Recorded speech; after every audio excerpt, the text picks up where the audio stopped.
Welcome to the Ka0s.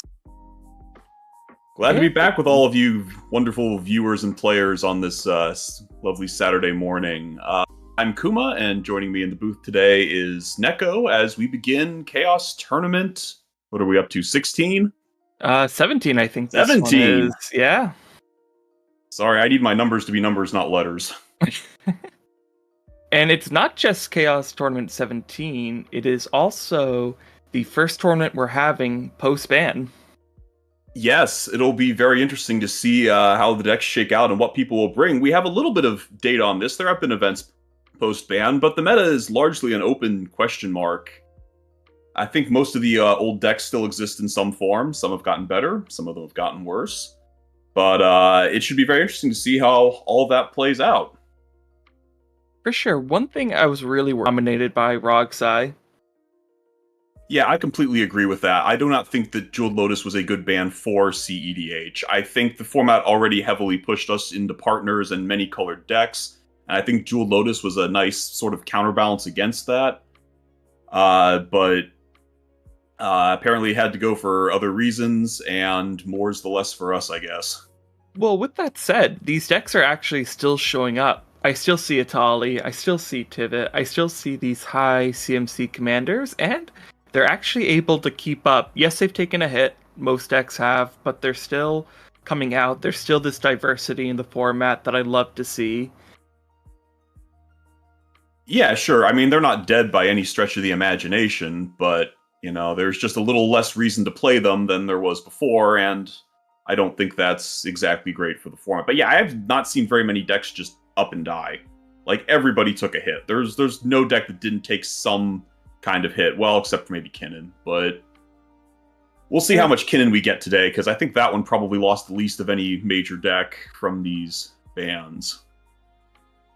Yeah, I think Mana Crypt was a little bit of a hit. It being an early acceleration piece to get out of Talisman or a 0 CMC artifact to loop with a Hullbreaker Horror did wonders for the deck, but it still has so many early ramp pieces that can get you ahead. You don't have to worry about Docksides anymore. Kinnan's in a really good spot right now, especially after Nadu got banned. Yeah, absolutely. I think if Nadu didn't get banned, Nadu would have been hands down the best deck in the format, and it wouldn't be particularly close. Agreed. And as we get into today, we're going to be hopping into our first pod in just a moment, but I want to highlight a couple things that Ka0s is doing today. So, as many of you know, Hurricane Helen, Hurricane Milton has caused a lot of damage, ruined the lives of a lot of people by its devastation. So Ka0s is doing another one of its charity events today to help with relief for those folks. One of which involves a charity auction happening on our Discord page with a ton of cool prizes that you can go and bid for. There are, I believe, Sad Robot. Yeah, Sad Robot Altars gave us a token package, a command tower altar, and there's also looks like an altered foil Mystic Remora by Beyond the Machina. Yeah, those are great prizes, guys. Be sure to get in there and bid on them. Mm-hmm. A lot of really nice things over there. A lot of great things. There's also a coaching session by our very own Nova, who is a very skilled Nagila pilot, as well as a couple other decks. He's recently been on Kinnan, I believe. I saw him on MTG Basics just the other day, and he was getting some good results on that channel with the deck. Ganesha and Samurai Dancer have a YouTube channel along with a podcast, and if you go and bid on that, you have a chance to join one of their upcoming deck check episodes or go on to one of their podcast episodes with a topic of your choosing, I believe.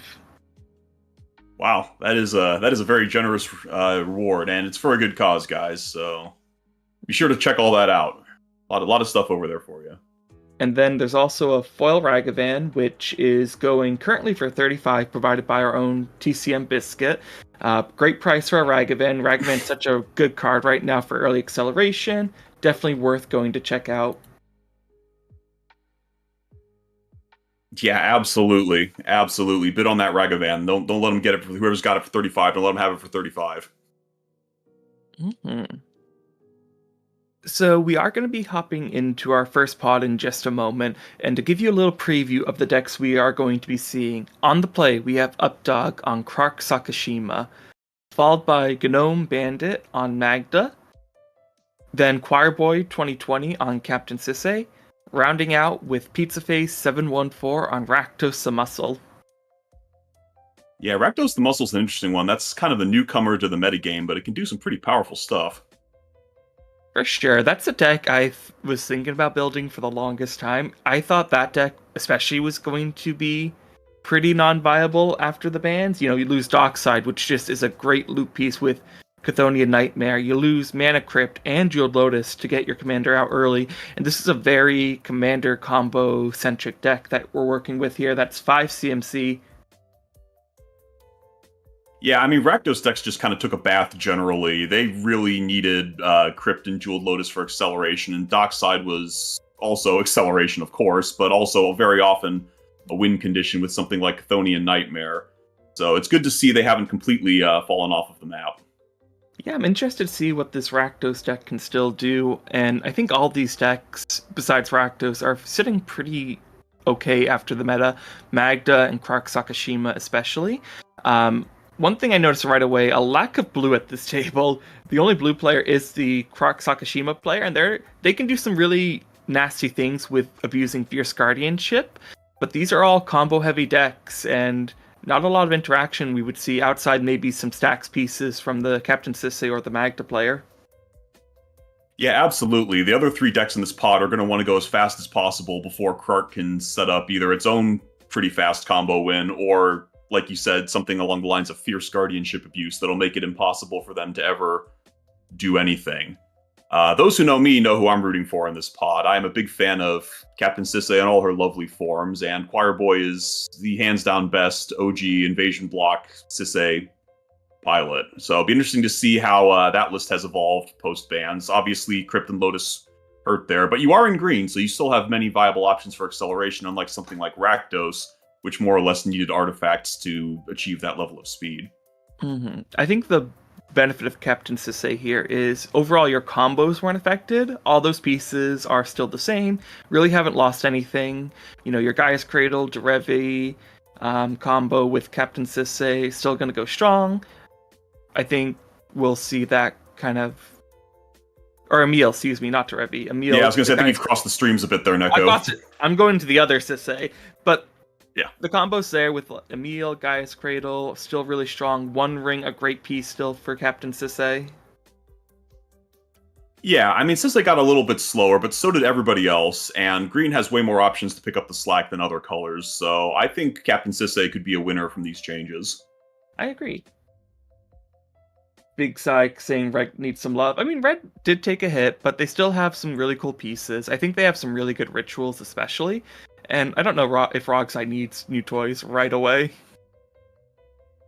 Yeah, Rogsai's doing just fine. But yeah, I mean, Red did take a huge hit. Like, Dockside Extortionist was most of the reason Red saw as much play as it did. Yes, there's Underworld Breach. Yes, there's some other nice cards. Red is certainly not terrible, but it definitely took a step back. And here we are in our first pod. So it looks like we are about to begin here. It looks like Krark has drawn their first card, and let's see what we get. Looks like land, tapping it right away for a Mana Vault. Nice early acceleration there. Really help you get both your Krark and Sakashima out early. It's no Mana Crypt, but it does the job. Yeah. Going into Magda's turn, let's see if we can see a turn 1 Magda or an early Dwarf. Starting with a Woodsy Footsies. I haven't heard that one yet. Oh, I've heard Woody Footy. Okay, Woody Footy, Woodsy Footsies. Kind of the same vibe. Yeah, Woody Footy's an old Spike Feeders classic. Fair. Going for the basic mountain here. Not too many other options. No, I think here especially we'll see a board state that doesn't have... It'll have a lot of creatures down early, so an early dwarf may not be as viable as it would be. I guess your only safe attack would be into the Krark Sokka player, because they're not going to want to trade their Krark for an attack. But Rakdos has bodies, Captain Sisse has bodies that tend to have some decent toughness behind them. Yeah, like you might get away with a Magda swing, but all your 1/1 one-mana dwarves are going to have a hard time connecting in this pot, I think. I think so too. So, how do you see this game going? I know you're favoring Choir Boy. How do you think Choir Boy gets here in this pod? Probably being the slowest deck here. I'm not sure about that, because like we said, the only blue player is Updog. And even so, Captain Sisse is largely creature-heavy, which means a lot of the counterspells aren't going to work, which I guess does give Magda and Rakdos a chance to interact otherwise. I'm not exactly sure. I think Choir Boy, given that fast start from Updog, might have to play a little bit of defense here, but it looks like Choir Boy is going for speed. That is a turn 1 Mana Vault, which will be a turn 2 Captain Sisse, I imagine. Turn 2 Captain Sisse is a pretty good spot to be in. Just have to hope it survives the turn rotation there. Looks like we saw the automaton coming down from the Magda player. That being a dwarf and an artifact to boot is a great combo piece for the deck early. Yes, the line Magda usually wants to do, in my understanding, is Clock of Omens with an artifact dwarf to create infinite treasures that are tapped, which you then sacrifice to Magda to do whatever the heck you would like to do. So Hmm. that is a very important piece, and I think the more we see early Krark, early artifact dwarf, the more likely something like Captain Sisse is going to survive, even though it's just as scary as every one of those other cards I just named. For sure. Notably, off the fetch, we see Choir Boy getting just a basic plains. Not even going for a Temple Garden or even a Savannah in that spot. Off one color right now, possibly has the other piece in hand, but interesting fetch choice for them this early in the game. Yeah, I imagine the other pieces in hand, but this is probably a concession to the fact that Magda runs Blood Moons, and Rakdos the Muscle likely does as well. Blood Moon is back in a big way when people can't just dockside out of it. Very So I true. think that's hedging bets, and I imagine if Choir Boy had no green source, he wouldn't fetch a basic planes here. So I don't think that's going to be a problem.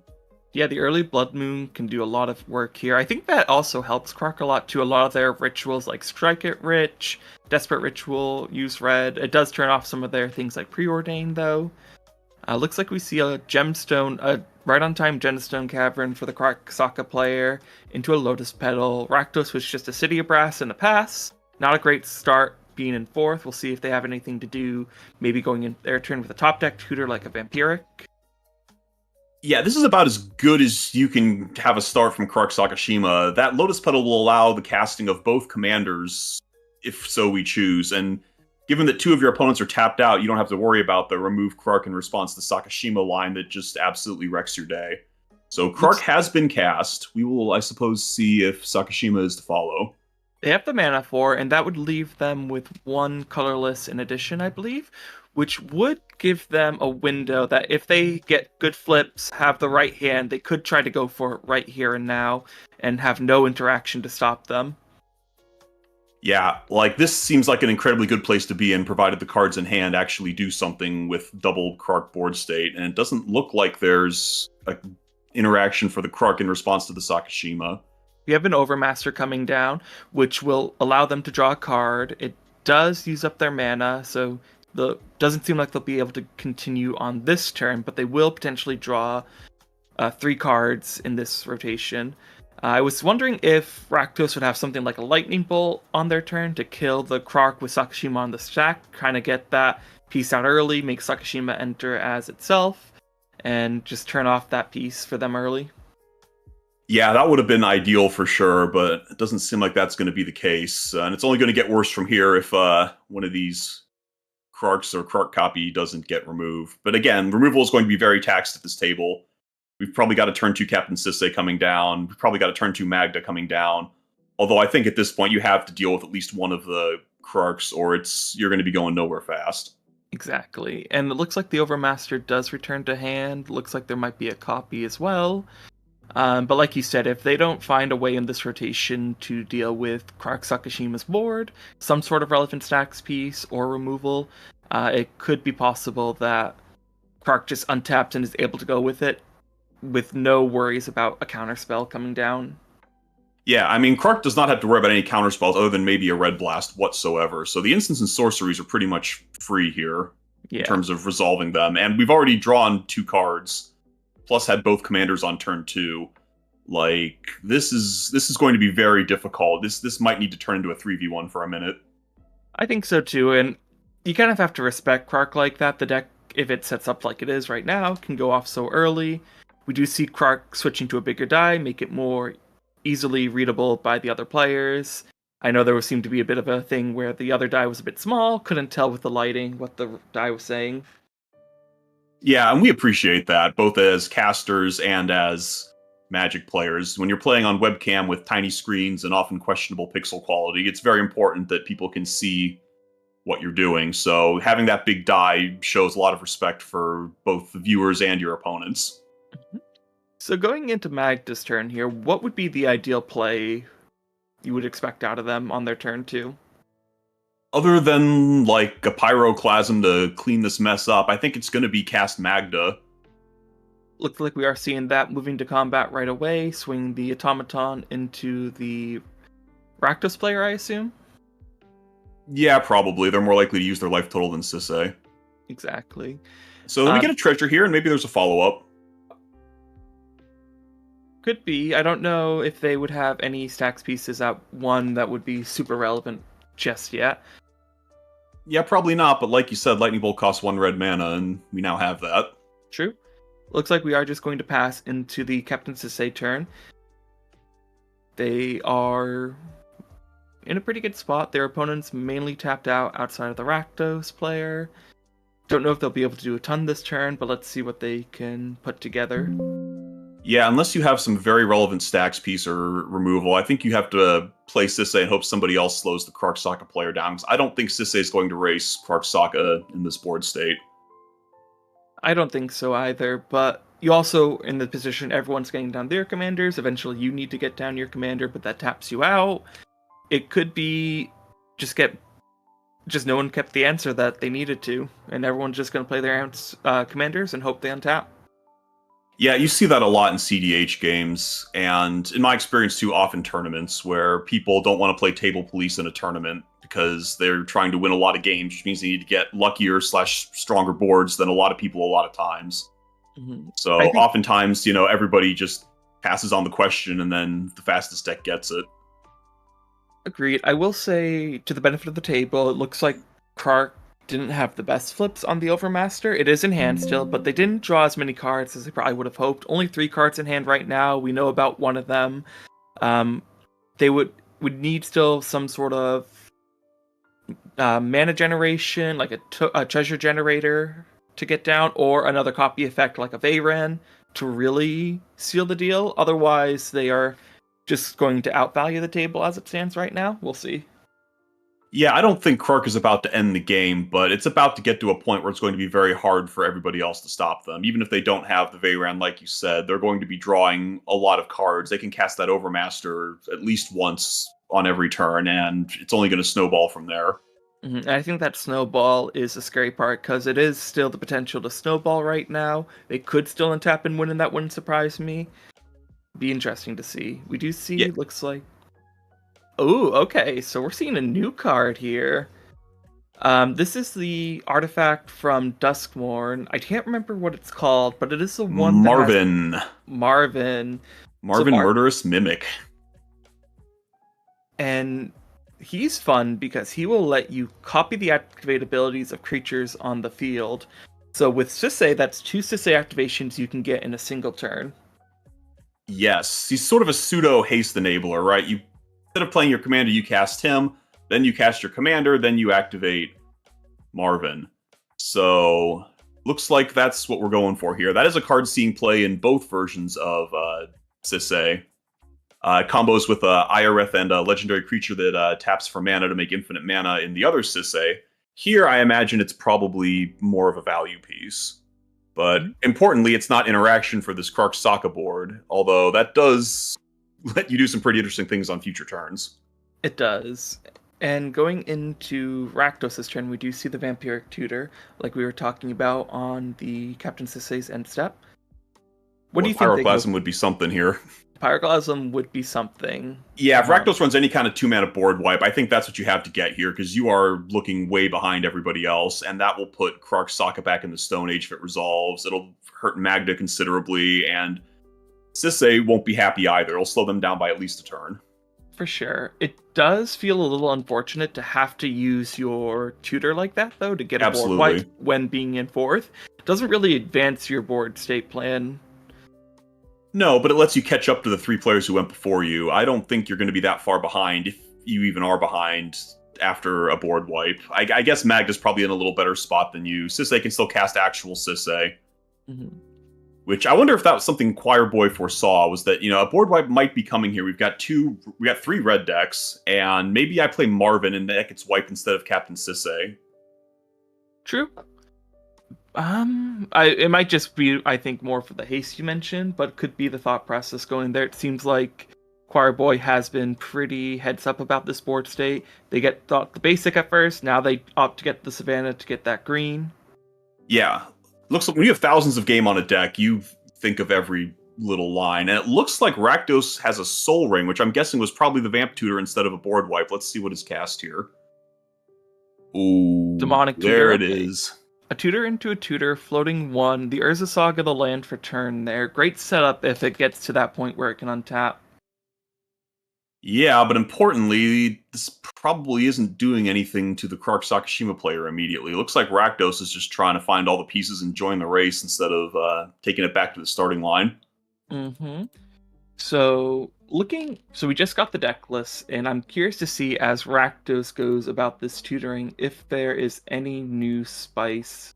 I'm looking right now at the Ka0s Sakashima deck. They are on Ral, the new Ral Monsoon Mage, which is the flip Ral for Modern Horizons 3, which can get them a lot of crazy value if they're able to storm off. Yeah, definitely an interesting addition to the deck. Outside of that, I'm not seeing anything too weird. They are playing Might of the Meek, which is a cantrip from Bloomborough where they can draw a card for a single red. It also gives the target creature trample until end of turn and gives it +1/+0, which is not the most irrelevant effect in a deck where you play things like Vayrant, can kind of buff up your creatures a little bit and swing in for some damage. Yeah, and looking at Sisay, it's about exactly what I'd expect. Couple of interesting additions, though. Marvin, which we already saw, and Eladamri Korvek Doll. What does that one do? So it's 3 mana, 3/3 that lets you look at the top card of your library anytime. You may cast creature spells from the top of your library, and you can pay a green, tap it, and 2 untap creatures you control to either reveal a card from your hand or the top card of your library, and if it's a creature, you put it on the battlefield. So it's kind of like Elvish Piper plus, what is it, Vizier of the Menagerie lets you cast creatures off the top of your deck. It's kind of like both in one. It's a pretty solid magic card. Yeah, that does sound pretty sick. I'm looking now at the Magda deck. Let's see if there's any new spice in here. They are on Karn, which is a piece I don't see every Magda deck running, but could be a great hate piece and allow you to get things from exile if they are exiled through something like a Force of Neg. A little bit of breaking news here. Looks like Updog has lost connection. Our Ka0s Saka player has lost connection. This is going to change the nature of the game. Yeah, hopefully they're able to come back quickly. Losing their hand would be disastrous at this stage. Yes, it would be very bad for them, but probably actually less for them than a lot of other decks. You know, anything they draw that's an instant or sorcery, it says draw a card on it, can fill it back up pretty quickly. Sure, but then you're in top deck mode and you're trying to hope you draw into the right pieces that you need where everyone else still gets to develop. It really slows you down, and I think would be enough to take Krark and Sokka essentially out of this game, looking at probably Captain Sisei's turn. Yeah, and it's unfortunate no matter how well they recover from it. You know, we like to have, integrity in our games. And I say integrity not to imply anything untoward, but just that, the game plays out how it should, and nothing unfortunate like this happens that greatly affects the results. So, still looking at the Magda deck, they are on Blood Moon, like we talked about. The only new piece that I'm seeing here that is a bit unusual from the Magda decks I've seen before is the Nexus of Becoming. So Nexus of Becoming is an artifact for 6 mana that at the beginning of combat on your turn you may draw a card. Then you may exile a creature or artifact from your hand. If you do this, you create a token copy of the exile card, except it's a 3/3 Golem artifact creature, in addition to its other type. So really allows you to get out these advantage pieces, these stacks pieces for essentially free. Yeah, that's an interesting one. I mean, Magda's one of those decks, and Sisei is kind of like this too, where you have a great deal of flexibility in what your actual game plan is because you have such a powerful tutor engine in the command zone. So, interesting choice there by, I guess that's G Gnome Bandit. 2 G's in front of Gnome. I'm going to call him Gnome Bandit. And unfortunately, I like it. We see the tutor resolve. No other follow-up play. We're going right into Magda's turn. It looks like we have lost Updog. Lost entirely? As an out of the game? At least losing a turn in this rotation. I believe this is where you ask, "What's up, dog?" And we all cry silently in the corner. I've been waiting for an opportunity to make that exact joke this entire time. Good job, Neko. Oh, thank you, thank you. All right, going right to beats, see the two dwarfs swinging in, still into the Rakdos player, getting 2 treasures now, up to 3. Yep, Magda now getting into the danger zone. 5 treasures plus the artifact dwarf, I believe, is sufficient to create infinite treasures. Yeah. As long as the artifact dwarf is untapped. I think you need 1 to start it off. Or some other artifact. Yeah, or some other artifact, yeah. But it's mostly sufficient. Mm-hmm. Notably, you can tap the Clock of Omens to help with that as well, which is just silly. Yeah, you need to tap Clock and 1 other artifact to get the chain started. Yeah. Which can be your artifact dwarf or something else, depending on what you had to do to get your 5th treasure. Looks like we're using some of the treasures, though, right away, going down to... once, using 4 mana here. And that's the Clock of Omens out of hand. Oh, we just have it in lost hand. Our blue player, yeah. Yeah, but we still have a green player who's running no shortage of ways to remove artifacts. Yeah, but most of them require you to have some mana left untapped. Well, not immediately, but we also lost treasures. Like, this is not ending the game this turn, but, Magda probably didn't want to do that, but if you draw the combo piece, at some point you have to cast it. Is this not just ending the game, though? I think it might be. They have 1 treasure remaining. They can tap the... Oh, shoot, you're right. Yeah, they can tap the Clock of Omens and the treasure to begin the chain. Yeah, this is a deck I'm not as familiar with as I should be. You are correct. Yeah, this is tap Clock, tap treasure, untap the artifact dwarf, tap the new treasure and the artifact dwarf, and we're off to the races. I think this might be game, because, yeah, everyone's tapped out and we lost the blue player. Yeah. So just having the clock in hands is huge here. Let's hear. I'm gonna tune in to hear what the players are saying.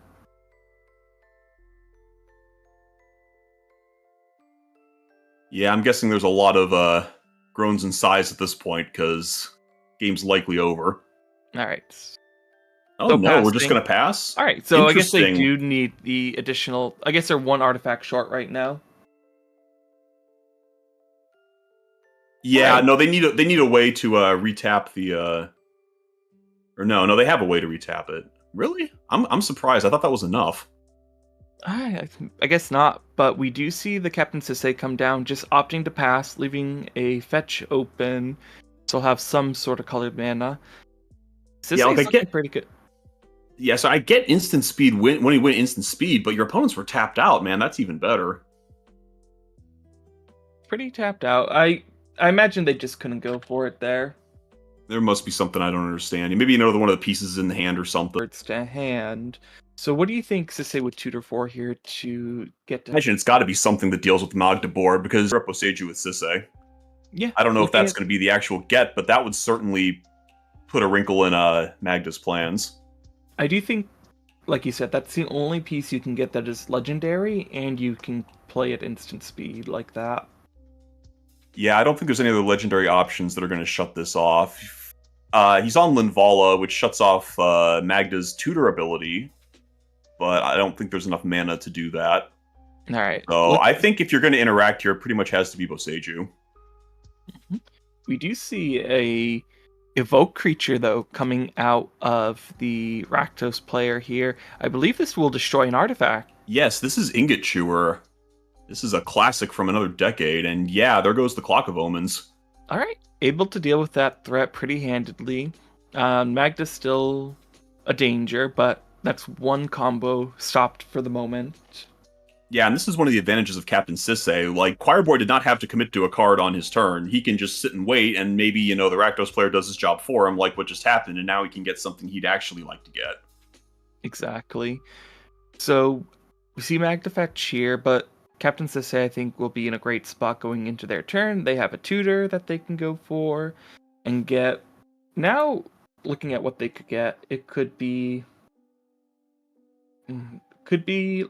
Linvala, I think, would be really good here because that turns off a lot of things. Could be just the Ashaya if they want to try to get a combo online early. Yeah, a lot of great options for the Sisay player. They have some choices ahead of them. Yeah, like, you've got to be pretty happy with how things are going right now if you're the Sisay player, but the Rakdos player also tutored twice. One of them was likely the Soul Ring. I doubt the other one was the Ingot Chewer. So, you've got to be worried about what that Rakdos player searched up. Ingot Chewer is a pretty good piece with Rakdos because you can just evoke it and then get the value right away. Notably, Absolutely. notably, again, just not having the colored mana needed to, or the mana in general, to be able to play Rakdos on their turn and then evoke it. They just had to play it outright for now. Yeah, and I mean that's fine too. It's still a nice body, makes the Magda player's life harder because Magda was getting free swings at Rakdos, and now Magda can't do that. Speaking of a good body, here is a Zorn. Zorn is a great piece of Magda because it's going to double your treasure output from the swings if you could swing in somewhere. Yeah, but that's going to be difficult. I mean, if you swung at Sisse here, I don't know if Sisse would trade one of the Sisses for the Magda. It's a risk for sure. It is a risk for sure. It really sets you back if you do lose your Magda. It does set the other players back. I don't think Rakdos would mind blocking with an Ignite here. Yeah, my guess is Choirboy would let it happen once, and then Choirboy's probably going to play something on his turn that's going to make that not a question on future turns. True, but if this does go through, like both attacks go through, that would allow Magda to hold up an activation, because that would put them back up to 5 treasures now. Well, I mean, they're going to go to 5 regardless. Question is, what do you want them to have afterwards? Well, if you block the... Oh, true, yeah. No, Magda's on tap. You don't Magda's have on to tap, connect. yeah, you don't have to connect. So I guess you don't really care if they die, because they tap and you can activate them in response. Yeah, it looks like Choirboy might have something. We see the fetch here. I'm guessing this might be a Boseiju. You might have to hit one of the treasures just to keep off 5 treasures, which is going to feel real bad, but it might be what you have to do here. Let's I had a game like this last night, actually, when I was playing Magic, where we had to do stupid stuff to Magda's treasures just to not lose the game. Looks like they are getting a white source here, tapping that, so maybe... Ooh, what's that card? Oh, that's a Nganjo, I believe. The one that will deal 4 damage to an attacking creature. So 4 Nice. damage to Magda, it looks like. Yeah, that's one way to deal with it. Perfect, before the treasures come out. Yeah, I didn't see a Ganjo in the list, but I guess that makes perfect sense. That's a much better play than Boseiju on a treasure. Yeah, it takes Magda off a land as well, makes it a little harder to get Magda out and still have mana to do something on the next turn. Yeah, no, that was a huge play from Choirboy. As long as Rakdos doesn't do anything too scary, I think it's Choirboy's game to lose. Choirboy will have a two tutors available to them on their turn. Only 3 mana that they could utilize for it, but I think they're looking pretty good. And Yeah. they swung the manufacturer into Rakdos, and that was then blocked by the feature on their board. So they lose both their dwarves on this attack. Ooh, that's rough. All right, well, Choirboy's finishing our tournament cut here, and let's see what Sisse finds. 2 searches. This is going to be pretty good. I don't know if it's game ending, but this is going to be very strong. Well, assuming one will be Ka0s Cradle, that seems like a safe get here. That is usually one of your first gets with this deck is Ka0s Cradle, just to make sure you have the mana to do everything else. Mm-hmm. And then you'll still have another activation, another tutor from one of your Sisses to still have mana, or to take advantage of that mana. And that could be something as simple as the One Ring to then kill them in card draw. It could be something more threatening right now. Well, it could be a lot of things. Yeah, I don't even want to speculate, because Choirboy is just on a whole other level with this deck, and I'm almost certainly going to get it wrong, and it's going to be way better than what I thought it was going to be. True. So let's just watch the master work here. Looks like they are thinking about playing down a couple cards first before tutoring. Kind of taking a look at their hand. Yeah, make sure don't have a better option in your hand before you go searching. Looks like we got an Esper Sentinel. Okay, solid. Yeah, I don't Makes know that Cradle tap for 1 more. Makes it tap for 1 more. I don't know how much card advantage it's going to get you in this game, but will make you, like you said, get 1 additional green mana, 3 creatures now. Yeah, I imagine with that play, this is probably Cradle. Most likely. This is the next search. I don't think you'd probably play that first otherwise. Looks like they're opting to do both tutors at the same time now. Do a shortcut? Sure, makes sense. Yeah. Shortcut, save a little time. I've seen them go past Alashnorn, Zavala. I've seen... Yep, there's the Cradle.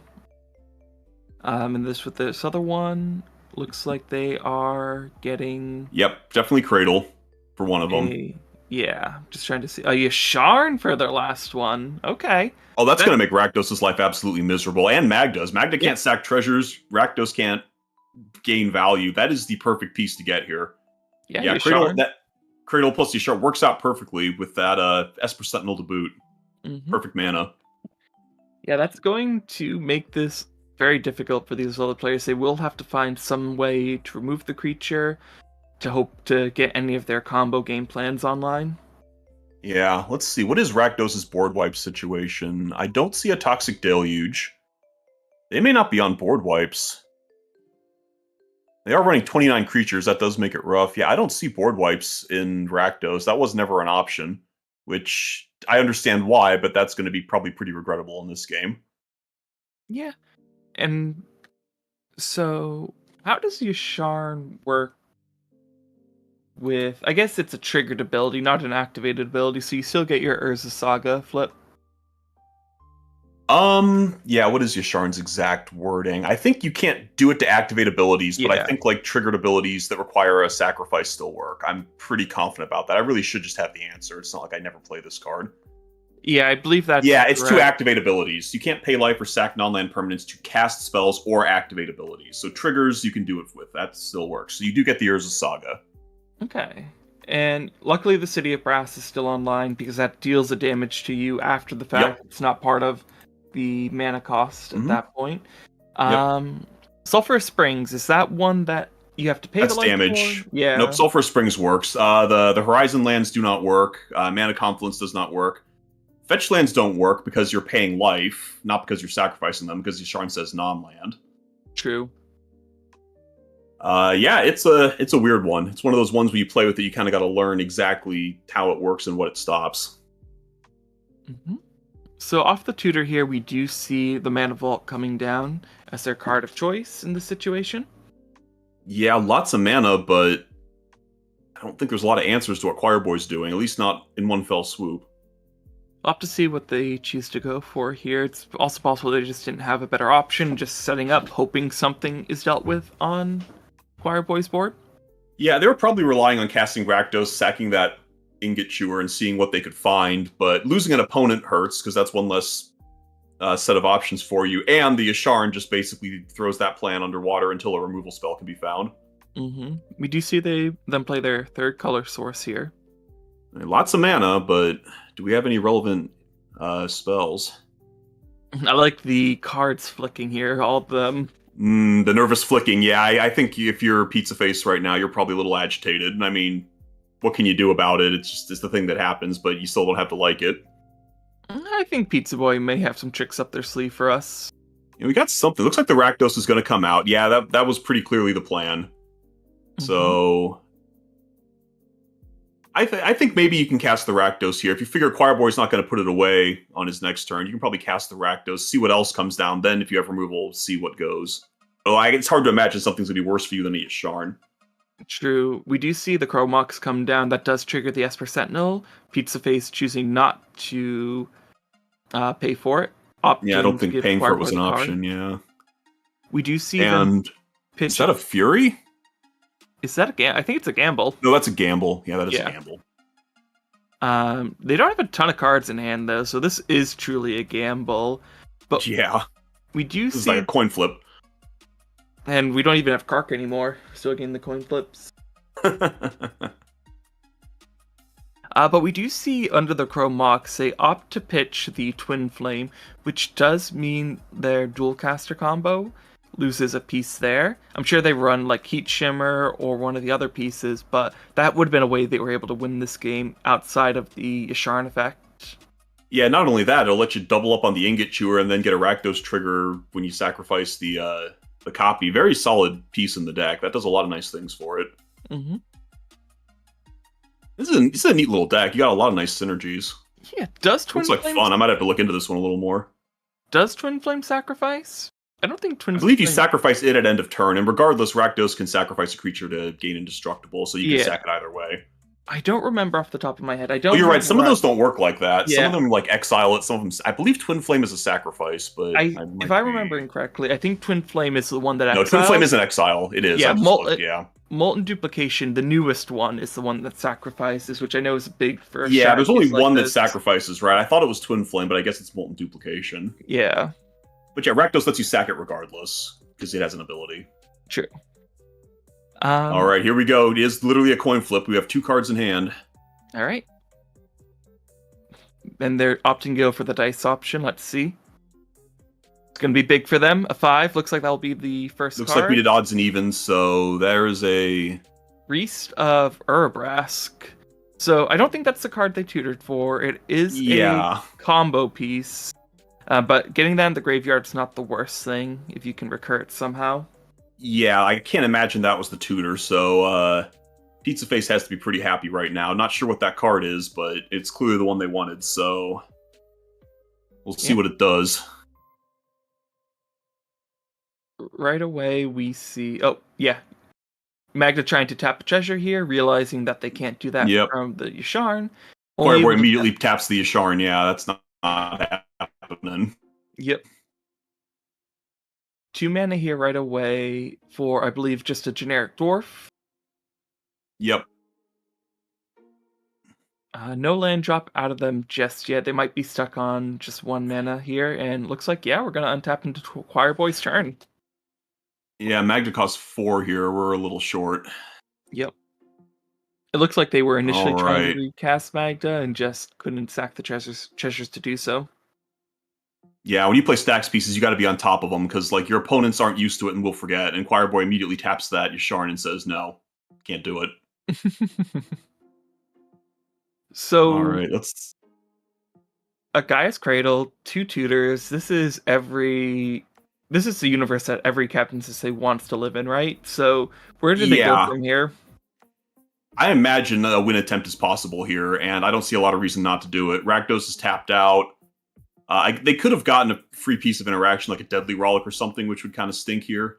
Mm-hmm. I imagine that's in the back of Choirboy's mind, thinking I could go for it. My opponent's tapped out, but he also just tutored and got exactly what he wanted, and he knows he needs to deal with a piece on my board to win, so if I try to win, he's going to kill the win line instead of the Yasharn, which is still a pretty good world to live in, but I think Choirboy will likely not go for a win here. I think this is going to be more value, more setup, or maybe some kind of protection piece to protect the win on a future turn would be my prediction.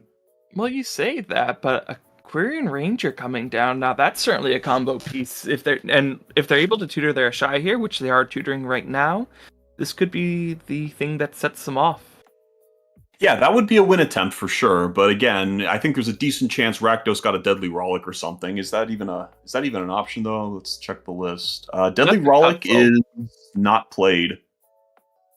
So I do not believe the Rakdos player has a 0 mana way to interact here. So I think a win is actually safe if Choirboy goes for it. Well, it looks like they might be, because they've just tutored and now cast the Ka0s. Okay, yeah, there's the protection piece I said. Yeah, let's make it super safe. You know, I doubt Choirboy knows exactly what's in Rakdos the Muscle, and is thinking there might be the Deadly Rollick. Let's just make sure that that doesn't happen on my win piece. Mm-hmm. That combined with the copier, the artifact. Yeah. Quick correction though, that is not a Quirion Ranger. That is a Sylvan Safekeeper. Oh, it's a Sylvan Safekeeper. So we're going super safety here. Like, whatever you do next is pretty safe. So I think Choirboy is probably going to do a setup turn here. Sorry, yeah, you were saying about that artifact, though? Just if it was a Quirion Ranger, just being able to copy that effect as well. And, yeah, is that the Ashaya, then? Yep, looks like they are just playing the Ashaya from hand. Yeah, that's your Cyclonic Rift protection. But yeah, it's pretty clear what's going to happen next turn. I think Pizza Face and Genome Bandit are on their last turns here if they don't do something. Yeah. And Ashaya will be pretty decently sized here as well. Oh yeah, that's not getting lightning bolted. And is this Voyaging Satyr? It looks like it might be. Yeah, more value. No, that's Hope Tender, it looks like. Oh, that's Hope Tender. Oh, even better. Mm-hmm. And that now, because of the Mimic, Marvin has haste, basically. So you're able to untap target land. If you want to use the Marvin, yeah. Yeah, which sounds like you can do here. Mm-hmm. Mm-hmm. Are we just going to untap a land and just cast the last combo piece? Just making more mana here off the Ka0s Cradle, it looks like. Yep. Like you said, untap the Cradle. Mm-hmm. A lot of mana, tons of mana. Let's see what it is. Do we have the other piece? Is this one done? Let's see. They have a lot of mana. We're undoing that, maybe? Oh, they're exerting it. Okay. Oh, they're exerting it to do it twice. Yes. Okay, So yeah, might as well. This is...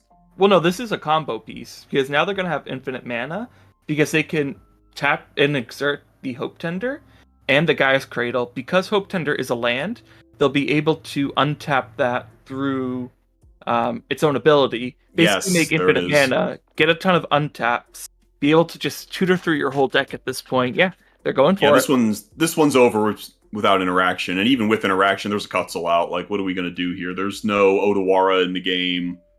Yep, this one's done. That's And it. there's Fireboy has it. Finisher. Yeah, Kamal will be able to come down, make all of their creatures just insanely big with trample, and just go in for damage. And this is over for Choir Boy. Yeah. Fireboy takes the first round. Yeah. Love to see it. Really impressive win, really showcasing the value of that new card, Marvin. I think that card just showcases this deck got a brilliant new piece that will allow it to keep up. Because the biggest thing with Sisay was you would play Sisay, then you would have to wait to activate her for a turn cycle. This allows you to get past the need for having haste through things for Sisay activations, through the Hope Tender. It just does a ton for the deck. Yeah, like how much better is that than Lightning Greaves and Sisay? I would say pretty considerably. Yeah, and the best part is it's legendary. You can tutor it off a Sisay activation. Yeah, like there really aren't legendary untappers for Sisay, but that one's next best thing for sure. For sure. Awesome win for Choir Boy. Great showing from all the other decks. Unfortunately, Clark Sakashima did have to bow out. I'm not really sure what happened there, but yeah, let's see who else we've got. A lot of interesting decks today, as Hurt posted in the chat. We got Aklataz, we got Unctus, Stella Lee, Slimefoot, Squeeze, Scion of the Ur Dragon even. And in this game, we see a couple of those decks. We do. We see the Unctus, we see the Aklazots, another Magda, which is a pretty good option right now, I think, and a Timna Thrasios, an option that a lot of people have been really high on after the bans. Yeah, that was another huge winner from the bans. If any deck won more than Kinnan from the bans, it was Thrasios Timna. And there's a million different ways you can build that, so... well, we'll see which one this ends up being. I don't believe we have deck lists just yet, since we just switched over. Well, regardless of how the game's going, it's definitely already more grindy than our last option. Right away on the Aklazots board, I see a Liliana, I see a Tiny Bones, I see an Adnaz in the grave, but Slabs is still at 44, so that might have just been discarded. Yeah, or countered, I imagine. Yeah, possibly. I do see a Flusterstorm and Unctus has been, or that might be a Flare of Duplication. Either way, Unctus has a One Ring, a Rhystic Study on their board, and a Miyamo to be able to untap that One Ring. Yeah, I believe with Unctus, what you want to do is get like an Apheto Alchemist, make it an artifact with Unctus, and then endlessly tap and untap itself and draw your deck. I believe that is what Unctus's line is. It's like looter combo tribal. It's a fun little deck. Batman, I would say they're pretty close. I think that Timna Thras got a lot of advantage now because you don't have to be playing red, and it gives you a bit more time to set up your creature combos. But Timna Crom still has sustained value pieces. I mean, you lose Crom essentially, but you still have Underworld Breach, you still have some of the best tutors. I would say they're still pretty close right now. You're still seeing Blue Farm perform and place at the high tables like it was before. Yeah, a little bit of a hot take. I'm not convinced it's the consensus best deck in the format anymore. I think it might be, but I don't think it's obvious anymore. Like, Blue Farm definitely took a step back, but not a full step, maybe a half step. So yeah. I agree with Neko. The decks are very close. I'm not ready to say they're at the same level yet. I think we need a little more time and a little more data. But they're definitely a lot closer than they were a month ago. Yeah, I think it really helped bring Blue Farm down to the level of everyone else because you aren't able to just keep a Mana Crypt Rhystic Study and go to town. You have to put in a little bit more work there. Yeah, like I would still say it's a top 5 deck in the format in all likelihood, but that's still shaking out. Mm-hmm. Looks like we're on the Magda's turn, though, in this rotation. Attacking with Magda, they have a Craft Digger's Cage out. They have 4 treasures now. They do have another new card, which is the That's the Disruptor Flute. yeah, the flute, right? I was gonna say. I'm like, wait, it can't be a flute. Magic doesn't have flutes. Oh yeah, it does, and it's a pretty good one. Yeah. Like Magda's in the danger zone here. Like Magda is very close to presenting a win. Other people's boards notwithstanding.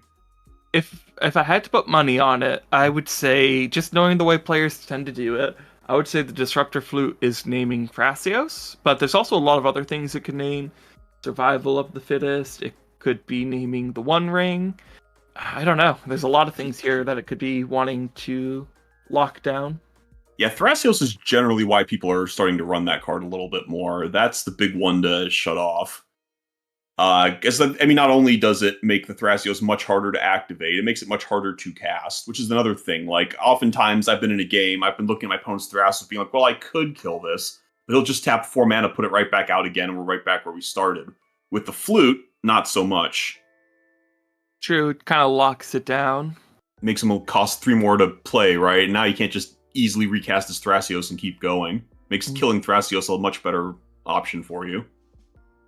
So, what are your thoughts on Liliana the Vess in this format? Sees a lot of card, especially right now in Standard and 60 card, but in Commander, it's not as strong, with its -2 only being able to target one player, and not all of them. No, I believe its minus is each player sacrifices a creature, but that's It's not... a target opponent, I think, Oh, it is? specifically. Yeah. Oh, you're right. The discard is each player. It's been so long since I played with that Magic card. Mm-hmm. Yeah, so it's always been a very fringe piece in CEDH, and has oftentimes fallen completely out of the format. In Aquazotz, clearly Slabs here believes it is worth a slot in Aquazotz. I don't think it's a terrible Magic card by any stretch. But yeah, that one's not the format All-Star it is like it is in Standard and has been in Modern and other formats in the past. Yeah, seems like we are swinging the Aquazotz into the Unctus player, though. Them opting to discard a land here, just trying to chip away at that hand a bit. I imagine Unctus just wants to fill the graveyard and use cards like Tiny Bones or other Reanimator effects to be able to play the best pieces out of opponent's graveyard. Things like, I was going to say Mnemonic Betrayal, but it's not in blue, so it can't run that one, which would be insane with it. Right, and Unctus is definitely a deck that fills the graveyard. You are looting through your deck with Unctus. Now, I remember in Nadu, Unctus was kind of like the deck's ad nauseum, right? You just pay 2 life, get a Nadu trigger. So it lets you, try to make a win attempt off of very low mana. But I believe the Unctus deck itself, I believe it is actually kind of a fast combo deck. There are lots of ways to turn something into an artifact and then infinitely tap and untap it to go through your deck. So yeah, go ahead. Can you explain a little more about what Unctus is trying to do? Like, what does the card do itself? So Unctus has a lot of text. Let's see if I can pull it out of memory. I'm going to try to pull it up here at the same time. So what it does, you get to pay Phyrexian blue to make target creature a blue artifact creature until end of turn. And it has other blue creatures you control have, whenever this creature becomes tapped, draw a card, and then discard a card. And other artifact creatures you control get +1/+1. Not super relevant. So, generally, your goal is to, like, Apheto Alchemist is the obvious one, right? Because Apheto Alchemist can tap to untap itself. Mm-hmm. So, Unctus, you don't even need to activate Unctus to do that, because the Apheto Alchemist is already blue. I believe that is your primary route to victory with the deck, is just try to create some sort of loop where you get to draw and discard through your deck 1 card at a time, and eventually put it away however you would like. Awesome. And even with things like the One Ring that you're utilizing, you just have a lot of that incidental value as well. Yeah, for sure. Okay. So really strong deck. I've only seen Unctus recently in the 99 of decks like Nadu. Of course, Nadu no longer an option. Cool to see it at the helm of deck again. Yeah, it's been on the fringes of the format, but it's one of those decks I was kind of keeping my eye on a little, because I'm like, this has the potential to catch a lot of people really off guard. Mm-hmm. People aren't going to immediately realize how something like this works. And it can be pretty fast. Can be pretty fast, but looks like Ka0s is doing a good job of trying to chip away at these hands. We saw them draw a couple of cards, upticking Liliana now to make everyone discard a card. They're getting a couple more bats for their trouble, and they have a not insignificant amount with 6 packs already. Yeah, no, Ka0s is doing a great job over there for sure. Very nice board position. Yeah, this is a hard game to evaluate, and not only are these decks not super familiar for the most part, but everyone's got quite the board state. They do. We talked about Tymna Thrasios a little bit earlier. They have an Esper Sentinel, they have a Tymna on board for their own card advantage. They have a Survival of the Fittest and a Thrasios. I imagine one of those is turned off by the flute, but if they have the ability to tutor from hand, they can get a lot of their creature combo pieces fairly easily. I know a lot of them tend to be on Devoted Druid nowadays. That's things like that. Very ubiquitous, yeah.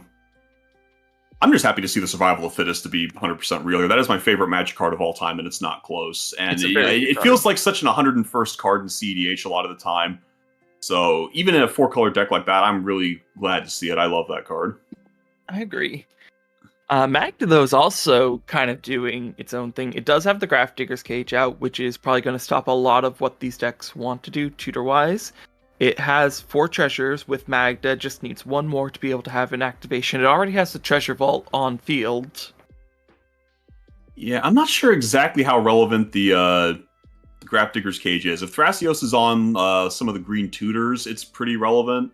But Thrasios isn't generally a cast things out of your graveyard kind of deck, and I don't really believe Unctus is either. And Magda, I mean, it takes away some Magda options, but usually you're pulling out non-creatures with Magda, so I don't think the Cage does a whole lot to most of these decks. Well, it stops Ka0s being able to reanimate targets, right? And definitely, and that is definitely part of Ka0s' plan. And depending on the Tymna Thrasios build, some of them do opt in for like a Hermit Druid style combo, so could be stopping that too. That's pretty unusual nowadays, but yeah, that is a thing the deck can do, and that is kind of the strength of Thrasios Tymna, is there are about 15 different awesome things you can do with the deck, and which one are you doing? Well, your opponent's going to find out the hard way. Exactly. You know it's some sort of creature shenanigans, it's just what flavor are they building here?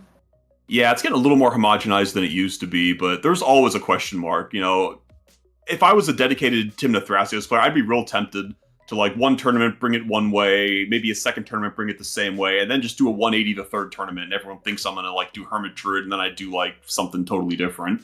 I'd be tempted to do something like that. Like, it's a deck I've dabbled with in the past. I have a version of it together at the moment, but I'm not anything close to a dedicated Tymna Thrasios player.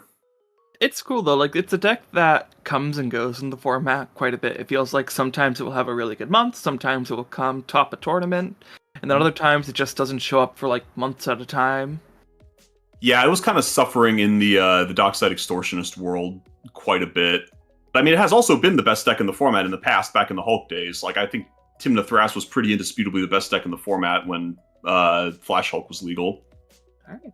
We got PK in chat saying this is a Razakats build. Okay. Razakats build. Yeah, that is one of the ones. Yeah, it's been a little less popular build than some other things in the past, but it is definitely a thing the deck is known to do, and it's definitely been a more popular choice in the past. And yeah, in the post-ban world, sure, why not Razakath?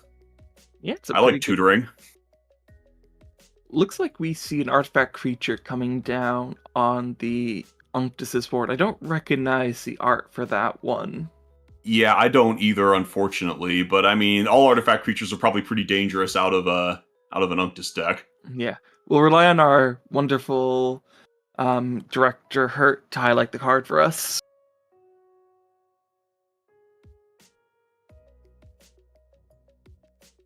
I like the altar they have too, Papa Smurf. That's really cute.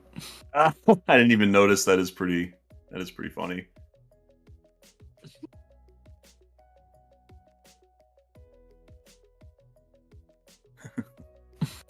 So do Smurfs say Smurf instead of tap when they're playing Magic? You just say Smurf for everything, and I guess it's up to your opponents to decipher it. Yeah. It's like how if opponents speak Spanish, you're allowed to speak Spanish for them. If they speak Smurfinese or whatever it's called, you can do that. Oh, man. Alright, looks like they're putting a counter on it, whatever it is, and are able to tap it here. Hertz says battered golem, perhaps? Batter Golem, okay. Yeah, I'm gonna have to look that one up. Yeah. So I'll leave that to you, but it looks like they are going through some tap and untap shenanigans, moving Yes, counters this is a around. shenanigan piece. Yeah, so Battered Golem is a 3-mana 3/2 that doesn't untap in your untap step, but whenever an artifact enters, you may untap it. Okay. Sounds like a combo piece. Sounds like a really good combo piece. We see the expedition map, another artifact coming down to allow them to untap the Batter Golem. Yeah, I think this might be off to the races here. Yeah. Seems like they are trying to put something together here. They have a pretty decently sized hand still. Haven't activated the One Ring yet, if they're even able to do so. Yeah, I wonder if the One Ring might have been named by the flute. It's possible. Yeah, unlikely, but I can think of worse cards to name. Yeah. Like maybe Battered Golem. I mean, yeah. That wouldn't be the worst thing I guess you could do. It says Battered Golem looks like a really fucked up Ninja Turtle. I have to agree.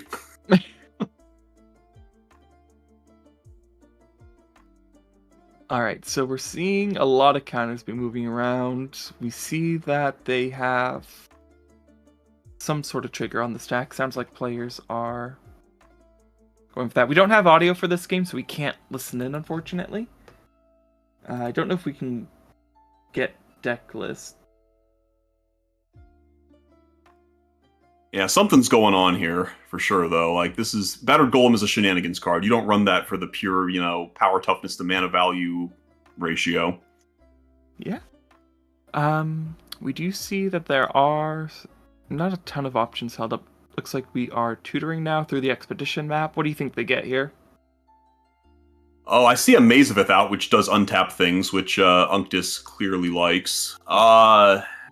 I wonder maybe an Inventor's Fair to find a combo piece, although there's not really a lot of mana sitting around. I'm trying to think if there's any lands, like the land that has the Springleaf Drum ability might do something here. True. That's a possibility. Something just occurred to me, though. I'd kind of like to point out, we were kind of talking about how monocolored decks took a bath with the bans. We have 3 monocolored decks in this pod that are all performing very well. Monocolored decks actually overall got a bit better. It's just some of them losing the acceleration pieces if their higher CMC can hurt. Yeah, well, mathematically, they were less likely to get hurt by a Dockside ban than a lot of other decks, if you're monocolored, right? So I wonder if that maybe was more of a positive than a lot of people gave it credit for, because we are seeing a lot of monocolor here, despite no Crypt and no Jeweled Lotus. Even mono-red, we're seeing Magda. Magda lost... I don't think Magda played Jeweled Lotus, did they? But they definitely ran the other pieces. Yeah, but I don't think you're hurt by losing them. Magda was already seeing decent amount of play before, didn't really lose much from the ban, so... Yeah. I mean, those were more incidental cards in the deck than, like, cornerstones of it. But, like, even we've seen 2 Magdas already. Like, that deck, against what you might expect at first glance, has been performing very well. Not even just in this tournament. If you look at, like, results, Magdas have been showing up a lot. So right away on the end step, it looks like we see a fetch into a crop rotation out of our Thrasios Tymna player. Right. We do have deck lists now, but it's probably going to take a second to figure out where to... Okay, so Unctus, you got stuff like Banishing Knack. That makes sense with all the tap-on-tap shenanigans. Probably got some kind of line there. Pillapalla, you got Pillapalla lines. That makes a lot of sense. Ornithopter of Paradise seems like that's also likely a combo. Also Marvin in that deck, which makes perfect sense to me. Yeah, it's an artifact at its base. It can get the tap abilities of artifacts. Seems pretty good. This deck just seems built around gaining as much value from looting and tap abilities as you possibly can, ending in some combo. Looking at the Tymna Frass, looks like they got the Gaia's Cradle. They are floating some mana, activating the Survival of the Fittest, pitching a Devoted Druid to the bin to tutor something up. We're getting Squirrel Mom. What's her actual name? So-and-so's Acolyte or something, where she exiles a card from the graveyard, creates a food, and then the foods have all abilities of cards exiled with her. You can do stuff like Eldritch Evolution, Devoted Druid into her, then she immediately exiles the Druid in combos, because the food doesn't care about -1 counters. I'll bet that's exactly what's happening here. We're pitching Yep, Yep, Hazel's there it is. Brewmaster, just like you were Hazel's saying. Brewmaster. Yep. Yep. Awesome. Pitch perfect line. Perfect line. Yep, gets around the Grafdigger's Cage pretty handedly. Looking at their deck list, it does seem to be overall pretty standard. Timnathras list, it does run Psychic Toad, it does run Delmi, it does run Drennan from Bala, funnily enough, which is a pretty good card in that deck overall. Yeah, I think that's probably a concession to the rise of Kinnan and Magda. Like, there are a lot of top decks in the format that really want to activate abilities of creatures. I think Drennan Vala is definitely a card we're going to see more of as people start to realize. And see if any of the players have any way to stop this. Very fat man, we cannot share deck lists during the tournament. They will be posted after. Looking at this list of the Ka0s, and yeah, it's a very interesting one. It's running all of these, like, it runs DC Undead Vizier, it runs Tegrid, it just runs all these Hate Bear pieces, the Raven Man, Tiny Bones, both of them. Yeah, Mono Black's a tough one to think about because everyone just goes to Crick and it's just play all the fast mana and go ham. It's hard to think about what a CEDH Ka0s would look like. This seems very mid-rangey. It does. Crick definitely took a hit after everything. Oh yeah. Oh man, rest in peace, buddy. All right, so they do run some instant speed pieces, but they do seem to be tapped out, so nothing really out of them. They aren't on Deadly Rollick. It doesn't. Oh, they are on Deadly Rollick, so that could be one that they play. Okay. Yeah. Speaking of squirrels, though, our Timnathras player just kind of put his nuts on the table. Let's see if this line's gonna work. And we have cast the Brewmaster. All right. This is see if they have any interaction here.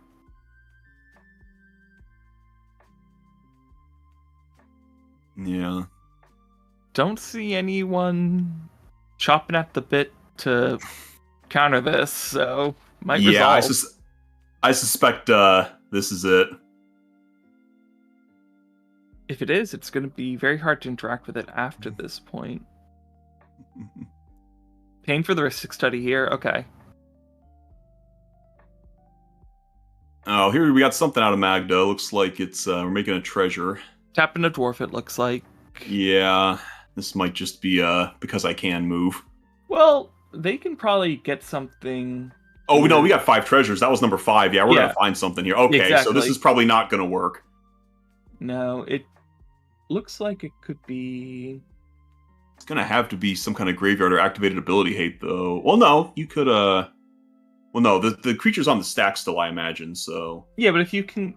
Or if it enters, it could be in response to the ETB. Yeah, I mean, Portal's not going to get you there, though, because you don't care if you sack her at this point, I don't think. Or you just sack her the 3 creatures. This might be unlicensed Hearse we're going to see here. Yeah, that's probably what you have to do. Oh, but looks like they actually found their piece. That's not the apple, is it? I don't think so. No, is that Mirror of the Forebears? No, doesn't look like it. I'm gonna take a look through the list and see if we can figure out exactly what that is. That seems to be... Is that a... No, it wouldn't be a damping sphere. That doesn't make any sense. Oh, it's a Torpor Orb. Creatures Torpor Orb. Okay. That works. Yeah. That'll do it. In response to the spell in the stack, get the Torpor Orb. Yeah, so you don't get to exile the card and make the food. Now, Hazel gets to do that on attack as well, so you are not out of the water with the Torpor Orb. Yeah, that's what I was thinking, the Unlicensed Hearse to get rid of the threat just at the gate, but... Yeah, that'll buy you a turn. Yeah. But that does not completely solve the problem. It does make Magda use all their treasures, though, to get some sort of answer for this. It does feel bad for them. I would have thought the Hearse, but I guess the Torpor Orb probably provides more value against the other decks. Yeah.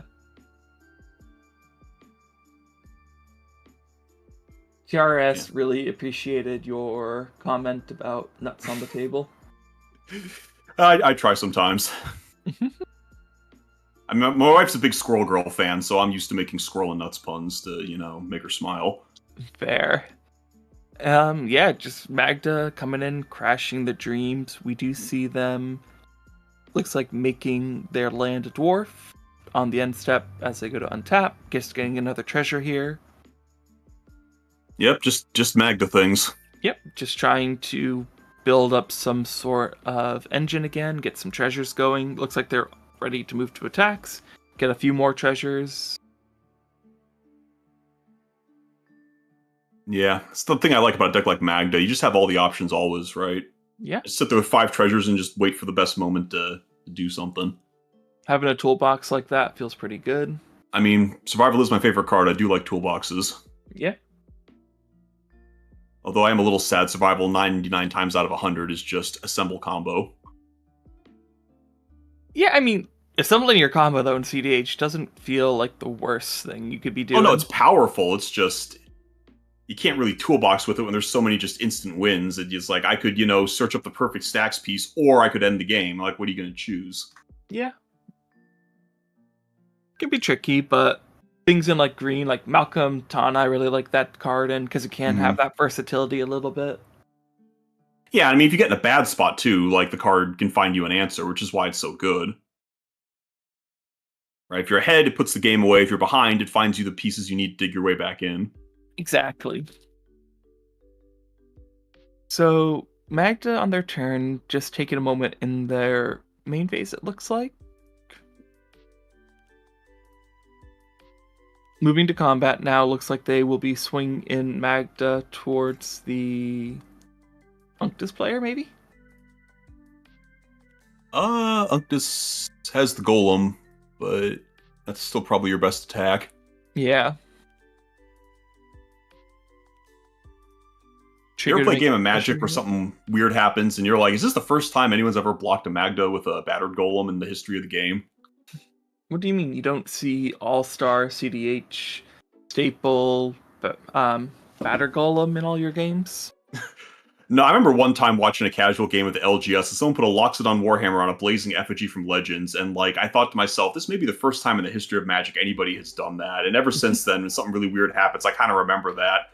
And I'm like, is this the first time a battered golem has ever blocked a Magda in the game of Magic? Well, Magda not doing much else on their turn, just going to beats, getting a treasure, and choosing to pass the turn. We see going on to Aklazov's turn, we have a Black Market Connection trigger. Looks like they'll be opting at least to draw a card here. They have enough life where they can just go to town on whatever they want. Yeah, life payments on that black market not an issue. Heck, do all of them. Do all 3, right? You're still at 40. Yeah. I mean, we got a Papa Squats fan in the chat from... I don't know Very though. nice. Akazots is just so spicy. I'm kind of opting for that mono black discard group slug. Like, Yeah, it's a neat deck, and it's one of those you bring to a tournament and nobody has any idea what you're about to do to them.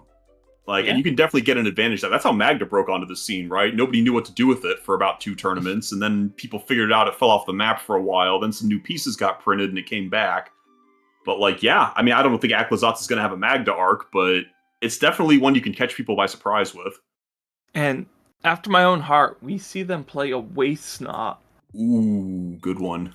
So, in case a Waste Snot, it's not one you see a lot in CDH for whatever reason. It's a enchantment. Whenever an opponent discards a card, if that's a creature card, you create a 2/2 black zombie creature. If an opponent discards a land card, you get to add 2 black to your mana pool. And then whenever an opponent discards a non-creature, non-land card, you get to draw a card. So with Aklazotz being able to make between Aklazotz and Liliana, you're going to get a lot of value out of this piece. Yeah, and fun fact about Waste Not, that card was actually designed by the Magic community on a series of polls on the Wizards of the Coast mothership webpage over about a year, where we voted, we submitted designs, we voted on them, R&D did their spin on it, came back with like questions how we'd like to proceed. So that one is actually community designed. Forgotten Ancient is another one that was done that way. They did this about 3 times. I'm trying to remember what the third one was. It might have been Crucible of Worlds if I remember correctly, but there were like 3 or 4 cards that were designed by the Magic community, and Waste Not is one of them. That's really sick, actually. It's cool to see that kind of love for the community.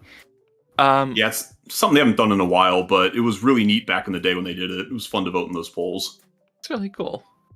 And I love that card, Waste Not. It's such a fun little hate bear piece, like a group slug card. But We see an Imperial Seal on their turn coming down. Yeah, that's a card that's fallen out of favor a lot recently. A lot of lists have cut Imperial Seal. I don't think Mono Black you can probably afford to cut Imperial Seal. I mean, I'm a fan. I don't think that card needs to be cut, but it's a card we've seen a lot less of recently. I think it's actually in a better place than it has been. I feel like there's a lot more decks that can utilize the top deck better on their turn to get that card within not having to wait a whole cycle. Yeah, and the format's slowed down a little bit too, which makes it better for sure. For sure. Can't get Dockside with it anymore, but there's still plenty of good Magic cards to find. Mm-hmm. So looking here, I don't know what they would tutor for. It could be an Aghanim Soul Cauldron. I think that would be a really cool piece right now. Oh yeah, these graveyards are loaded. Yeah, that would also allow you to get rid of the Devoted Druid out of the Timna Thrasios' deck or graveyard. Yes, absolutely. I mean, I don't think Ka0s is going to have a creature that can then, go infinite with being a Devoted Druid, but it definitely stops the Scroll Girl plan. You know what I want this card to be, though, more than anything? Hmm. Like it could be that, it could be Toxic Deluge. Those are the smart plays. But they run Dark Deal, and they have a Waste Snot. And I want to see the world burn a little bit. I like the way you think. Problem is, though, we still got to deal with this Squirrel Girl on the table here. This Hazel's Brewmasters. Someone's got to deal with it, or I think Sean just gets it. And I imagine that's what they're going to get. They're going to be responsible, like we were talking about. But Dark Deal, think about it. And make the blue player be responsible. Oh, they won Path to the Peak. Papa Squat's nice. So, got another champion on their hands here. See if they can run it back. Yeah, impressive finish there for sure. Yeah. Alright, well, we'll see what that card is out of Ka0s in a moment, but quick reminder, I know Hurt just posted a link in the chat. We are doing charity auctions for hurricane relief today, so make sure you check those out in our Discord. A lot of good deals to be had.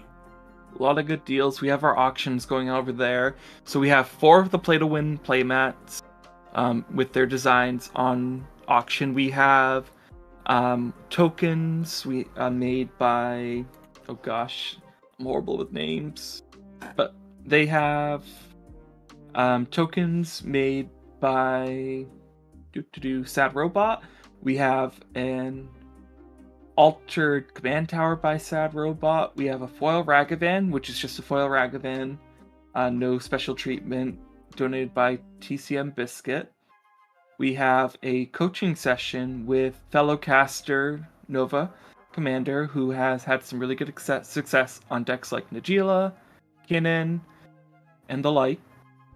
We have the option to join Ganesha and Samurai Dancer. Samurai Dancer, another one of our casters, for an upcoming episode of their deck check. We have a foiled Mystic Remora, created by Beyond the Machina. We have a Sheldon Spellbook foil, which is just added to here. Awesome little... Wow, that is a nice get. Yeah, really nice Soul Ring in there. Well, looks like Ka0s did not do a whole lot. It looks like the turn has moved to Unctus. Okay. Real quick, C9 River, I see you on the YouTube chat. I notice you, senpai. The poor YouTube chatters, so often forgotten. Shout them out. They're the real ones. I've been checking the YouTube chat. I see C9 River over there. I'm glad you did, because I tend to forget about it. Sorry, guys. Alright, what is Unctus up to? Looks like we're in the tank here a little bit. Yeah, they are at 13. Pressure being put on their life total by the Ka0s player. They really have to come up with something here. Plus, they're taking damage from their one ring. Yeah, Finn Master has to realize that they're the last line of defense against Hazel's Brewmaster in all likelihood. Although Magda also left a lot untapped. I mean, you might be able to get a little greedy here. I don't know. Ka0s has 2 mana untapped, and they run a lot of instant speed removal that they could use to snipe out the Hazel. Yeah, my guess is Unctus is kind of in the tank here about whether to develop the board some more, or maybe take a slower, more interactive approach? Well, right away, it looks like they are opting to tap some of their things. All right, what do we got out of Unctus here? Looks like... What was that? Looks like they're playing their commander. Looks like they are casting Unctus. Oh, is that a very finally. fancy version of Unctus? Yeah, it looked like it was from the command zone, but I'm like, Unctus doesn't look like that. Yeah, no, it's an altered Unctus that is Papa Smurf. Looks cool. Yeah. Okay, so we are playing Unctus. All right, let the shenanigans begin. Mm-hmm. That's one way to put some pressure on a board. You know, They already hey, there's a Hazel Brewmaster next turn, but you got to deal with Big Blue right now. Mm-hmm. I'm looking at their list right now, and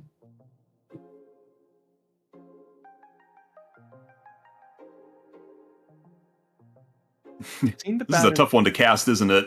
Yeah, it's one you don't see a lot, and I'm just trying to get a handle of what their board looks like.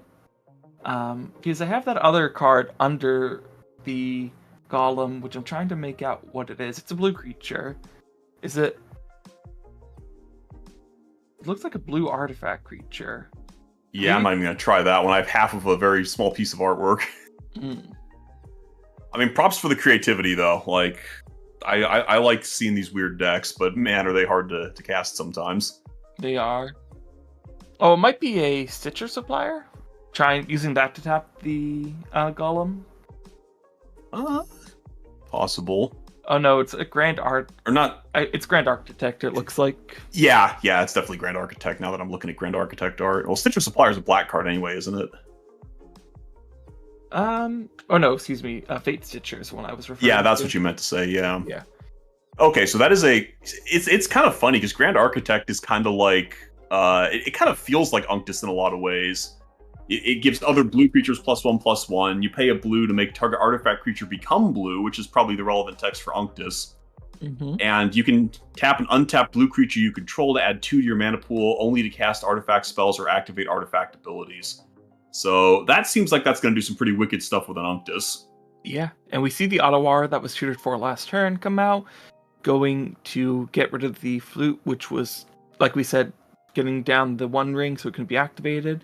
Now drawing 4 off the 1 ring, getting a bunch of cards in hand off this. Yeah, Unctus might just have this. Like, this seems like a pretty winning board state for a deck like this. I think they're a little choked on the mana, though. Choked on mana. I mean, they had to use the Ottawara to bounce that to get card advantage, so I think they're just trying to dig for something here. Yeah, they gotta be. Yeah, it looks like they have 1 mana available from what I can see on their board still. Well, remember, the Grand Architect can create some mana by tapping creatures for 2. Mm-hmm. So it looks like we've tapped Unctus for some mana here, which is probably going to get us a loot as well. Yeah, it looks like we have some 3 mana floating based on that die. Yeah, looks like Unctus is going through the motions here. I'm not exactly sure what the combo is, but this feels like a combo. I imagine that is a cut island, like you said, just to represent mana floating. Yeah, that's what it looks like to me. That's for blue and pool. Yeah. Alright. Playing the Seat of the Side Nod untapped.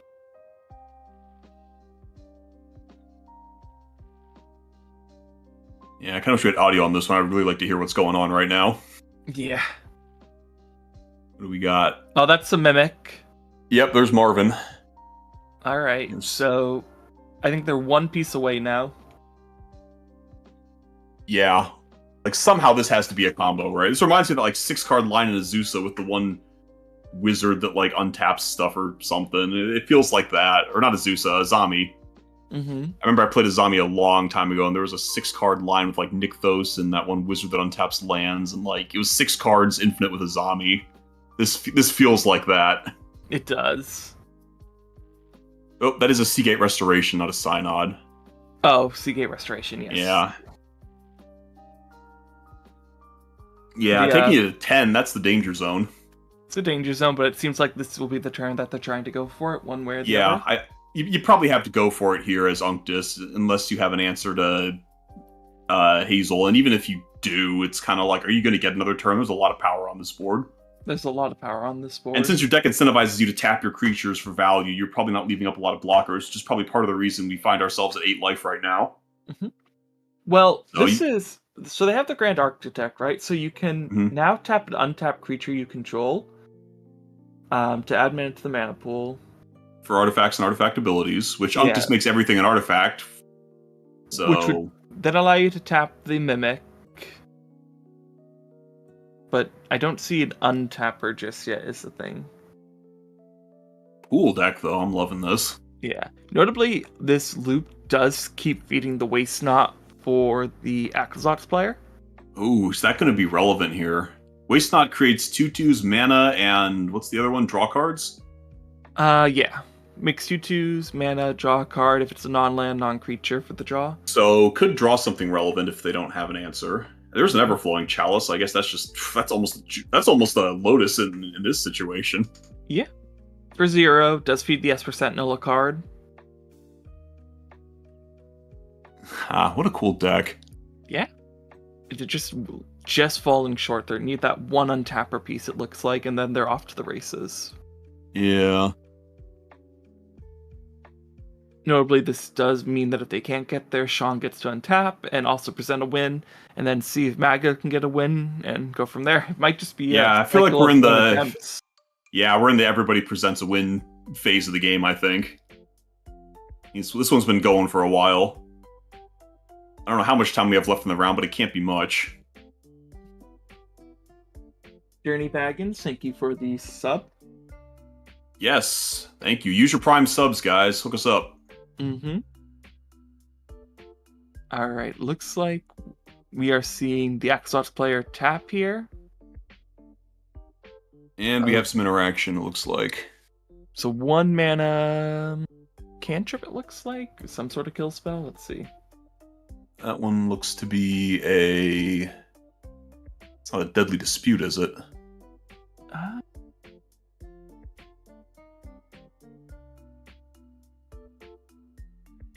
Doesn't... Or wait, no. Defile? No. It might be Defile. Yeah, that one's got some art on it that's not showing up in Moxfield. It looks like it's only 1 mana, though, so the only thing I can think of is it is not foul. It's got a, if it's 1 mana and interaction, or it's Defile. Defile. Excuse me, yeah, Defile. Yeah, only the choice is heard. Though. Yeah. Oh, we got the offer. Oh, and protected. Yeah, yep. This might be it. All right, see if any of the other players have anything. Could be like an RAB out of the Magda or something. They only have 1 card in hand, though, it looks like. Yeah.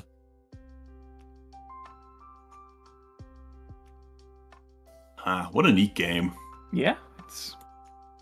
We got like the old classic Thrastimna and 3 monocolored upstarts. Gotta love it.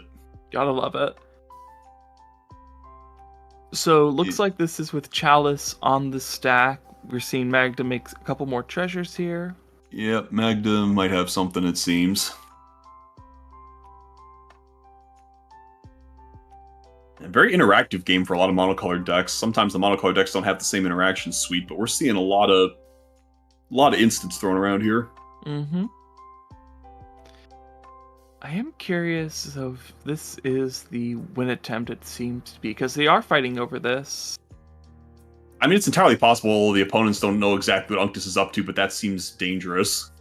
Do you see Magda tapping a bunch of mana here? Looks like into Treasure Vault. They're going to get an activation off this with Author on the stack.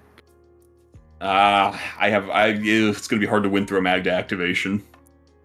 It does. So, current stack, as I understand it, is now we have a Magda activation, or soon we have a Magda making treasures, which will lead into an activation in response to the offer, which is in response to the Defile, which is in response to the Everflowing Chalice. Yeah, interesting stack. Didn't think we'd see one of those today. No, exactly this to say. There'll be many interesting stacks today, I'm sure. For sure. Like you said, out of these monocolor decks, it does feel bad if you're Magda, though, because you're putting a lot into this activation just trying to stay alive. Oh no, we've got the killer ad at the worst moment. I'd tell you to subscribe, but all the people who did aren't seeing that killer ad, so we'll keep that one to ourselves. We're seeing Magda. I'm seeing Sabrina Carpenter. No. No. Oh, I'm sorry, Chad. You can't even hear me right now, but I'm sorry. Some of them can hear us. They're not all on ads. If nothing else, we get to talk to her. Hurt can hear us. Mm-hmm. See what happens when you don't sub? Yeah, you listen to the man. Yeah. I'm also getting ads, so I have to do my Prime sub again. Yep. Alright, what's the Magda get? Nothing yet. I think we're having a conversation here.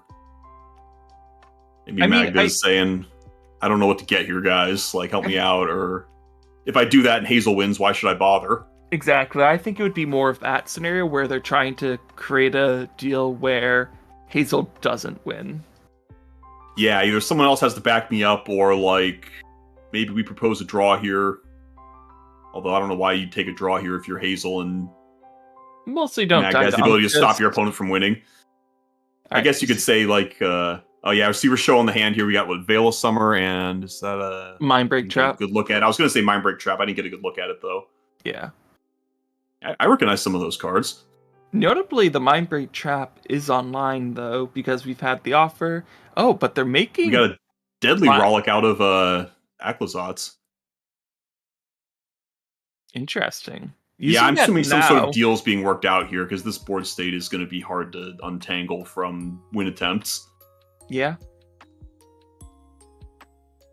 Yeah, it's a part of the game. Some people aren't a fan of it, but...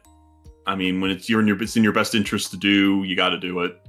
Yeah, so they used the Deadly Rollick to exile the One Ring. Was that it? Yeah. Or was it?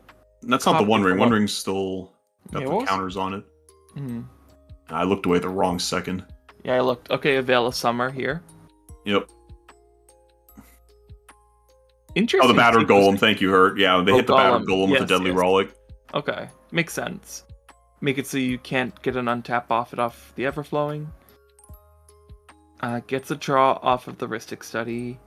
Veil of Summer here seems interesting. I don't know what they're going for. Probably just to draw a card to find something.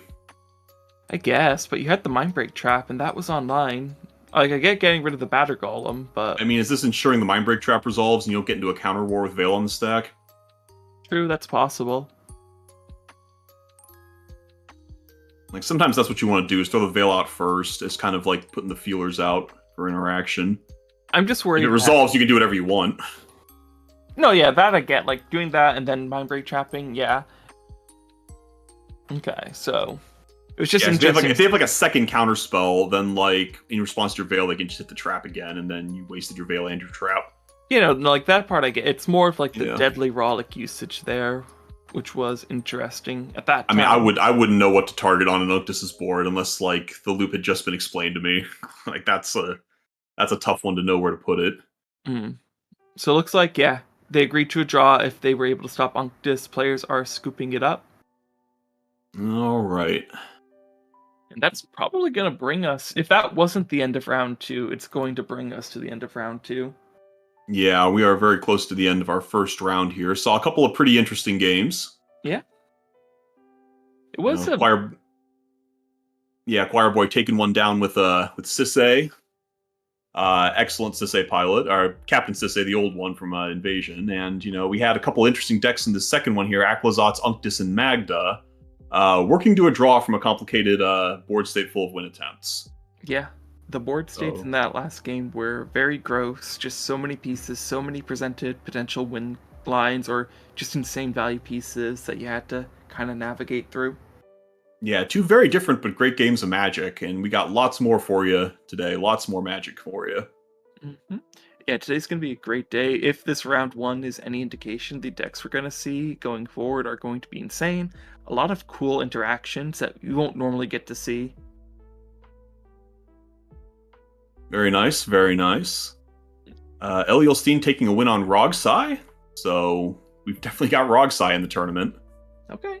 So we got Rogsai, we got a Captain Sisse, we have a draw here with these deck. Very interesting first round. Yeah. The only Rogsai. We have one Rogsai in the tournament. That's different. Now that is a surprise with the way Rogsai stocks have been right now.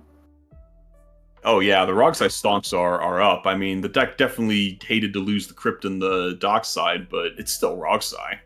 It is still Rogsai, that's true. I mean, I think overall it still does its job. You lose a little bit of consistency in the mulligans, I've noticed. Like, I feel like Rocksai either keeps a hand to 7 now, or they mull down to 4, and there's very little in between. Yeah, for sure. That's kind of how the deck always was, right? You just have to mull into speed, or you just don't do anything. You can't make the value up in the long game, at least not nearly as well as most other decks. Mm-hmm. So it's always felt like a real risk to take to tournaments. You got to be pretty good with that deck to have a lot of tournament success, despite its raw strength. For sure, you have to be really skilled to recognize the lines, get them to work, and some of the lines with your life can be pretty tight too, so definitely need to get reps in with it. It's not a deck you could just bring and hope to do well with. Yeah, absolutely. It is definitely not a, hey, I just put this together, let's try it out deck. I mean, you can probably get some wins because, A plus B is not difficult math, but to truly play it through other strong players who know what you're up to and will work with each other to stop you quickly is a very difficult skill set that not a lot of people have. For sure. But really great turn, round one. A lot of great decks, some cool things. I can't wait to see what we'll see going into round two. Real quick, if you're just joining us, we are doing a charity event today to raise money for hurricane relief for those affected by Hurricane Helen and Hurricane Milton. Hop over to our Discord. We have a charity auction going on there where you can get some really amazing items.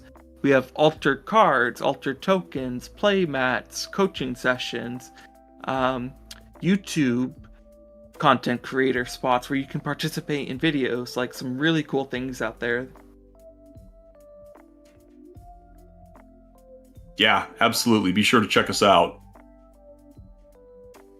And I think we are about to break here. Neko, I believe, will be around for the next round. I will not. I will be back later in the day, around 3 o'clock for round 4. Mm-hmm. But welcome back to the Ka0s. It's been great commenting these games, hanging out with chat, and we'll catch you in a little bit. Catch you soon.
When it's cold outside, I imagine that you're here on my couch, lovely patient.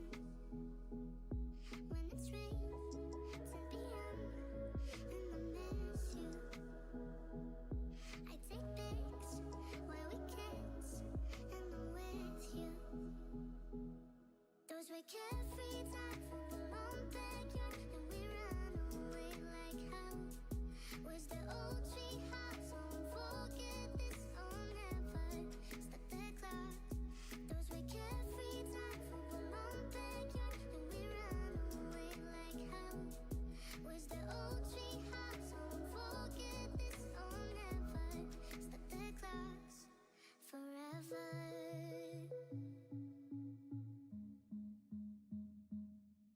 Forever,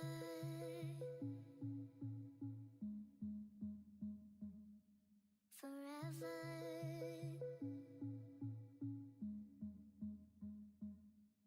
forever.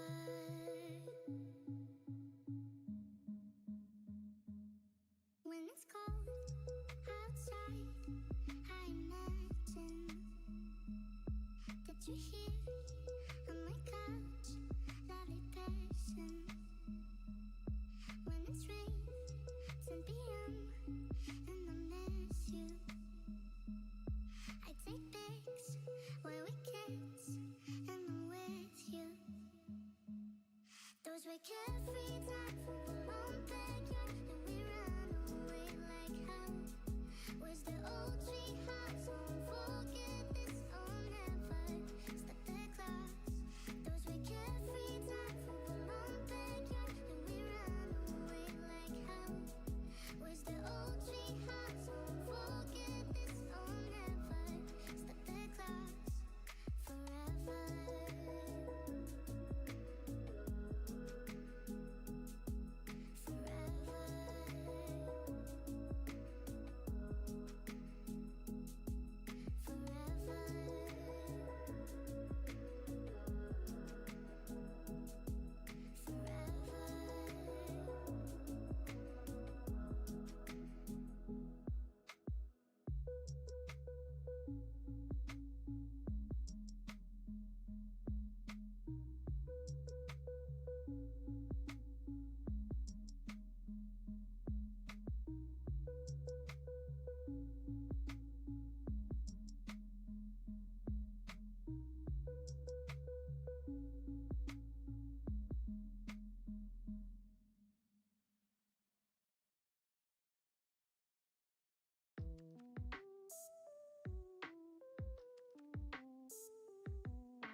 Hello, everybody. Welcome back to round 2 of Chaos Treasure Series number 17.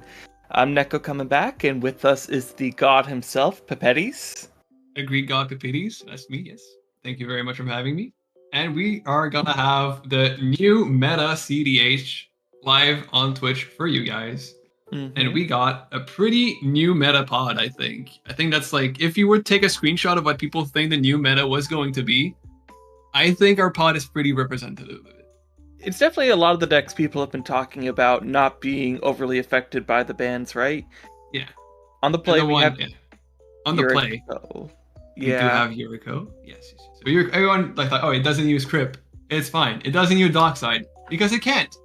And Exactly. it doesn't really use Well- Jude Lotus. Yuriko actually Oh. did have one line where it would copy a Dockside with one of its ninjas, so it did lose that line if you think about it. Did it even go? You have infinite mana, right? And you still Yeah, needed the- something else to do with the mana. Yeah, I mean, infinite mana is still pretty nice, though. That is true.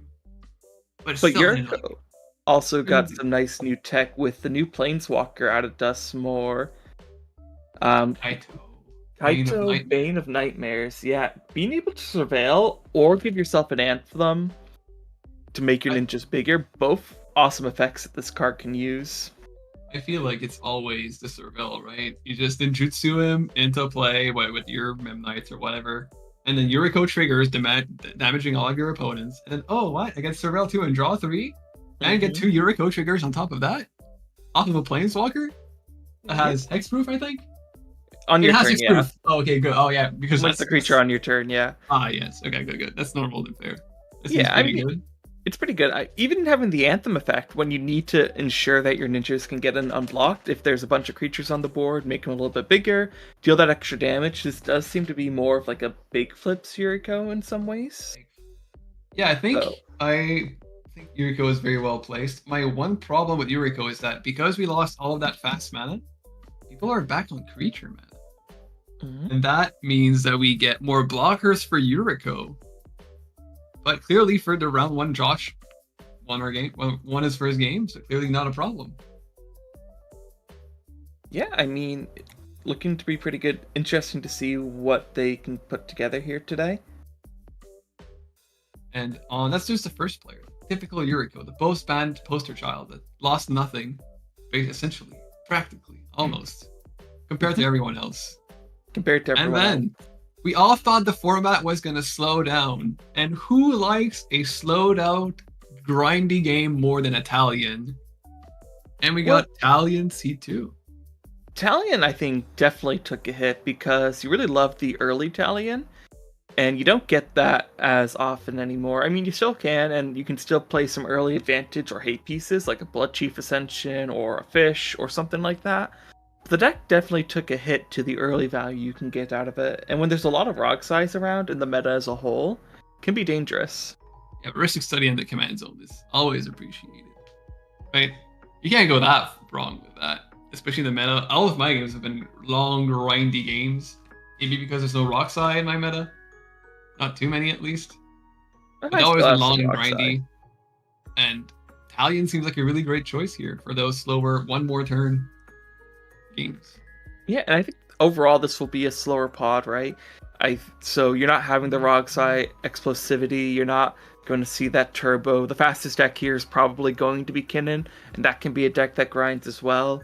Probably going to see something nice and slow here. Speaking of Kinnan, also basically unaffected by bans. Oh no, it doesn't have Dockside anymore. It never had it. It can run less clones. Isn't that great? We're not in the Clone Wars anymore. I mean, I think clones still have relevance for things like Bowmasters, but yeah, definitely not having to run them as much. Is nice. And also we have the poster child, or the resurrected king, Timna Thrasios, coming back into the meta now that Dockside is gone.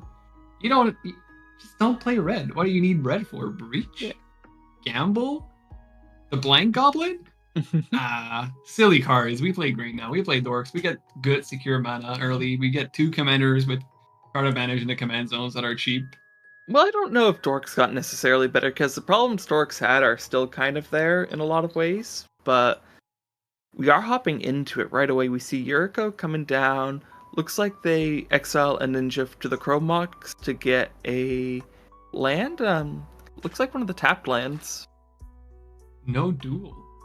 That's a bold play. Probably a duel in hand. They don't want to lose the bow. Turn 1 Bowmasters. See, that's what the thing that can make dorks not as good. Yeah, but now you're gonna have Oh, 2 bodies that you'll be able to try to swing in on your next turn to get Yuriko out. Looks like they went for the Watery Grave instead. Okay. what do you feel about the sorcery speed? I would have tried to got a dork from the Tim the Thrasios or the Kinnan player at least. Yeah, I think playing the Bowmasters out right away does seem a little bit suspicious. It also opens you up to like a Mockingbird out of one of these decks to copy the Bowmaster pretty easily. I mean, you still need 2 mana on your turn and the Mockingbird. And they probably didn't plan for that. They probably planned for if you've got Mockingbird as, let's say, the Kinnan player, you're hoping that Tim the Thrash is going to play a dork and you can play a dork as well. But either way, like, getting 2 mana is not the hardest ask for these decks, I don't think. Alright, turn 1 Bowmaster. You know what? Can I just say something? I'm so glad I'm not in this spawn. This is not my matchup. There's a Bowmaster turn 1. Every deck is really good at grinding. Well, I was Probably saying, gonna- like, clones still have value for this exact scenario, and dorks are still the worst off because of this card, so we'll see what the other players can do here.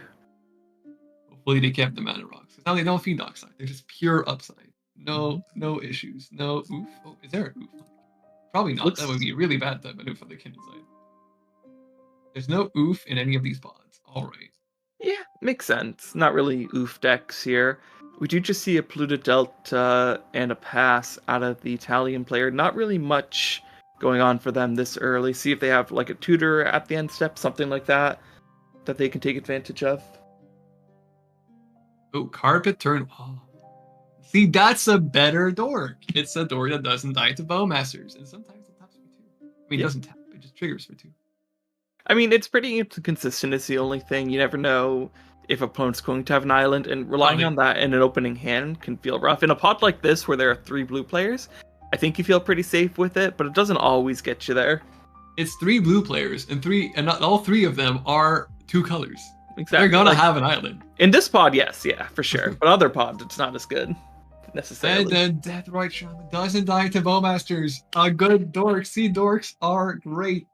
Well, it doesn't die to 1/2 one money. Bowmaster activation. Hey. If there are 2 draws, so it dies pretty easily still. It's fine. It's fine. No one's gonna draw 2 cards in this pod, right? No, with Italian, never. Never. Never. But it still lets you attack. They give you an attacker for Tim the next turn if you need to draw a card. It lets you cast your Thrasios, obviously, if you don't have anything else going on. No, it's a really I good think- card still. Yeah. I think that Tim the Thrasios is the fastest deck at this table. I'm not sure it's the Kinnan. No, it's Kinnan, 100%. 100% Kinnan. Oh, you're a 100%. believer that Kinnan is turbo now? It's like it's Roxai Kinnan? I mean, I don't think it's necessarily turbo, but I think it's the deck that out of all of these ones can go the fastest. And as an example of that, we see a Yavimaya Ka0s into an Elvish Spirit Guide, cast Kinnan into a Mox Amber. To follow that up, we have a Scrap Gorger. Oh, what is this? Is this some Kinnan tech that I'm unaware of? Scrap Gorger basically allows you to tap, exile a card from a graveyard, and then I believe it also gives you a mana as well.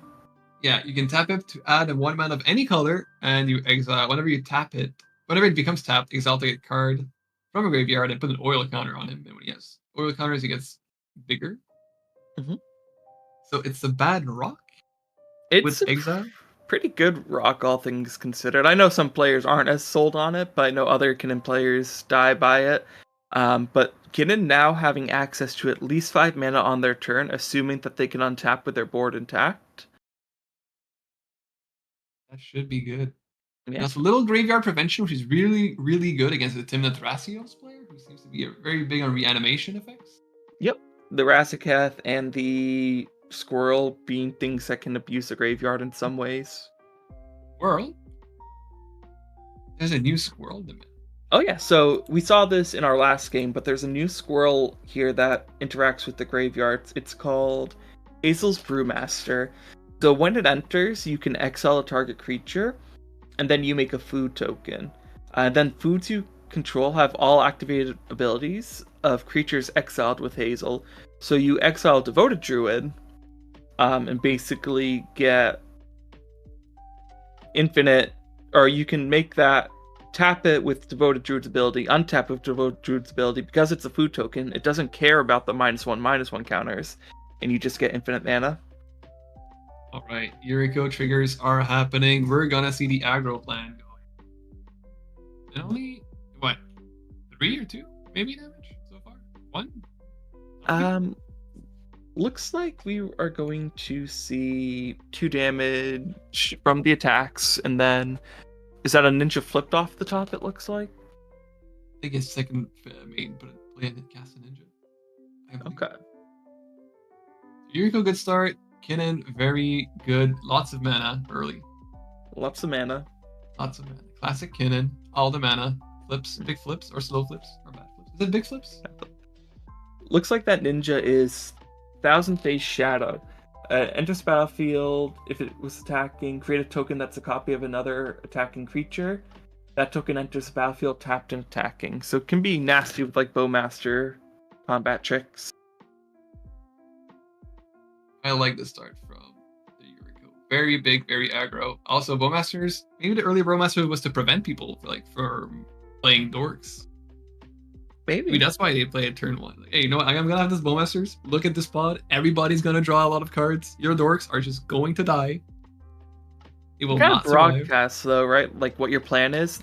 I would rather hold it up on the end step of Kinnan's turn and just play it, and hope to be able to ping something down, and you still get your hasty attackers on your turn because you get to untap with them. We have a fetch from the end step from Talion though into a Dark Ritual on their turn. 4 mana for Talion. Okay, getting down the turn 2 Talion feels good here. Do you still name 2 now? Because there's less crypt, less rocks. I think in this pod, yes, you name 2. Yeah. A lot of creatures here. It looks like they are naming 2. We have Talion on 2, the good old classic. You know what? Turn 2 Talion. Okay, so we all have strong openers from every single deck here. No one's feeling really behind. Yuriko's already on the combat zone. Talion's already got Talion. Timothras has mana. You know what they want. And Kinnan has even more mana because that's Kinnan. That's what she does. 2 less colors but 2 more mana. So it works, right? It's a trade-off. The trade-off, yeah. Carpet's making 2 now, which feels extra good. God, I love Carpet. 1, 2, 3, 4. Dranathan Linvala, really good here against the Kinnan. I think this is the new tech for the new meta. Dranathan Linvala seems amazing as a 4-drop. You just annihilate so many of those new post-meta decks. So Maybe. For those who don't know, okay, this is how insane this card is. And I love it to bits. It's a 4 mana 3/4 flying vigilance, so it's a Tim attacker and defender. It has a Linvala part where it says activated abilities of creatures your opponents control can be activated. So all your mana dorks, all your Kinnan activations, all your big anything else activation that I'm forgetting, like King. Yeah, just all your dorks are off. All your devoted druid lines are off. All good. And the best part is that you get them, because the second part of that card is Drana and Linvala has all activated abilities of all creatures your opponents control. And you can spend mana of any color to activate those abilities. Which, not that big of a problem in Sans Red. Still. I mean, it really hurts the Kinnan on this table more than anyone. Doesn't do a ton against the other players, but against Kinnan specifically, it really stopped them. And Kinnan was going to have so much mana on their turn. They are now hellbent, but they played the Mox Diamond into a Gaia's Cradle, into a Perplexing Chimera. This game just got wild. Oh, it's a Chimera game. Okay. So the way Perplexing Chimera works is whenever a player casts a spell or opponent, you can choose to gain control of that spell by giving them the Perplexing Chimera. Essentially, it makes it almost impossible to win unless you can interact with. Unless you can win twice in a turn. It's very, very difficult. We have Drana and Linvala preventing all activated abilities. Yuriko's on inactivated abilities. It is a very cool card, but man, doesn't make board states complicated. It does, especially in webcam type formats.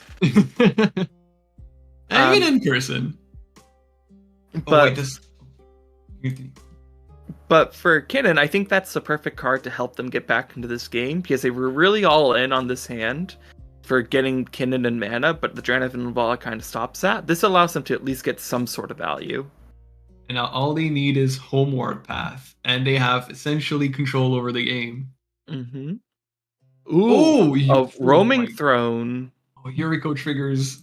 So many Yuriko triggers. Yep. So roaming throne will enter, be named ninja, I'm sure. Then each of your ninjas, when ability of theirs triggers, it will trigger an additional time. So you'll get double the Yuriko triggers this combat. Now, But like I said before, now look at the board. Where is the Yuriko going? Every board's plugged up. yeah, You have to sacrifice your Yuriko to remove something? You can't make it unblockable. exactly. You don't have any evasive creatures right now. No evasive creatures, no evasive ninjas. Well, the 1000 base does fly, so you at least have that. You can get in on the Kitten player. 1000. I thought it was a prosperous thief. I do not know all of those art. Yeah, that's the ninja on the Yuriko. 1000 face shadow. Oh yeah, that's flying. Okay, so at least I have one ninja. Yeah, which is 2 Yuriko triggers off the roaming throne. That's pretty good. All right, okay, we're still good. All right, first one land, second one. Okay, that's not a land. It is. Yeah, technically. It is technically. It's just not flipped over like it should be. Yeah, because who's gonna cast a Seagate Restoration for 7 mana and deal 7 to everyone? Yeah. It's a land. And name Orc and drop the Windfall. Yes, that's the end game. That's how you kill people in the new meta. For sure. For sure. Yeah, no, this is the Yuriko game state you really want. Game's kind of bogged down. Players are going slow. You're able to be in first seat, get your advantage, have the perfect sequence to get you going. Life totals, everyone's now at around 30. You're sitting at 37. You're feeling pretty good. You just have to find a way to keep them from getting out from under you now, because you have no men open to interact. I mean, I don't think anyone's really going for a win on this turn. If the Thalion goes for a win, then he bamboozled me. Ooh, we see Imposter Mech coming in from the Thalion. What do you name here? Dranithan and Vala, probably. Oh no, Bowmaster. That's probably for the best, yeah. Yeah, it's an indestructible Bowmaster, right? Indestructible Bowmaster with a Timna. Yeah, that seems pretty good. So I guess now clones are there for Bowmasters? Is that the new meta? Yeah. I mean, that was already kind of the meta. Dockside was nice, but Bowmasters really drove up the clones. Dockside was just nice? It was a nice little addition that sometimes was useful. I'm just saying, like, clones became really, really popular, though. Like, they were already there, but then Bowmaster dropped, and it felt like there was a clone every time. Okay, I don't play, but how many clones did people ended up playing in? 5? Usually, I would say no more than 3. You would have Phyrexia Metamorph, Phantasmal Image, maybe Imposter Mech. So I would say 2 to 3 would be the standard. And then the new bird also at the end, right before the bans. And I think people were switching out, like, Phantasmal Image for that. Okay, so they were on 5, like I thought. Yeah, it was 2 to 3. Yeah. Always seem like they do. Alright, so I think Talion's in a great spot. Still no blue showing, so a bit light on interaction. And like we said, I don't think anyone's going for a win anytime soon, especially with that perplexing camera. Yeah, true. Yeah, that makes it difficult to try to put a win on the stack. But if you cast the Devoted Druid and then it gets Perplexing Chimera, you still have the Dranithan Vala. Oh, that's so great. But yeah, you target the payoff for Devoted Druid, right? You don't target the Devoted Druid itself. Yeah. Yeah. Oh, I hope that happens. Oh my god, I hope that happens. It would be such a great play. It would. Oh, we've lost our game. Have we lost our hurt? Oh. I think we might have lost our hurt. Alright, I don't know if people can hear us anymore. Okay. Let's go. No idea if people can hear us, but we're gonna continue as if nothing happened. All beautiful technical simplicity. Alright, we do see Timna coming down out of the Timna Thras player. They have a great attacker and the Dranithan Vala, like you said. Do you swing with John? Oh, Timna and Thras getting all the commanders out. All the value. I don't feel like you want to trigger Timna right now. Triggering Timna for 1 doesn't feel horrible. I feel like you always attack with Drana, right? You attack the Yuriko player, because Yuriko's going to make everyone low, and no one's winning anytime soon. If you want a chance to kill Yuriko, I feel like you need to start lowering their life total. I agree. I think swinging into the Yuriko player with Drana from Vala is probably the best option. Then you don't lose your Timna or anything to a Bowmaster trigger, because you're only drawing the 1 card. Seems to make the most sense. I'm just hoping... Is it worth it? Because it feels like you're drawing a card, and then the Orcish Bowmaster becomes a bigger problem. Bigger. And the best part is, like, normally getting a Thrasios, if Kinnan is about to pop off, would feel great for them, because that's their sink for colorless mana. But there's a Draenei from the ball, so it doesn't even work for them. Oh, do you know what happens if there's 2 Draenets and Manvalas on 2 players' boards? Do they get no abilities or all the abilities? I believe they would have all the abilities, but you can't activate them. Ooh, okay. That makes the most sense. Yeah, because Draenei and Vala says activate abilities can't be activated, and then in addition it gives all of your creatures the activated abilities. So they just everyone has all abilities, nothing can be activated.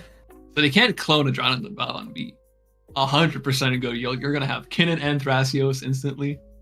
No, not unless you can remove the other Draenei and Vala somehow. The OG one. My plan, if I was a Kinnan, hold for the card draw of the gods to have a bounce spell and bounce a Draenei and Vala. And hope they cast it again. And then exchange it with the Perplexing Chimera. And then you have all the Thrasios activate. Then you have all the activations you could ask for. Or just a Rhystic Study. You know what? You can never go wrong with a Rhystic Study, right? True. Alright, looks like we're moving to combat. Seeing the Draenei swinging in here. Let's see if they're going to go. Not realizing the Draenei and Linvala has Vigilance. It is a new card since a new meta, so I don't blame the players here. It's not really a new card. They realized it, though. Okay, they realized it. Okay, good. Okay. And yeah, they are swinging into the Yuriko player, getting a little bit of damage in on them. Yeah, I believe that's the right call. Yuriko is going to damage everyone. You kind of want your opponents to die at the same time. Mm-hmm. It's always better for you. And Draenei having Vigilance just means it's a free attack. Alright, looks like the Bowmaster will trigger off that. Kills the Fly Ninja on the Yuriko's board. 2 less Yuriko triggers going into their turn. No more great attacks for Yuriko. They're kinda need something here. I feel like the best player right now the best position player is Italian. That's exactly what you want. None of your opponents are really going for anything crazy. Right? The graveyard is no longer covered by... Oh no, yeah, the graveyard is fine. Tim the Thrasios player going off at a really good start. Yeah, they definitely have a good board state. A lot of creatures. They have their commanders. They have their graveyard free. They don't need to cast too many spells to win. Mm-hmm.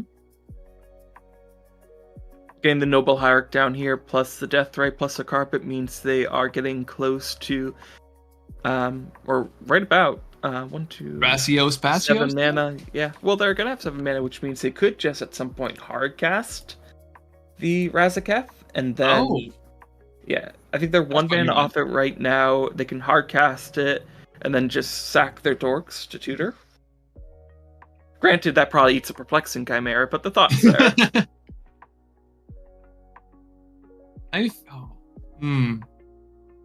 Yeah, you can't really... You need to go for 2 wins, like I said. To beat the Perplexing... Or remove the Perplexing Chimera. Yeah. Italian, I think, just right now, everybody's losing life. Italians, slowly, eventually gonna trigger. And so far, the Italian on 2 not paying off too much. Not triggered a ton. Off of him now, right? Yeah. Just Timna and Thrasios, because Thrasios has 2 CMC.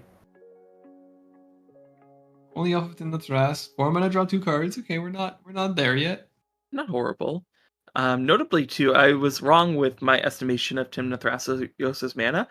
all of their creatures are mana dorks thanks to the Armored Scrapgorger, now the Lenoir Elves that they played in addition to that on the Kinnon's board. So they have all the mana that they could hope for. Wait, I'm sorry. Why did they? Jonathan Vival is a dork, so they can tap that. They have their 2 other dorks. Oh, okay. Yeah. Oh, I finally figured it out. Thank you. Yeah. Oh, yeah. So they have all the mana Villa's there. Souls. Yeah. So what do you do if you're Yuriko? You can't attack anywhere. Everyone has big blockers. Yeah. Is Rolling Throne a big boy? It's a 4/4, and Oh, that's a big boy. yeah, I can swing into a Kinnan. It's a ninja, right? I don't think it is a ninja. Nope, it is a chosen type. Yeah, so it is a ninja, so you could swing in for that. Still have a big boy. You're still fine. It has ward as well, so Yeah. the odds of it being removed are very low. Very low. I believe the Perplexing Chimera can block it. Or no, it's Perplexing is doing a 3/3, so yeah. Yeah. It doesn't even safely block it. And even then, I don't think it's worth it. No. That's your one way back into this game. Is Perplexing Chimera something good? Looking like they swing into the Talion player, though, who opts to block with their Orc army. Ooh, yeah, no, that's. I feel like you really want to trigger Yuriko now. You want to get this. You want to get this game over quickly. Yeah, swing into the Talion seems like an odd choice where there were just better attacks that didn't have a free blocker from the Orc army. Maybe they're prioritizing removing resources from the Talion. Maybe, but I feel like your best advantage is your own card advantage here. Alright, we're going to Talion's turn. Now we have a Talion, you have a Bowmaster trait, you have a copy of Bowmaster, you're just gonna pass, yeah. Draw go. You land drop, you let people die, and they're by playing their own spells. In this stalled out board state where everyone knows that everyone has answers. So much mana is available right now. You just never go for it. Yeah, all this blue mana up, you would expect people to have answers. A Kitten's still hellbent, so you don't have to worry about them, but everyone else still on blue, open mana. And Yuriko has a lot of interaction. Right? Yeah. If I remember correctly. Yeah, they run a lot of removal or weird counter spells, stuff like that. Moving to combat right away, we see the Draneth and Linval looks like they're swinging in again. That's Italian. I think it's correct to assume the Italian. And also the Timna can always... Their own Bowmaster? Yeah! Whoa! 2 Bowmasters for the Italian player. Oh, no. Okay, so there's no other Bowmasters that you don't control. So you don't shoot the Bowmaster, so you're good. So what is it then? Probably you start with the Noble Hierarch, then you'll have 2 triggers. Kill Timna if you wanted to. You have 2 triggers? Well, there's going to be 3. 1 on the ETB, and then 2 from the Timna draw from the combat. Can you just say 0? Do you decide before? Can you respond to the decision? You can just say, I don't draw any, and you're fine. Yeah, if you do it that way. But if Timna does draw... Yeah, but then Timna dies. Yeah. Because Timna, like you said, is a May. But yeah, ping the dork. It does turn them off a card, which is good, so either way it's a win-win for you. And also, now you can't activate Thrasios without sacrificing dorks. Oh, no, okay, so he did draw a card and Timna did get pinged. Okay. Yeah, okay. I mean, makes sense. sense. Now we're going to see that Orc Dorkin being unreasonably big. There you go. Those are words. Mm-hmm. Italian really showing the power of Orcish Bowmasters, how oppressive it is against every single deck at the table. Kinnan will not have dorks soon. Timna and Thrasios cannot have Timna. Thrasios can barely activate. Yuriko, I mean, there's a giant blocker. Yuriko can't attack into it. Yeah, Yuriko not having any more brilliant attacks. I mean, Timna, Thras probably not going to want to sacrifice their board, so you could probably hope to get into them pretty safely. Bloom Tender, that's courageous. Bloom Tender with 2 Bowmasters does not seem like it would be long for this world. I mean, if you have the carpet mana and nothing to do with it, might as well try, right? Odds are Bloom Tender won't get too good later in the game we are. Timnathras is also on Soul Cauldron, so there's a world where you just play it. If it gets pinged, you play the Soul Cauldron, I exile like it, that. and then get the mana anyway.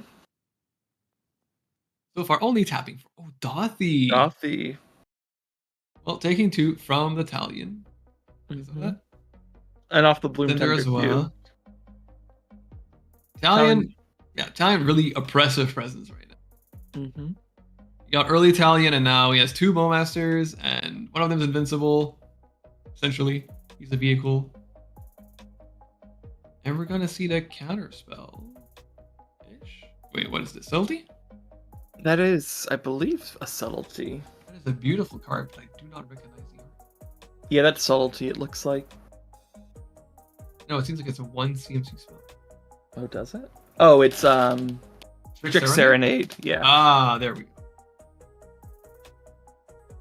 The counter to Dothy Woodwalker. Okay. Interesting. Are they why going do to you fight think over this? Yeah, why is it so important for the Talion? I don't see why he would care. I mean, it turns off value pieces, right? It means that Dothy can't give the Timnathras more advantage.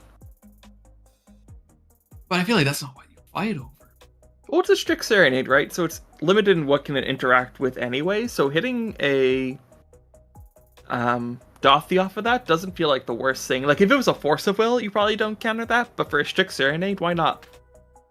I mean, wait, what's it say again? Counter the artifact creature or planeswalker spell. Its controller creates a 2/2 bluebird. Well, that counters a Kinnan combo. That counters a TNT combo. And that counters a very juicy save me ninja from Yuriko. Yeah, but Kinnan can't activate. Yuriko's pretty out of the water right now. And swing at the Kinnan, which it didn't do last time. There's still someone to beat up. But, I don't know, Kinnan might just be at the point where they block anyway. It doesn't feel safe. I feel like Kinnan, you're at 30 life. I think you want the...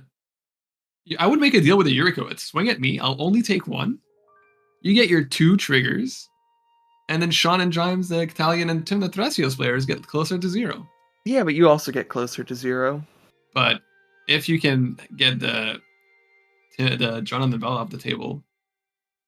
Sure, but that also still, if you think about it, gives Yuriko 2 cards, which doesn't feel great either. I feel it's still your better option, right? I don't think there's a better... Like, maybe there's an argument to be made that that's the best option you have, but it still doesn't feel great. No, it doesn't feel great, of course. But that way, the lower the Talion and the Timnathras life become, the more they're going to try to go for it. And then you're going to have the big interactions. And you're player 4, they're player 2 and 3. So you're winning after these 2 if you go for a win, which is where you want to be in this spot where it's super grindy. Yeah, but Kinnan's in no position where it can go for a win right now. It has 1 card in hand, no activated abilities. It's not... Yeah, but that's the thing. If Sean dies to the Talion triggers, to the Yuriko triggers, then he has the Kinnan activating. He's back in the game. One good big flip is he has 1, 2, 3, 4, 5, 6, 7, 8, 9, 10, 11, 11, 12 mana? Yeah. If you can activate Kinnan? Oh, okay. Well, this is the way to do it. Soul bonding to give it flying. That kind of takes out the need to make a deal. Well, yeah, if you just can finally get a flyer, is a soul bond a one toughness creature? I feel like someone can just activate a Thrasios in response. Yeah, if they really needed to. Deceptive or team working with a Orcish Bowmaster and a Thrasios. You get a 1/1, I get a card, my dork survive, his thing dies. The win-win. Mental misstep, though. Not even having to worry about it. Ooh. Yeah, Talion's been trying to. Oh. Paying for it with mana. Oh, that's... Mm-hmm. Yeah, so we're back on the deal. I feel like we're back on the deal. Making the deal on the table, right? I don't think you're at that point yet. I don't think you just let the Yuriko get in for 3. No, you can let it get in for 1 with the Yuriko. I don't think so. I don't think that's your... I don't think you do that just yet. Hand sizes are overall pretty low. I don't think you're worried about someone trying to go for a win just yet. Giving Yuriko cards is just a way to let them get ahead. I don't think. No, but Talion is a lot of cards. Timna Thras is a lot of permanence and mana advantage. Yeah, but the Bowmasters can help keep those under control pretty easily. What I'm getting at is, Kenan, you're behind. How do you get back into this game if you don't try to make the other player's life go down? And try to get... Because if you're ever going to try to remove the Adrenaline Ballot, which only affects you, Talion's going to counter it, Yuriko's going to want to counter it, Tim the Thrasio is going to want to counter it, and even drawing cards. So your best bet, I think, is to make a deal with the Yuriko player to let him attack you. That way they deal with each other while you get what you want, which is more pressure on them to interact with each other and make them use their cards. I see what you're saying. I just don't know if now's the time to be doing that. I don't think you have a lot more time. I don't know. The more time this game goes on, the more the Talion is favored. No, I agree, but I think... Well, I think, honestly, Josh wants to swing into Timna Thras. Looks like they're trying to calculate how much blocker power they have and toughness. They have a 3/4, right? They won't block with it. I mean, they might at this point. They might. I don't think they do, though. They can just block with a Dork that's gonna die anyways. Like, they can block with the Deathrite or the Bloom Tender. Yeah.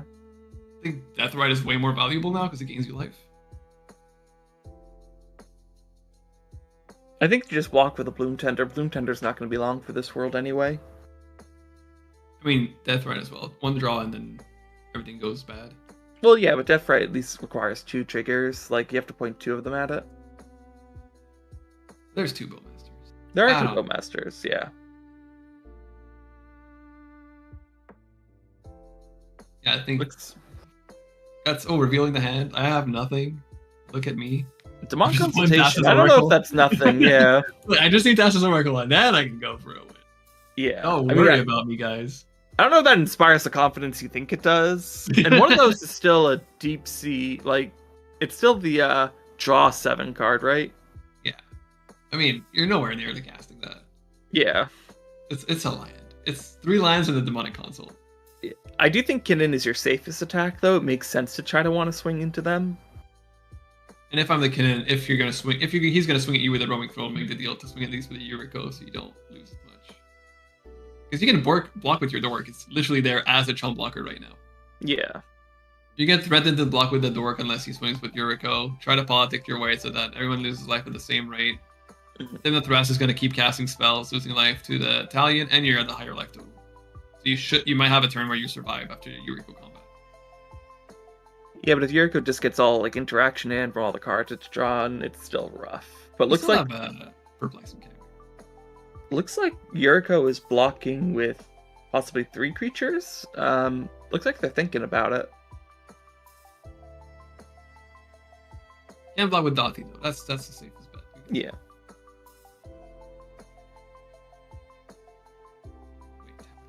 Wait, it's attacking. Okay. Yeah, so players are currently talking. Looks like they're not letting the roaming throw get anywhere. They're actually trying to convince... Okay. Okay, yeah. So what Kidden was trying to persuade was to make the roaming throne swing into Sean so that they would block with their valuable pieces. Knowing that roaming throne wasn't going to go in this turn, they were trying to get the pieces off of the Timna Thrasios' board just by making them block with it. Yuriko decided not to go with that persuasion, opted to try to swing into Kinnan still, which was just blocked by the elf. And Yuriko very far behind again. Couldn't get her swinger in. Talion getting further and further ahead, developing mana, developing board presence, preventing other people from doing the same. Mm-hmm. I feel like as the 3 players, you should start being really worried about Italian. It's like a stack where it won 3 turns before it actually won the game. And I feel we're getting really close to that moment where the Italian's really in a very, very good position. Yeah, but Talion struggles to win the game more than any of these decks.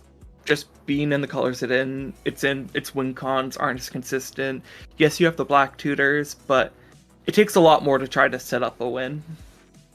I mean, same things could be said for Yuriko. It's a hard time winning. Well, yeah, but look, I'm not saying Yuriko is the best at winning either. Thrasios. Interesting. So we're gonna get 2 Bowmaster triggers. Yep. I wonder if there was a deal to not target the Thrasios as well. I don't think players are making deals right now. I think No Frost is just deals? trying. No, I don't think so. Nope. Responding to the Italian trigger, maybe? Maybe. I think right now the best thing Italian can do is to keep the status quo. Killing the And Dothy is probably not a bad option either. so okay, let's say we let the Thrasios player untap with all the mana. He's gonna get 4, 5, 6, 7, 8, 9, 10, 11, 12 mana. Mm-hmm. And do what with it? Yeah, Give you they more have. Bowmaster triggers?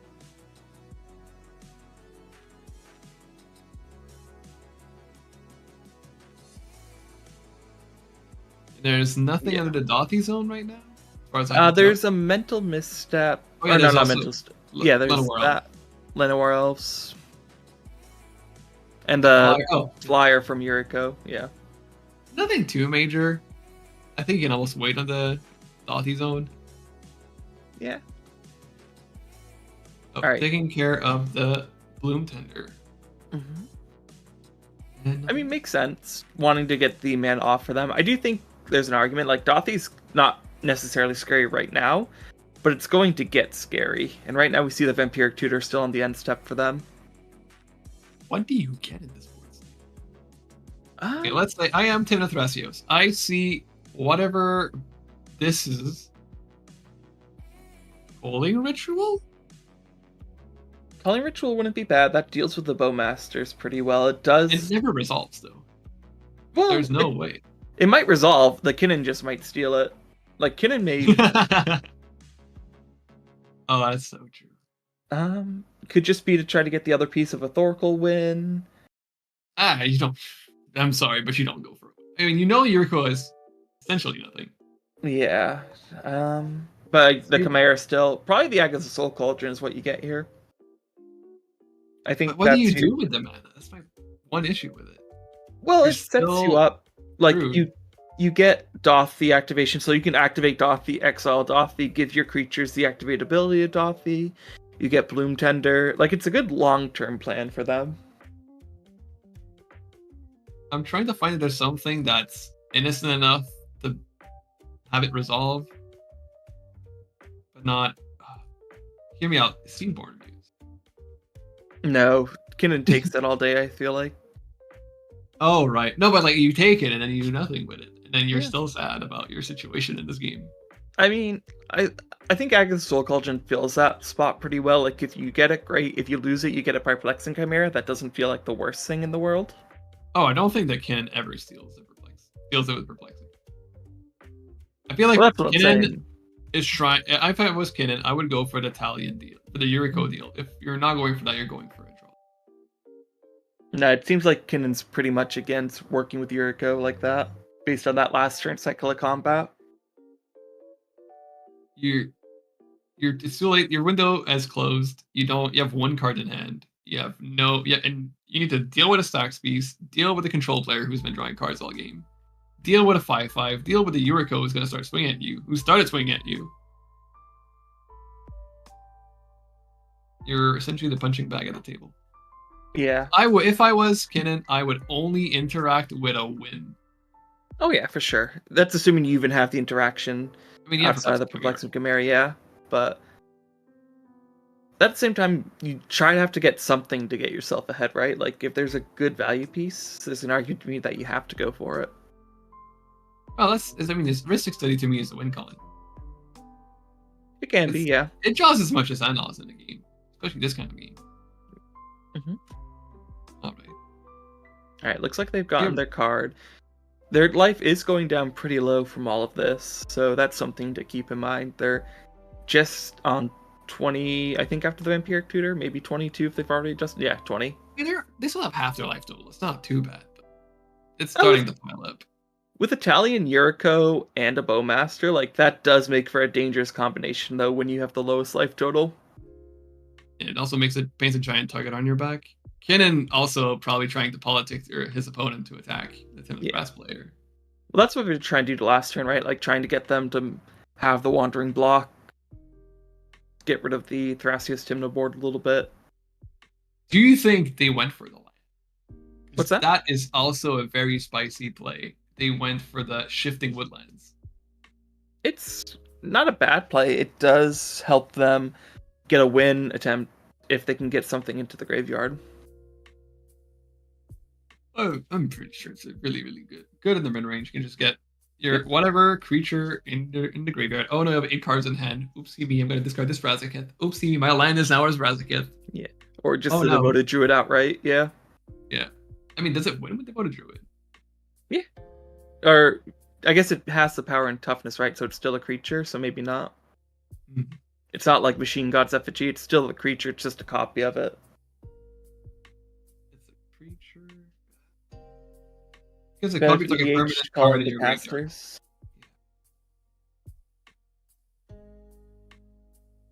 Hey, what is the Agatha Soul Cauldron? You are a mind reader. Wilson, the Imposter Mech's another copy of Bowmaster. So the Italian player has 2 Bowmasters on their field right now.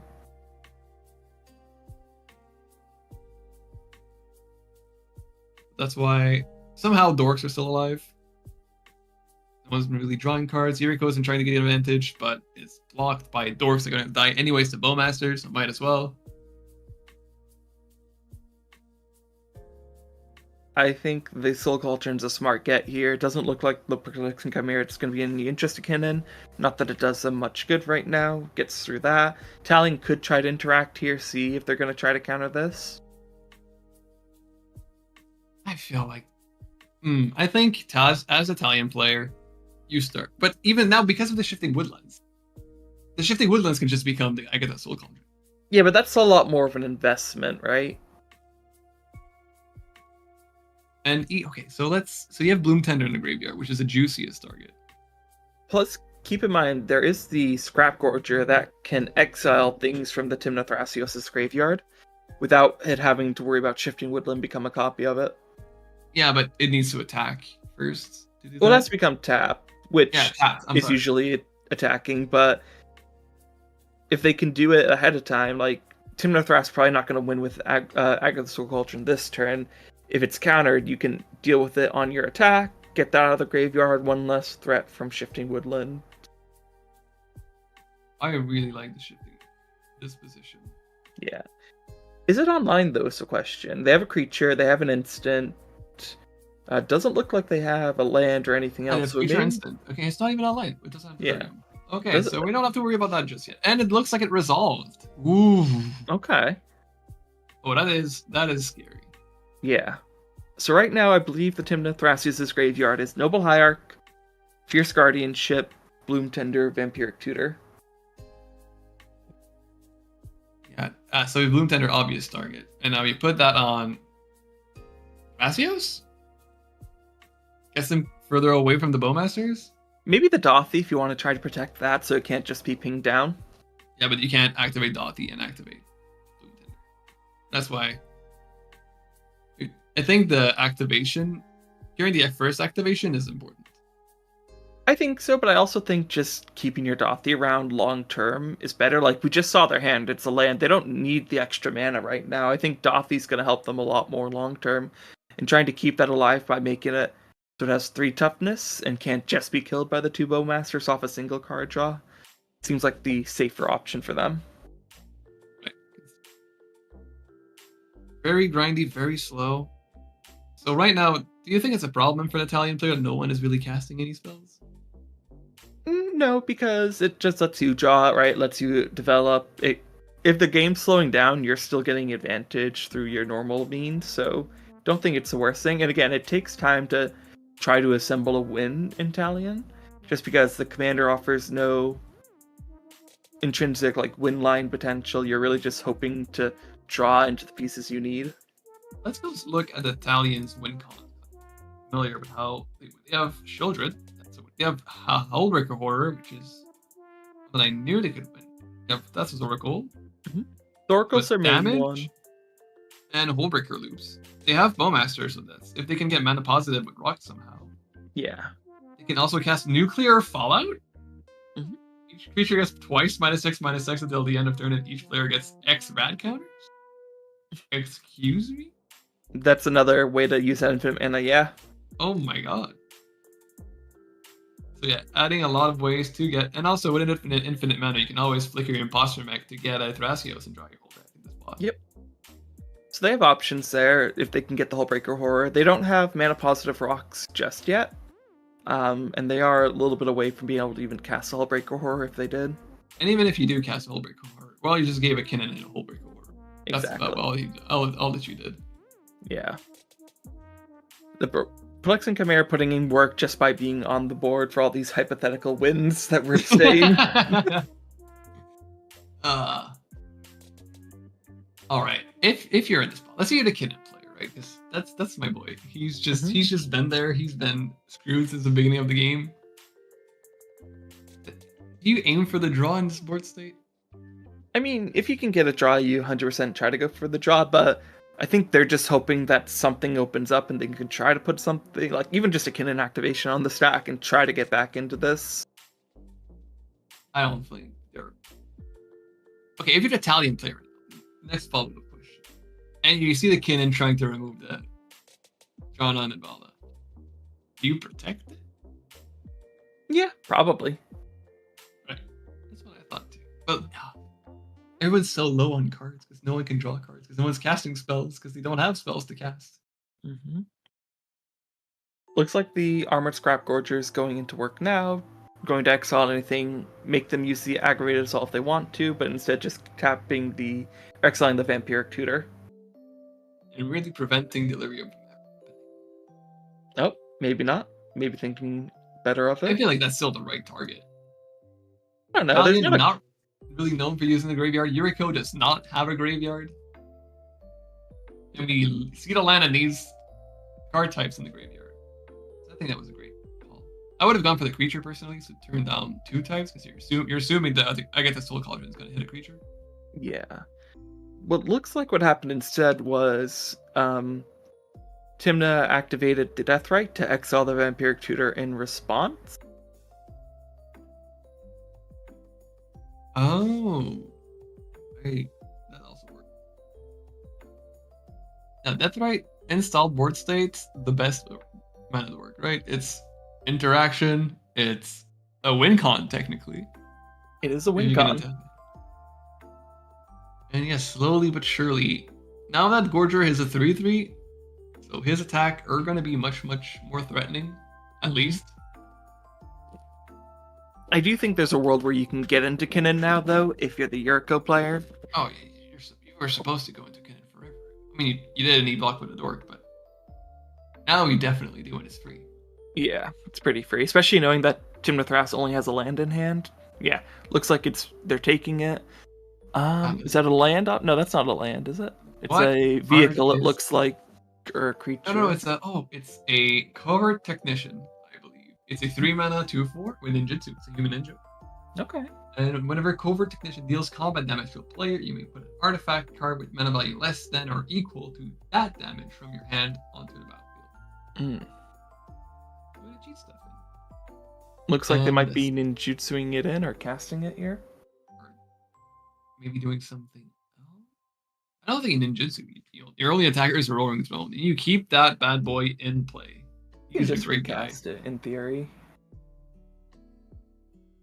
Yeah, but you'd rather pay 3 than 2 mana.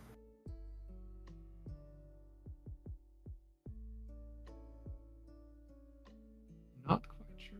You're playing all these weird cards I have to look at the art for. Shout out to Hurt being able to give us deck lists and letting us actually sift through the art, trying to find out which card is what. In this new meta, all the new cards are being tried out. We don't know what works yet. We have some good ideas, but we are never certain. Yeah. I mean, they have the over think technician on the field. So Nico, tell me if I missed it, but someone in chat, Wily Birdman, also asked, did they miss their second Yuriko trigger? That's what I'm wondering. Like, they could be ninjutsuing in response. That's why I was asking if they were ninjutsuing it, because they had another trigger. I think they're responding to the trigger with a Tainted Pact on the Italian side. Maybe end step? I'm not sure. Yeah. Let's listen. This doesn't look like it's the end step, though. Let me listen and see what I can hear. Yeah, that's right. It's a miss. They missed the second trigger, but they're also stipulating that Yuriko does not say May. You have to reveal the top card of your library and put that card into your hand, and each opponent is going to lose life equal to that card's mana value. It is still a miss trigger, though. Even if it is a must, doesn't mean you can automatically do it. It really comes down to the table's decision then. I doubt the table will let the Yuriko trigger again. So it looks like they missed the trigger, went into main phase 2, played that ninja. And then... And also, because it's a beneficial trigger, I think it's going to be judged that you missed it. You get a warning for not playing the game perfectly. Yeah. I don't know what's a real call for this. Mm-hmm. It's probably going to be you missed the trigger.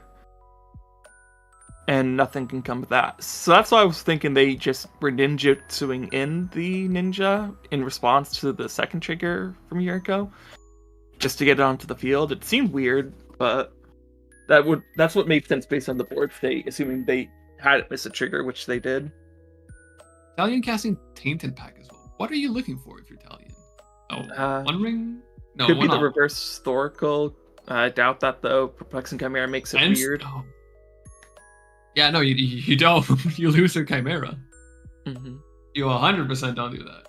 Yeah. If that was me, I would never go for that one. I think you go for a wrist stick you need a way to kill the table, right?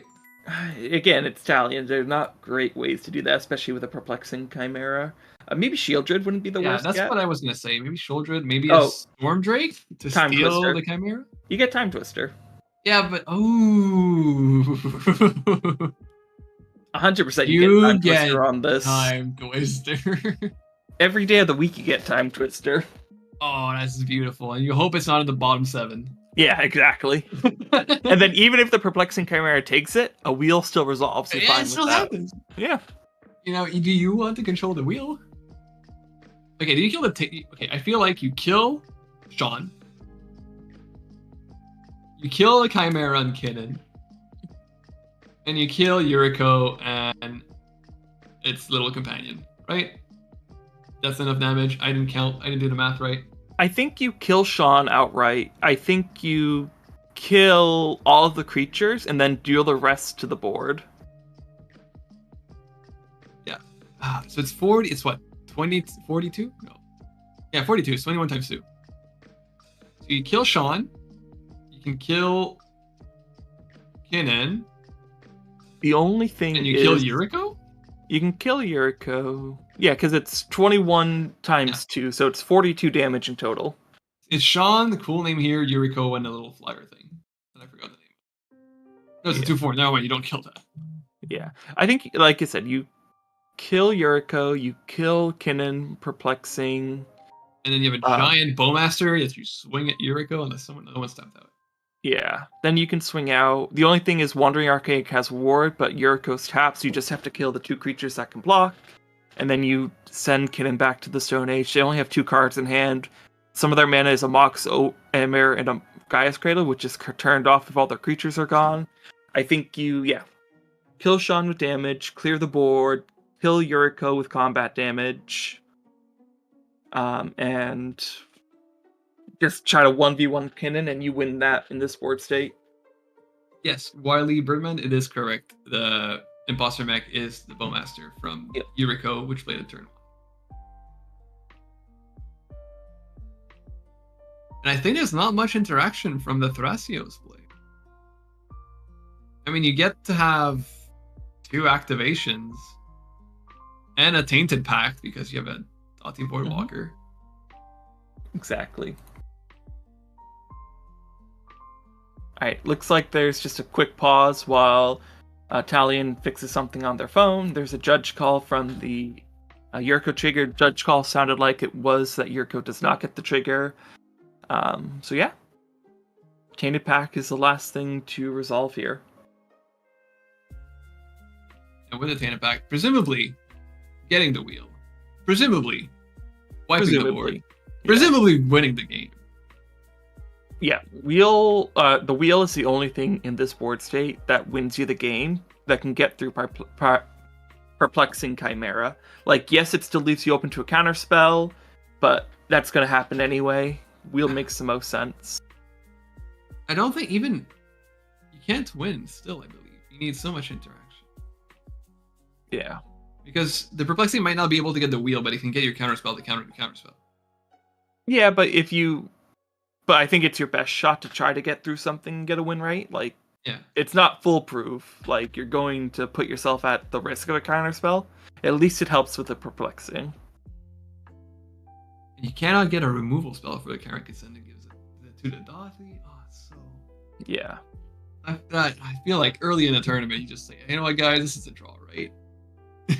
I don't know. I think all these players have been, except for Kinnan, have tried to put up a decent showing. Kinnan's just run into issues where a Drannith and Linval came down turn 2 and they could do nothing about it.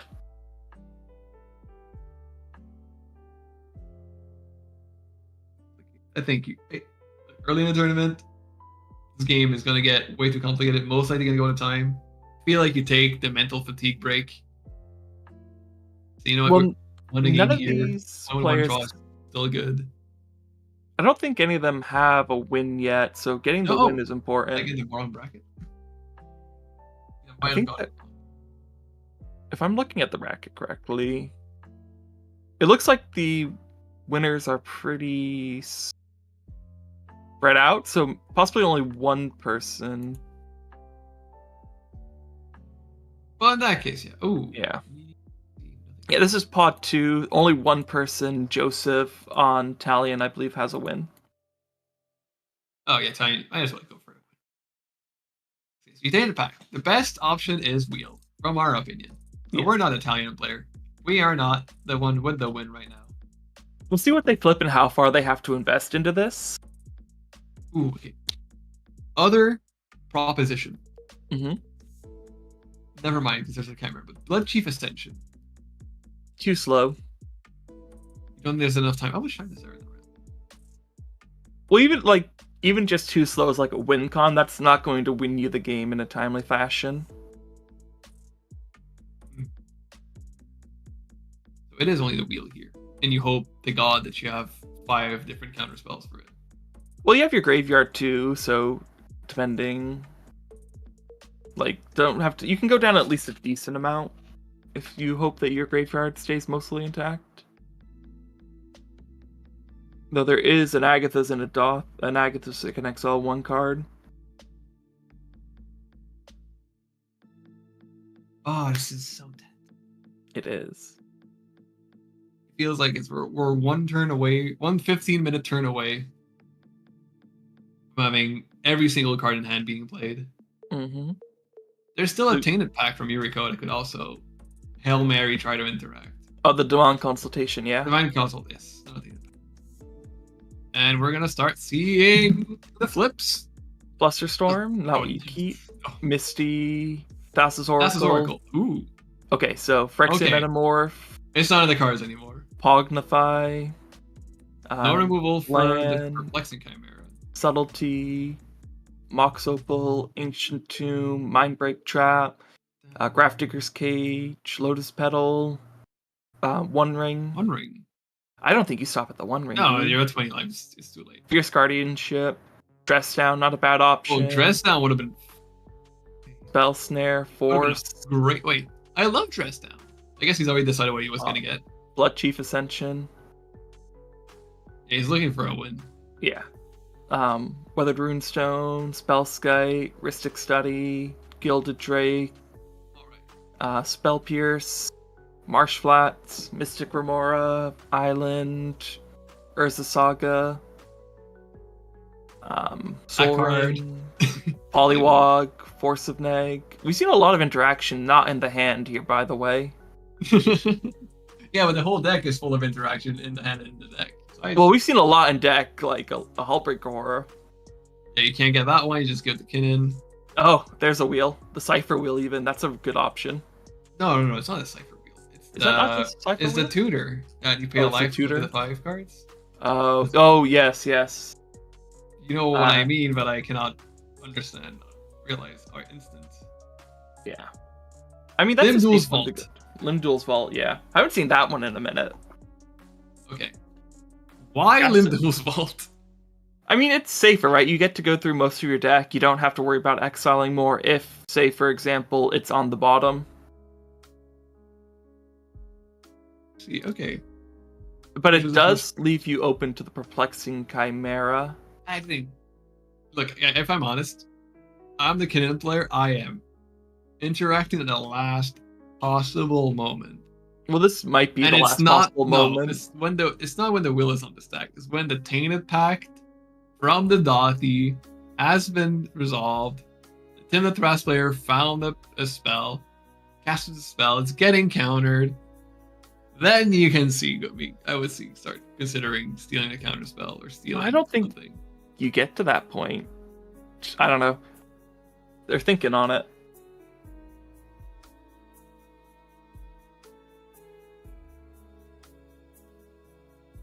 Yeah, players are debating if this is the point that they interact with it. Looks like Limb Duels is going to resolve. No, you don't interact. He can lose like 5, maybe 7 life. You don't interact. Yeah. Greed. Oh, when has greed not paid off, Nick? Well, this is the assumption that there's interaction, which if players are saying that there is. No, but there is. There's Tainted Pact from the Dothy, and there's Demonic Consult from a year ago. Yeah. And there's a Perplexing later. We think it's the wheel. We assume it's the wheel. There's at least 3 pieces of interaction. He has something like 4 or 5 cards in hand. Mm-hmm. And they've lost a lot of their other win cons too, so they're really banking on this wheel. They've lost Thassa's Oracle, they've lost Hullbreaker Horror. Mnemonic Betrayal's not looking good right now. Looking empty. Yeah, it has to be the wheel. And sadly for Tavi, I don't think he gets there. I don't see a way to deal with the Chimera and deal with the interaction and everything.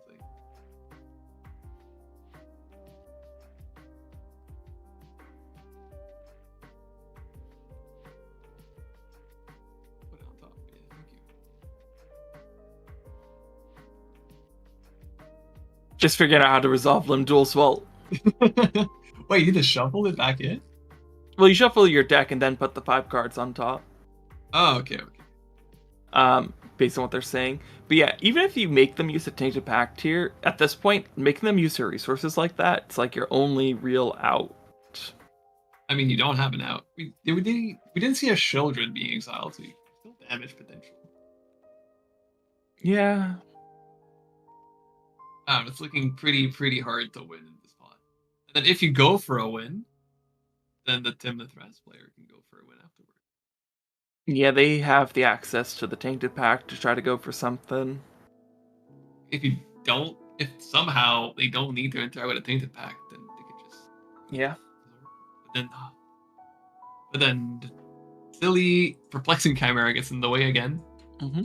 Down to 16, okay. Draw the card with one on top for turn. More Hear me out, okay? I have been thinking. Mm-hmm. If you're the Kinnan in this place, you want to draw, right? I don't think you can realistically think about it. And yes, it was a Time Twister that we were getting. Yep. So if you still had Limbo's Vault, you can get the land that lets you get your Perplexing Chimera back. Mm. That way you can make sure that you can still interact with the table, whatever they do. Maybe. Now we see the Time Twister, which is what Nico thought was going to happen, and is what is happening. Cannot steal with the Perplexing Chimera. With success. Yeah. So this is an interesting situation. Tim the Thras knows about the Demon Consultation in Yuriko's hand because they showed it. Now Tim the Thras can priority bully Yuriko to use the Demon Consultation to get interaction. I know, we're going to see the Dotty being tricked. Oh, but they are targeted it anyway. I would have activated Thrasios first. Unless you don't have them. Or like, because you have the Cauldron, so you can get the Dothy to get something else. If there's anything else that's relevant with the Dothy. Oh, Yuriko or Tally might have something though in response to this. A counter, maybe. Stifle? Oh, Tally and Trigger first. Alright. Let's make sure we get them as close to that as possible. Stifle would be a great answer here if they have that split second building. Oh, they don't have the mana for it though. They have a blue mana up with Morphic. Or is it 2? All right, this is a good interaction piece because there's no other targets here that Perplexing Chimera could change it to. Can it target this spell? Okay. Yeah, that's resolving.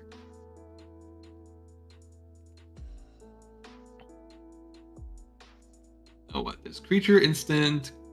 Yeah, it's only creature instant in the graveyard. Yeah. Still no sneaky shifting woodlands shenanigans. Players realizing, or one of the players not realizing there are 2 Bowmasters. I mean, it's been a while since it triggered. I don't blame them.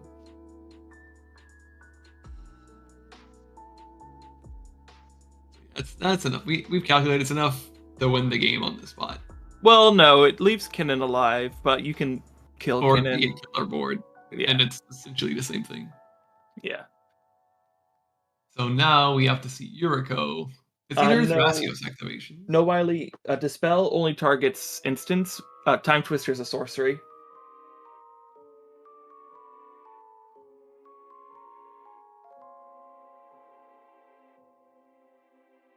Yeah, they're right now trying to convince the Yuriko player to use the Demand Consultation. Timnathras basically saying they don't have anything else except an activation right now. It makes sense, I think, for Timnathras to keep up their mana, just in case they have to Tainted Pact for an answer. So, is there anything else exiled with a Dalti counter that's relevant? There's a Limdal's Vault? Limdal's Vault, yeah.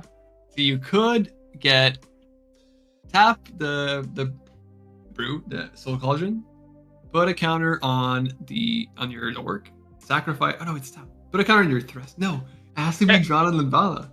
Technically, there's a mental misstep exiled, so you could do it like that, but it uses up a lot of your. It costs you either your Thrasios or your Jonathan Limbala. Yeah, that's really not good. Thrasios is not summoning sick. He's just being chilling. He's just really cool. But the thing is, if you want to use a Lindell's Vault, you need some way to draw the card, and Thrasios is your way to draw the card. Yeah. No, I think there's a mental misstep. So honestly, what you could do is activate the Soul Cauldron, exile the Dothi, put a counter on your Thrasios or your Dranith, sacrifice one of them to cast a mental misstep from the Dothi zone into the Dispel, but that uses up a lot of your stuff. Really, they want the Yuriko to... Yeah, they're going to try to bully the Yuriko into using their interaction, because it's awful. Yeah. Yeah, there we go. Now we're seeing it. Ooh, we're seeing it shown, but not played. And now, the Thrasios player show, hey, I don't have anything in hand. Yeah. That I can play. Ken has 2 cards. Yuriko, we know the cards in Yuriko's hand. It's Demonic Consult and nothing else that's relevant. Yuriko's really holding off, not wanting to use this Demonic Consultation. Maybe because he knows that there's not the only thing that they can do. Mm-hmm. They're trying to see who interacts here, trying to bully each other into interacting. Yeah, I don't know if Thrasios realizes about the mental misstep. I don't know. I think there's a mental misstep that was cast by Talion, right? That's in the Dothi zone? The Dothi zone's a big pile of cards, so there's also a Tainted Pact in it. Yeah, there's Limduals, Tainted, and I believe mental misstep, because that kind of the bird from Yuriko. No, wait, we just cast the Tainted, so it should be in the graveyard. No, we're just trying to counter the Tainted. No, Thrasios isn't summoning sick. Neither Thrasios or the Dranan than Limbala is summoning sick. And we're gonna see the console. Now the next question is, what are you naming? All right.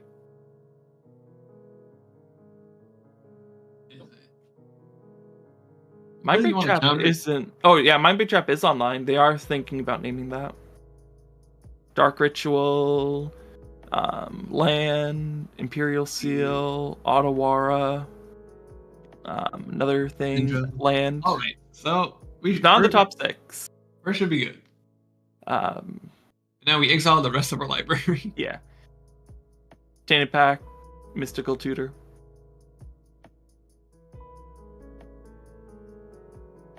And also, if you get Mind Break Trap, you exile the Time Twister and the Dispel. Yeah, that's what I think he named. That's what the plan is here. Alright, so it's just a matter of how far down is it, and is it enough that he can still try to win the game or force a draw? I mean, with Yuriko, if you have some cards in your library, you should be okay. Vampire Tutor, Force of Neg, gone. Swamp, Oh. Sakashima Student, Force of Despair, Great. Gull, Thassa's gone. Oh no. Flare of Malice, Korra, Mox Amber, Dream Thief, Brainstorm, Mental, or all three can't refuse, Demonic, Snuff Out, Limduel's Vault, Morphic,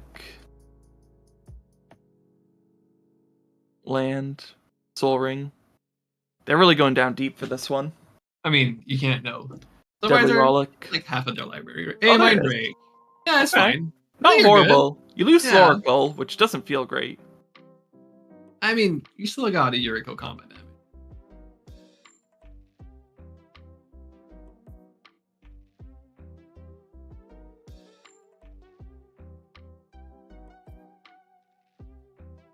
And now, obviously, you gotta cast it Yeah. on the Dispel Time Twister. which Also, the should be Take okay. Impact. Also, the Take Impact. Might as Yeah. well, right? 100% might as well. 100%. All right, so we got. You might have. Oh, it's resolving. There's nothing else in the Talion. All right. Yeah, Tally was tapped out. Like I said, we saw a lot of their interaction being exiled away. So. All right. Let's see if. Oh yeah, the Timid Thrasios only has a land in hand. Yep, but they have the Dothi. They have now a Mind Break Trap available to them, a Limduel's Vault, more importantly, I think. Oh, they don't have a Dothi anymore. They got Well, sacked. they have the Soul Cauldron. Yeah. Which can But make like, a Dothi. a lot of things aren't exiled in their Dothi. Yeah. I mean, Limduel's Vault's not a bad one. So what would you Limdol's Vault for? I don't know. Is there a It's- one card Razaketh and you just cast it? Yeah, but that eats a Chimera every day of the week.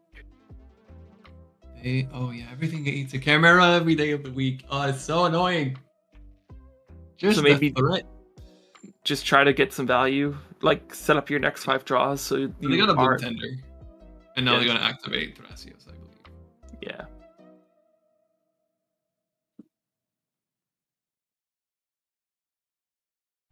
Oh, casting something else? Oh, they're Okay, activating okay. Kinnan. Whoa! They are activating Kinnan off of their Jonathan Nunvala from the Bloom Tender. So Oh. that's how they get through the Perplexing Chimera. A Yeah, you Psychic Frog. Ooh, I like it. Oh, no, wait, it's useless. You can't. Oh yeah, you can. You don't want to exile 3 cards from your own graveyard. I guess it's better than nothing. Yeah. But it's not the high roll of Razaketh.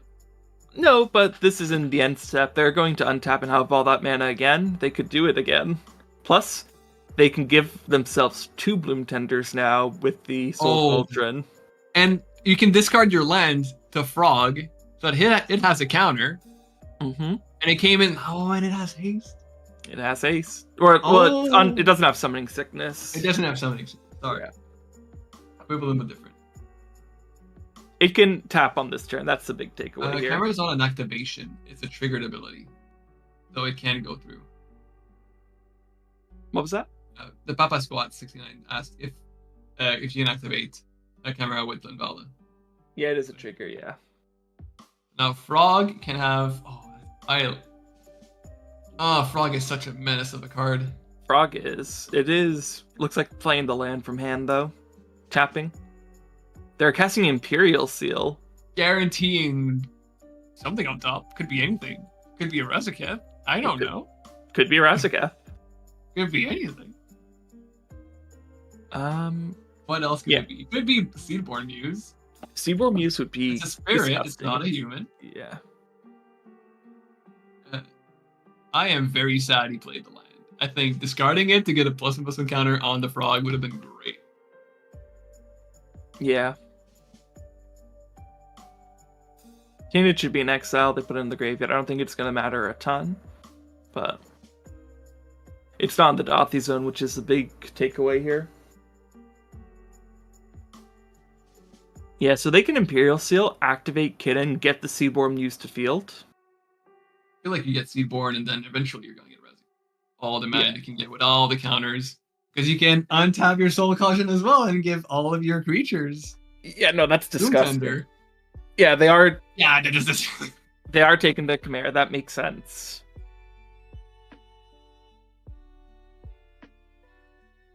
So now Kinnan gets the chance to tutor for something. Everyone's tapped out. No real answers. True. Wait. No, you don't have a win without Kinnan. Without creature's activation. I mean, we don't know anything in Kinnan's hand.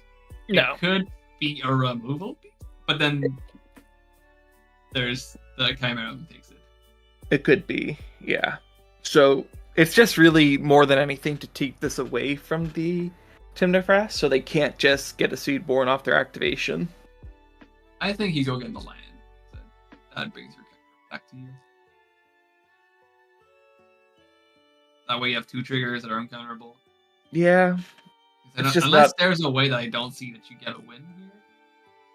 Because you need your 2 cards, you need your win con, and you need to be able to remove the Drown and Limbella, because all of your wins involve activating creatures. Yeah. So you can get Colossal Sky Turtle if you have the... You could. Back in hand.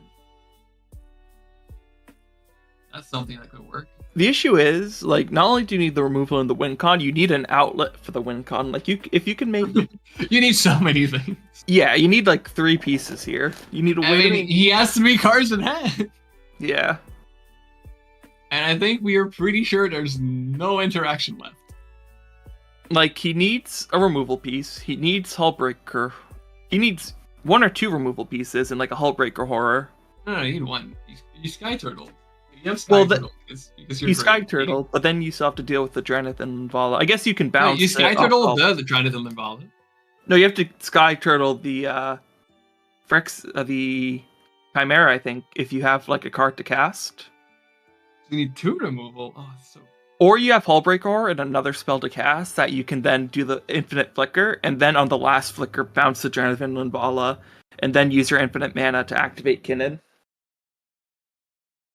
A Homeward Path, yeah, that's a good one you could look at. Yeah, that's one way to go about it. Yeah, with so many. You just flip Kinnan. You just go for Kinnan flips. What if you get so lucky? Mm-hmm. No Kinnan flips? I'm disappointed. Yeah, I mean someone's Kinnan flipping at least. Ah, they got the Homeward Path. Hey, okay, we're gonna play Control Kinnan here. You have to. And then this is where the Homeward Path. They get back their counterspell. They turtle the Drown Island Bella away. And they just win. I don't know. Well, I think they tutor for the Homeward Path. So. I sure hope so, because I would have played that thing 5 turns ago. Yeah. I think they're just wondering now if they should activate it. Why wouldn't you? Oh, right, because it's tapped. You activate it on Vines instead, at worst. Yeah. Well, the issue is, I think you hold it, because that way if there's a threat, you can make Timnithras use it to deal with it. Yeah, that's why you only activated a Giants Italian player. But that also gives Timnithrasios a game-winning card, potentially, so it's hard to say. It is hard to say. It's not great and complicated. It's a weird game. It's a long game. Long, grindy game going to time. Well, so if someone was going to win this game, who do you think it's going to be at this point? Timnithrasios. They got the frog. They should not have played that land. It was a counter on the frog for mana. I think that's just a mistake. I think there was good thought behind it, but I also agree, yeah, they didn't have to play the land at least to start.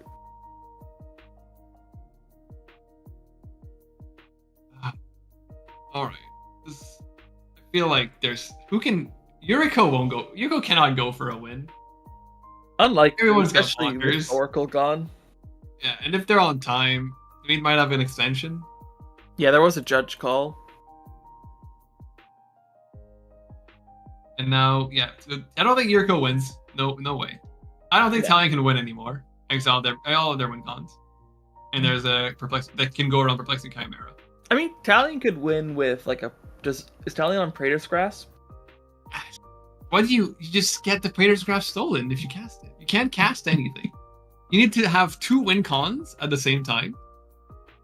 Or you need to not cast your win con, which is why I think the Thrasios with the Kinect activation with the 8 he could have had so many dorks that produce 4 mana each. But instead decided to play a land. Yeah. I agree. It could have sequenced out a bit better, but I think they were just hoping the Imperial Seal snuck through. But even if it is, there's still no reason. It's like you just pay 1 mana for Imperial Seal. And then afterwards you can play a land. No, exactly. Maybe, it's a long game. They might have forgot that the Frog gets a +1/+1 counter. Also, right now, not the oldest deck in the block. Maybe not as many reps on it. It's interesting to think about though, because right now they're trying to see if they want to sack the Perplexing Chimera in effect to the Homeward Path trigger. Oh, 3 players want to draw as well. So how do you sacrifice a card? You tap Soul Culture and make it a Dothi, and then sack it to the Dothi trigger. But I don't think that worked. Because he tapped. Perplexing has Summoning Sickness. No, it's been out for quite a while. Well, yes, but it changed. Like, if a player takes control of a card, it gains Summoning Sickness. It only loses Summoning Sickness in the upkeep. Really? Mm-hmm. I was not aware of that. Maybe that's why when you steal a creature, it always gains haste with the red effects. Yeah. So I think if it was a Timna Thrasios player, I think your best bet was to add as much mana as possible and hope you can big flip and do a seaport. Yeah, it just seems like, so they're thinking that they can sack the Perplexing. They're trying to... Some players want to draw, others don't want to draw. We got 4 players want to draw. The main part is... Chat, correct me if I'm wrong. I think in this scenario, because Sean got the Perplexing Chimera on, like, the main phase, it should have Summoning Sickness, basically.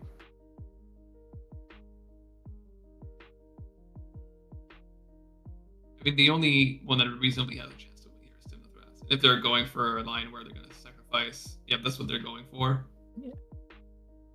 Cody, thank you for watching. Happy to have you here. Sorry, I was shouting out to someone on YouTube who's watching. They're going to go for the play that gives them a draw. I know they're talking, they're trying to find a support state, but time has been called. I believe. Time's called? Oh, okay. I'm not sure. Round 2 ends in 16 seconds. So it will be called on Timna Thrasios' turn. I feel like a judge should check that out. It's up to the players to ping, I feel like, but I don't think the Perplexing Chimera should be able to tap. That could be me just being wrong. Oh, they're untapping it.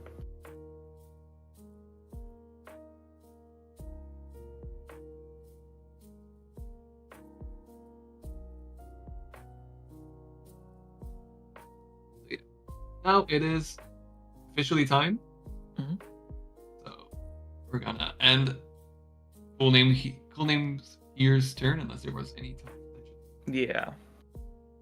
Should be it. Should be a draw. Should be a draw. Alright, so here we're gonna see the sacrifice. No, they're tapping it for mana, I believe, from Bloom Tender's ability now. Oh. We're gonna activate instead. Tapping on tapping. So complicated. Trying to not make a mistake. For a tie-em game. Nah, tie-em would be time would have actually closed the game. Okay, it's rough for them at first, but then they get some things in the graveyard. They get some counter magic. They get some mana. Somehow they're becoming positive in the loop. Yeah, but I would be hard pressed to find a Time player winning through both a Deathrite Shaman and an Agathis, not excluding an Armored Scrap Corcher. Makes it a little bit difficult. I think it's doable. It's fine. Alright, activating Thrasios here with the mana. They have a Veil of Summer off of the draw there. Not a bad piece, but not great either. Fine. It's pretty useless, I believe, at this point.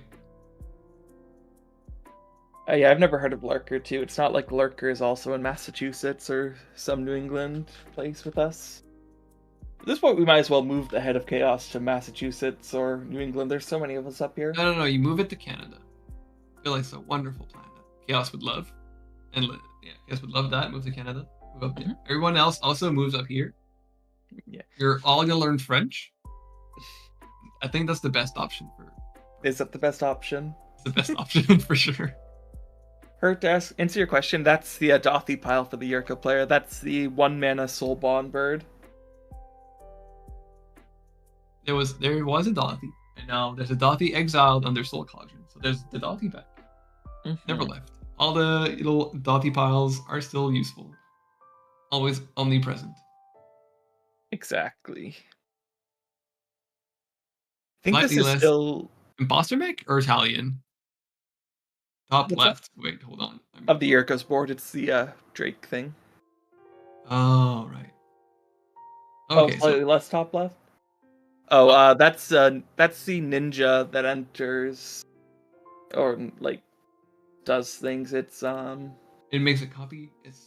It's a covert technician, ninjutsu, and then whenever it deals combat damage to a player, you may put an artifact card with mana value less than or equal to the damage from your hand onto the battlefield. I would like to go back to a point that I made earlier in the game. Or look at the life total. 16 for the Italian, 15 for the Timothras, 21 for Kinnan. If they made the deal to let the Kinnan get attacked and get Yuriko triggered, I feel like Kinnan would have been in a great spot right now. I don't know, because if a it's much so better low, spot than now. playing the Phyrexian Metamorph here. To get a bow? A second Perplexing Chimera?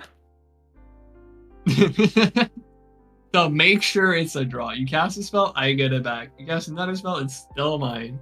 You're at the Oracle Console? No, I'm the Oracle Console. Those are my cards. It's our untap, but it's our combo now. Alright. I mean, there's still winning. Looks like it's going to be a Adrenaline Ball just to ensure. The safety net for ensuring against Timothras? Now no one has activated abilities. Looks like they're trying to persuade him to make a Bowmaster, actually, an Imposter Mech Bowmaster. Ooh. An indestructible Bowmaster. The best one. Yeah, it is a Bowmaster. Nice. Alright, so looks like they are... What the other 3 players are doing right now is making it so it's a forced draw state. Basically, they want to draw, Yuriko doesn't want to draw. So what they've done here is Thrasios activation, pin the Yuriko, Orcish Bowmaster, ping the Yuriko again, kill Yuriko. They're basically making it so Josh on Yuriko has no options except to take a draw. I mean, what did he have? We know what the cards in their hand. So what could they possibly have? I don't know. It seems like they're the only ones who don't want the draw, though, so the other players are just trying to play for that and taking away their options. I mean, it seems to be... I don't see... We know their hand is 3 lands, essentially. Well, right? I think there's one card we don't know about. What could it possibly be? It's not Thoracle, I know that much. We know... And it's not the land that bounces, because we saw that in Exile as well. Do they also play the Sky Turtle, which is not legal in their deck? Alright, let's see what they get. Alright. after that interaction, this is probably going to be the last turn. I don't imagine their extension's much longer. I feel like it's go. You can't. You can swing at the Ka0s, and they're gonna block with the frog or anything really. If they're all going for the draw. Yeah. I mean, they're gonna block with the whole board actually. Much safer that way.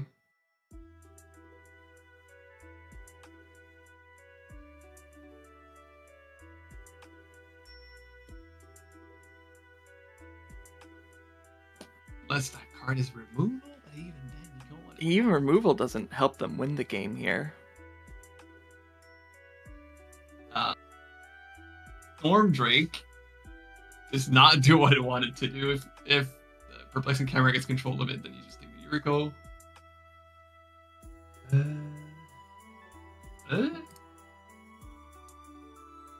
Alright, players looking like they're going for a draw. And it's a draw. Alright, a minute left in this round. It was probably going to be a draw either way. Really grindy gameplay, but everyone made sure that they got the desired result at the end, which is a draw. Yeah. A lot of teamwork in that game. We see the power of Dron and Vala adding a lot of mana, being shutting down Kinnan, which was the fastest deck on the field. No dork for anyone. Yeah. Solid board state. Italian did not trigger because no one had spells to cast. No one could activate Thrasios to draw cards and cast spells. Yuriko could not attack anywhere. It was the most stalled board state that I've ever seen. Yeah, I mean, Italian was able to do some good work. It was getting a little bit of card draw early, but just it all kind of came to a halt, like you said. Alright, that will be the end for round 2. This was the last. Yeah, last pod going, I think, or one of them. I think time was officially called. They had an extension. Interesting game. Like, all the decks, none of them could get a win through, but they all kind of showcase what they're trying to do. Like we said at the beginning, this seems like it is the typical meta matchup, right? There's Kinnan didn't get really shut down by the bans. Yuriko didn't get shut down by the ban. Italian enjoys a slower pace of play. Ka0s, which is what I think is a newcomer. It's like got free from not playing Dockside. And it's also the reality I found in my games. There's a lot of draws. It's really hard to push a win now without like the crazy ramp from a Dockside or a copy of a Dockside that's also already been played before. And people have really strong interactions. It's much easier to be 3 people against 1. There's a lot less turn 1 Ristic studies because you don't have the crypt to do it. So yeah, what's been my experience with games is really like grindy, not a lot of cards in hand. The format's really been slowed down. Not a lot of people casting a lot of spells. After seeing this, Echo, I want your gut reaction. What is a good deck then in the meta? What beats this? Well, I don't think this is necessarily representative of the entire meta because I've still seen plenty of Rogsai. I've still seen fast games. I think we had Rogsai is the only fast in the meta. No, I think Tymna Kraum can still do it. Stella Lee, I've been seeing more. There are still decks that can go fast, and I think even when we had Dockside and all those other cards, there were games like this that were grindy and went to time.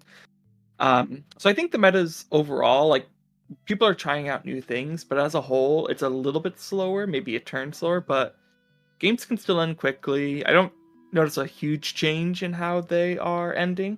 Games go long, games end quickly. For that, I think it's stayed more or less status quo. You disagree with me that this is what we're going to see for the new meta, essentially. A lot of grindy, super grindy games going to time. I feel like it's going to time a lot more. Maybe it's just my opinion. Maybe it's my little slice of life in my CDH meta. Yeah, it's totally possible. Like, I do agree, like, some matchups are going to be grindy, but those were there before. So I don't know. We'll see. It's still early to tell. The meta's pretty open. We'll see what decks stick after everyone's had a chance to kind of brew things.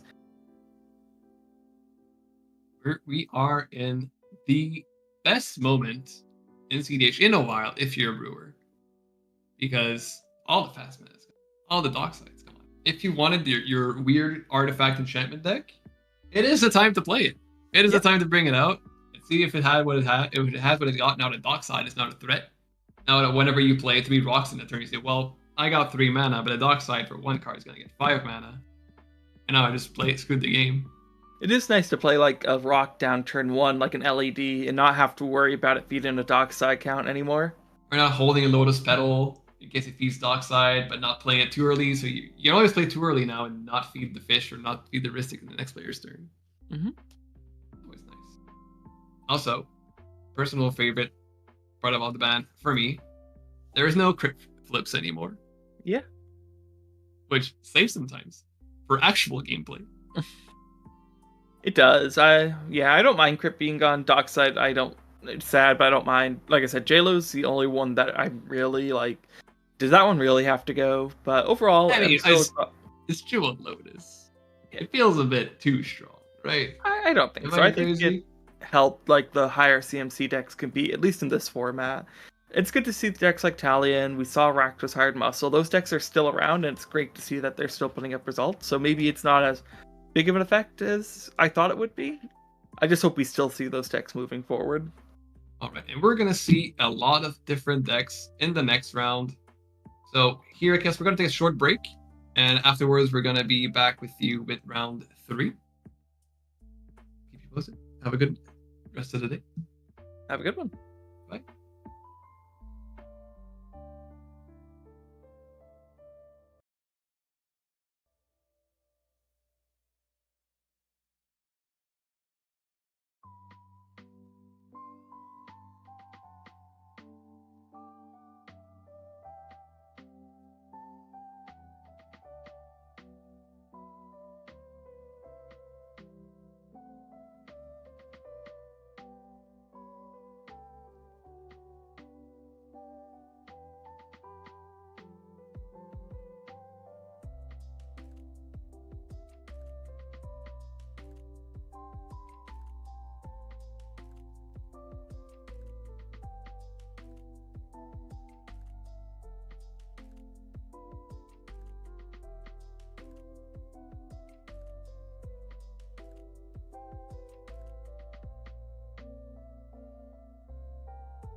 Hi, and welcome back to Chaos Treasure Set Series number 17, I think? We've made way too many of those so far. I'm Pipitas, a Greek god for the day. And I'm with me is in your Ka0s, Lurker. What's up? I'm not a Greek god, but I'm pleasure to be in the presence of one. The last round, we had a very good standard pod. But that's kind of boring, right? We want some good new decks. New format, new decks. But still, you don't want to know if the new deck can face up, can rise up to the opportunity, and the game already started. So I will talk about the 3 decks that we know about. You've heard of Talion, the Kindly Lord. It was their last round. You know what a Cannon does. Still good in the new meta. You know what a Magda does. No Dockside, no problem. It still has Dwarf it can tap. But the newcomer, Slimefoot and Squee. Some people have been brewing before the bans. But now, is it better post-bans? We've been going through the deck list. I'm still not sure how this wins. Yeah, it has a lot of lines in there.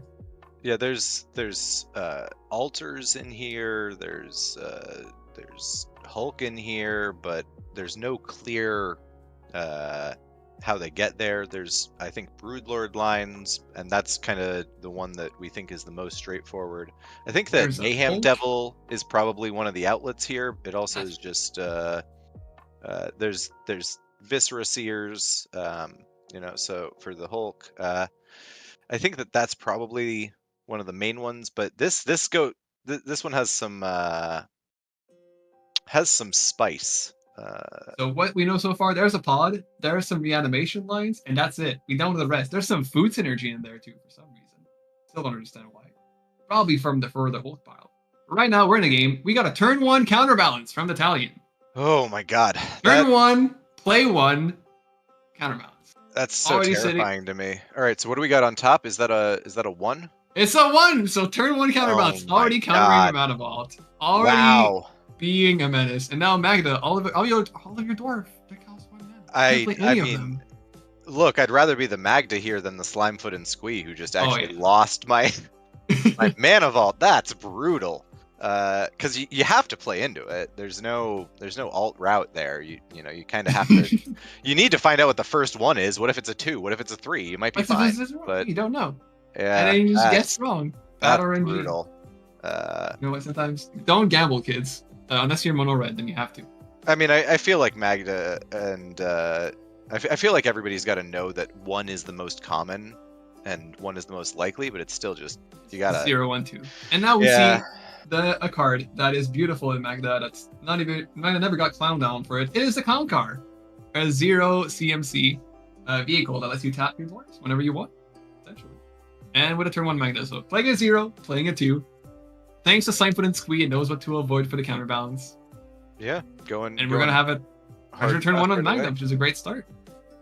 And turn 1 Kinnan as well. The Kinnan manages to dodge everything by just, saying I have a 0 cost card, I have a land. Who cares about 1 drops? I don't need them. I run a million of them, but I don't need them yet. Thank you for your sacrifice, Slimefoot and Squee. Now every single deck after you was able to play around it. That's always rough too when you've got that off meta thing, you're trying the new thing, you're really taking that risk, and then you get punished just randomly. Maybe they wanted the graveyard. We don't know. I don't understand what the deck does. I can't imagine. It might be imagine. all part of the plan. I'm looking at the deck list, and I cannot imagine that putting their Mana Vault in their graveyard is part of the master plan. But I could be wrong. It's I've been wrong before. I'll be wrong again. This Talion though might be setting up for something spicier than just casting the commander. Oh yeah, silly boy that doesn't know the new art for Arcane Submit or something. Or one of the. It's a rock. Okay. Next turn, we're gonna have Italian down. If you're Italian, what number do you name? There's a Magda, there's a Slimefoot, there's a Kinnan. What's the Slimefoot? It's a 4 mana 3/3. 3 mana 3/3. Okay, so 2 doesn't do anything. I think Magda Slimefoot here is probably pretty likely to their curve is looking very different than kind of other people's, just a little bit. I think you named 1 in this spot because Kinnan plays Dorks. Slimefoot plays Dorks. now that I'm Magda plays actually looking dwarves. at it, I think Kinnan is the most likely to get away with this because Kinnan's got way more 2s, 3s, 4s than anybody else. I don't know what you name it. It's clearly not 2, that's for sure. I mean, it's not maybe it is 2, but it's clearly not a standard game. And now we're gonna see the turn 2 Slimefoot and Squee. That's All right, good for them. They that's still what get we're there. here now. Okay. Yeah, they get their Now for sapling out. those, for those unfamiliar with Slimefoot and Squee, it is a 3-mana 3/3, and whenever it enters battlefield, you make a 1/1 green sapling creature token. And it has an ability, which is 1 then Jund. Sacrifice a sapling, return Slimefoot and Squee and up to 1 other target creature card from your graveyard to the battlefield. Activate only as a sorcery. Did I read that right? You can activate this from the graveyard? Yeah, it's only activated from the graveyard, in fact. Only activated from the graveyard. Yeah. Alright, so right now it's doing nothing on the battlefield. It's That not where was- it wants to be. That was my understanding from reading the card the first time, but you play Slimefoot and Squee. They, it's the flavor being that it's when Squee dies, he always comes back. So you can just make those sapperlings and then you sack them, and your commander comes back. But your commander is also a animation on a stick, so you can run. Seeing the dampening sphere from the Magda. Oof. I don't think we're gonna see many spells cast this game. Yeah, even before. This is gonna be Stacks E. Mostly, I think shutting down Ka0s Cradles that could be coming down. Right later before on. we went live, while we were still on break, my co-caster here was telling me how he really wanted another long, grindy game. He wanted lots of stacks in it. He didn't want something short and sweet. He really wanted to make sure that it was maximum pain for himself. And now we're seeing a Fierce Guardianship countering the Dampening Sphere. So my guess thank God. is that there's a Cradle that Kinnan's hand. For sure. Does Dampening stop Kinnan?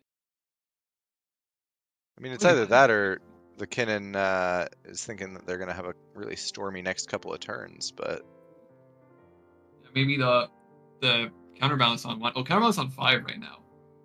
Not doing... not as useful as it could be. Yeah. Only casting the Railing Drum. Alright. Not what I expected to see from a countering Torpor. Dampening Sphere. Oh my god. So many circles and so many spheres that all are good stacks pieces that I need to remember. Yeah, you got your circles, your spheres, your orbs. And your imposter mix now. Yeah. Do you Ooh. want a Kinnan, right? You have 2 rocks and you can cast Talion, you can just a free Kinnan. Oh yeah, that seems like Kinnan is pretty good there. Man, every time I encounter myself playing a blue deck that doesn't run Kinnan and sitting there with some kind of clone, I'm always really happy to see a Kinnan in play, or have a reanimate and a Kinnan's a graveyard. Just it's such a nice value card to Such a not have to play yourself. fair and balanced card. Yeah.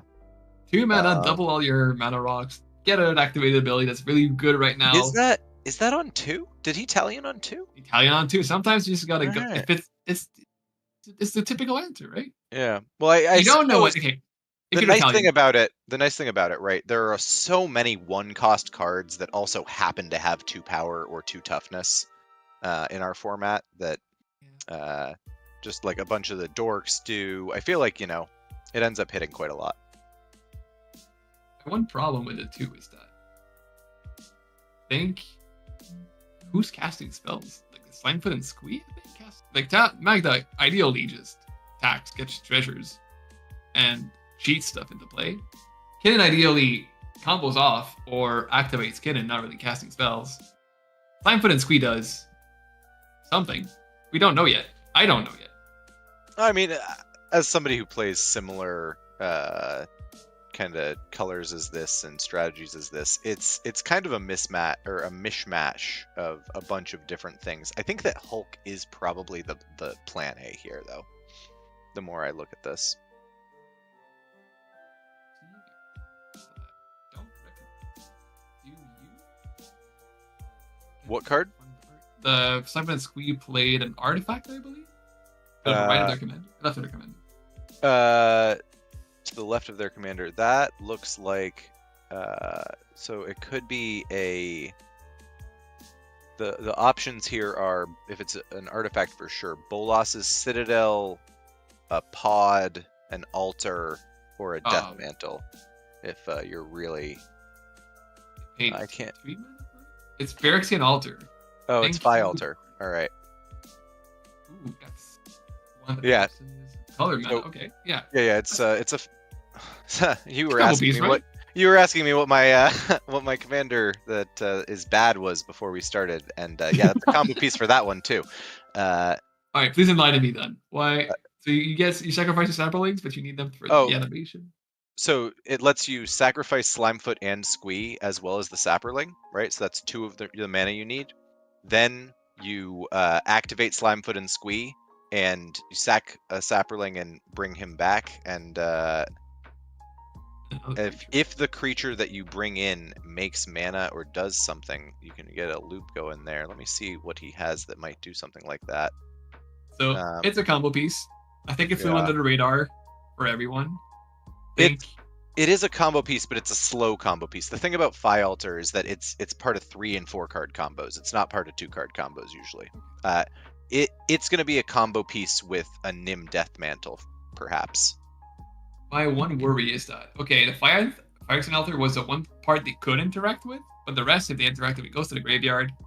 Oh yeah, it's really hard to interact with the rest. If the rest is all creatures, they might have missed their opportunity. That is one of the really nice things about playing one of these unknown decks and unproven decks is people just don't know how to deal with it yet. People don't know where the interaction points are.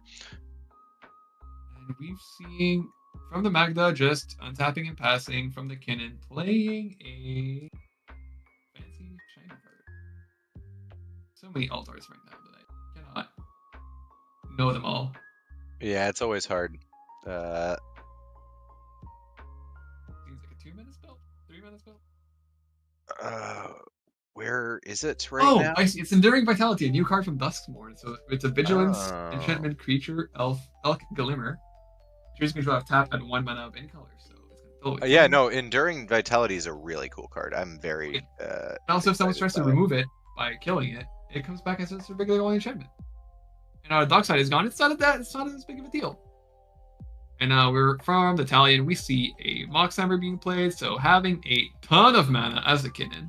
Are we gonna see a Kinnan activation from the Talion player? Maybe later down the line. Now something sweet going into the combat zone. Getting an engine, getting another.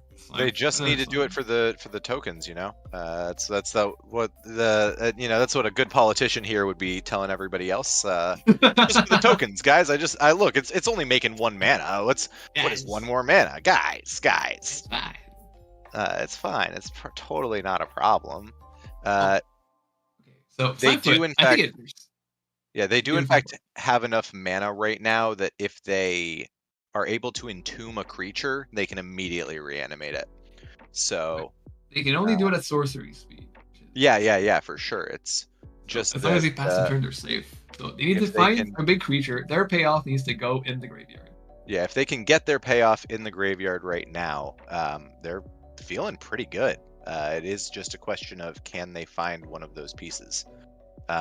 I'm looking now. They don't seem to be on Survival of the Fittest, which I'll be honest is kind of an odd choice to me here with I have this list. Reason why we're not on Survival. Yeah, it's very expensive in Tomb.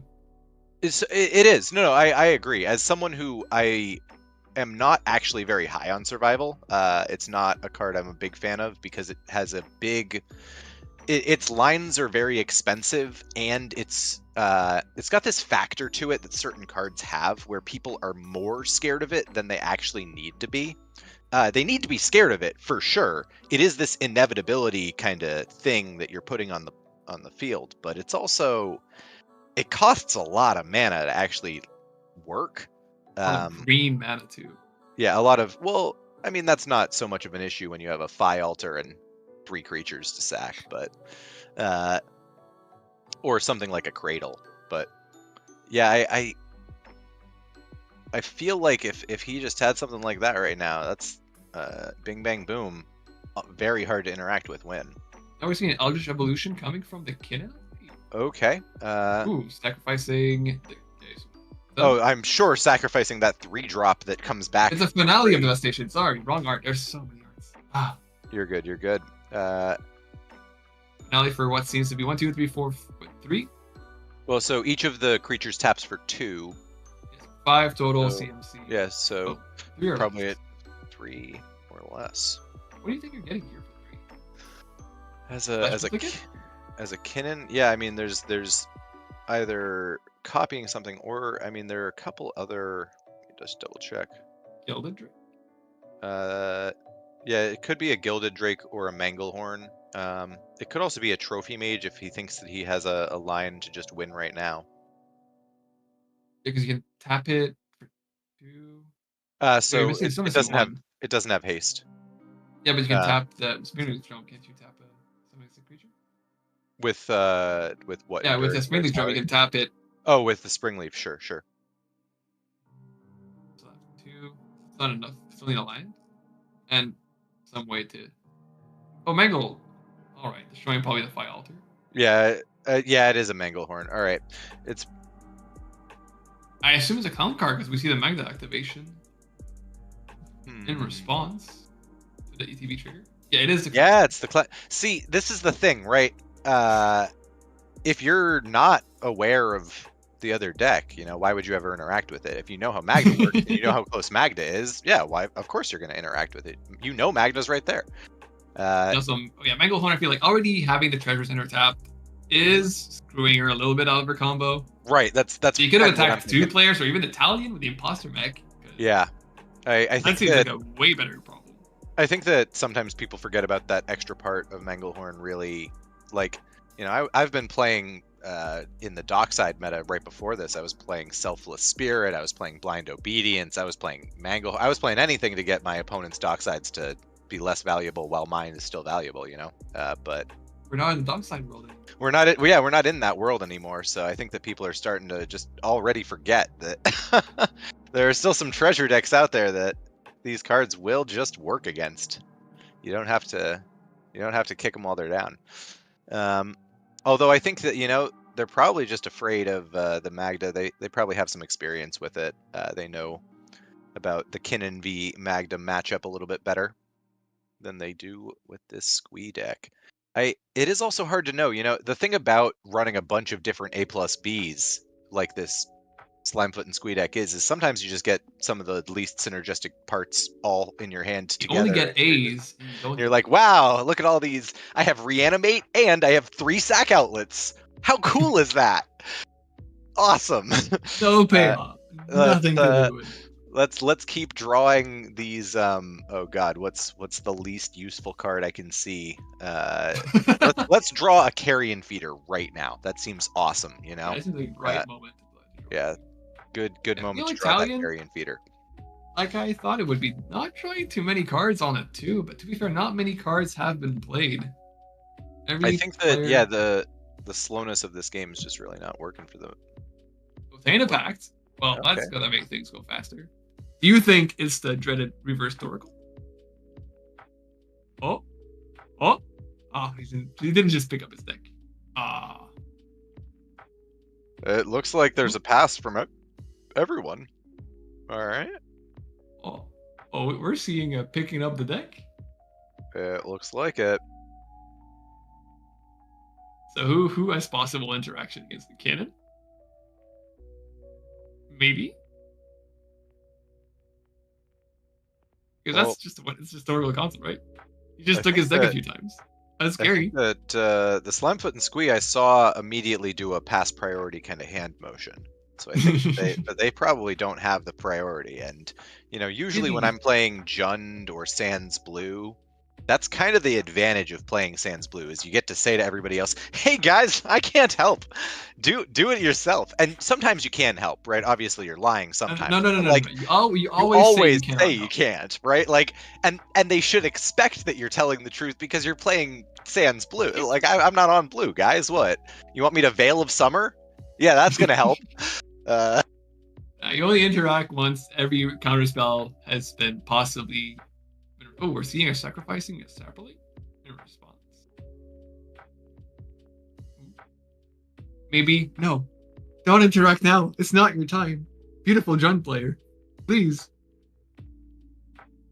Be a At greedy least- player. There's at a least- Kitten who plays blue. Yeah, at least get the Kinnan. Okay, so we are seeing the Kinnan tapping. This might just be a priority tap. Oh, I hope we don't see priority bullying in here. I mean, I think it's not a priority bully to pass and then right before they go be like, oh wait, you actually have nothing. Like, pass it back, man. I just assumed you had something. If you make them go for Okay. the second land though, that's a bully, and I never pass No, back. I feel like that second even one. the first one. You passed. That's it. You deal with the consequences. I mean, if I'm in that third seat and somebody's like, wow, I really thought that you had something, and I'd been bluffing that I had something, I don't even blame them. That was on me. You see 2 blue. The problem with Ka0s is if we see the Torkoal console go, because this is what I assume is going on. Yeah. There's Not also much to interact with it in Sans Blue. You have endurance if you play it. well, but That's it. there's also that counterbalance on play. This might not even he might even get a freebie. That is one of the nice things about when you slam a counterbalance. Sometimes you just get freebies on your wins. People don't even know. Oh, let's see. They're all definitely talking. They're politicking. Somebody's trying to figure it out. Yeah, they're trying to figure it out. It's the right moment to go for it, right? There's only 2 blue mana from the Kinnan.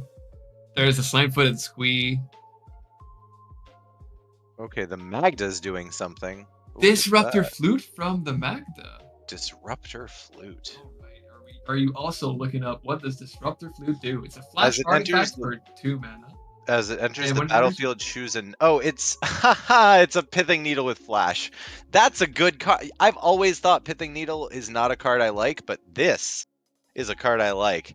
And that's Oracle's gonna cost 3 more, but does that Also, matter? the chosen name costs 3 more. Activated abilities of sources with the chosen name can't be activated unless they're mana abilities.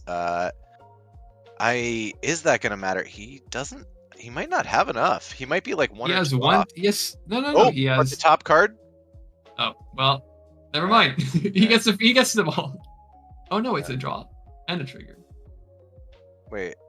Trigger, Oh, counterbalance, yeah, okay. draw, trigger from Talion. Yeah.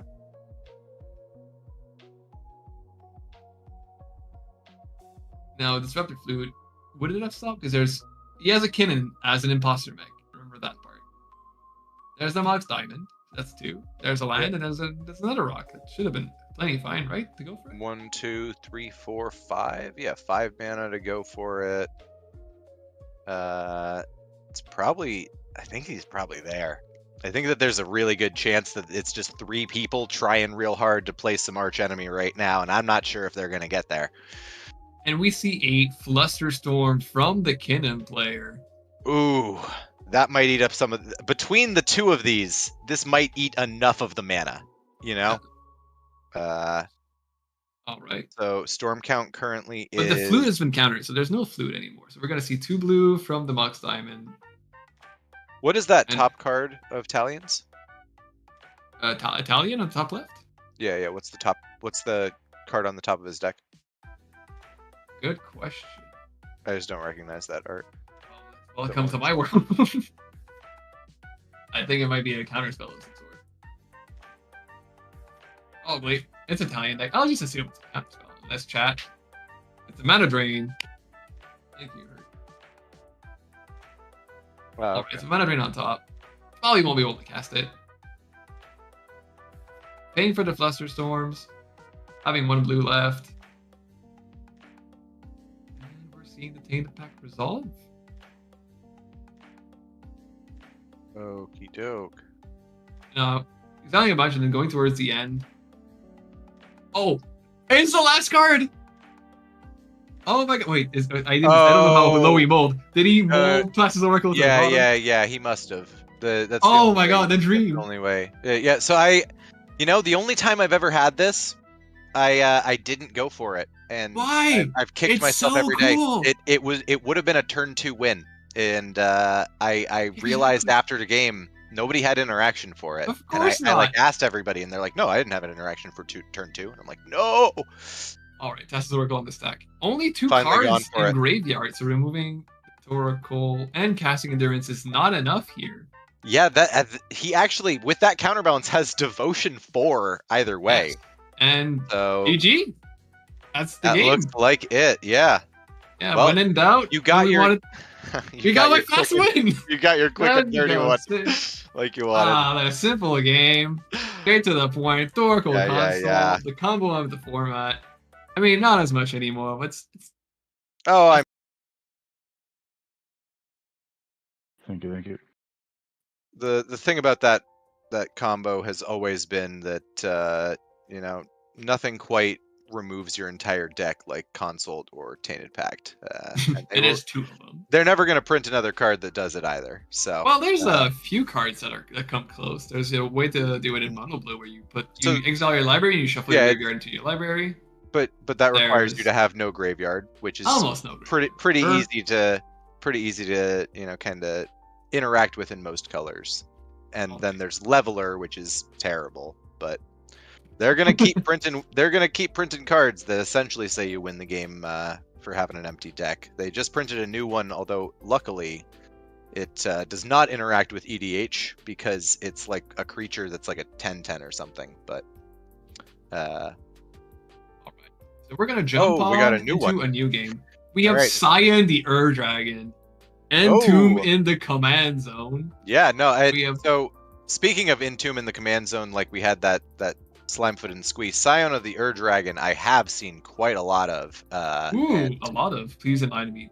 I've got a guy in my locals who is very high on it, and it's my pretty theory good. on it is that you bin World Gorger Dragon and you bin the Grand Abolisher that's a dragon. So yeah, you've got Dracoma is really good. You've got the Grand Abolisher. You've got World Gorger Dragon lines, which are totally acceptable, honestly. And then you've got like Broodlord lines. You've got quite a bit at the moment as far as dragon combo pieces that are actually worth reanimating. So it is way more interesting than it has been in the past. Yeah, we also have Stella Lee, combo fast deck, turbo deck, with a fish. Ooh, slow start. Fish with 2 counters. Probably not where you want to be. And we see a Necro Dominance from the Ezio Auditore de Fianza. Okay, that's a commander I did not expect to see today. Oh my god, we got an Ezio. All right. We have much of the spice right now. We have an Ezio Celi and a Arabella Abandoned Doll. Interesting. Oh, very interesting pod. Let's see. There's a Tassa's Oracle and a Consult on Sign of the Ur-Dragon side. So I see he went for a win and failed. Celi with a fish and some amount of mana. Now we're going to see a win almost for Ezio. I assume it's 5 color with a cheap commander that lets you like semi do the same thing as Raw because your commander's only 2 mana. Probably using it for the same reason. Going down to 3 without Necro Dominance. So let's find that Born Upon a win and hopefully Raw Celi not win. I mean, there's also what Valley Flood Color is the new one, right? Yeah, Valley Flood Color, but he only has 2 mana showing so far. Oh. But that could already change. He's green red. He can have so many instant speed, mana acceleration. Or he could have found neither of them, and he's currently doing one of the most painful things that many of us have done before, which is, oh god, which of these do I keep? How do I not die? And how do I get to my next turn? So that is always the worst case scenario. Oh no, I see him throwing cards down. That might be where we're at. And going down to 5 cards. Oh, that's Maybe he always needs rough. to go to this.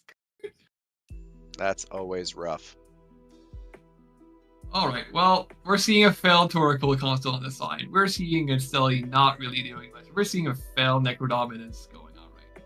You know what I love in pods like this is playing a mid-range deck where all I've done is developed a value engine on turn 1 or 2 and maybe some mana acceleration, and I'm sitting there with maybe 1 or 2 counter spells and I'm feeling happy. I'm gonna swing somebody to death in a moment because they're at 3 Yeah. life. You know, it's great.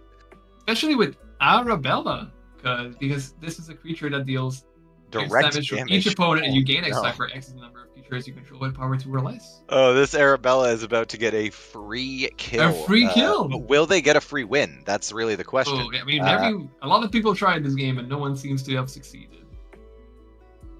So yeah, Arabella, legendary artifact feature toy, 2 mana Boros, or identity. Trying to have a lot of 1/1 creatures in the deck and swinging them at your opponents for lethal. Taking some of that new synergy that we got with creatures in the recent sets. Jolly Balloon Man combos, it seems. Yes, there's a Jolly Balloon Man to have a 1/1 haste. Sure. Yeah, a lot of Boros, 1/1 low to the ground. Delry, the double Arabella's damage. And going aggro. So far, not that big of a start. Only Arabella, 2 cards in hand, and Janeth. Yeah, so it looks like this is, you know, I'm actually a little bit surprised they're not on one of my favorite cards for white weenies, which is that X and white from Amonkhet block. That's just create X 1/1 tokens at instant speed. You know, I don't know what they're doing here with all of these 1/1s. If you attack with the 1/1s, you just No, you just drain a bunch of life, but yeah, is this just stacks Yeah. plus? well, there's barely even stacks as well. There's I don't see it. That's what I'm saying. I don't see enough stacks. I think there's a Spirit of the Labyrinth, there's a Magus of the Moon, but there's not like Rule of Laws, which is what I'm like way more used to. There's Archon, right? There's like only the finest pieces of stacks. Yeah, That you can just see. they're not going for a big kind of Lock the overwhelming game. They're trying to strategy. buy Lock some. the They have stream. High Noon. Yeah, Blood Moon, you know definitely they've got a couple for sure. and they want the cream at the top. They're not going for those. Oh, I need some card density. We just know I want the best of the best Right. in Rakdos. Yeah. Not Rakdos. I mean In Boros. Boros, yeah, and you know they do have quite a bit of real power here with that, but it looks like their start is not quite there. But you know what I'm thinking? In those tall boards, I think the people got underestimate the most is that you gain if you swing currently with Annabella and the Dranith, you gain 6 life. That is a lot of life. I mean, You but drain everyone for 2, so you gain all the 6. yeah, but you're not paying it for anything. You No, don't you have only gain 2. Never mind. Sorry. you don't have any of the cards that are really big payoffs here, or at least I'm not seeing them. We're gonna see a path on Annabella for the Ezio to survive the turn. Because one attack from Annabella and you're done. That's I mean honestly, oh no. We're gonna see a card and I'm gonna have to find it and read it. What is this? Can someone in chat help us out? I don't play Arabella. It's a there aren't that many flash creatures, right? For 2 mana. Indeed. I don't think it plays. Flare of Fortitude? No. Oh, it's Reprieve! Ah, There it is. Okay, that is just a reprieve. Yeah, and it doesn't have the other white to cast it, so you draw a card. Yeah. Your creatures don't die. They never expect the white counter spell. You know, it's a pretty good card. We're gonna swing with Annabella and Nice. get out. The really nice thing about it in a deck like this, and the reason why I'm way higher on reprieve than I am on the blue counterpart that it is based on, is because in white you kind of don't want people, like, you still want them to have that removal, right? You still want them to have that interaction for other people, for other things very often. And so if you can tell people, hey, not right now for this value engine or this thing I'm kind of developing here, use that on somebody's win con when somebody's trying to win the game. Here, have that back. Have You that used back. this Deal? wrong. You Deal? used that Okay. wrong, and you know, Use that wrong. You used Let me that show wrong. Here, you let me how to use your own card. Exactly. I'm Whereas, white you weenie know- Arabella deck. You know, I just... Yeah, why are you Fine. killing me? Okay. Yeah. Oh my god. Well, goodbye, Ezio. You tried real hard, This is how the biscuit crumbles. but unfortunately dog. you are at -1 HP now. All right, now we're gonna see. Ooh, a fish from the sign of Ur-Dragon. Probably not. Probably much better in the Science hand than the Stella Lee's hand, because we're probably gonna see a lot of instants and sorceries from Stella Lee once it gets access to your commander. Does Stella Lee win without its own commander? I am not sure. Probably just the classic mono red dual caster mage stuff. Maybe. I do not know. I'm looking. Oh, so they've got Marvin stuff. They've got dual caster mage stuff, and they have a Thassa's Oracle. Let me try to dig into that. Assume that you draw your whole deck with Is Stella it Lee, and then you. It might just be, yeah, I combo through my whole deck, and this is just a way to win after I've done that. Personally, I'm generally more of a fan of something that you can get some amount of value from, if that's all it's doing. But That's a clean answer. Sometimes just having a clean, simple win, while it's one card in the 99, it has an impact. I understand, but sometimes I'm just having the clean little win that you know that you have. You don't need to figure out a 10-step endurance loop plan to maybe do something. oh, you know what? No. I'm No? actually overcomplicating this. You have the Thoracle here because you have ways to instant speed copy people's consult Thoracle. Oh, do you have a way to play the Tassa's Oracle at instant speed? Oh wait, do we not? When are we, oh, we might not. Never mind.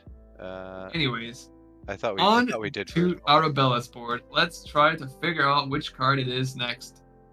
It is flashy. It is colory.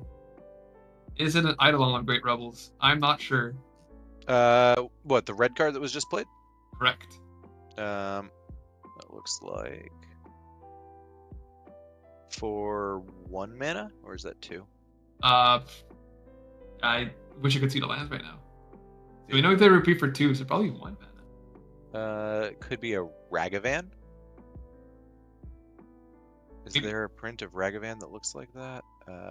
There's also Fish getting red blasted from Science turn, and Sully's untapping, wondering if she should pay for the fish.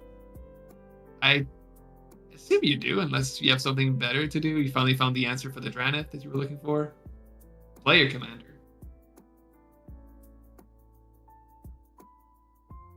It is the Eidolon, but a secret layer printing. All right. okay. Always there to save. Oh, we're letting the fish die. It is biggest time in the sun. Now it's going in the graveyard. Or All right, well, do they have it then? That's really the question. Usually I try to let the fish stay around for as long as I can sit on it and throw counter spells and develop stuff, but your whole mana is spent paying for the fish, right? It's not like you can draw for a crypt anymore to like get to develop your board as well. But I would also assume that they have the removal now for the Dranith, and pretty safely can assume that the Arabella deck won't be able to. oh yeah, that's what I'm thinking though. If I can't throw my commander out, then, Yeah, there's a Dranith in play. Little Sarah Lee player. oh, they might have forgotten. Oh no. They might have wanted to keep that fish around. There's a possibility that if they had remembered. Oh no. Well, they got a land. They got plenty of draws. It happens for the Yeah, best of us. that it does Yeah, indeed. In this game, there was like 3 win attempts already. Oh, Or 2 for win sure. attempts at least, and someone died. So it's Yeah. lots happened. There's a lot going on right now. Hopefully they have some kind of backup plan if they do have. Well, they have like mana. a lot of cards in hand, really. Oh, for sure. Play a cantrip. Try to It figure could just- out. It could just be a bunch of. Ooh, nope, it's not just a bunch of removal. They're casting something. Find a frantic search. Okay. They're looking. They sure are looking. Yeah, no, they're. I think they're realizing that they did want to do that, but they might still have good options here. I mean, they play a lot. They're still a storm. They can. Oh yeah. No, they can win without the. Right, so I still haven't figured it out. They can probably win it without the. At least remove the stacks piece, blocking their way. They have pyrokinesis. And not much else. You have a bounce spell, right? Do they not have? They don't have much to remove on the dragon at all. They might be stuck on their Dranith for a long time. Oh, there they go, chain. So There it is. There's Chain of Vapor. I was going to say I was there's very Lightning Bolt, there's Chain of Vapor, and there's a couple of other options here. I I had think Dranith. there's Rift. 1-3. Okay, I'm silly. I'm goofy. Oh god, if it was I'm a a professional. 1/4, that'd No, be 1-4, not just absolutely. both. Oh, What no, a 1-4. what a silly card, 2 mana Locks the 1/4. Gila too? Oh my god. That would be absurd. Chain on Dranith. Should be good. Now we can cast Stella Lee There and wait it a turn is. until she does something, right? Oh, and when she does something, imagine that frantic search getting copied. Imagine that they're quite a generating 3 whole mana, drawing 2 cards, discard. He's gonna do card. something, all right. There's a lot to be done here. There is actually Stella Lee has quite a few of those blue cards that are cantrips that also untap a creature. Like I believe Cerulean Wisps. Yeah, Cerulean Wisps. They're also on things like, there was another one I saw, Refocus. That was the other one. So It is scary. Stella Lee going to discard, so that means they're gonna end up with 7 cards in hand. Stella Lee in play. yeah, They are looking like they're going for a win next turn, right? They don't need more cards. I think that the big tip off here was the removing of the Dranith. If they can't have the Dranith around, there's probably a good reason why they can't have it. But there's even a good chance that they're hoping that they throw it back down so that the Scion's never able to get to 5. Although the Scion is not very close. It's to at 5 3. Right now. Yeah, the Scion is. Scion tries to do anything and it gets. Oof. Yeah, this I feel bad Scion for it. player is in a bit of hurt right now from everybody else throwing stuff around. If you're the Arabella player, can't try to kill. Like, Whether you If vote if for you're the the movement- Scion, how many cards do they have in hand right now? Is it 2, 3? Oh, Inner Sword Cannon is from the Arabella player. That's something that Ooh. Stella Lee also cannot really. Yeah, against. Stella Lee cannot deal with that one at all. Rule of Law is You said- the antithesis of Storm. You said they didn't play Rule of Law, and then now I see. You know what? And I saw a lot in the deck. I didn't see this one. I actually was didn't see this one. I didn't see a couple. So they are on quite a bit. They're also on Dauntless. I think that this deck has quite a lot of the good white stacks that is gonna kind of do a lot in this pod. Arabella, just letting you finish your opponents off. Oh I have my a question for you. Wait, This wait, deck's on sorry. Perforos. I want this deck to win. No, This, no. The Perforos is not. I want this deck to win. Please, Perforos. Is... do you and I know see a Graph Digger's Cage too. do you know the card Firecat Blitz?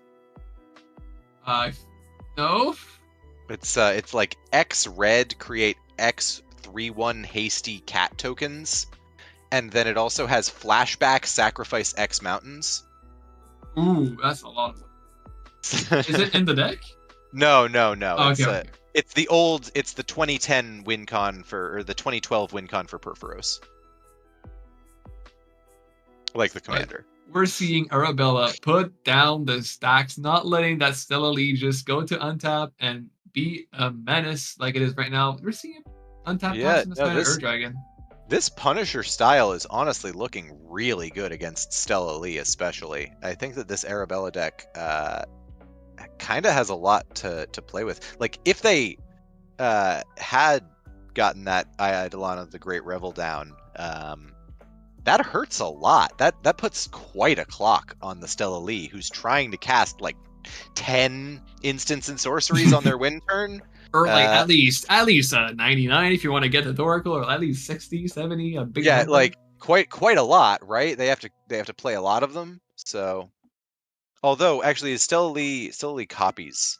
Okay, So it copies. It's not, okay, if you have something like the Refocus or like the Cerulean Wisps, and you have one of those and you're able to just keep copying it over and over and over again, draw through your whole deck, keep untapping her, that will still get there with less than 10 spellcasts. But looking at 10 spellcasts right now is not a ton if you had that kind of thing in play. So I really do think that this Arabella has a pretty good chance if they're able to. Yeah, I think the Aegis Morgan is being removed. Now it's a second spell from Arabella, so there's an exile, and now we're gonna see the third spell coming in, which is usually the combo finisher, because now we can start copying.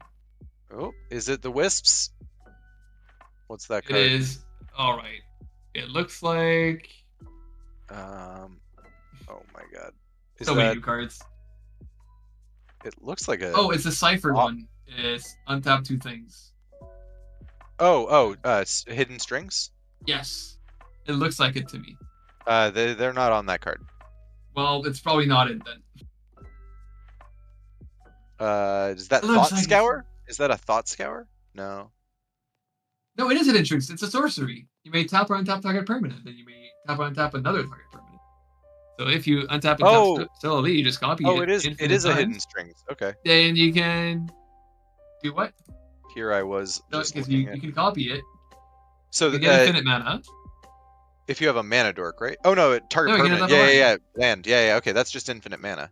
Okay, well, it's just infinite mana. Should be fine, right? It's just infinite. It's mana. not that big of a deal. Let's see what's in the hand, though, right? That's They where. did, That's they did what keep really their matters. 7. Yeah. Oh, they kept their first.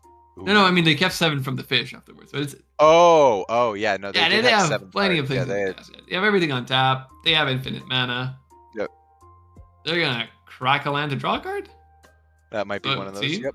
Oh yeah, they put a lot of things on the amulet because why not? Might as well, right? No reason not to.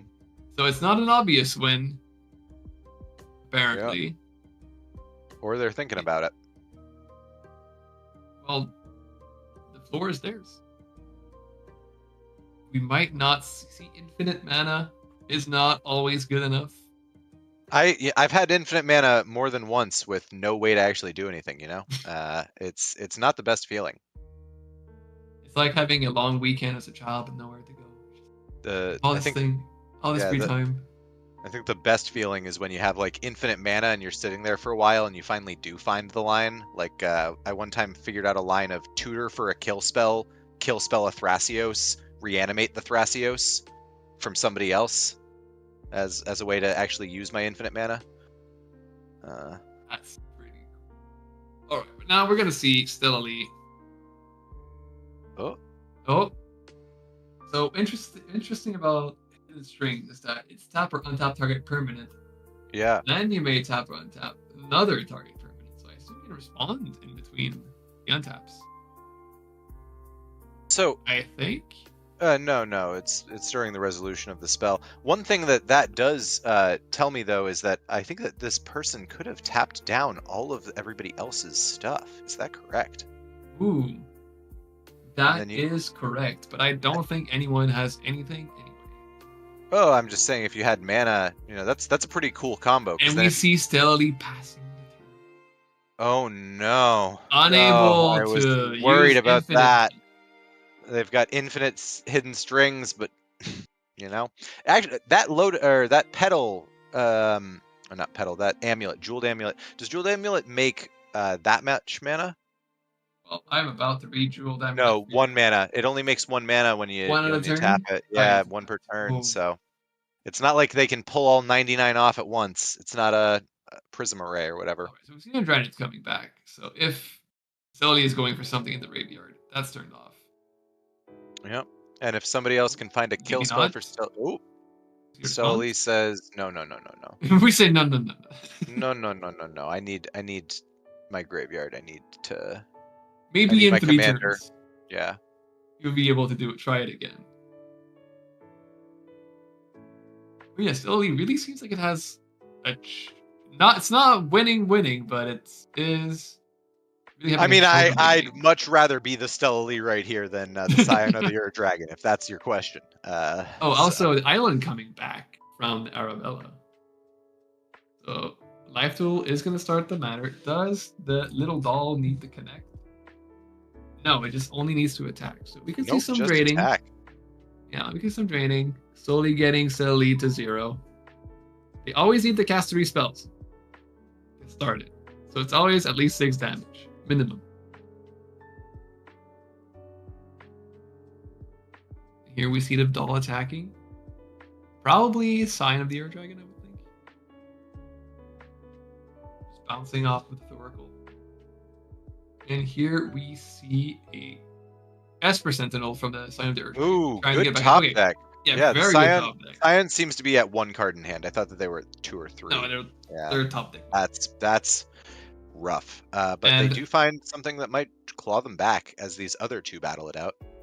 And if Irony serves me right, this should be a Tainted Pact in their hand with a Thoracle in play. If the Irony rules work in my favor, which they obviously always do. Well, then we're just a chain of vapor away from the win. We're just a clone away from the win. Yeah, that's really the way you want to think about it, right? Do you play clones in this? That means okay. Esper Sentinel, great top deck, phenomenal top deck. Hopefully, it's gonna pay off. Yeah, Rhystic Study would have been a slightly better top deck in this place, but Esper Sentinel, pretty acceptable. Still elite. So all right, well, we're she back to needs Annabella. 3 cards to go back. Spirit of the Labyrinth. Oh no, Stella Lee. And you don't get to play. And you don't get to play. Oh no, this Stella Lee deck is getting more and more cards that they need to get rid of. They are starting to get into Psych Rift or Die mode. It really seems like they missed their window. They had the chance. Every shield was down. But not quite there. This damage is going to start coming through. I think that this Annabella deck actually might just win this game. Oh, we don't know yet. There's still 24 life to go through and 30 on the sign. Oh, I know. I'm just still a lot of life. I wouldn't call it over just yet. Oh, I'm not calling it over. I'm placing my bets. If you're placing your bets. You know what? Look, if we're placing bets, I think it's a sneaky comeback from the Sign of the Ur Dragon. Honestly, he's almost at 5. He's almost at 5. Once he's at 5, he's gonna play the Ur Dragon. Right, and then he just needs one more turn. He just needs one more turn after he plays the Ur Dragon. You're not wrong. Stella Lee has been the #1 focus of the game. Yeah, for sure. Her entire focus has been on the Annabella. I think it's just waiting. LED. Okay, LED. Do you pay the 1? I mean, do you pay the 1? Do you pay the life? 7. Do you pay the life? That's right. Eidolon. That is an Eidolon in play, right? That was 2 damage. I just saw the 2 damage happen. So that is an Eidolon in play. I don't think it's worth it. Why would you? That's a painful one. What is this deck on? I guess you don't really need the cards in your hand. I mean, they're on breach. You're on Lady Breached. Yeah, okay, they're just on breach lines. That makes sense. Fetching now. Okay, we see. Okay, chat. Who is winning right now? Is it Annabella, who essentially has shut down all the opponents? Is it Scion of the Ur Dragon? Tried an early Thoracle, tried an early Fish, now finally resolving a spell, and almost at Scion? Or is it the Stella Lee who went for it and fizzled all on her own self? But has a lot of cards in hand, a lot of mana. Question about Cypher. Copies don't Cypher, right? The copies do not Cypher, no. Yeah, you may exile this spell card. Copies, when they go to exile, get deleted. So you don't get more and more and more. So he has 1 hidden strings ciphered onto his creature, if I'm correct. Can you copy a copy? Yeah, of course. Yeah, of course. There's no issue with that. But it's ciphered onto his creature, so he has to hit with it first, right? Right, you have to tap to attack, and then... Right, so if you can give it vigilance or something, it can untap itself, but then the spell is resolved, so it's not on the stack to copy anymore, right? So I think he still needs 1 more card to get there. I think that he's not just back to infinite mana on his own turn, right? He still needs to cast 2 other cards before. Yes. As well. and he can only draw 1 card per turn right now, so that's the whole thing is pretty difficult.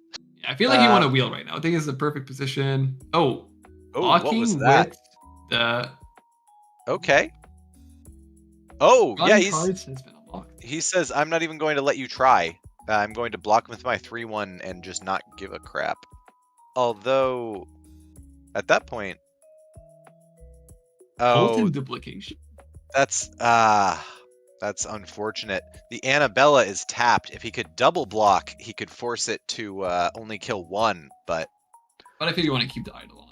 yeah. Right. Now it's spell number 2. Does it have to be instant? So it's your second spell. So you're gonna be able to exile something. Oh, he might have double blocked. It looks like the commander died. Ooh, we might have double. You're right. So really did not want the Spirit of Labyrinth instead of the Eidolon. Now we see the exile trigger. Well, you can still try to win through Spirit of the Labyrinth. You can't even try through the Eidolon, or you can still try through the Eidolon, not through the Spirit. So that's probably the thought process there. But I think that if the Stella Lee tries to go for it hard enough, the Scion's chances just keep going down further and further. No, it keeps going up. They're gonna waste everything. Well, they're gonna waste all of the battle resources. I think if the Stella Lee is dead right now and goes to 0 life, the 1v1 between the Scion and the Arabella gets to spend all of their interaction and removal straight on the Scion. I think that they win. I think that 2 cards in hand. Well, they're both at 2 cards in hand. I think I feel like a Scion of the Dragon is a bit more powerful than an Arabella. Oh, for sure. No. Like the combo potential is off the charts, right? Like obviously, but it is something you're not affected by a lot of the stack pieces. You're just activating Dragon to win. That's true. They're not on any of the things like suppression field or stuff that would actually specifically make. You don't tech your Boros deck against Scion of the Dragon. Obviously. Yeah. That's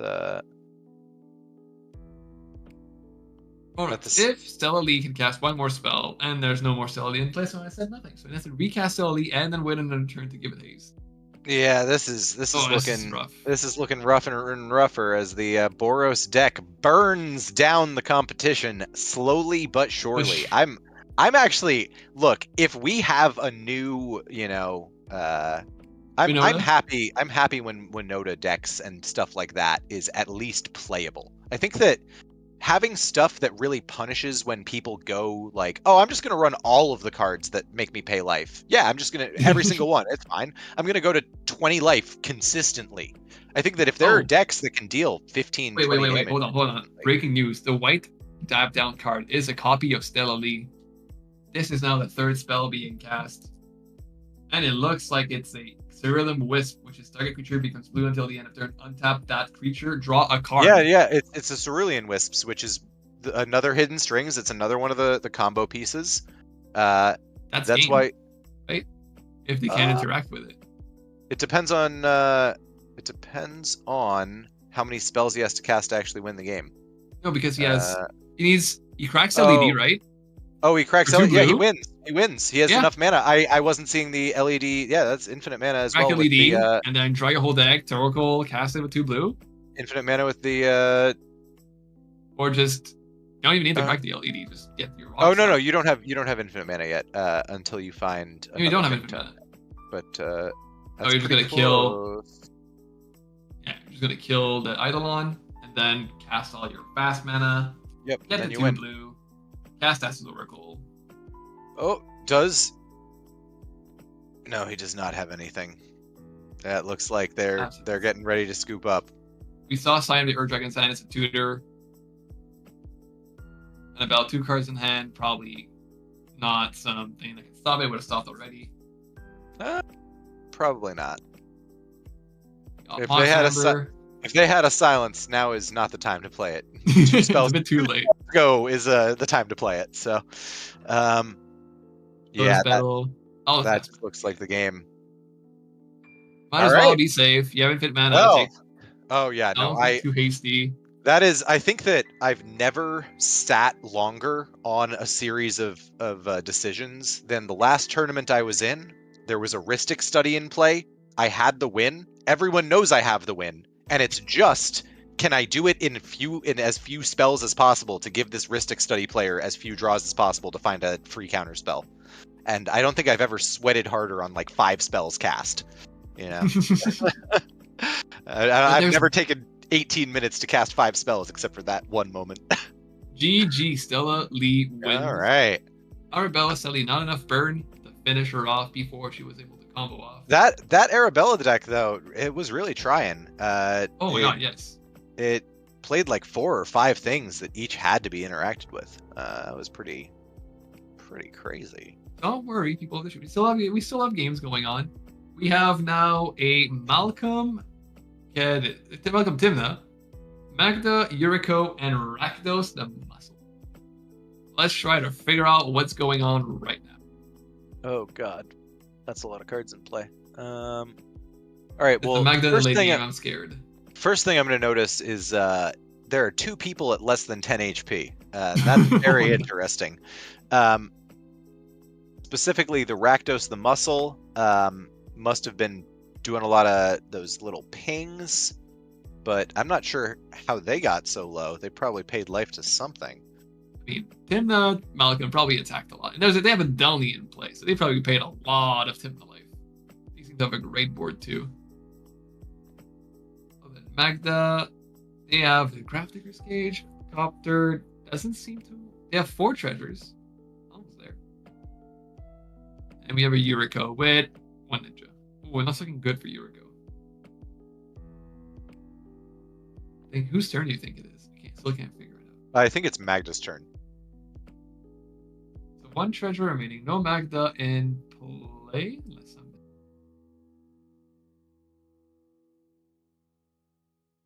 What? I am very, very. What on It's earth? fine. We're gonna figure it out. They're What on activating earth something. does Magda do where they take 7 or 8 cards from the top of their deck and they look at them? Is this a Or- Wheel of Misfortune or something? Does Magda run Memory Jar? Is this a Memory Jar? Like, It what might is be this? memory drop, but then everyone else would do it as well. Yeah, Could it be? Please, chat. I am begging for your help. We need a Magda expert in the chat in this moment. Bark Forced Harvest. I don't think it's that one. Oh. What the carving we're gonna bomb your library? I don't think it's that one. I think it is that one. It's just. Oh, what's going on? that doesn't let them draw 7 Top tier? cards though. Yeah, I don't see it at all. It's I mean, it was a wheel being played. I'm trying to figure out what could have been. A look at the top 7 cards of the library or something. Fomori Vault. Discard a card. Look at the top X cards of your library, where Ah. X is the number of artifacts you control. Put one of those cards into your hand and the rest on the bottom. Interesting. Fomori. Better. The only card I know about with that name is Ruhan, of course. We've still never visited his plane, but maybe someday we will. Classic Jeskai. Wait, they still have more stuff to visit? Looks like we've lost a player. Oh, I just read Like them. we've regained a There. player. He just got flickered. Okay, wonderful. I hope he doesn't have too many enter the battlefield effects, like calling judges. Looking at the board, it should be okay. That's a graveyard. It should be okay, or the hand. Yeah, there's no enter the battlefield. He can flicker himself. Okay. It doesn't produce anything. Oop, he's showing us all his hand. I don't know why. Luckily, there's enough glare that I don't think any of the opponents saw it. It was a close call. He's trying his hardest to bleed, but not doing it. Going down to 7 to crack that fetch. Dranit's really doing work against the Magda deck, unable to, do their main game plan. Yeah, I mean, Dranith, I think, it's unfortunate how it interacts with commanders, because I don't think that was exactly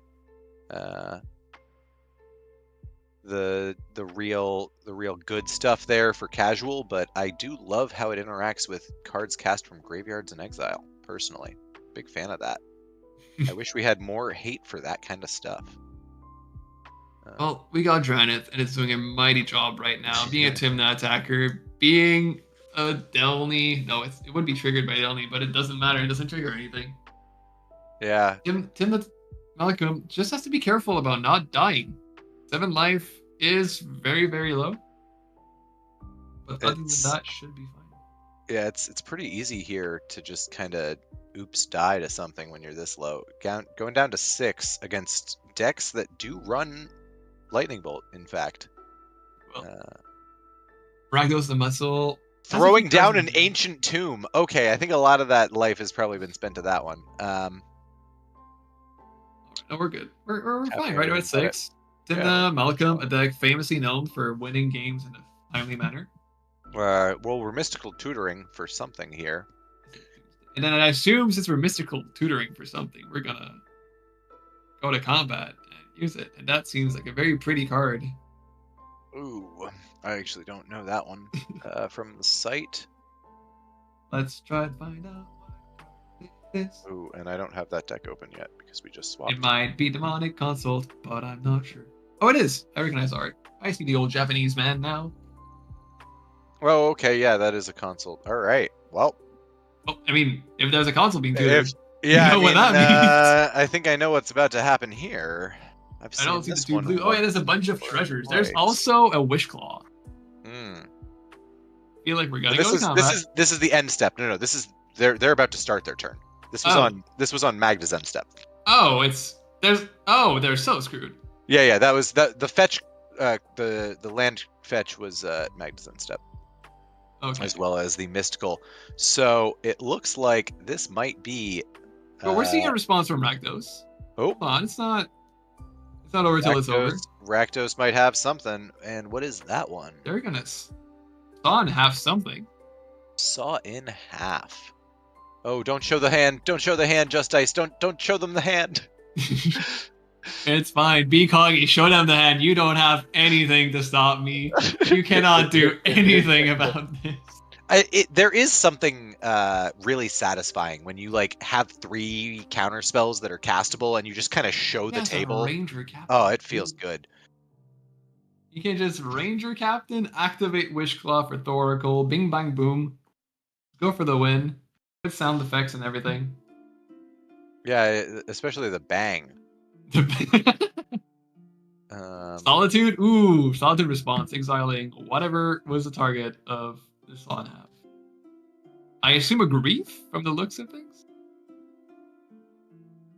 Maybe being able to discard at instant speed whatever Just Dice drew for his combo turn looks very, very good. But no, exile base removal is going to most likely be enough here. Exiling the Ranger Captain for it though, which is not ideal. But it's better than losing the game. Or losing on your turn. Entering tapped, very important. So I'm not sure why, but it is. There must be a Weird orb on Magda's board. yeah, or no? What's the? Yeah, no, it must be. Orb of Dreams, 3-mana artifact. Permanents come into play. Tap, just everything. That's the one. That's an older one, isn't it? Oh, we're gonna see a consult from Yuriko's side. Desperate time. Consult for interaction. It looks like. Oh, we've seen this before. Oof, I hate that. Always Well, hate that. It's I'm part just of the not a power of the gambler. cards, right? No, It's a no. combo piece and a desperate attempt to stay alive. For sure. Look, my luck stat IRL is very low. It's always in my top 6. Well, it's better than just instantly dying, right? Oop, Just Dice disconnecting right now. Ooh, Hopefully it was a blink. It's a blink again. He just loves to flicker. He's excited. Bad time to be disconnecting. Oof. Was in the top 6, exiling his whole library. Yeah, Not being- see, that's me. That's me every that's time. you. That's me every time. That looks like my kind of luck. That poor Okay, Yuriko. So, Oh, it is on to Reapers. resolving. And now we're gonna see the good old classic, the old reliable Oracle concept mostly. I do I would not be see why. surprised if it was something different, but Magda Right. pointing to a card. Might as well go to combat, right? Get closer to 0. Oh, please tell me Magda. No mana to cast it. Never mind. Oh, they have treasures. They have 1 treasure. What card is Magda pointing to? Do you know that one? Their blocker that they had for the attack. Yeah. What do you know that card? It was a squirrel that Yeah, that one. we showed. Rack Form Harvester 2/3, so it does block Right, the right, right. board very well. 2/3. So we're in the end game now. We only need to activate the Wish Claw, and then we're good. We're seeing something from Yuriko here. So here's the thing, right? If you're the Yuriko player, your only real anything is Is to a draw. try to go for a draw, right? So like your only chance is to say, I have interaction, I will I will suicide my use way out, and all of it. I will use all of it if you don't give me that draw right now. Don't know what it was, but it seemed to have done its job. There's no Tinda.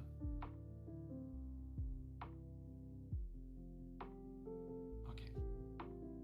So we are Treasure 7. Here, Chaos Treasure Series 17. We do not know what's going on. We're coming into this game. It's confusing. There's a Torkoal consult. There's a Just Ice at 6 life, going for it, activating the Wish Claw, giving it to Magda Yep. for good measure. The classic, the last fear in turn order, making sure everyone else has a chance to lose. Oh no, giving it to Yuriko because he's gonna die next turn. That's even Yeah, better. I would probably give it to that Yuriko. Daddy But I think that this might be the end of this one. Oracle. Let's see if somebody has the response to keep this game going. Question mark. Big question mark in that one. Drum Shuffling for roll. good measure. You know. Oh, we get okays from the first two. We get okays from the Magda. And now Tainted Pact. And now moment. the last spell of the game, potentially. Yuriko has probably no Potentially. instruction. The Yuriko says. Also, what's your favorite thing to name? Oh. So I mean, I'm generally I recently learned that Blue Eyes White Dragon is not actually a legal thing to name. It does actually have to be a Magic card. But I think that Richard Garfield PhD might be the best one. It's a pretty good one. Oh, my favorite is You're Already Dead. It's just That's a good old that's classic. a pretty good one. You got a card. It's a real Magic card. Actually, you know what my new favorite one is naming Ooh. Dockside Extortionist. You are allowed to name cards that are not legal in the format. Mana so, Crypt. Oh no, you know, I don't have it in my deck. Look, I'll be honest. I've been asking for Mana Crypt to be banned for maybe since 2014. I'm pretty happy about that one. Now let's see. Tesla's Record Trigger resolving, and it is game. Yeah, that's it. Malcolm Timnah. Not a deck All famously right. known for closing out games, but can't go wrong with the classic. I mean, you know, if you're an Esper, you do have both blue and black. And if you have blue and black, you've got that Thoracle. You could always close out a game on turn 2 if you just get lucky enough. Who knows? Well, this will be the last round for Is that the end of round 3, I believe. All right. And now, Just Ice with the win in the Chaos Tournament playmat using the Chaos Tournament token. Yeah, no, good representation. Good for us. representation. Yeah. Honestly, I feel like using a tournament that at least has a picture of a cat on it gives you like a tiny bit of, bonus luck in this tournament, but using an actual Chaos playmat, that's just the win. Some might say it's pay to win. Yeah, I mean, like, everybody starts with a 25% chance to win the game, unless you've got a Chaos mat, and then it's like more like 30, so you just get that little bonus. And if you are feeling generous or just want to pay to win, don't forget we have a charity auction going on right now with the tournament. You can win fun playmats from Play to Win. They're doing 4 playmats. We also have Joanne Josh from One Wonderful in an upcoming gameplay video. If you want to have your debut on YouTube, you can always go for that. And all of the proceeds go to charity. And that will be it for us right now. We're going to come back to you for round 4 after a small break. See you later. All right.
Welcome back, everybody, to Chaos Tournament Series 17.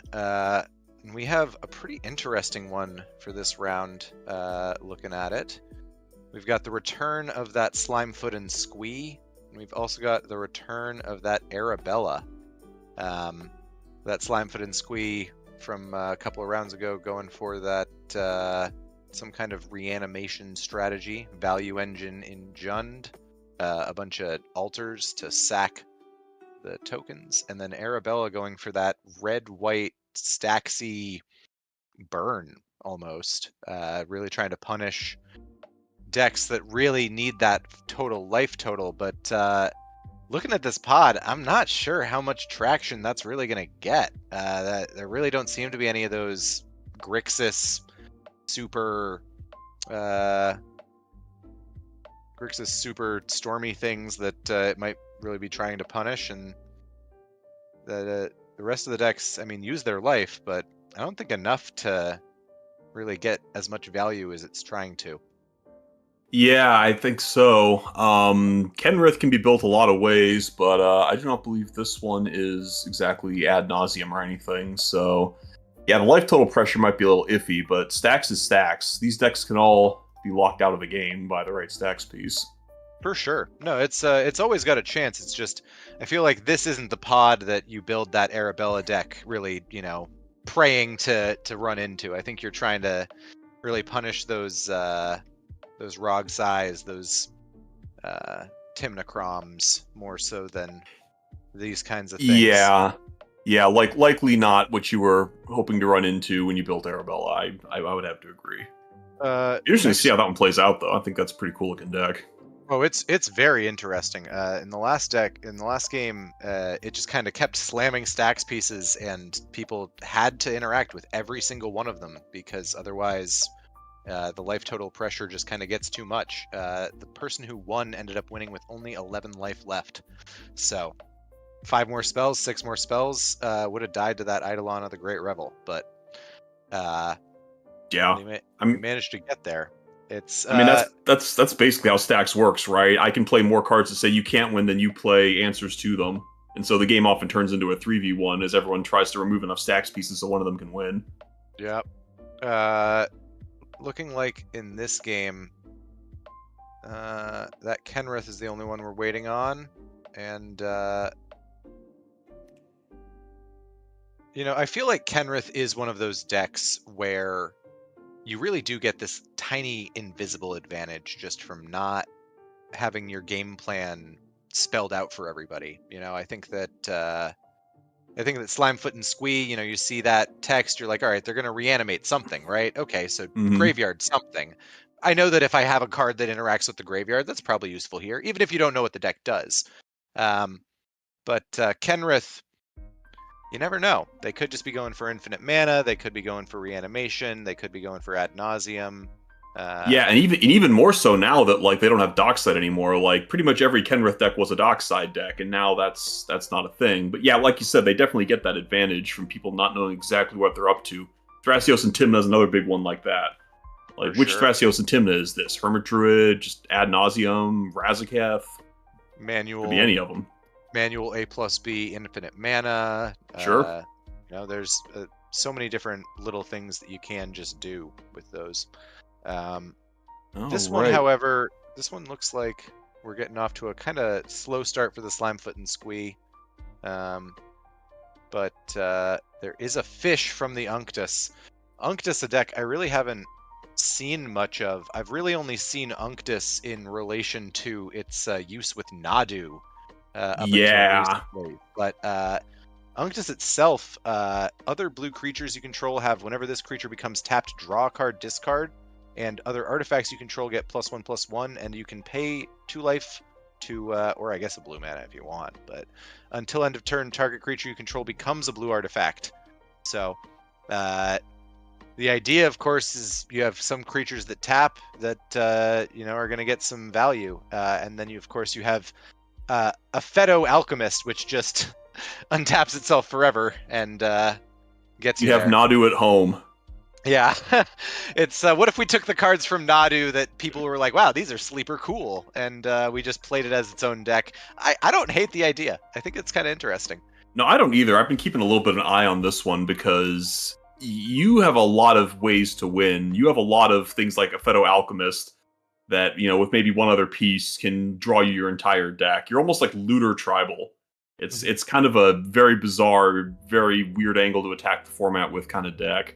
Yeah, and look, any deck that gets to unironically slam a Pilipala is a deck that I will give a thumbs up to. So we see Kenrith going for just a bird. Esper Sentinel from the Arabella. It looks like people are managing to dodge the fish so far by just slamming down some dorks and such. I'll be honest, I'm not sure how much fish value is going to come out of these three very creature-based strategies, but he's keeping it around for another turn, it looks like. Yeah, I mean, sometimes people get caught in the trap of early fish is good without thinking about what their opponents are playing, and this might be one of those times. I mean, I'm sure he'll get a card off it before it goes away, but I don't think this is going to be the amazing fish that wins him the game necessarily. It is something where sometimes, if I'm sitting against three decks that I think are going to turn one mana dork, I'll actually just save the fish. If you can turn 2, turn 3 the fish, these decks still need to play artifacts and enchantments and instants and sorceries. They still need to win the game, right? Mostly, nobody's going to win with just creatures for the most part. Arabella actually might. But other than an Arabella, these other two decks are still going to have to play their Entombs, their Demonic Tutors, right? So maybe holding the fish until after they've gotten through the mana dork phase might have been. Yeah, and I mean, even Arabella still runs like 25 non-creature spells or something. I'm looking here. Oh, for sure. I'm just saying, nobody else is going to win the game with just creatures. Right. This probably won't be the best fish cast in the history of Magic. And speaking of Arabella, we seem to have lost Arabella. Oh dear. Uh-oh. Hopefully, it is always the worst feeling when it's your camera that, glitches up and you're trying to fix it. And okay, might be back, might be quick enough that we don't have to... Okay, that was pretty quick. All right, yeah. We might be okay here. What is it? Is it 30 seconds before you lose your hand? It's, I think it's something like that. Yeah, that definitely wasn't 30 seconds.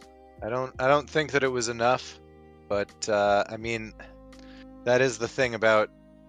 Look, if you're very practiced in sleight of hand, you could do it in a second, right? You could do it in 1 or 2 total. Just be like the Corvald player, reach under your desk, slide out your pocket dockside, and oh wait, you can't do that anymore. Well, so you can, and it's just as legal as it's always been. Exactly. That's a good way to think about it. That's good lawyer talk. In which I mean, we have a wall of shame, and you will be added to it. We're trying to play these games. We're trying to give people a good tournament. Why would you do that? Unless you're specifically pulling a cheaty face card and you're putting it into play. All right, that is the only one I will allow.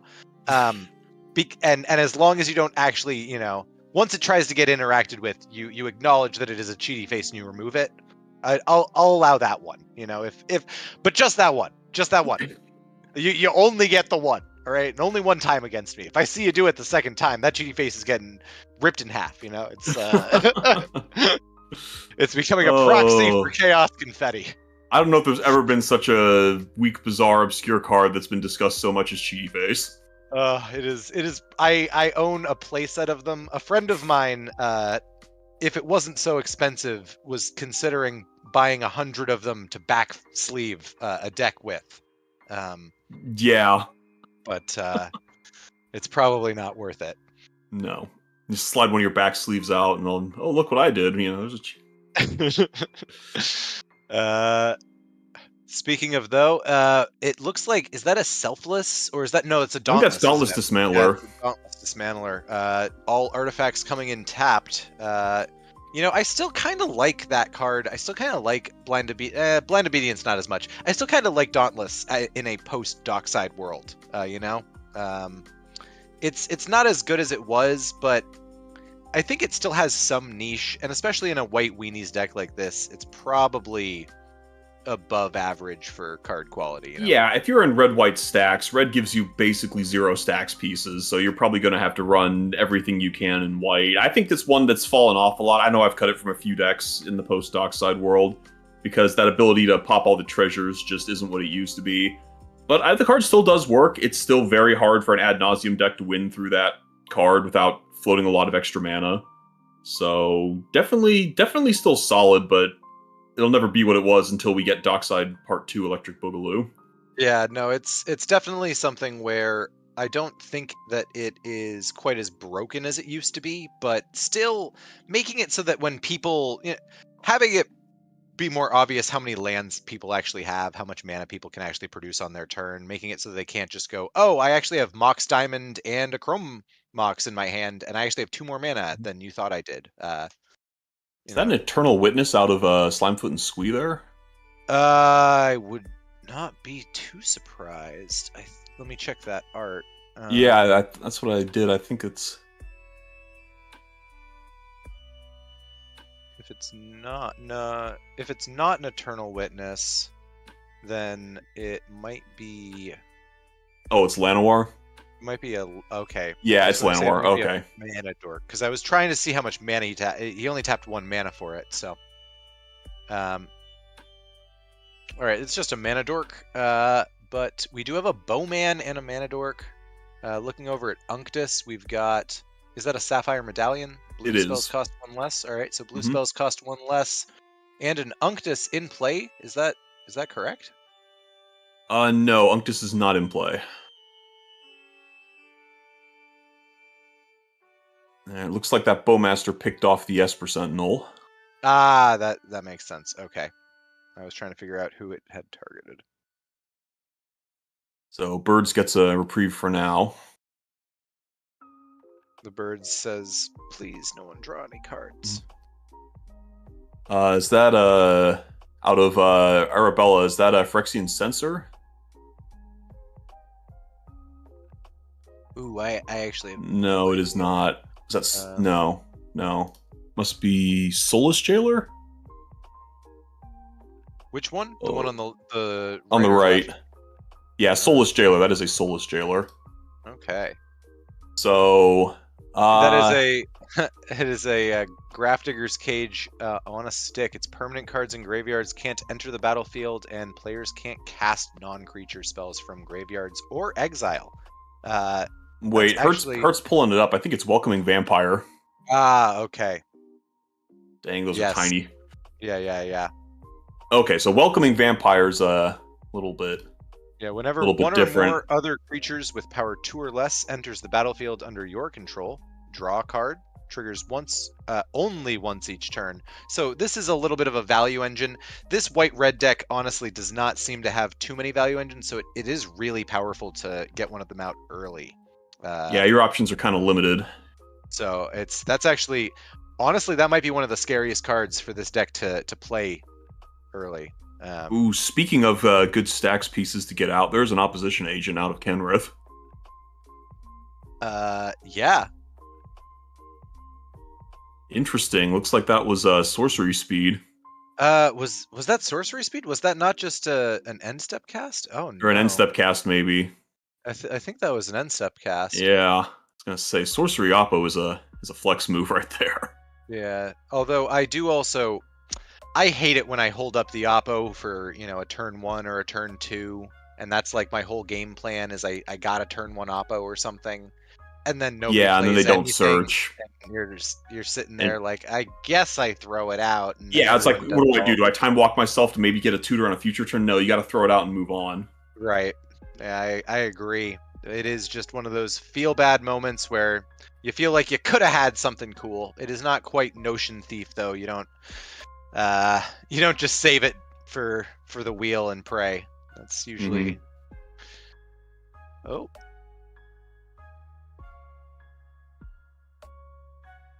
Let's see, land out of Slimefoot and Squee. Oh, Okay. that was that just a sorcery speed oppo? Oh no, it was a response. It was a response to I think it was a response to a land. Was that? Okay. Ooh, we got a Mayhem Devil. Ooh. Creatures are going to start dying here. I really like that. This Slimefoot and Squeedek is not playing around. They are here to burn things down. Nobody gets to keep their commander. Nobody gets to keep their stacks pieces. I love the position of having the Bowmaster and the Mayhem Devil, personally, in this Yeah, they're pod. here to kill creatures and chew bubblegum, and they're all out of bubblegum. Yeah, and and the nice thing is you get to just decide, do I want to keep the stacks pieces around? Do I want to remove them? Let's keep them around as long as I need to for the Unctus. Let's keep them around as long as I need to for the Kenrith. And then let's kill them when I want to win. And that's how I like to play the game personally. So Seems pretty solid. yeah. We have a fetch land. I think that's the only thing on board that can be sacrificed, and with Oppo out, that's a tough sacrifice to make.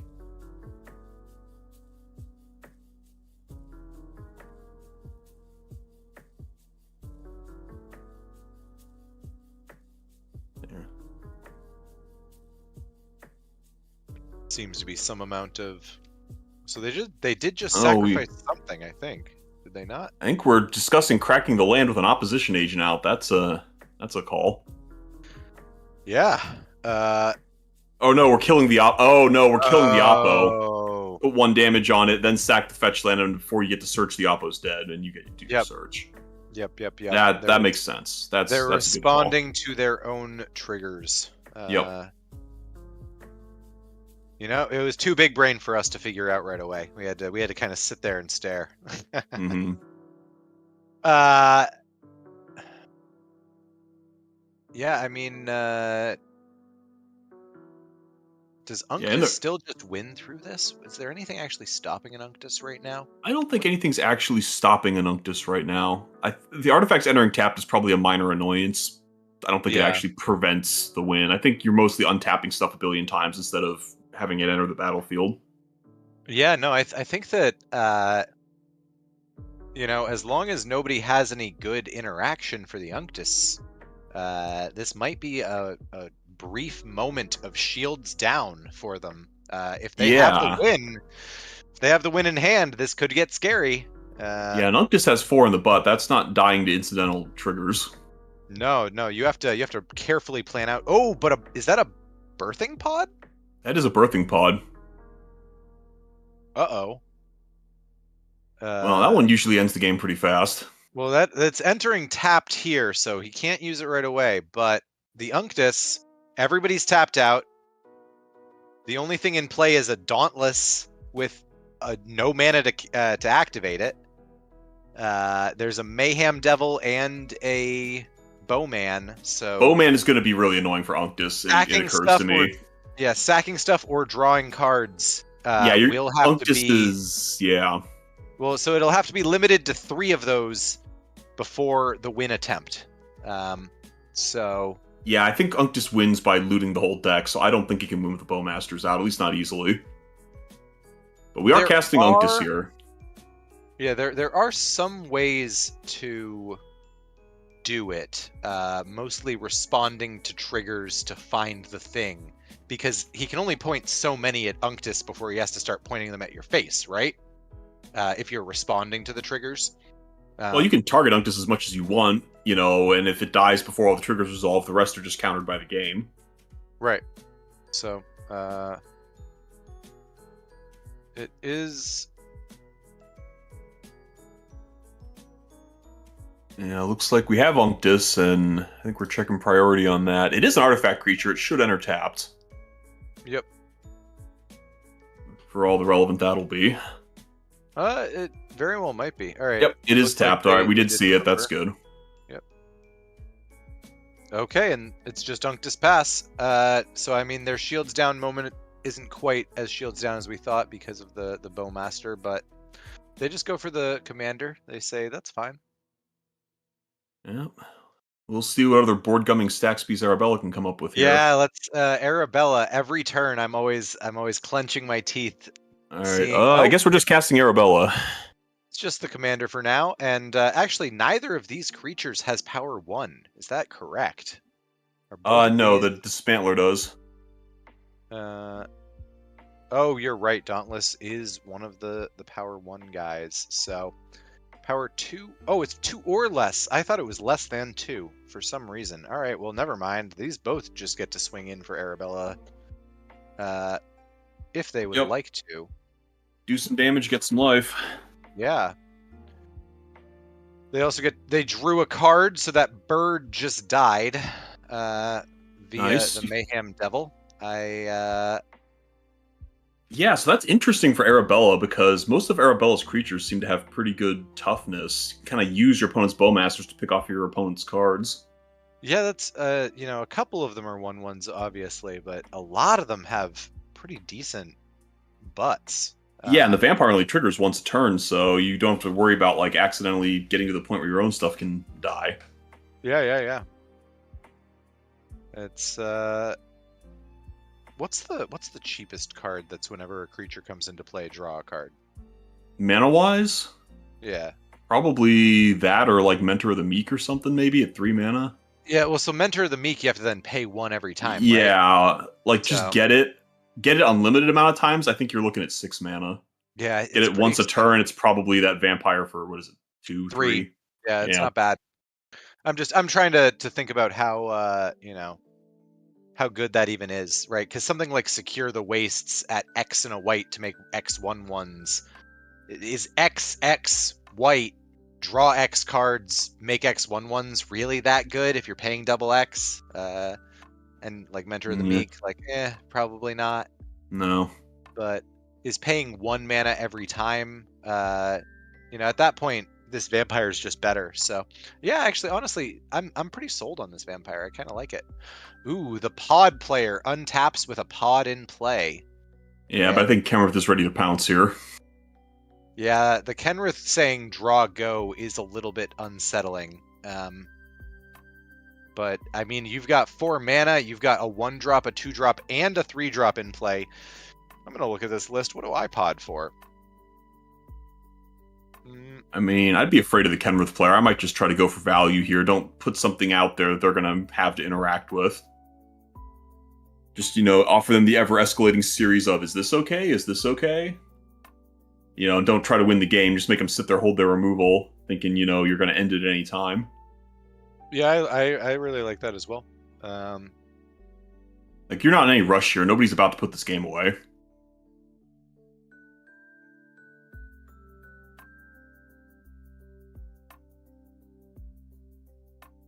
Yeah, looks like we're in the tank here. I think that they're trying to see if they have a line with the win. This is one of those decks that the more I look at it, the more tiny little moving pieces there are. I honestly, I love decks like this. I only wish we got that a there Fierce was Guardianship here. On, is that an Entomb, I think? Is that a Rain of Filth or an Entomb? Is he even on Rain of Filth? Might be an Entomb.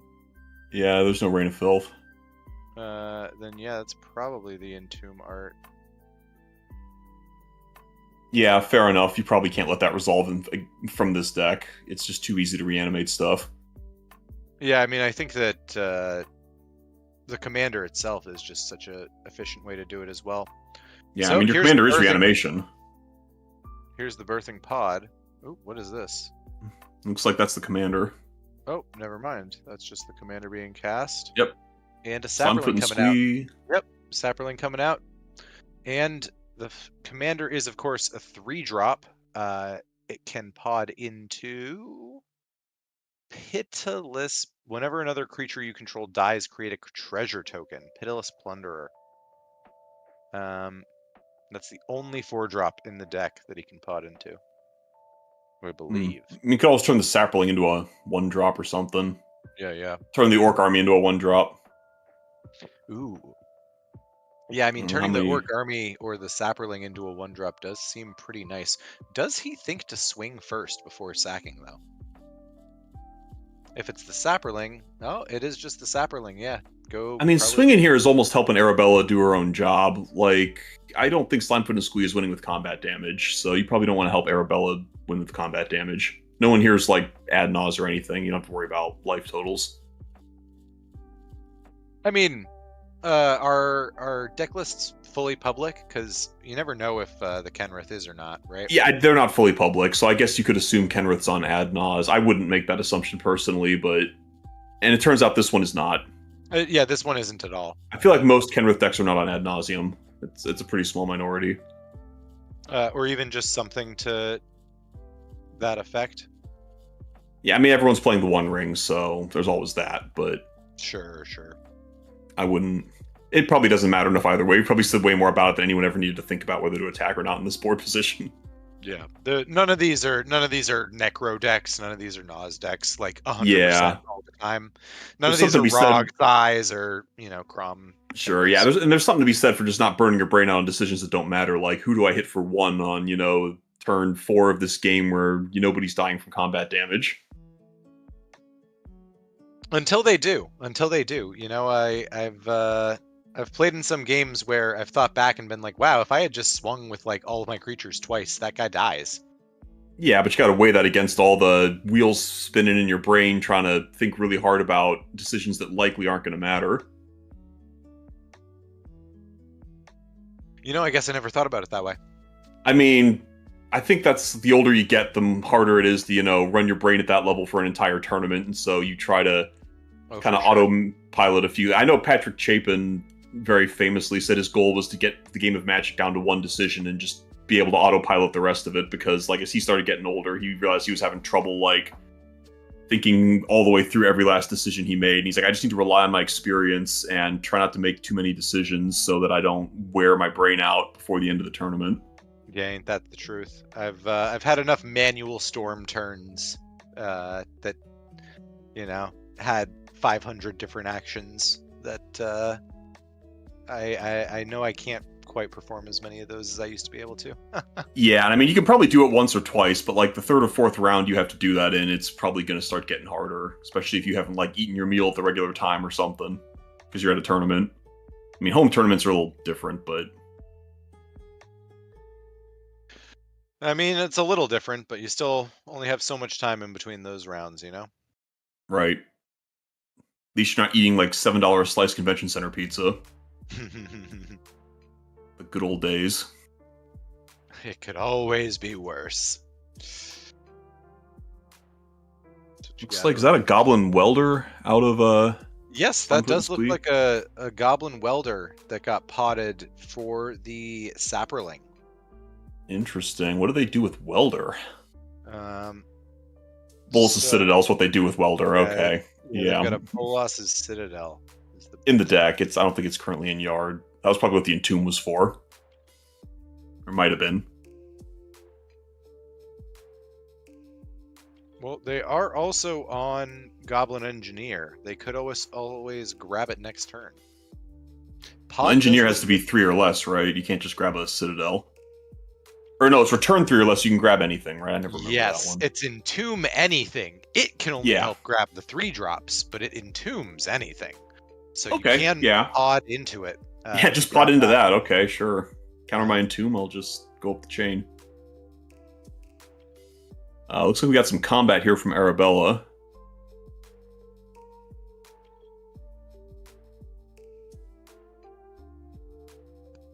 Either way, I do think that this Slimefoot and Squee is in a really good position with the Yeah. things that it has in play. I think that the Unctus is probably sitting on counter spells. They might have a bounce spell, but I'm not actually sure how much the bounce spell will help them here. If the Slimefoot and Squee just goes for something like Entomb Bolas' Citadel, put it into play, it's just in play. They get to cast their first spell no matter what, and if they have any kind of interaction like a Veil or, an Autumn, they might just get through it even with your counter magic. So Yeah, I think you're right about Unctus, though. I'm looking at the list. It's a very low mana curve list. They have 6 cards in hand and 2 mana plus a medallion. I feel like they could have played something on their turn if they wanted to. I think they're holding up interaction for this pod situation. And every time the pod happens, it's another thing sacrificed for that Mayhem Devil, and this Slimefoot and Squee getting more and more value. But the Slimefoot and Squee is also getting less and less HP. They're down to 19 life. Yeah. Looks like we considered podding the Bowmasters. Looks like we're going to pod the Bowmasters, which is an interesting choice, but I guess there's not too many extra cards being drawn at the moment. Pod? Pod's already used up. Somebody kills the Bowmasters with some... Oh, they're going to block with Bowman, I think. Oh. Is that what just happened there? I don't see anything else that could have killed it.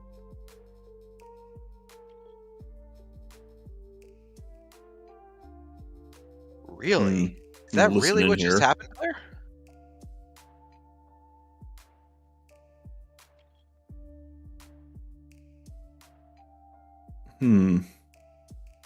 Yeah, I'm not hearing any explanation. All right, well, it's Kenrith's turn. We're drawing a card. We'll see what they've got. Oh, Kenrith plays that their own Bowmasters. Yeah, Bowmaster. Oh, that's what that token is. Okay, wonderful. Yep. Yes, they Bowman. That is an army. Yeah, I'm like, what is that? That is, you know, the thing that I have been saying since that card has been printed is that Bowmasters is a trash card. Why would you play that? It dies to Orcish Bowmaster, and everyone plays that. So yeah, that's one of the biggest design problems with it, other than punishing whoever you want for doing the bad thing instead of the person who did it. The other problem is it's the best answer to itself. Like, there's just so many unhealthy play patterns with that card. It needs to go, in my opinion. I really, really wish that card was a 1/2. I think that it would be a better card for a number of reasons if it was a 1/2. I think it would be that, and I think it would be just fine if you could only target the player who drew the extra card. Or actually, wait a minute, it's a Bowmaster? It's a 0/2. A 0/2 makes perfect sense, right? You know, it deals damage when the thing happens. Its trigger is it dealing damage. It's shooting people, right? Yeah, it's permanently on Overwatch, right? It's not going on a raid. Exactly, right? Like, so that's, yeah, the Orcs... He's the guy, he's the chef. He's the one who's making the menu, right? For their restaurant. The only way to stop a bad guy with a Bowmaster is a good guy with a Bowmaster. There are no good guys with Bowmasters. Unfortunately. It's Bowmaster's world and we're all living in it. But as the Bowmaster world gets up to Slimefoot and Squee, we are ready for what is sure to be a dynamite turn or a disaster turn for this deck. Yeah, this one feels pretty important. See, I'm going to listen in here, see if we can get the blow-by-blow.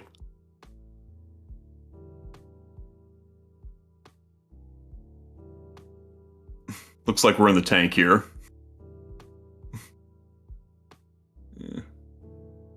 I'm actually not hearing any game. We need more Bowmasters in our schools. Oh, let's not get too real with this. Yeah, the players are discussing how their tournament's going, so I'm guessing Gingerbread Man here is in the tank. Which is fair, there's a lot of choices to make here, a lot of options.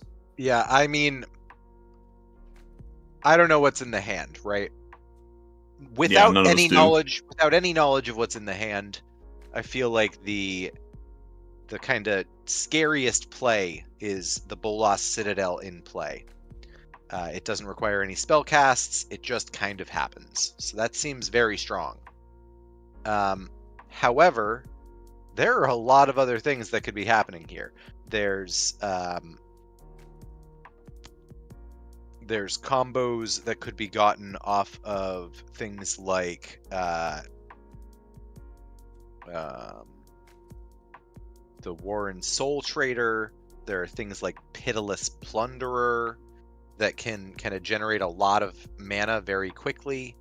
He could just have a manual animate dead in hand, or reanimate in hand, and then going for like something else might be able to, like, you sack something and then bring it back. There are just like so many little moving parts and moving pieces here that yeah, and this game just screams removal. Like, there's been a lot of passing with mana up. I feel like someone's holding something, and I think that's in the back of Gingerbread Man's head right now, is that there hasn't been a whole ton of interaction in this game from the other players, and if I try to put a win on the stack, someone's going to have something for it. Like, I still like the slow grind plan here. I mean, Life Toll's getting a little precarious, but I think you have at least another turn or two, especially if you can put some blockers down. But we returned the Oppo with Kenrith in response to the pod, it looks like. That's painful. I wasn't thinking about that myself. I'm guessing Gingerbread Man wasn't either. Oh my. Oh, what do we have here out of Unctus? Ooh, I don't Are we stopping this from happening? What is that thing? What's the card in play for Kenrith right now? Is that the commander? I believe it is. Yeah, that's the commander and Kenrith, and I'm not sure what that is with the dice on the side there. Or sorry, commander and Oppo agent, and I'm not sure what the one on the side is. Oh, I think, is that a wizard cycle? Is that what we're doing with Unctus? Wizard, I think that's wizard cycle in response to the Oppo. Yep, okay. Yeah, I was looking at the instant column, but I think that was a step through. Yeah, that's a wizard cycle. A one ring. Kenrith has a one ring. That's a good one. Oh, okay. And then how did the Kenrith have enough mana for that animate? I think that's also. We're being told in chat it's also a smothering tithe. I think there's a one ring and a tithe out. Oh, Ouch. okay. Yeah, that makes more sense. Ouch. That makes more sense. That's a combination that's pretty hard to lose with. They're pretty good cards. Value Yep. Engine Kenrith is a go. But yeah, Well, I guess we're gonna figure out what Flawed Paradise is getting out of Slimefoot and Squee now with that Oppo. Looks like they called one out. Those are your choices. Oh, the camera quality is bad. I can't tell what those are. This is for 2-drop or a 3-drop? I think it's a 3-drop. Okay, well, so then I can tell you the choices. Choices Yeah. are Elvish Spirit Guide, Eternal Witness, Experimental Confectioner, Imperial Recruiter, Peregrine Took. No, it's definitely not a 3-drop, Hmm. right? Which one did he just pick there? I think it's the one on the upper right of the playmat. I'm trying to see what that is. Oh, that red one. Okay. That could be a Professional Facebreaker. In fact, I think it no, might I be. think it's a black card.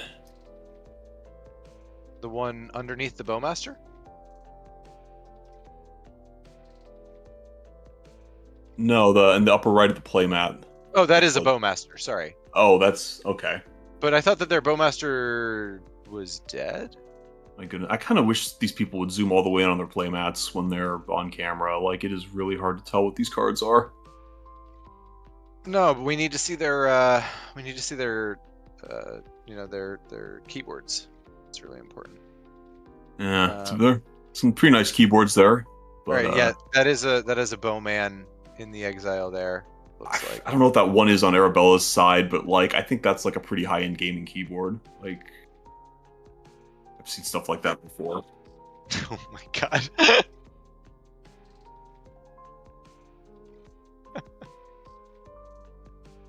Knob welder underneath it. Okay, that's what it is. Yeah, okay. It's the Goblin Welder and the Bowmaster. So that is just a Bowmaster. Mhm. Thought that the Bowmaster was not in the deck. Thought that it was in the graveyard. Hmm. Yeah, this still feels like Slimefoot and Squeeze game, although I think Kenrith is making a pretty compelling case. There's just too many pieces that Well, the Unctus did just get the Wizard Cycle. What card did they find? Did they find one of their combo pieces, or is that another tutor? I don't know, they seem pretty choked on mana. I'm not sure what it would be. Um, Yeah, it looks like we're having a conversation here. I'm gonna see if we can see what they're talking about.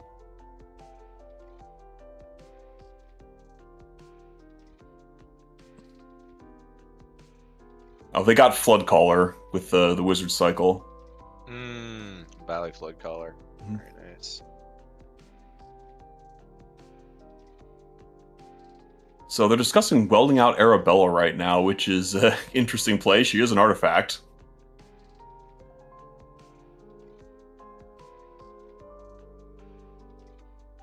Not sure that's the problem, though. He played with Gingerbread a fair bit. He folds to Oppo hard. Yeah, I mean, you're in green and black. You are the tutor colors. You're probably searching your deck a ton. I can see that. Well, while they're figuring things out, I think this is a good time to remind everybody about our charity auctions. We have a lot of great things up for auction here. Some playmats, coaching session, ability to appear on a YouTube channel. Lots of great stuff. All proceeds going to benefit hurricane relief. So be sure and check that out. Yeah, great cause. Florida and North Carolina can use that support. Definitely. But in this game, it looks like the Unctus finally gets to untap. They immediately pass. Yeah, it's kind of been the theme here, hasn't it, for Unctus? Untap, pass. Like, we're just holding up all the interaction. It's not like they don't run any lands. This is a little bit unlucky for them. Yeah, I mean, it'll happen, but I mean, they're playing table police, so not the end of the world here. That's true. Yeah, 30 lands, including double face cards, so they're definitely no shortage of lands, but, you know, that's still 2/3 of your deck that's not a land. It's true, but how many cards have they looked at this point to only find two? It's couple. just a little unlucky. It is definitely a little unlucky, but it's not out of the realm of possibility. It looks like we are going to weld something here. We weld an Arabella away.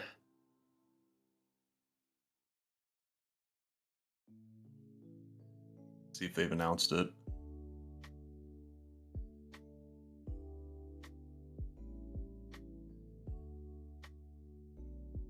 Nope.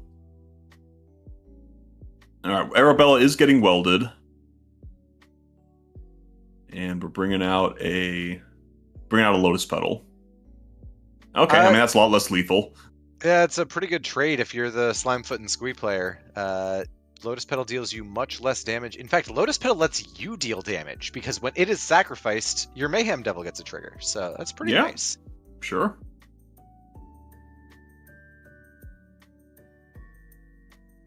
Alright, Gingerbread Man's taking a vampire to the dome. Yeah, the vampire keeps on going, and that flying creature is just going to probably eventually kill this guy. Arabella deals quite a lot of damage. Yeah, I've been saying he should take it slow, but he is running out of time to take it slow. He probably has one, maybe two more turns before things start getting real scary here with the damage. Although welding out Arabella was a big help. I mean, the other thing is that the Oppo is going to be real hard. All of the lines that I was talking about, all of those very many cool different options, well, they all rely on searching your library, every single one of them, whether it's with or without pods. So I think that until Slimefoot and Squee has a good answer to that, I mean, they need to at least deal a couple of damage. Like, you know, it's pretty close with their Mayhem, but they have to find some sacks to do it. Yeah, once anybody sacks once they sack a thing, they can pod and finish it off. But they don't seem to have any ammo. It's too bad they can't cast their commander. Yeah. They are a little bit stuck here. The board looks impressive, but it's not really going anywhere at the moment. Yeah, well, and that is the thing about Slimefoot and Squee. Although, you know, they could, I guess, attack and create a creature. It's just, I'm not sure if they have anyone to attack into. I think that they might lose their commander if they do so. Also, not the end of the world. You send it to the graveyard, it is what it is. That's a 3/3. I think they could swing at Unctus. Oh, yep, they could. Although, do you want it to die? That's actually always a question. Well, it won't die. Unctus is a 2/4. Like, they bounce, but then you're tapped for, you know, at 15 life. Right. But I'm saying, do you want your Slimefoot and Squee to die so that you can use its ability from the graveyard? Entirely possible. That might be what we're going for here. Yeah, that one activates from the graveyard. That's interesting. All right, looks like we got a Kenrith swinging in here.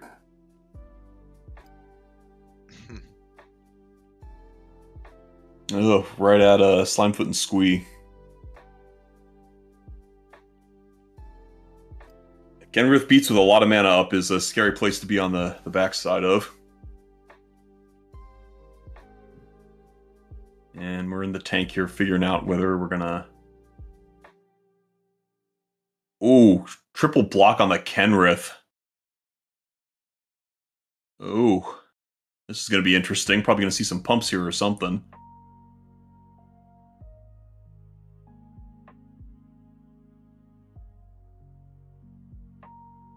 Looks like we're having second thoughts. Realized Kenrith can be pumped probably and decided not to throw his entire board in front of it. I think we block with the Slimefoot and Squee here. Okay, we are blocking with Slimefoot and Squee, Mayhem Devil, and the Orc Army. Yeah, okay, that makes a lot of sense to me. Slimefoot and Squee being in the graveyard is actively good for us. Yeah.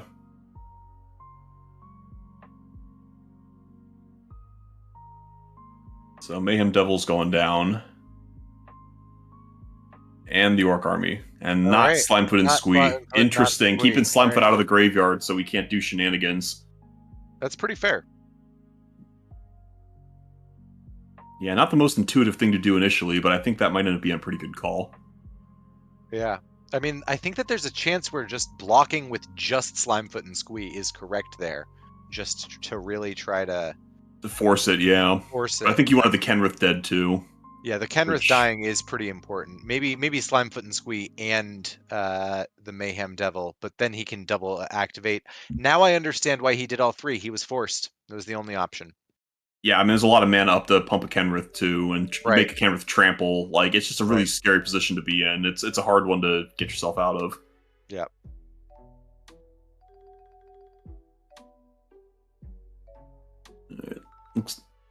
Oh, Oh, there's a That- Magus of the there's a Moon. Magus. Yeah, we're not. Ooh, we're not doing much of anything here. Still got a bird though.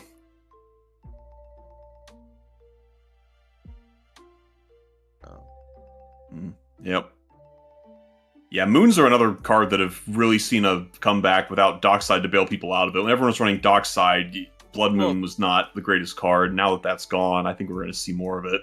So I do think that Blood Moon is an okay card, but it is one that is because I played with it quite a lot before Dockside was printed, and it is something that you really need to only deploy in the right situations. Yes, like all Red- stacks pieces, absolutely. Well, more so than a lot of other stacks pieces, though.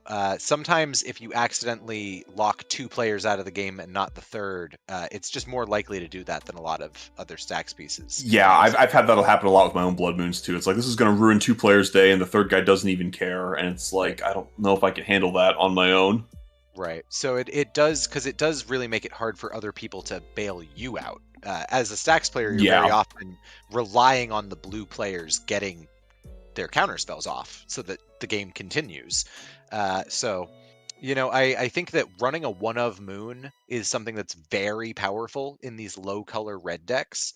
But I'm not super big on running multiple moons at the moment. I think that like running whichever one is super tutorable for you, and if you're in a green red deck, running Magus of the Moon is really strong. If you're in this Annabella deck or Arabella deck, running Magus of the Moon, where it's a creature that swings for your thing, triggers your commander, all that stuff, makes a lot of sense. But I don't think that it's just something you run willy nilly. Yeah, that's a reasonable take.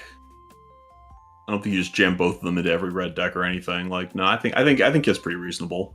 Yeah, it is a really powerful tech card, though. If you're in a meta where you think there aren't that many red decks, and the red decks there are only running like Breach and Wheel, and that's it, it can do a lot of work. Turning their lands off and making all of their lands just absolutely useless cards is really powerful. Absolutely. All right, Slimefoot and Squeeze going down. We'll see what's about to happen. It's like we're floating some mana and having some game actions here.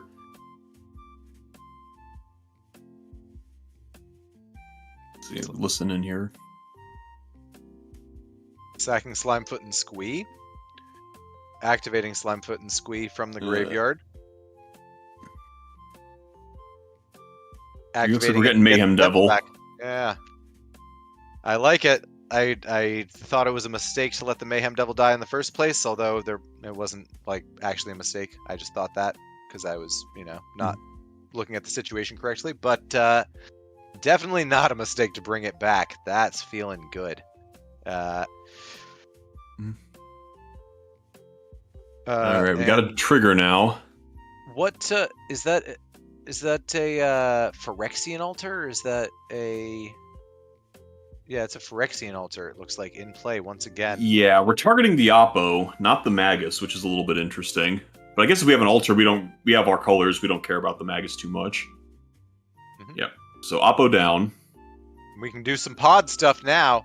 In fact, we can get a now Bolas' Citadel, or we can get any artifact from our deck into play if we really want to. Which one do we want? Yeah. It's one of those situations you've kind of been under the thumb of the stacks pieces for so long. It's like, what do I do now that I'm out, right? It's the dog chasing the car. What do you do when you catch it? All right. Looks like we're going to pop a Saproling for some mana.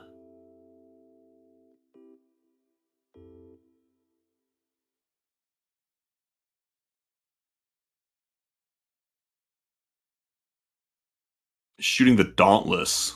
Oh, that's Okay. interesting. 4 toughness, and I don't think it really ruins the game plan all that much. Well, so I think that the idea here is that they are worried about, like, what if they can have more mana than they're showing?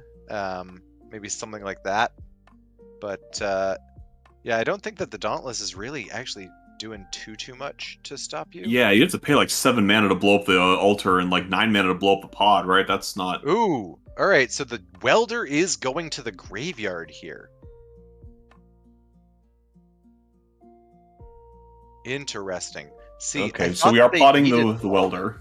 Yeah, I thought that we needed the Welder, so I'm going to be really interested to see what we actually have here. Yeah, what do we get? So, I mean, the Goblin Engineer is still a fine choice. The, Marionette Apprentice, I'm not sure if he's quite hit infinite yet. No, we're not the infinite yet. Does the Agate Instigator get us there? No.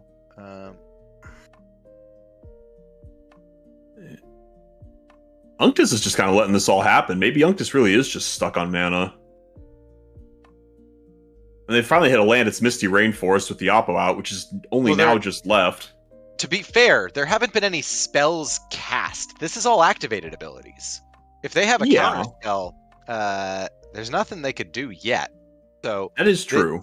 It might be something where when this Slimefoot and Squee deck finally has to go for that spell cast, Unctus goes, "Oh, you needed that?" and just throws it away. So we'll see. Marionette Apprentice is the one that I thought. Yeah, so that's whenever another creature or artifact you control is put into a graveyard from the battlefield, each opponent loses 1. Sounds like a combo finisher. So it's that, and well, so here's the combo. If you haven't figured it out yet, is when it comes into play, it makes the Saproling. You keep that one for the ability later. You sack it, you sack 3 other things, it goes to the graveyard to bring them back. So if you're making things that make tokens, you just need enough tokens that it goes infinite. So I think that they're pretty close, but that's only 3. That's not 4 yet. Which would cost them 1 mana per cycle, or 1 creature per cycle to get through. They can deal 1 damage per creature they have in hand or something, but...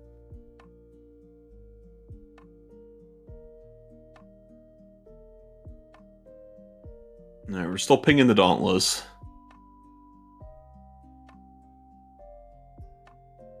A lot of actions here, but yeah, like you said, I don't think it's a loop yet. It's not quite.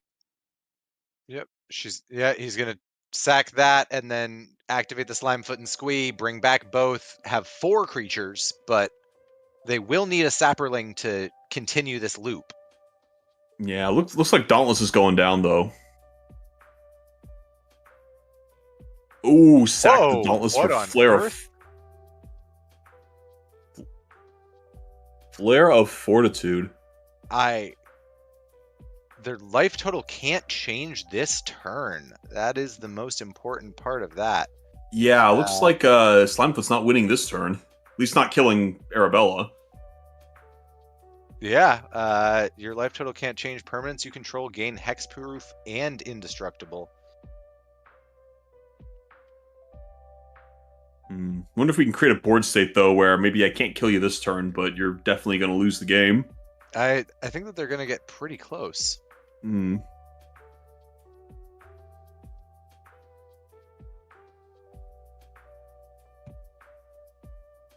So now we're pinging Unctus. I guess that's the next best target. Oh, do we have 4? Yeah, I guess we do have 4 triggers coming in. So that's got to be brutal for the Unctus player, given the mana problems.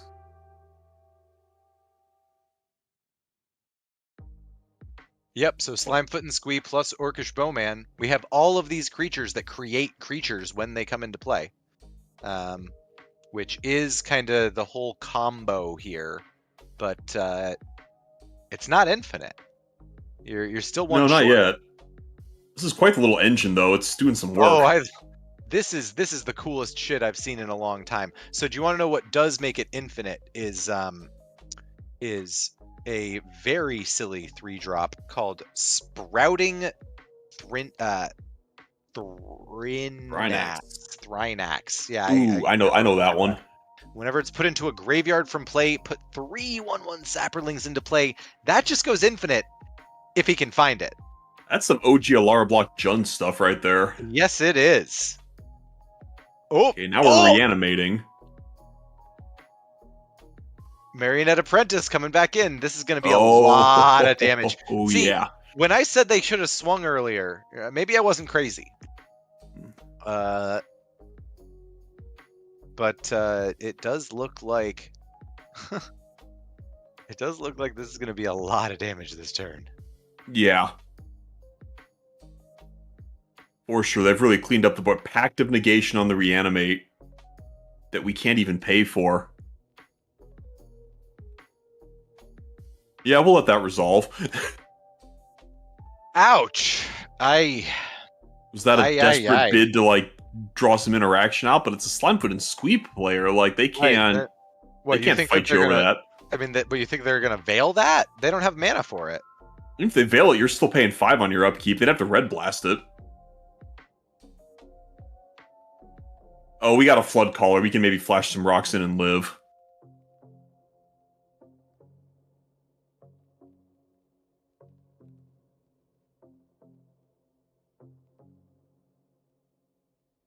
Alright, so we're talking about Valley Flood Caller here. Yeah, they're thinking he might be trying to win because he can't pay for this pact, so they're debating if they need to do something about this Flood Caller, and I think that might be a wise thing to think about. Yeah, I mean, Valley Flood Caller, instant speed, everything is pretty scary. Yeah, just throw a whole non-creature combo in if you got it. Although, here's the thing. If you just kill the Valley Flood Caller... Like, yeah, before the combo's down. Like, Unctus is only activated as a sorcery, too, right? So, like, you can't do an Unctus line right now. Yeah, what are they going for? Yeah, and that's exactly what he's saying right now is, yeah, my lines all go through Unctus, and I can't Unctus right now, so pretty please with sugar on top, let me have this. I need this to pay for my pact. I mean, if I'm the Slimefoot and Squee player, I do not let them have it to pay for their pact if I don't need these cards to win. I think that my chance of getting stopped by the Kenrith is pretty low at this point. The Kenrith has spent a lot of resources just to try to stop me. And the Arabella, I mean, if they have a stacks piece, it doesn't change one way or another. If they play the stacks piece, then, you know, I can't win. If they don't have it, then I can. So yeah, just remember the Kenrith player has Smothering Tithe and the One Ring. Like, I think that they only have one of those. I think that it's just a Smothering Tithe. Oh. Am I incorrect on that? I thought that we might be. I don't know. Can somebody tell me what that bottom left card is? I thought that was just a Smothering Tithe with Hmm. But either way, I think that I probably don't let him have it.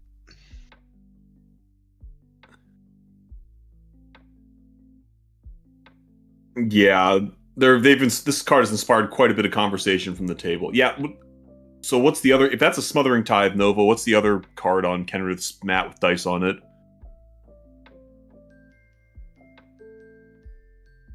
Yeah, looks like they let him have it, and looks like we're going to the turn, and there's a mat. Yeah, it looks like Unctus might just be dead. Yeah, Unctus is admitting messing up here. I think Unctus is dead. Oh no, packed into death. Oh, I hate that. Oh, you know what? That other token is the treasure counters, probably. The ones that are tapped and the ones that are untapped, because there's a dauntless. Okay, of course. Yeah. Okay, that makes perfect sense. Okay, so right. yeah, alright. So Unctus is out. Looks like it's Arabella, no. Kenrith, and Slimefoot. Well, that just, you know, the thing you have to do when you're Finn Massey here is you gotta just try to go for the draw. You gotta just beg. You gotta say, I have a pact. I will stop it. And just see if everybody goes for it or not. But I mean, it's already it's the a upkeep little bit of... too late. It's Yeah, too late and not much to do about it now. Yeah, anyone who doesn't like you can just pass priority and you're dead. Yep.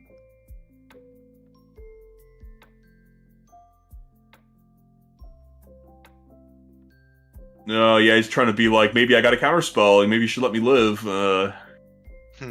Don't think that's gonna fly here. You know, one play that I always like to do with one of my favorite cards in the game, which is Earthcraft, is you always remember you could untap other people's lands and help them out if you want. You know, You could. You could.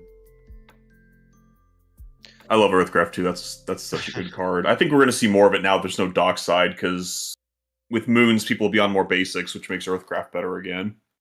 You don't actually need that many basics for Earthcraft. You just need No, you don't.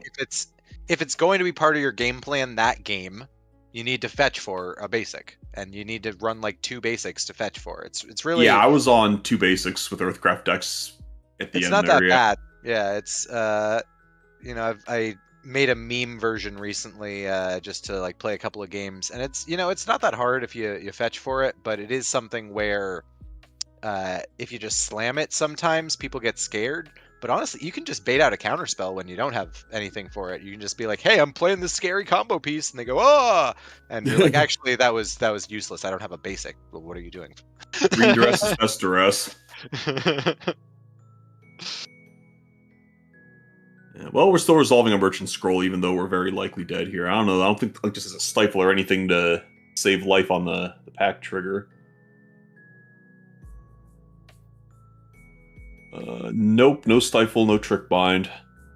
Oh, I don't die here, the claim is made. We found something? Oh, 3 steps ahead does it! Oh, what a play. What a play.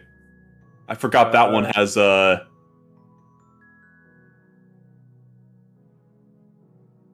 Wait a minute, no it doesn't. No, it doesn't. I was going to say, wait, is one of them? I was trying to remember the modes on that one myself. Yeah, how do we... No, what are we talking about here? I'm very confused. I think maybe the copy of players target do. artifact or creature you control. Maybe. Yeah, it can create a copy, but all you're going to be able to copy is the medallion, which it does not help you pay for pact costs. No.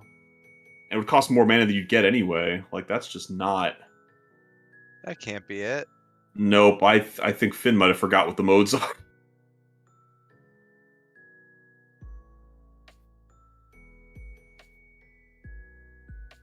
No, mode is draw 2, discard 1. Never mind. Yeah, I don't see how that helps. I don't think there's anything that can be drawn here.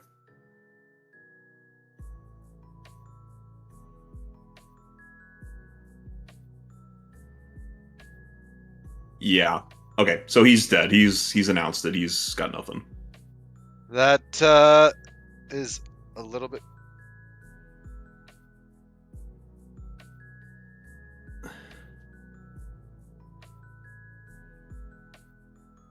Yeah, there was no way to pay for it. Hmm.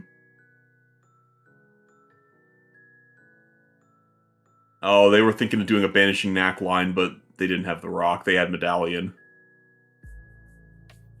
Makes sense. Yeah. Because if they just have any zero, like if they have a, Any mana positive rock at that point is an you're amber. infinite. Right, you got a Mox Amber or a Mox Opal or something that just wins. Yeah. Right, it makes infinite. Well, mana. it's infinite mana, which lets you Yeah, pay yeah, for yeah. the pact and then do all kinds of fun things. Right.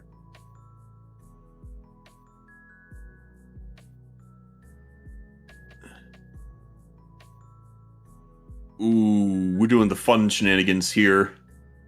2 Bowmaster triggers, ping, sacrifice the token for a Mayhem Devil trigger. Yep, over and over Ping, and over. get a new one, yeah. Yep. And you also get to get a bunch of mana from that. Yeah, what a neat little deck. Like that's a pretty cool interaction. I mean, as someone who loves sacking creatures, making mana, Phyrexian Altar, Ashnod's Altar, I love this deck. This deck looks so cool. I actually think that, honestly, jamming an Earthcraft into this deck list of his could do quite a lot. Because what if those? Yeah. What if those? What if those could just tap before he sacks them instead of just sacking them? Yeah, it's even more mana. Obviously, the sack is very important in this deck, right? I think that Phi Altar definitely looks to be one of the main combo pieces, and I think people need to start giving some eyes to that one. You can't just kind of let this deck have that card. It's a lot of for mana. sure. That it makes. He's chugging right along there. I mean, the funniest thing I ever did with sacking Bowmaster copies was in Sisay, I had Agatha's Soul Cauldron and Bowmasters and a Ranger Captain in the graveyard. So every time someone drew a card, I get to put a Ranger Captain activation on the stack. It was pretty good. That's pretty great.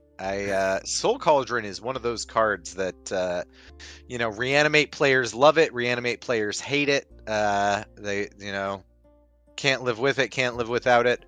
It really is a kind of do everything card in a lot of ways. Yes, and as the philosopher Lady Sovereign said, love me or hate me, it's still an obsession. Oh, for sure. We're all obsessed with that Soul Cauldron. So wait, what is that card that's at the top right there that's underneath, that's in exile?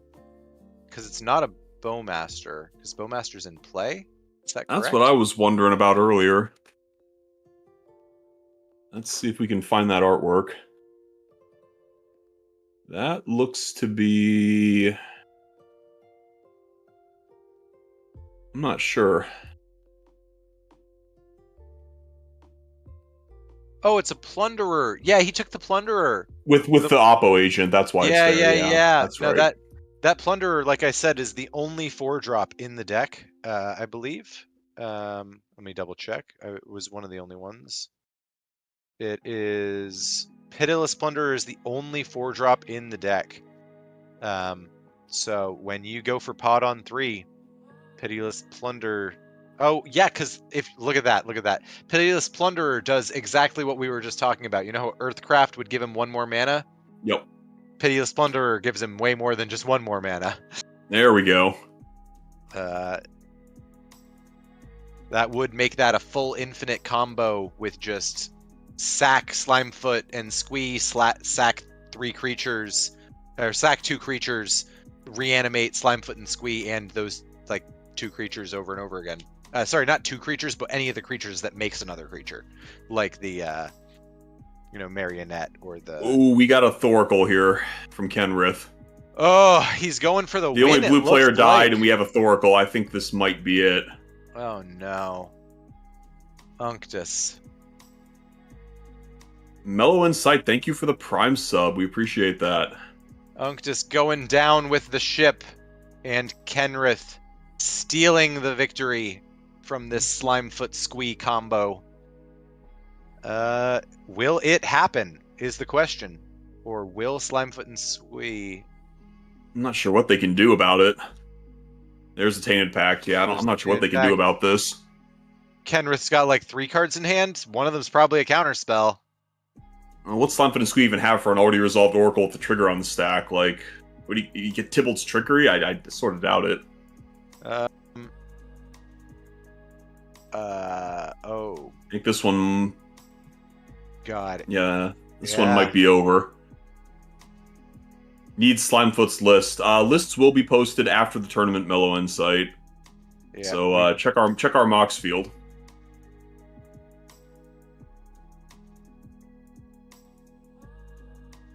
Yep. Nova says Flood is very good at waiting for a window. Does it all the time in League. Never count that man out. Yeah, just held it for who knows how long and dumped it at the last possible moment. It's a good way to win Magic games. It is. It's look. Back in the old days, the entire game was just figuring out where your trigger pull moment is. We used to run a lot more interaction and a lot less actual value, and I'm kind of glad that we moved towards more value, less interaction. But yeah, the Flash meta was totally miserable. Like, just everyone's sitting there like, I'm not moving, you move. Yeah, you want to do it? I'm not doing anything. Yeah. Oh, looks like we just got into another game that just ended. Thank you for that. We got some people on their phones. So this one we've got, looks like Talion going first, Choir Boy on Captain Sisse going second, Aklazotz going third, and Stella Lee in fourth. And their life totals are all different, and for shuffling decks, I'm a little confused. I think that this game looks like it's already over as well. It looks like this one just ended, probably just ended right as we were swapping over to it. Sorry for that, unfortunate. folks. I think we can get back to, it looks like either the last game or no, it looks like all of the games have finished. That would be the end of this round. So that's it. Round 4 in the books. All right.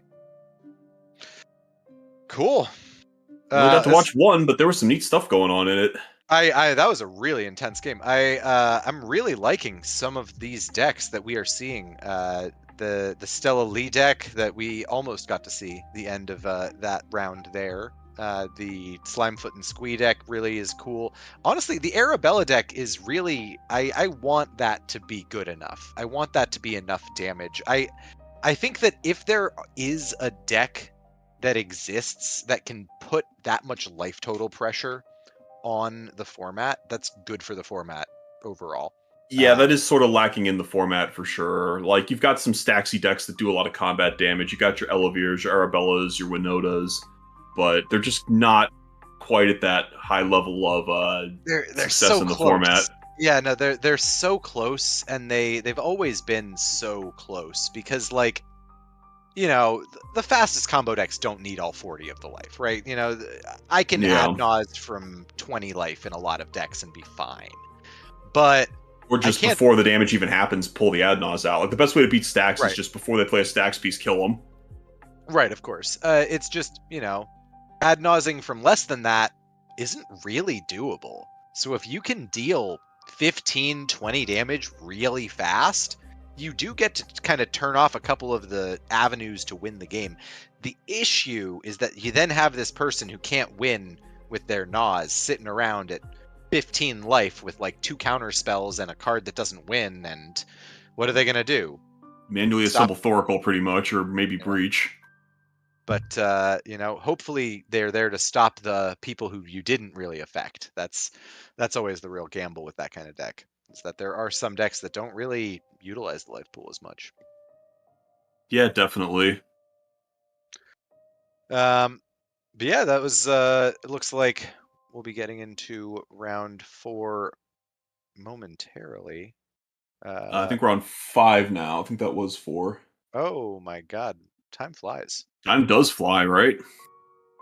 When you're having fun at the Chaos Treasure Series. Yeah, well, did we have a bunch of drops, or no? It looks like a lot of people are just getting lunch right now.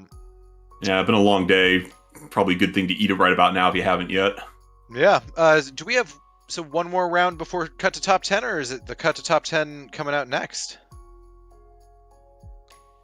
That is a good question. One more round it is. All right. Very cool. So it looks like they're setting up for that. And I think that we're going to probably go to a short break before then. But more from the Chaos Treasure Series number 17 coming back soon. Yeah.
sometimes. Memories can kill ya, but I didn't hear ya. I thought that I could fly, but woke up on the asphalt. I swear there was the last time.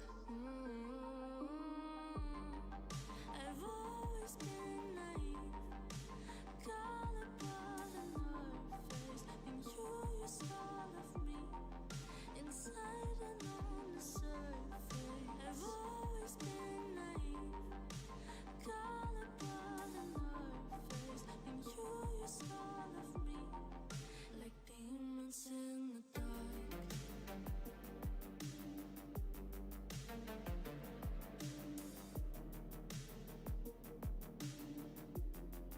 Like demons in the dark.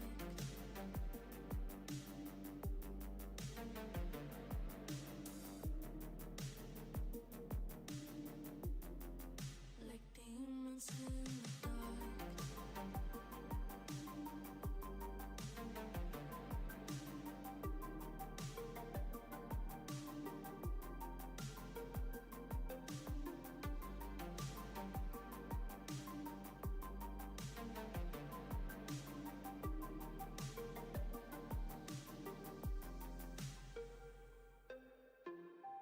Your love, like demons in the dark, so black they make my body numb. Your love, like demons in the dark, like demons in the dark.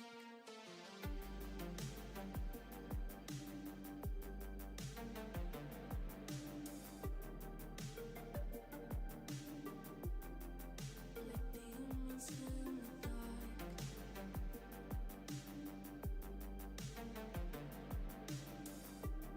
Like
Oh, Yeah. we're in. Jeez, okay. Okay. Yeah. No Hi, countdown everyone. or anything. Yeah. Welcome Uh, back to the chaos. I was expecting the countdown, but Yeah. that's all right. I'm Fetch, and with me is Lurker. Sometimes they got to throw us for a loop. We were just talking about how, like, I don't think Corvald's completely dead. But I think that it's probably not the meta powerhouse it used to be. I tend to agree. I mean, people who know me know that I am a Corvold lover. Corvold was my deck. I started out the format with Corvold and played it ever since. Losing Dockside's definitely a big loss. I think it goes from Corvold being like solid B plus to a D tier deck, pretty much. In my mind, at least. Sure. I'm just, I think that there are a lot of things that I put at F tier, where it's like people try them anyways, but like they're actually just not really there. But like I think that Corvold in a good player's hands, that still wins games. You don't Oh yeah. need the dock. Like the Dockside's good, right? It was your Yeah. best card, but Yeah. Definitely. but it's still a deck. Sacking stuff, and this is all, of course, because of what we've seen from that Slimefoot and Squee over the last couple of rounds, being a very strange Jund combo mana generating token It's generating. an interesting. I was having Yeah. fun. I don't know, watching it. It was cool. I I think- can definitely see myself trying something stupid like that. It's fun. I like it. I think Corvold was one of the best, if not the best, Jund commanders, and it has lost a lot of steam. But I think Jund as a color pairing itself is still actually viable. I still think Jund is pretty good. Oh, for sure. Especially like, you've got a lot of little, weird things that kind of stop people. Like, you've got a lot of good green protection. You've got, some red interaction that sometimes gets there. And you've always got all of the black tutors to give you lots of consistency. Yeah, absolutely. So it looks But like this. the pod this that we're round... going into. Oh, Yeah, the pod we're going into will not be having any Jund. We will see lots of black though, and every single color or every single deck at the table does have blue, so we should see pretty grindy, pretty control-y here, I would expect. Yeah, no, we're following this Unctus player that we just saw earlier. Can they find their A plus B to just draw their whole deck? They've been playing police for a lot of rounds, but they're finally in the pod where they're not the only blue one. Can they finally let somebody else play police, and can they go for their win? That's I think that's what they're hoping for. That is the question. We'll have to see. As along with the Unctus at the table, we've also got Talion, Timna Malcolm, which I look forward to seeing how that fares post bans, and then Sisay with Yagantha as the partner. Yeah, well, Sisay Yagantha is not a deck I have seen in a long time, but I am quite familiar with how powerful Gigantha is when it's in play. It really is one of those kind of surprising things where you read like, oh, it's a 5-mana card, whatever, right? But no, it's a 5-mana card that when it's in play, it taps for 5. That's a lot of mana for a single card to tap for. If you ever do anything to like, combo with it in some way, maybe like a Sisay Weatherlight Captain, Maybe. that gets out of hand quite quickly. It really, I think that it's probably still doing stuff that is quite unfair in this day and age. It does, of course, have the companion rule. No card in your starting deck has more than one of the same mana symbol in its mana cost. So that puts you off of a lot of normal cards that people like to run. Adnaz. Adnaz, yeah, That's a big one. A lot of counter spells, so you have to run some of the weirder ones, which makes your color costs and your fetching in the first 2 turns a lot more difficult, just in general, right? It really takes a lot of thought there. But this Sisay Yagantha is also on some stacks. It looks like they're going for stuff like Rules of Law, so that's actually a little bit different from what I've seen in the past. The Talion gets a nice Mana Vault turn 1 and what's the Timna going for? Is that Timna's turn 1 Malcolm? Yeah, that's a turn 1 Malcolm. That's really good. Turn 1 Malcolm with the Mox Amber as potential follow-up there. That's a really strong start. Ooh. That Timna Malcolm is off to the races. We have seen them win just before with, Consult, which is, you're an Esper. It's pretty good. You go for it if you have tutors. Seeing the Mox Unctus. Opal hitting the field here from Unctus. Yeah, are they able to actually give it the artifacts it needs? Oh, they got 2. Do they have one more? Maybe flipping through their hand. Haven't passed yet. Yeah, I mean, at this point, they probably gotta have something. It's just whether or not they deploy it. Might have one of those ETBs where it's specific, or they might have something that they wanna. They will be passing, and we're going on to our sister player. Unfortunate.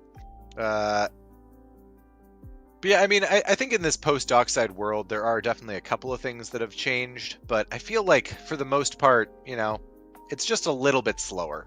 Everybody's kind of doing the same thing, but we just don't have this card that really speeds up the format. Turn 1 Dork, it is what it is. Solid. I like turn 1 Dork plays, especially if you've got a good 3-drop follow-up, good 4-drop follow-up. Yeah. Well, and especially with that Dork being specifically Deathrite Shaman, where you've got that 1/2 body rather than a 1/1, really makes a difference when you're dealing with, the color black that happens to run a certain certain bowmaster. A certain orc with orc with a gun. But Talion comes down on 2. Yeah, I feel like 2 is still the correct number. I feel like there aren't that many pods where I think 1 is the correct number. Most of the time, 2 just hits so many things, and there's so many things that it hits that people don't even think about. Yeah, like where power is 2 or something. Mm-hmm. Such as the Timna coming down right now. It also hits Sisay. Oh, I wouldn't have thought about Sisay. Yeah, no, see, those are the ones I don't think about. No, Talion coming down on turn 2, on the count of 2. Very, very good start. Yeah, so which do you like better as a value engine in this position? Would you rather be the Timna Malcolm with your Malcolm and Timna already in play? You got that going for you, but you don't really have that much else, or because it looks like they're on 3 cards in hand. Would you rather be the Talion with the full grip? It looks like 4 or 5 maybe. You've got a Mana Vault still chilling. You've still got that 3 in the bank, and you've got a Talion. I mean, I'll be honest. I'm very biased towards Timna. I'm always picking the Timna here, but I do think it's really close, and both of them are in a very good position. One of the things that impacts a lot of these decks more than the Dockside ban is the ability to get out your turn 1, turn 2 commanders is a lot harder now that Crypt and Jeweled Lotus is gone. But both of these decks, being able to get that early commander out, in this case, Malcolm and Timna both coming down here, really, really valuable. And we will see that 3rd artifact hit the field here for Unctus. So, is it just... Oh, it's Chalice Pass, so they don't go... Oh, does Mox Amber not... One sec, let me just double check. Mox Amber requires... Legendary creature. Yeah. Or Planeswalker. So unfortunately, even though that Mox Opal is legendary, the Amber's not tapping it yet. So we are still yet not at an Unctus cast. Got to be feeling a little rough. I can see why they were thinking about it last turn, just going for the Chalice on 0, but probably a good call to wait until they could get it for 1. Honestly, I think Chalice on 0, it's a hard choice, but I do think it's one very much worth considering. Right now, Unctus is definitely, I'd say, the worst spot at the table. As to say, having that 3 Having that turn 2 play, having a what card even is that? It's so shiny, I can't tell. Is that not just Oh, well, that's a deafening silence. I know that one for sure. As I was saying earlier, this Sisei is on quite a bit more. Is that a delighted halfling? Maybe. No, it was a 2-drop, right? That was a 2-drop. Saying new Tamio. Oh, okay. So Tamio, having the creature Tamio, right? yes. Yes, Tamio, Inquisitive Student. Wait, really? It looks green. That is odd. Anyways, that Tamio Inquisitive Student. Oh, perhaps it is flipped. Yes, that is why. It is because it is flipped and it is a green card. Ha! I wasn't That would crazy. do it. Yeah. I actually don't even know the text of this one. Let me read it for myself and maybe some people who also don't know. It's got a +2 until your next turn. Whenever a creature attacks you or a planeswalker you control, it gets -1/-0. It's like the Jace effect. -3 that gives an instant or sorcery in your graveyard back to your hand. And if it's green, it also gives you a mana for some reason. And an ult of drawing a bunch of cards equal to half your library. So it's, ults win the game, but, far from that. We're having Wishclaw Talisman from Artalion, which that's pretty scary. They have a decent grip of cards in their hand. They've got Wishclaw on the board. At this point, I'm concerned about them threatening a win here. Yeah, I mean, they do have 1, 2, 3, 4, 5 mana with a possibility to spend one of it to just get whatever they need. It looks like most people are shields down unless they have free counter spells. We've got 4 cards in hand from Unctus, 3 cards in hand from Timna Malcolm. I think if you've got it, you send them. Because that looks like it could be a Naz. It looks like it could be just a Thoracle Raw if he's got one of them and has a tutor for the other. He's got the mana. We are seeing Enlightened Tutor coming down here, and apparently the Italian is saying they have an opposition agent in hand and is saying, you've got to get this specific card or I'm playing it. Well, so one thing that you could do as the Talion is you could, to actually know if they're going to do it or not, is you could always, you know how you can always present a shortcut when you're cracking your fetch? You're like, oh, I'm going to crack this for a Savannah, and then I'm going to finish my turn, right? That's proposing a shortcut where everyone agrees, I will get Savannah when I do this search. You could always say, hey, propose a shortcut, you will get this card. If you don't propose that shortcut, we don't have that deal, But a lot of people are not going to propose that shortcut if they if they don't trust you. No. Well, in this situation, opposition agent isn't really something you entirely want to play out because it means you're tapping down your mana vault. Yeah. Which, getting an opposition agent out is very, very good, don't get me wrong, but it does mean you don't have that mana up for your next turn where you're probably going to go for a win. Yeah, I agree. I think that it's almost a trap to try to do that. I think if I'm the Timna Malcolm, I try to force their hand as much as I can at that point because I've got my value engine online. I feel pretty good about it. I will find what I need. I'm making mana. I'm drawing cards. But they decided to go for the deal, and they are playing a Weathered Runestone out because of it. Yeah. Non-land Weathered permanent cards in graveyards and libraries can't enter the battlefield. Players can't cast spells from graveyards or libraries.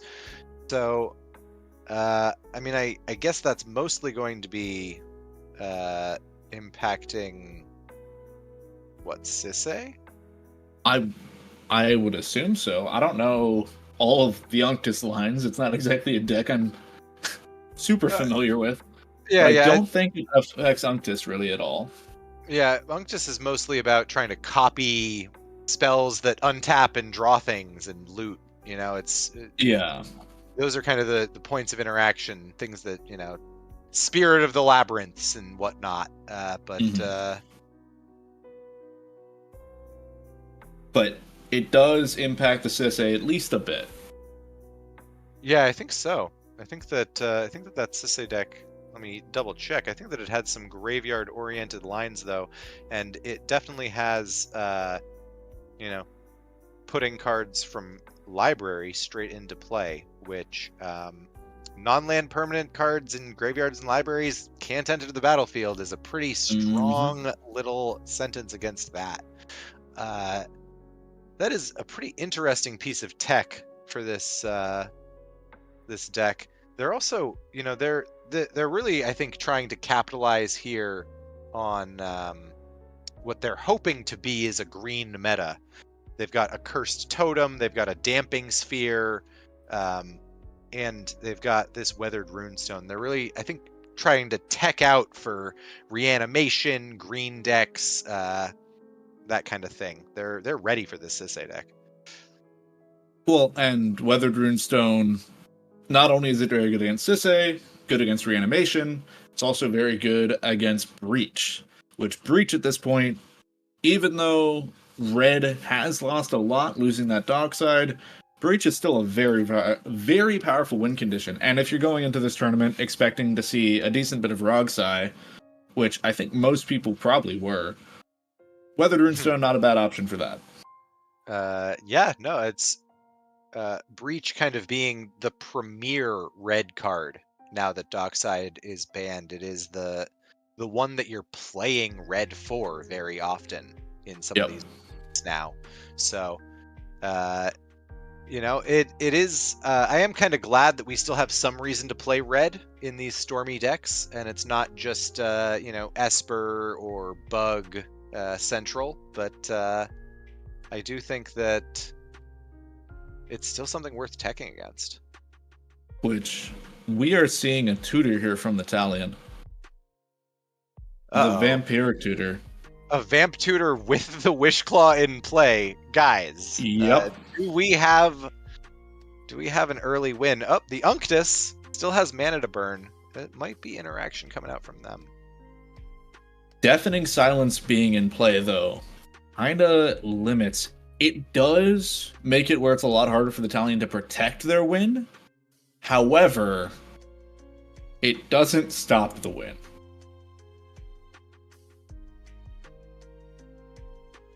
Yeah, still somewhat goable. I'm not exactly sure whose turn is it right now. I think it's the end of...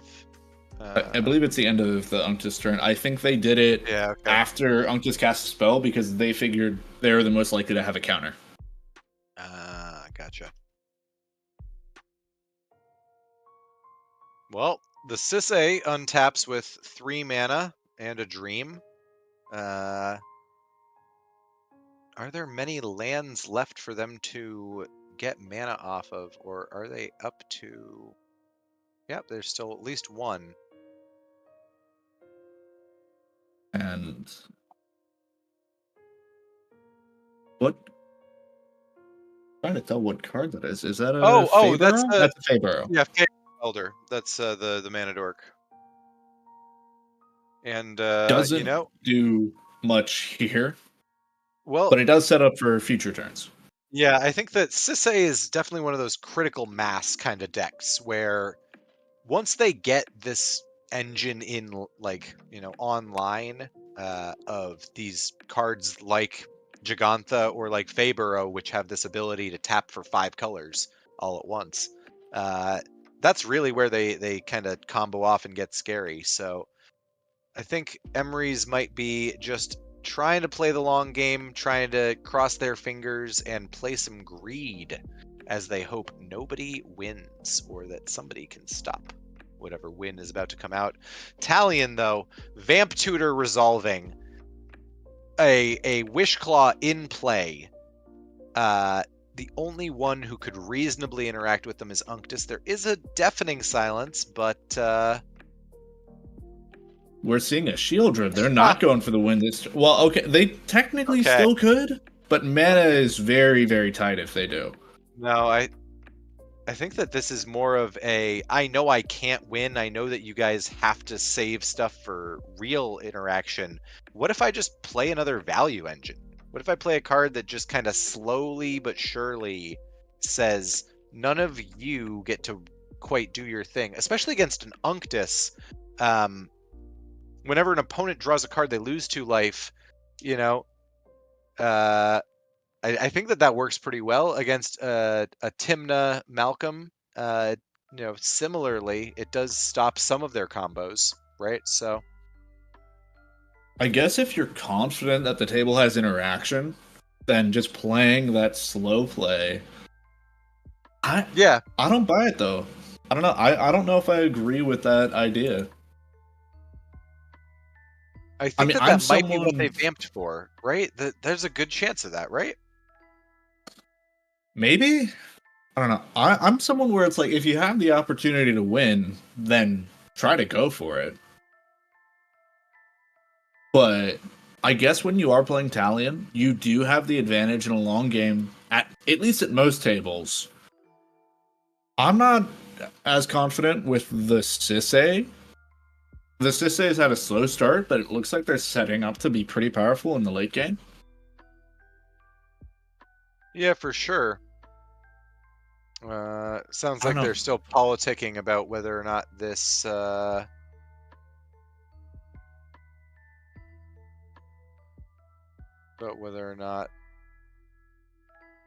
works. This seems like... Oh, it looks like we're showing a Yuriko. Okay. We're showing revealing the hand. They're showing a Yuriko, and we're accidentally sliding in a little swan song that we did not mean to show, but the very These things happen. Yeah, the very perceptive out there might have noticed it. At least I believe that was a swan song. Somebody correct me if I was wrong song. Sorry, that was really bad. That was probably the worst one I've done today. I'm here for it. But yep, Timna Malcolm going to combat, saying that's fine. I'll spend a ton of life on. Oh, never mind. You'll all spend a ton of life. Do the switcheroo. A cheeky little play to get around drawing cards and dying. I see what was happening here. Justice was showing the Yuriko to convince someone not to block. That's what was going on here. Ah, that would make sense. Saying, no, don't worry, I'm not drawing cards. I'm just Yurikoing. Isn't that good for both of us? And I think the Talion player said, yeah, okay, sure. You can Yuriko 1 trigger. I'll allow it. Interesting choices all around. Because as we all know, Yuriko is a fine and cool thing to have in play that will have no downsides whatsoever for the rest of the table.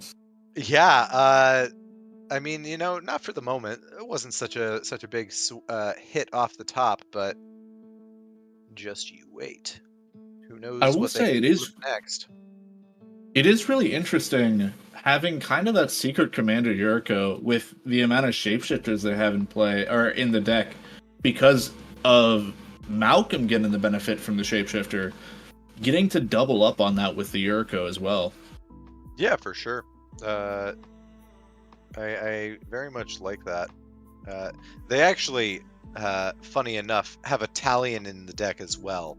So they're really, they're really just getting the best of all these different worlds. Yeah, we think it's a white deck, but no, it is only Demure. No, it's Demure plus Ranger Captain of Ka0s and Esper Sentinel. Yep. And of course, who could forget Silence? Good card, I've heard. They even run Wingcrafter. I actually I'm really a fan of Wingcrafter in this style of Tymna deck, where it's just, yeah, okay, no, my Tymna always gets through. That's okay with me.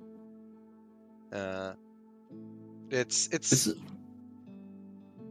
I think I run Sarah Ascendant before it, though, is the thing most of the time, if I'm really going that deep.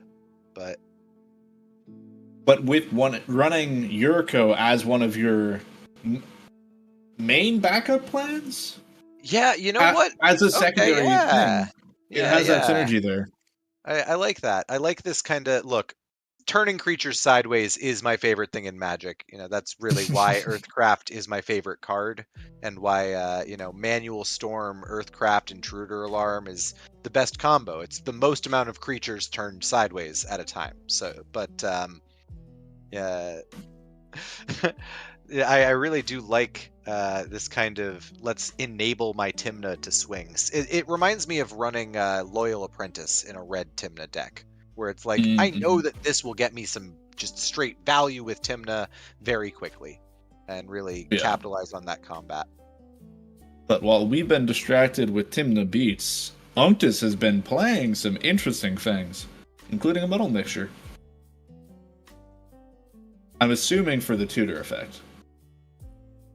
It looks like Unctus might be trying to go for something. It looks like there's an Unctus in play. There's the Unctus, I'm trying to figure out what that card right next to it is. Yeah, me too.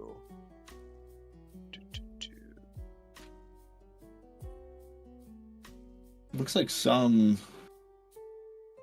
creature artifact of some kind. Nope, not a creature artifact. Oh, it's the Valley Flood color, of course. Okay. Can't forget the Otter Wizard. Yep. Except for I definitely forgot about the Otter Wizard. All right, so I think we're still in Unctus's main phase right now. Is that correct? That is a good question. We are doing a whole lot of talking here. That's all I know. Oh no, it's Emery's Sisei's combat step. So they're just swinging out with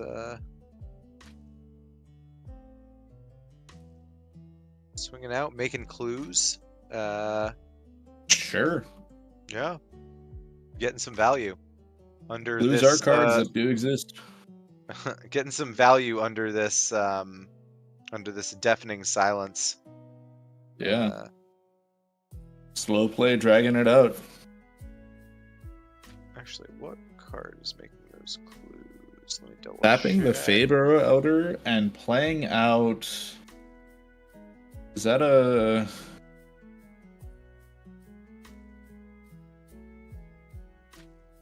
I was gonna say Soul Cauldron, but I don't think it is.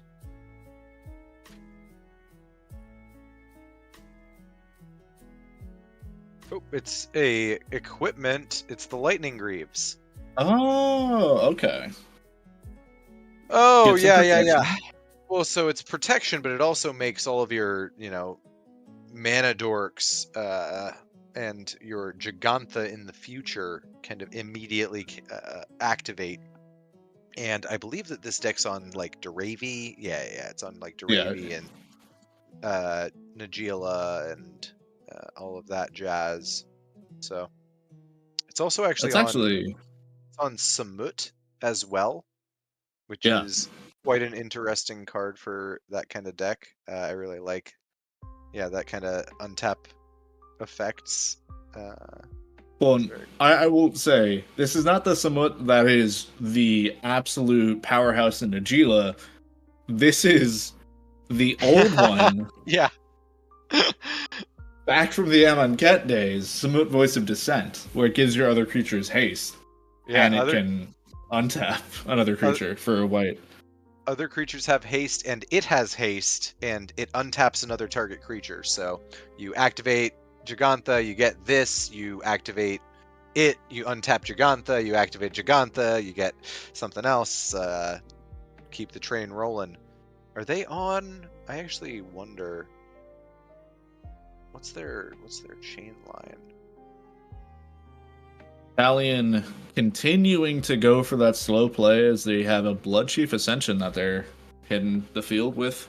Oh my god, this is Talion hidden wincon damage. Just straight burn you out. I had a Blood Chief Ascension online turn 2 or 3 against me recently, and I never realized how fast that card deals a lot of damage. It really, it's honestly shocking. it is disgusting how fast you're like, wow, okay, I'm down to 14 life. How did that happen? I was planning on using some of this at some point. We're seeing our first shapeshifter hit the field with the Changeling Outcast.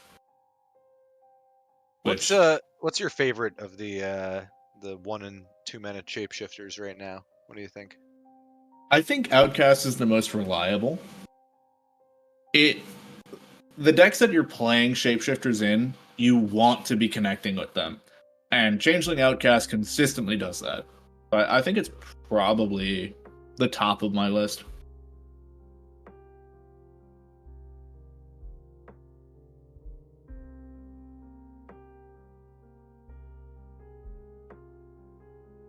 We got a whole lot of discussion. Apparently someone has a response that they're wanting to do, but trying to figure out exactly when we're doing it.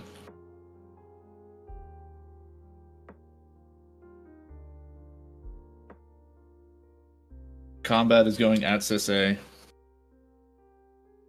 And I believe it's our Italian player discussing what they're wanting to do here.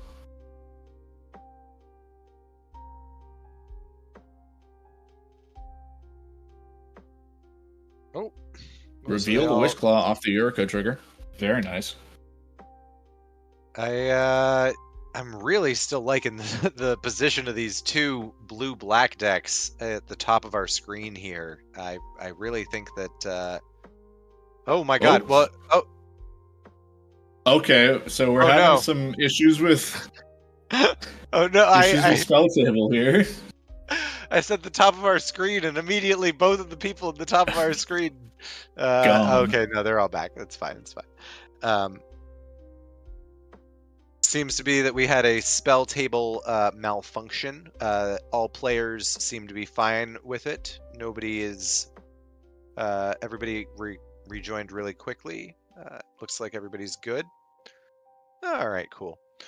But no, these two blue-black decks that secretly are both all about the combat damage. I wasn't expecting that. I was expecting both of them to try to go for like some, tutor up a win, but no, both of them are on that tutor up a value engine and grind your life to 0 game plan. I'm honestly not surprised by this. Timna Malcolm is a deck that has a really, really good job at producing value both in cards and mana with that treasure, but oftentimes has a hard time kind of turning the corner into actually getting a win. So the idea of, instead of going for trying to do some cheeky combo, other than obviously running Thoracle. Yeah, I mean, you always run the Thoracle, you always tutor the Thoracle when you get it, but running that Yuriko, running those changelings, the shapeshifters, and slowly pinging down, sometimes not so slowly even, and being able to build up that value, being able to draw cards and just keep everyone else from doing their game, especially when the format has slowed down since the bans. I think it gives you a lot of value. And Talion also, that incremental damage is something Talion does really well. Blood Chief Ascension, Shieldred, and Talion itself, all of these things consistently pinging. Honestly, it makes sense. I would hate to be a turbo deck going into this pod, honestly, if I was seeing both a Talion and a Timna, and I went, oh no, they're going to have counter spells on turn 2, and if I don't get it right then, they're going to grind me to death, and I'm never going to get that Ka0s off. Yeah. This Sisay has done nothing but play creatures, and they are at 21 life right now. Yikes. This Unctus, I mean, Unctus pays a little bit of life to that Unctus ability with the Phyrexian cost, but 16 already just from the other two of them pinging and pinging. So the Talion's sitting pretty at 35 though somehow. Nobody's hitting them. I mean, luckily for Talion, the Yuriko has had pretty small flips. There's not a ton of big flips in the deck. So you haven't been taking that much damage from Yuriko, and you don't hurt yourself. In fact, you heal. Yeah, that's Sheoldred. I did not think for a second when I saw that card spoiled, like, oh yeah, that's a CDH powerhouse there. But no, in fact, in a long game where everybody's trying to win with Rhystic Study and not with Thassa's Oracle, paying 2 life for each of those card draws is a lot of pain. We're seeing a dress down. I believe this is on the Sisay's turn, trying to shut down what they're doing with Faber Elder. And we'll see how this works out for him.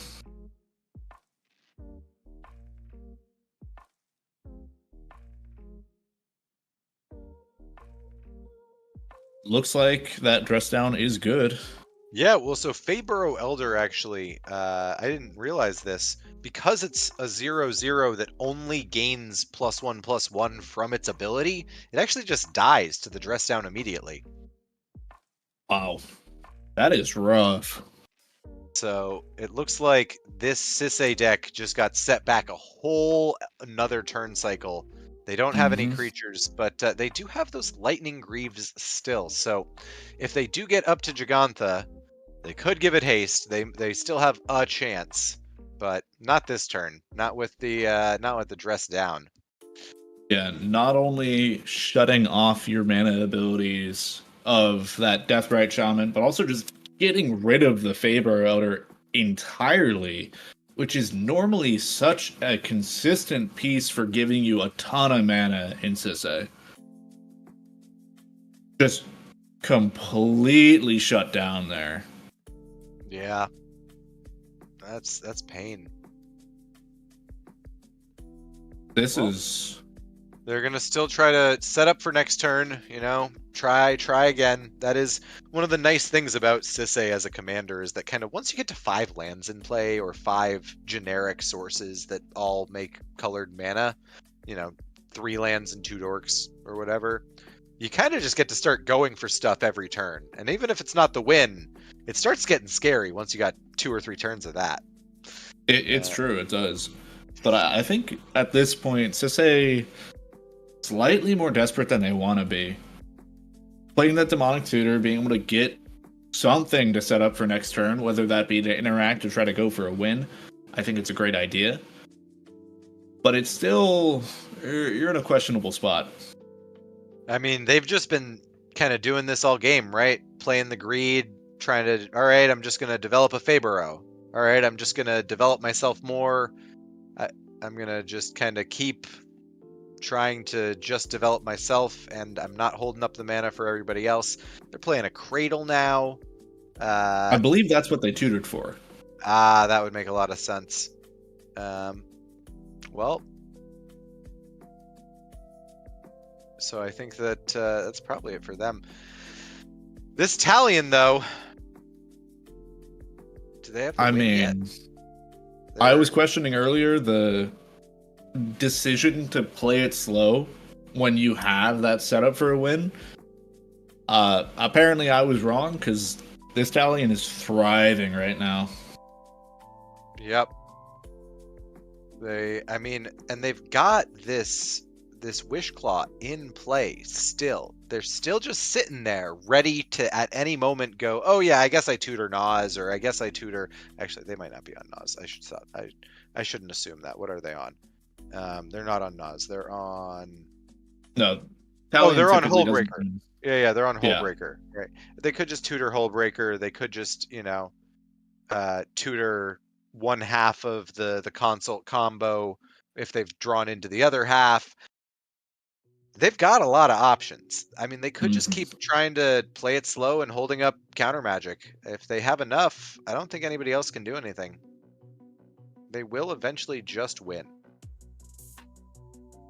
Hullbreaker right now wouldn't do a whole lot because Deafening Silence makes it pretty hard for you to actually pop off. But you do definitely have some options for the win here. Yeah, for sure. Well, you would need some kind of way to... well, so wait, Deafening is... I thought Deafening was non-creature. Correct. But with Hullbreaker, most of the time the way that you're doing your loops... Well, so... Right, but you just cast... The first spell you cast returns the Deafening Silence, is the idea. True. Yeah. Then you go for the win. Yeah. But you do need to have... I mean, it's a little bit more in hand. Yeah, that's a lot of mana if you're trying to hard cast it, or a lot of setup if you're trying to just go for it right away. Yeah. It's not that it's impossible, it's just it requires a lot of resources to get there. And I agree. I think that they're getting there. They have what, 6 lands in play plus a mana vault? At least close to that. They've got, I don't know if it's all 6 lands, but they at least have a good amount of mana sources here. Not 6 lands. 1, 2, 3, 4, 5 lands, and then 2 rocks, it looks like. Plus vault, yeah. Yeah, plus the vault. So they're feeling pretty good about it either way. I mean, Talion's definitely in a good spot here. Largely off the back that shield dread. Yeah, which is honestly, I really was not thinking that would do quite so much, but it turns out a 4/5 that can swing every turn and that deals a minimum of 6 damage, plus heals you for 2, is kind of slowly but surely peeling through everybody's things, especially with these blue decks that are just on cantrips. Yeah. I don't know how an Unctus survives. I think the answer is it doesn't, which is kind of what we're seeing here. Is Unctus already down to 16 and gonna be dropping pretty rapidly. Yeah, and that Blood Chief's Ascension only needs to have how many counters? 3? I believe it's 3. So 1 more counter and that Blood Chief's Ascension is also online, which of course makes it so that any cards put into your graveyards are costing you 2 more life. So that's any spell that's an instant or sorcery that you cast is costing you, 2 life, and then if it draws a card, another 2. That would only give Unctus 4 cards. Well, and then if it triggers Talion, that's another 2 on top of that. Oh no. This is looking bad for the bottom right 3 people, the 3 that are not Talion. But once you're in that archenemy's position, anything could happen. Sounds like a lot of politics. I'm gonna listen into the game for a moment, see if anybody's... I mean, we're talking about the impact of that shield dread. We're seeing a Gilded Drake coming down here, and I would expect it to be stealing either the shield dread or... Actually, no. They're deciding to go for something else instead. As we're seeing a tutor result right now.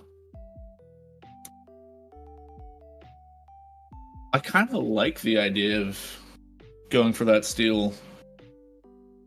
Yeah, I don't hate it, especially when I'm at 16 life, and this is looking like a game that might go down to the life totals. It really does look like maybe we just try to steal the thing that's gaining him back the life. But here comes the Talion's turn. The Talion just sitting in a powerhouse position. Oh, yeah.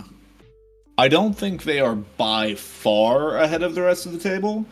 They're definitely in the lead, though. No, for sure. This Yuriko, Timna, Malcolm could always just find the cards that they need. They have quite a few mana and draw engines, and it'll only take a little bit to flip the A plus B, but if the game just keeps going, oh, there's the Blood Chief Ascension online. Blood Chief is up. I think at this point, the Italian's just trying to decide whether they want to accelerate the clock a little bit and win now. I think I'm not even sure, if I'm in that position, I'm starting to feel a little bit worried. I feel like the only way you can lose is to spend your counter magic trying to go for a win, not stopping other people.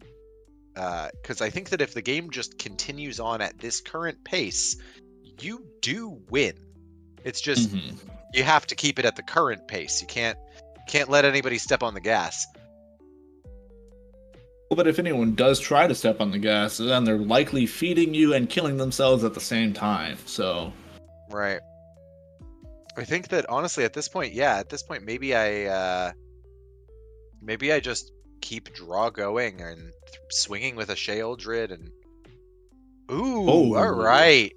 That's a stacks piece I was not anticipating. That's a Karn the Great Creator. That's turning off all of their opponent's artifacts, at least the activated ability parts. It's also, I guess, what are the other options on this? I don't even remember. Choose an artifact card you own from outside the game, and that never comes into play. That doesn't work in Commander, of course. We don't do sideboards here.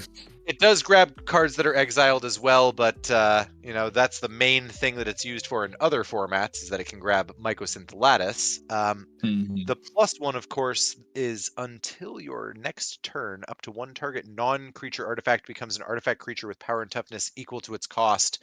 So you can get some of your mana vaults swinging in for one, maybe. But more importantly, you can use it to permanently kill other people's 0 mana rocks. Right. I always forget about that.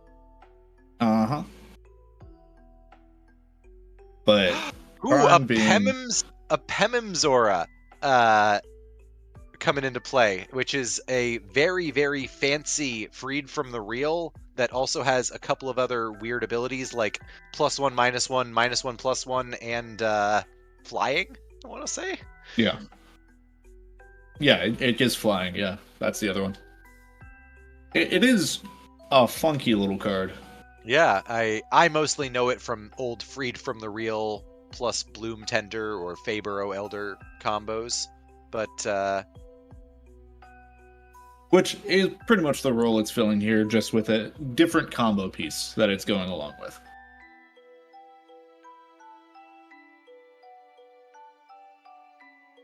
But and this is all, of course, facilitated entirely by this Valley Flood Caller saying, I have instant speed. I can try to go for the win whenever I feel like is the absolute best moment. There's a lot of cards that have come out over the past few sets that weren't really on people's radar and then have suddenly creeped up to being maybe not staples, but definitely absolutely worth considering in a lot of decks. And this is one of those.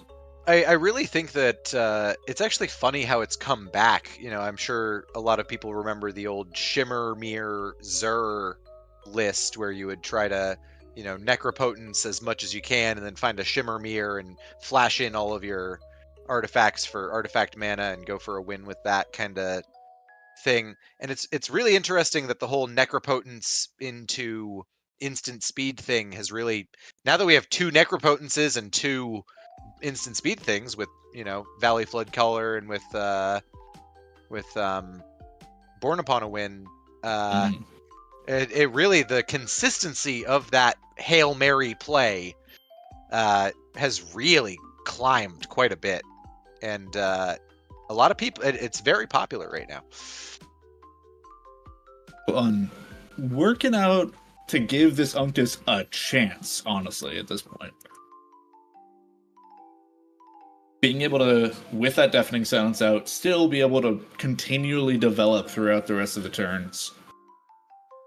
Yeah, for sure. It's going to be really hard underneath that Karn now, though. Now, they are getting into the the weeds in a little bit. I feel like one thing that I've noticed playing games like this in tournaments is that everybody is trying to play to their outs, but because there's going to be so much politicking about how exactly our slim outs get played to, it means that the turns are taking longer and longer. It does seem like we're finally getting up to Tim to Malcolm's turn, though. Oh, maybe. I do not know. There's a lot of discussion about people dying, though. Yeah. It's, I mean, look, they are all dying to this Shay Uldred if they don't do something about her soon. And, I mean, the crazy thing about this Blood Chief Ascension, as I was playing against it the other day, it's a 1-drop enchantment. How am I supposed to remove that? What am I supposed to counterspell it? No, of course not. It's a 1-drop enchantment. It comes out too soon, and when it does, I'm kind of spending too much value. Like, a counterspell is worth more value than that, but I'm also not killing that very easily. It's an enchantment. Enchantments are very hard to kill compared to all the other, permanent types. Yeah. I am feeling bad for everybody who's not that Talion, sitting pretty at 41 HP, saying, no, I'm healthy, I'm good. I've got probably at least 2 counter spells in my hand. I'm smiling. Nobody else gets artifacts. Everybody else's cards cost 1,000,000 life to cast. Honestly, it's kind of disgusting. And that's why I want to be in that position. That's where I like to sit in Magic the Gathering, in that smiling phase of I think I've won. It's a good place to be, Malcolm getting pretty desperate here, going to cast Paredes Grasp, but looks like we're seeing a response. Ooh, is that subtle? Oh wait, no, I know that card. It's oh my god. I can't remember what card that is. Is that? I know the art. I'm looking for I'm it. glad you do. I am not as confident. I literally know the art. Is that a misdirection art? That might be a misdirection art. Let me see if it's in the deck here. I think that's the old misdirection art. Misdirection is in the deck. Yeah, that's the old misdirection. That's the Masks misdirection art. Yep, I recognize that one any day. Dang. I'm glad you did, because I was not seeing it. It's a goofy art. Can I, is it possible if we can get that art on the screen? It is... I'm sure our producer will be working on that. There's, like, random floating heads in it. It is a very funny art. Misdirection from Masks.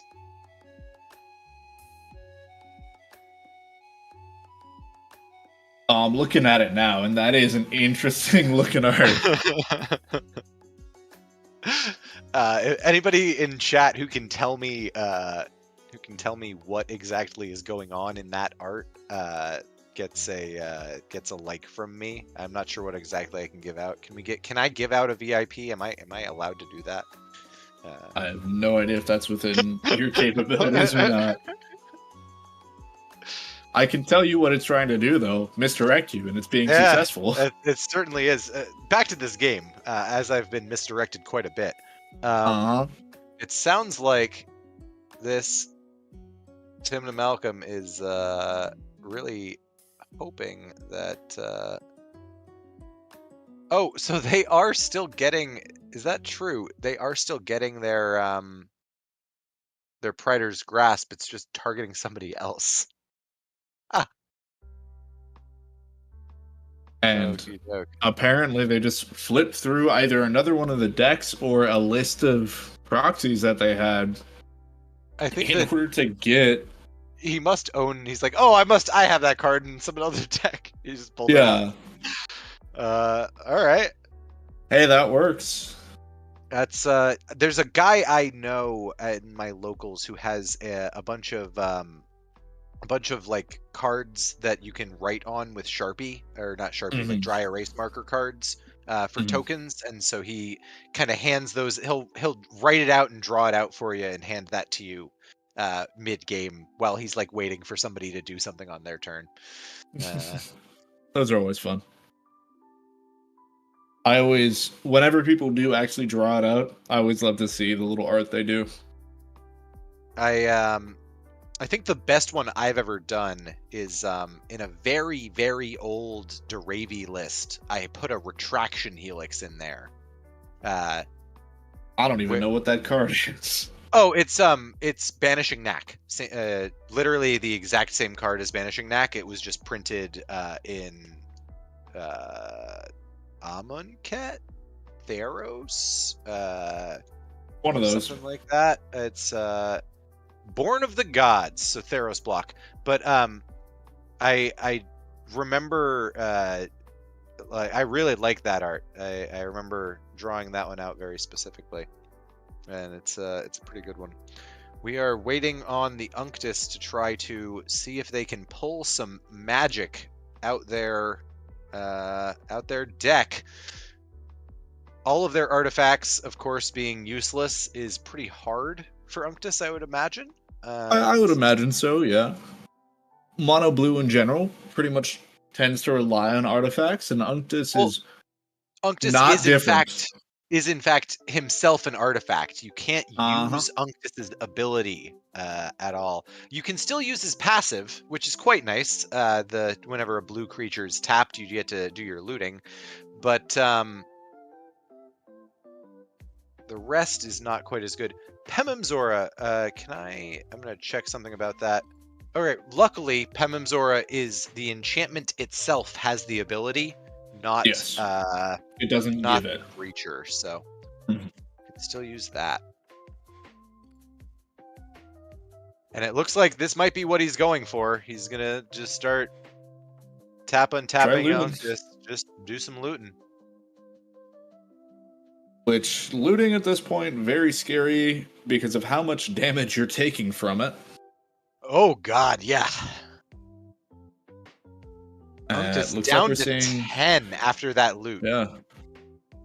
Urza's Saga hitting the field and then a pass. That's not a good place to be. I think this Talion only needs a couple more turns, and everybody else will just die from natural causes. Yes, that's what we call it. Natural causes. Hitting 0 HP is not exactly how most CDH games end. But if it's how this one ends, I won't be that surprised, honestly. Honestly, at this point, I might be surprised if it doesn't end that way. The Talia just top decks Thoracle, and they're like, you know what?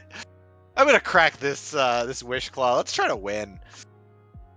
I don't think it's worth it at that point. I think that you stay the course. You just accept your fate and die. Honestly, there is actually some argument to cracking the Wish Claw and handing it to somebody else now that you have that Karn in play. They can't use it. You could just go get another counterspell. If you really think that your win con here is the long game, counterspell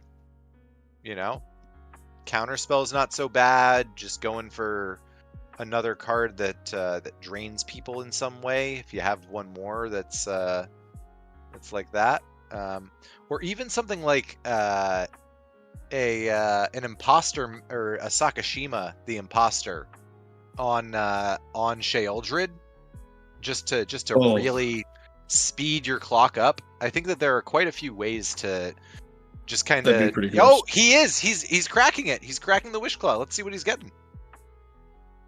Personally, I think Sakashima's not a bad call here. There's a lot of options. Sakashima, I think, is a really good one. Either hitting your Sheoldred or even hitting your Talion if you really wanted. You could be going for the win here. You could just get a counterspell. You've got a lot of choices. Yeah, and I don't think any of them are bad. There's also, I guess, something like Gilded Drake or Storm Drake, just to, make sure somebody else doesn't win. Steal an Unctus or steal Sisay or something. Just some extra insurance, I guess. But is that a Time Twister? That is a Time Twister. That does, I Oh! think, kill. Oh God! It kills everyone except for the Malcolm Timna. I don't think it kills them though. I did just hear. I'm listening into the game. I did just hear a Rutro Raggy from one of the other 3 players. So I'm wondering if they are cooked. Time Twister resolving here, I think, is the whole game. You do get into a funny thing of the Timna being in hand for our Timna Malcolm player for Justice. That getting shuffled back in with a different sleeve does kind of cause problems. So it's actually for this reason. I've reminded everybody in my locals. It is, you do legally need to have that sleeve for your commanders. You cannot have your commanders in alternate sleeves if you don't have a backup one, because this situation, while it's exceedingly rare, can come up. And you are actually required to shuffle your commander in at a certain point. Although in this situation, I think that you're still allowed to move your commander into the command zone. I believe so. I believe they it's changed whenever that. It changes zones.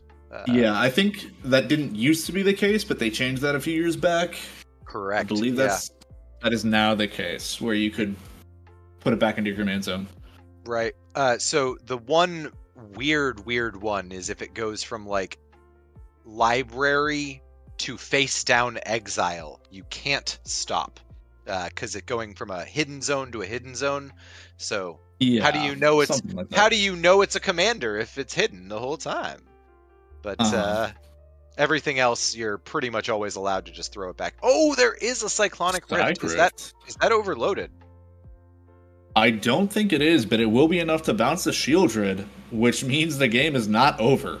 The game is not quite over, but we do still have. One sec. What's the exact? So we see Talion get that trigger, and then the Blood Chief will be, assuming this resolves, also dealing the damage.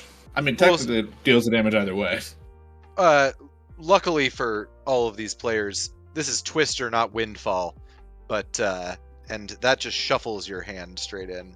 So if it was Windfall, no cards go into the graveyard on this one.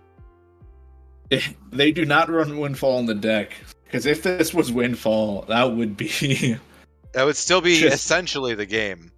Yeah. Either way, we do see this Talion up to 49. And everybody else is sub 15. In fact, the Talion has more health than everyone else combined. And, I know that life is not really a great indicator for CEDH games. I've said it so many times. But for the once, it actually kind of is. I do really think that I like, if I were to give odds to everybody, I think the Talion's, probably the most likely, and the Timna Malcolm's the second, and probably the Sisay third, and this Unctus. Look, I think Unctus has a lot of legs here, but these stacks pieces specifically have been brutal for that deck. It is ironic that life total actually does indicate the likelihood of winning in this game. But it's true. Right now, based off your life total, pretty much tells us how likely you are to win. Yeah, I mean, the Talion's even nice there. I do give him about 50%, right? And the other 3 have about 50%, something like that. But, 49's close enough. Yeah, 49% right there. Eating up everybody else's lunch. I do want to remind everybody that we are running out of time for our charity auction coming up. So if you want to get in, try to make sure you get that bid in. That is in our Discord. So if you want to take a look, there's some cool stuff there. Yeah. the Command Tower by Sad Robot is so good, and I really wish that it wasn't already out of my price range. In addition, we've got things like deck techs and YouTube appearances. There's quite a bunch. Mm-hmm. You should check it out. If you're a Play to Win fan, they gave us some of their playmats, their most recent run, to give away, which I think is quite cool. There's a set of tokens that are quite good. A clue, energy, food, things like that. If you're missing out on tokens and you just have some generic ones, you could always get some fancy ones. True. Some of them are very, very pretty. Some of them are like more funny meme stuff. All of them are great though. Yeah. We're seeing a Grand Abolisher here. That's a little spooky. That's a That's little. one of No, you go. Yeah, one of the things about wheels that makes them risky to play is sometimes you just draw someone else into the winning hand. Yeah, I think I get why Talion slams the Twister there, right? It does just win you the game if it resolves and nothing else happens, right? So I totally understand that. But at the same time, you were at 7 cards. Everybody else was at like 3, 4. You just drew everybody back to a fresh grip because most of them had cards that weren't very impactful anymore.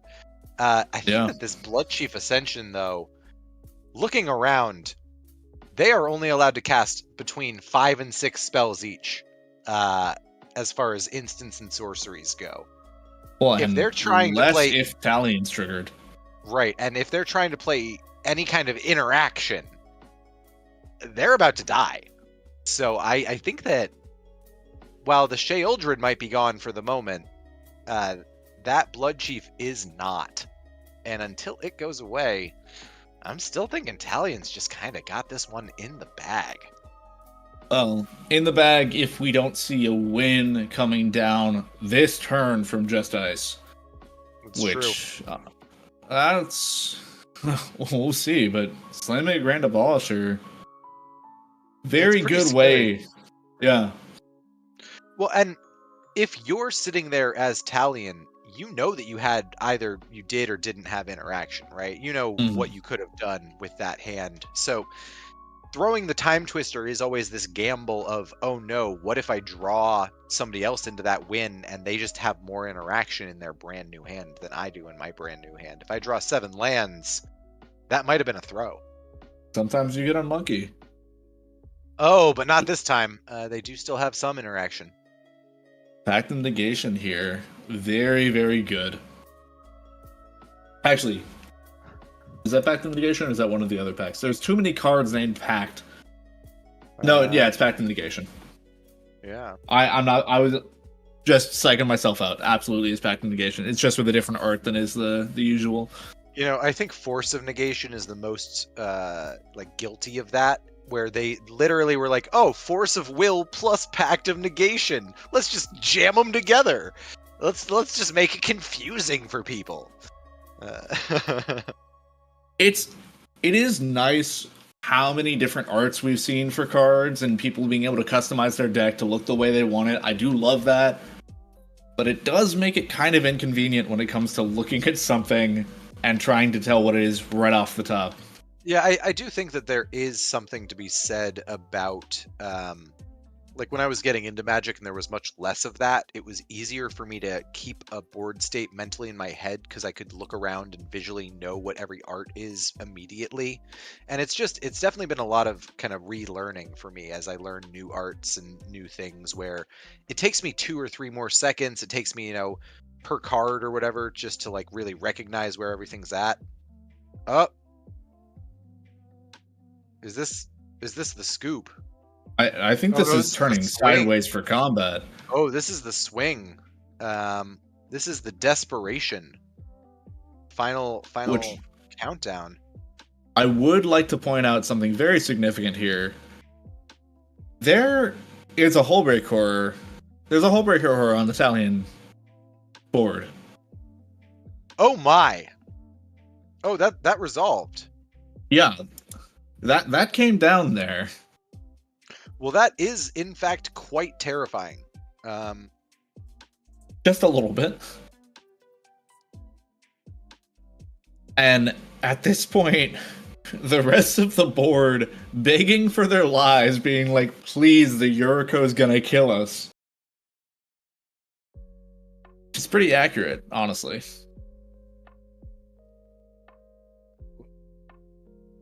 Ooh, sleep, stupor. Sink into stupor, yeah. Stupor on the. I don't know what this is hitting. I think they said Delny. Yeah, which is the Sisei's Delny? Is that correct? I guess?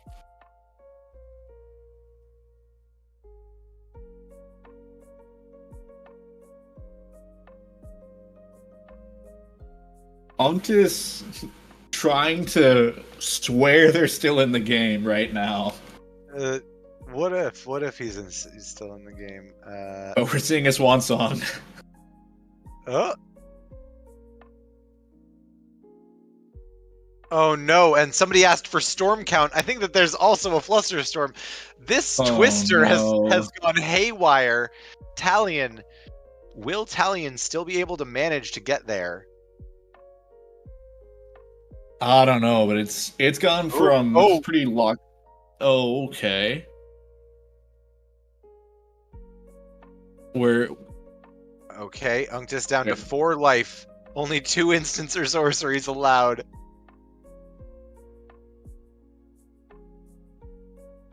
Yeah, as I was saying, this situation went from Talion being pretty firmly getting the win here to a lot more spicy, a lot more entertaining, though, I will say that. Right at the end, what we had thought was this long, grindy, foregone conclusion, really throwing a wrench in his own plans by accident, almost. I mean, he would have gotten the win. Oh, and I don't think he was Yuriko expecting triggers. Oh, jeez. I think in his mind, when he was casting that Time Twister, it's like, okay, worst case scenario, they counterspell the Time Twister, and I'm still in a great spot. Best case scenario, win the game. There was another scenario, and we're seeing that right now, including a dead Unctus. Was that enough for killing Sisei, or are they still alive, just barely? I think they're still alive. Are they? No. I think that they're waiting on the triggers because Talion was at like 50 something, and I know that they took some of that damage from the actual swings, but oh my God, Just Ice is about to go to discard and lose the game. Oh no!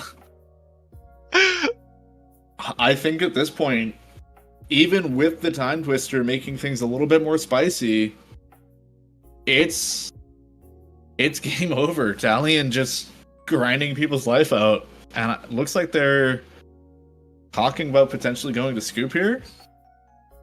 Okay, we are seeing the discard, and Just Ice will be dying from it. Yep, that's the death by discard.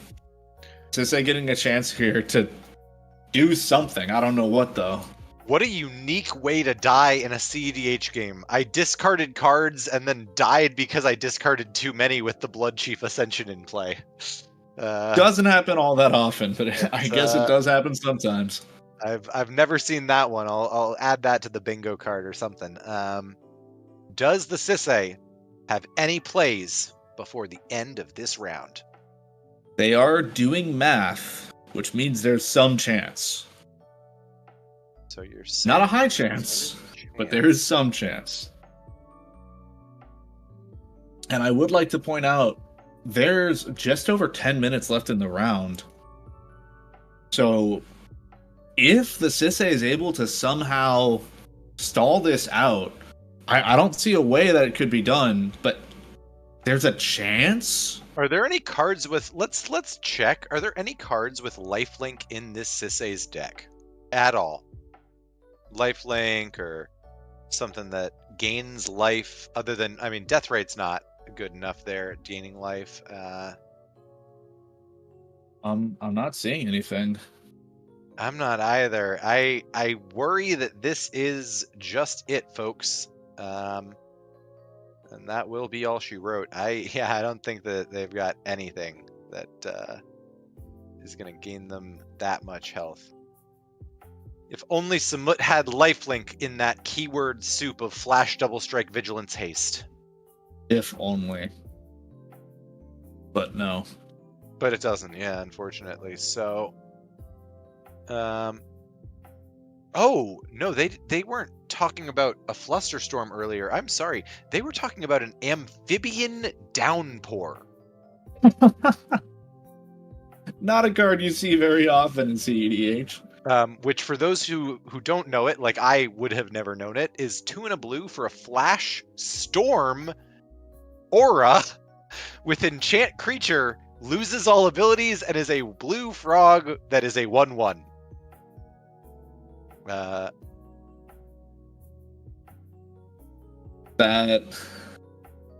That's a fun card. Yeah. Well, this 4-life Sisei is sitting here with a dream.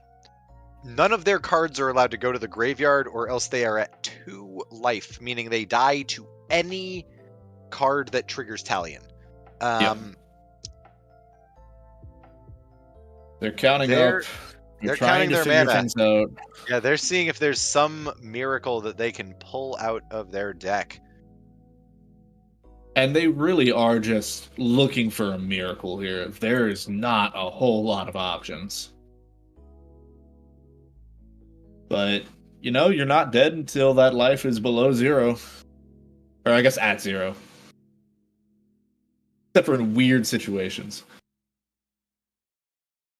We start running Platinum Angel because of games like this, I guess.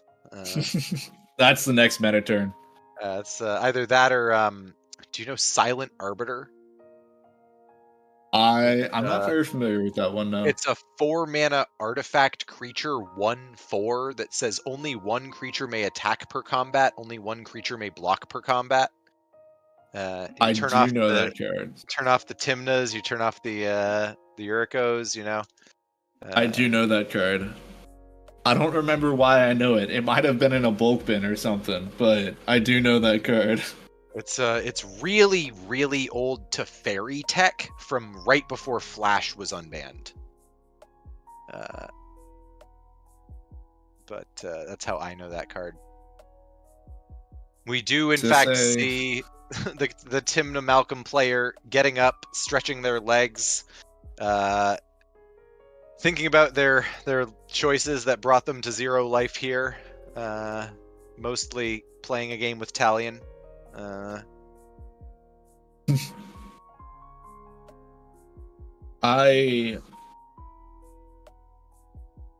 That does unfortunately knock Justice out of our top cut here, I believe. Oh, the Sisei player just realizing that their line is turned off by the Karn.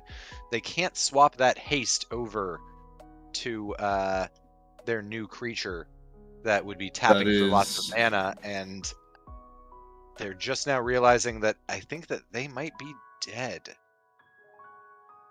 There are still a few different haste givers. There's Tyvar, there's Samut. There's a chance. Look, never count a Sisei out with a dream and a billion mana. How much do they have right now? I wouldn't quite go 1 billion. It's a little bit less than that. It's like at least 1 activation, though. Yeah. They are limited in activations because, unfortunately, a lot of their mana is coming from Gaia's Cradle, which is all green.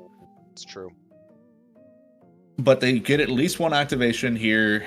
They might be able to get 2, depending on what they are able to get here. But it's not an easy line if it is a line at all.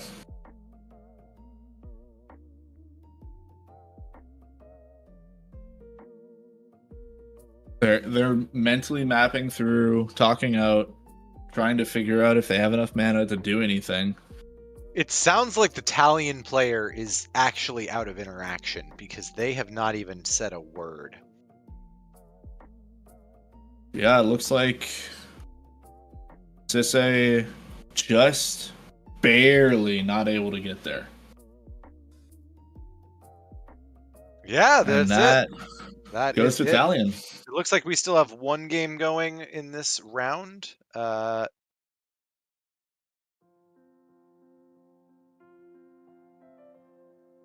And Italian showing that they have more stuff they could have done.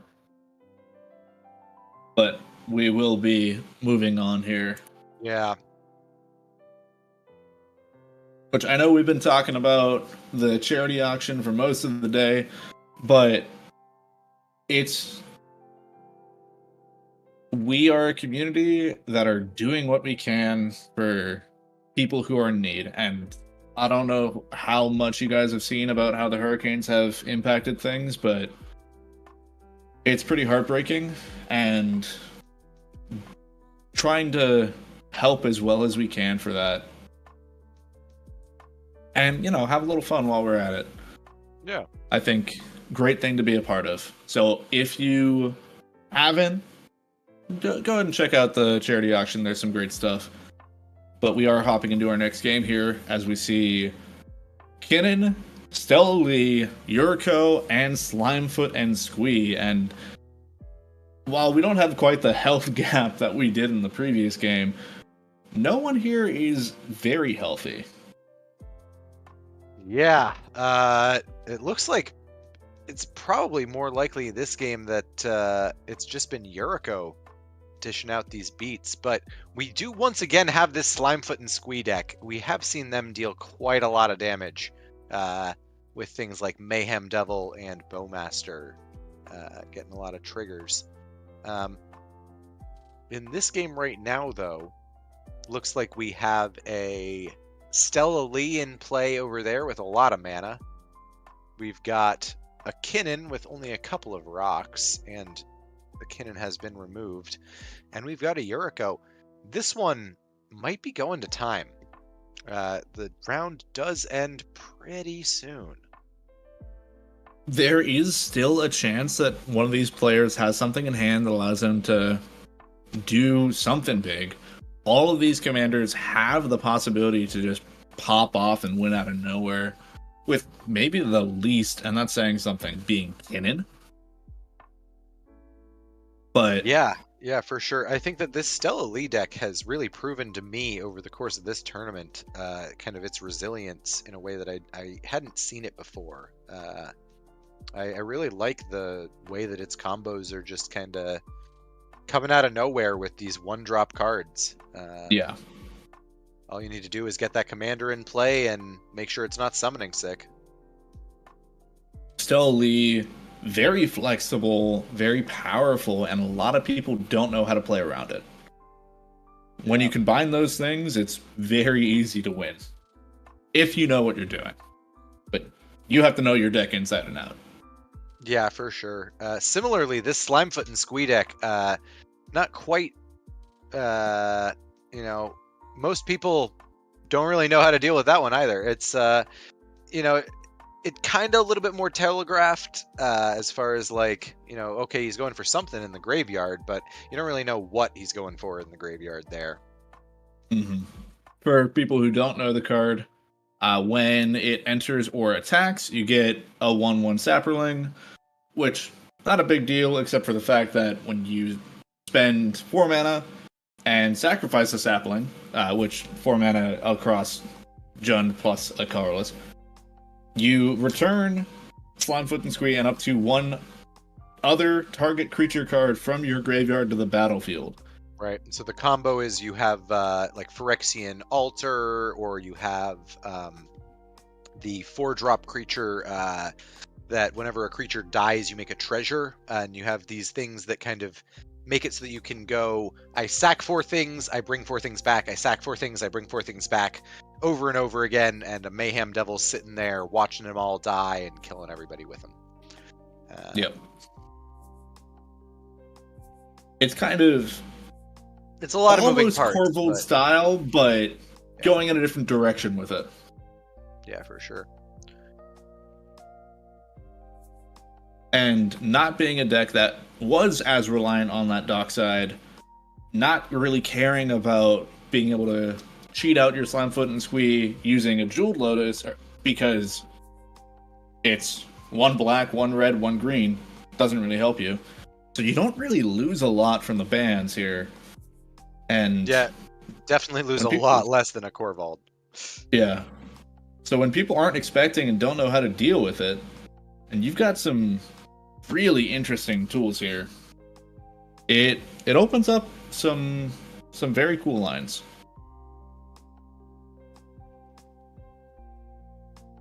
But we are seeing our Kinnan player going for Chain of Vapor. We are about 30 seconds from time being called. Will they be able to find a win in the next few turns? Because that might be all they have left in a moment. Looks like it is not going to be the case, but we are, I believe we're in Kinnan's turn right now. Believe so. There's a Void Winnower down. We're seeing an Entomb from the Slimefoot and Squee, and at this point, time, I believe, has been called. So it's a question of, do we automatically go to a draw, or is someone able to win here, either the Kinnan or someone else at instant speed?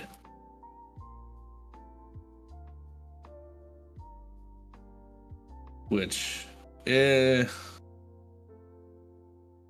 we'll see. Yeah, I'm not will expecting see. it. Yeah, I'm also. This looks like one of those games. We only saw the very, very end of it, of course, but this looks like one of those games where probably everybody tried to win at least once, and look at the number of cards in those graveyards, right? Everybody's probably tried to win at least once, but somebody had interaction for everybody's win, and just the table drew more interaction than they drew tries to win. And whenever that happens, this is the games that kind of make the make my casual tables at my locals go for an hour and a half. But luckily, here at Ka0s Tournaments, we do have a time limit, and we will eventually tell them, "Hey, stop spinning the wheels. Let's move on." But looks like they are all thinking about whether or not they're able to do something. Certainly are. As I believe we're seeing the Entomb resolve, deck being shuffled up. Lots of table talk going on right now. The bounce is good there, the Chain of Vapor. Now, does anything else happen? Or do we go to the draw?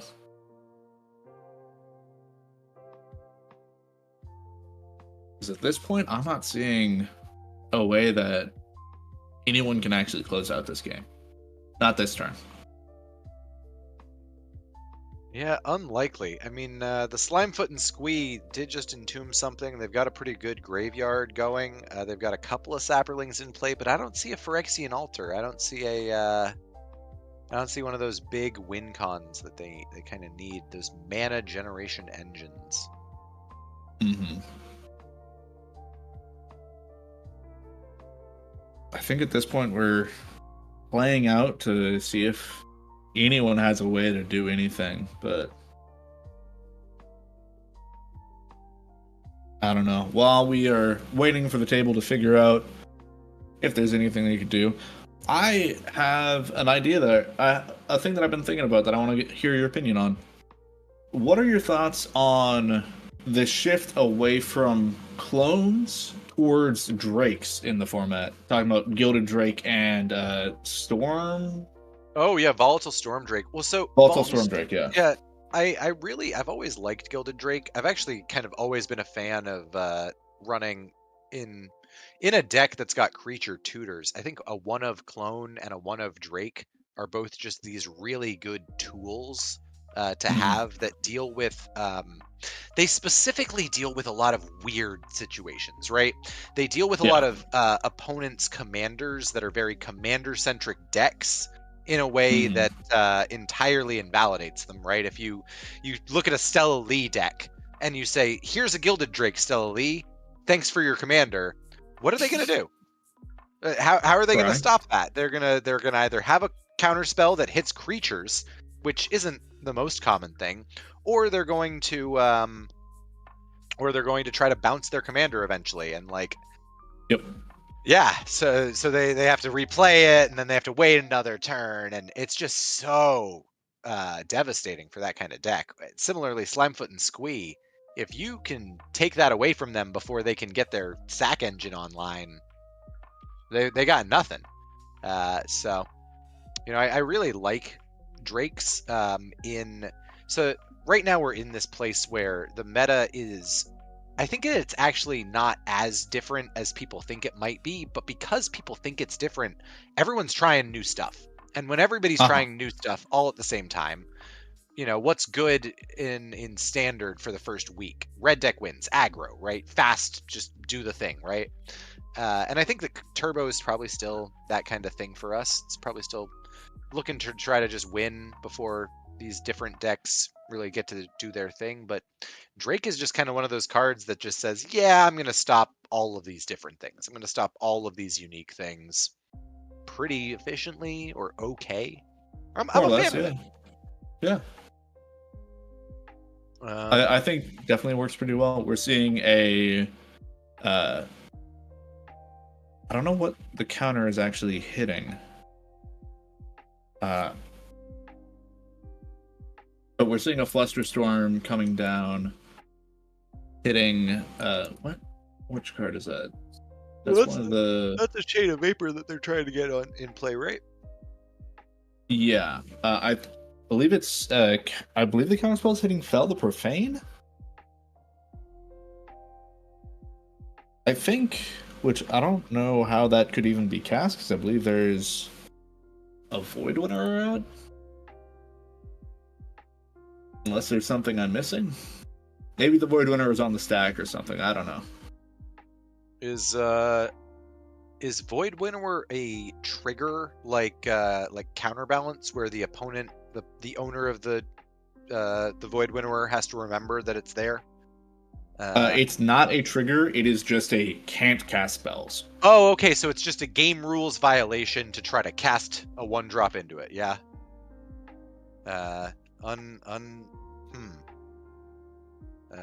Unlucky. I do always love, when my opponent has a Vexing Bauble, just casting a free spell and hoping they forget to say, wait, you can't do that. And I go, you're right, it gets countered. Because, I mean, if they don't remember, True. It is, for counters, it is a specific trigger. But no, look, if you forget your trigger, that's your trigger. I don't have to remember your trigger. That's your trigger. I mean, technically, it is the job of the table as a whole to maintain game state. But no, for sure. But that's you can always, for cards like that, you can what is it called? Counterbalance check, or people. Yeah. See if they remember to actually activate their thing. But we are seeing the draw happen.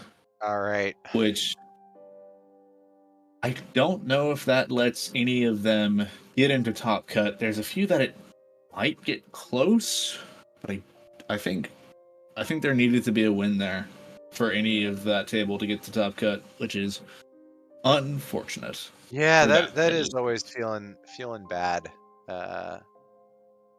Knowing that one of you could have got there if you'd only gotten all the way there. Yeah. But that happens. It's kind of the way the game works.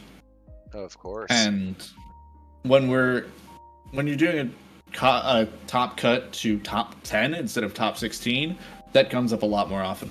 Yeah. Yeah, it's top 10 it's cutthroat. Oh yeah. Although I think that our 1 and 2 slot are still the same locked in as they were from earlier. Is that I'd have to double check that, but you might be right. if that's true, good for them. Strong showings. Either way, we will be able to get everybody that top 10 in a moment as everything's winding down.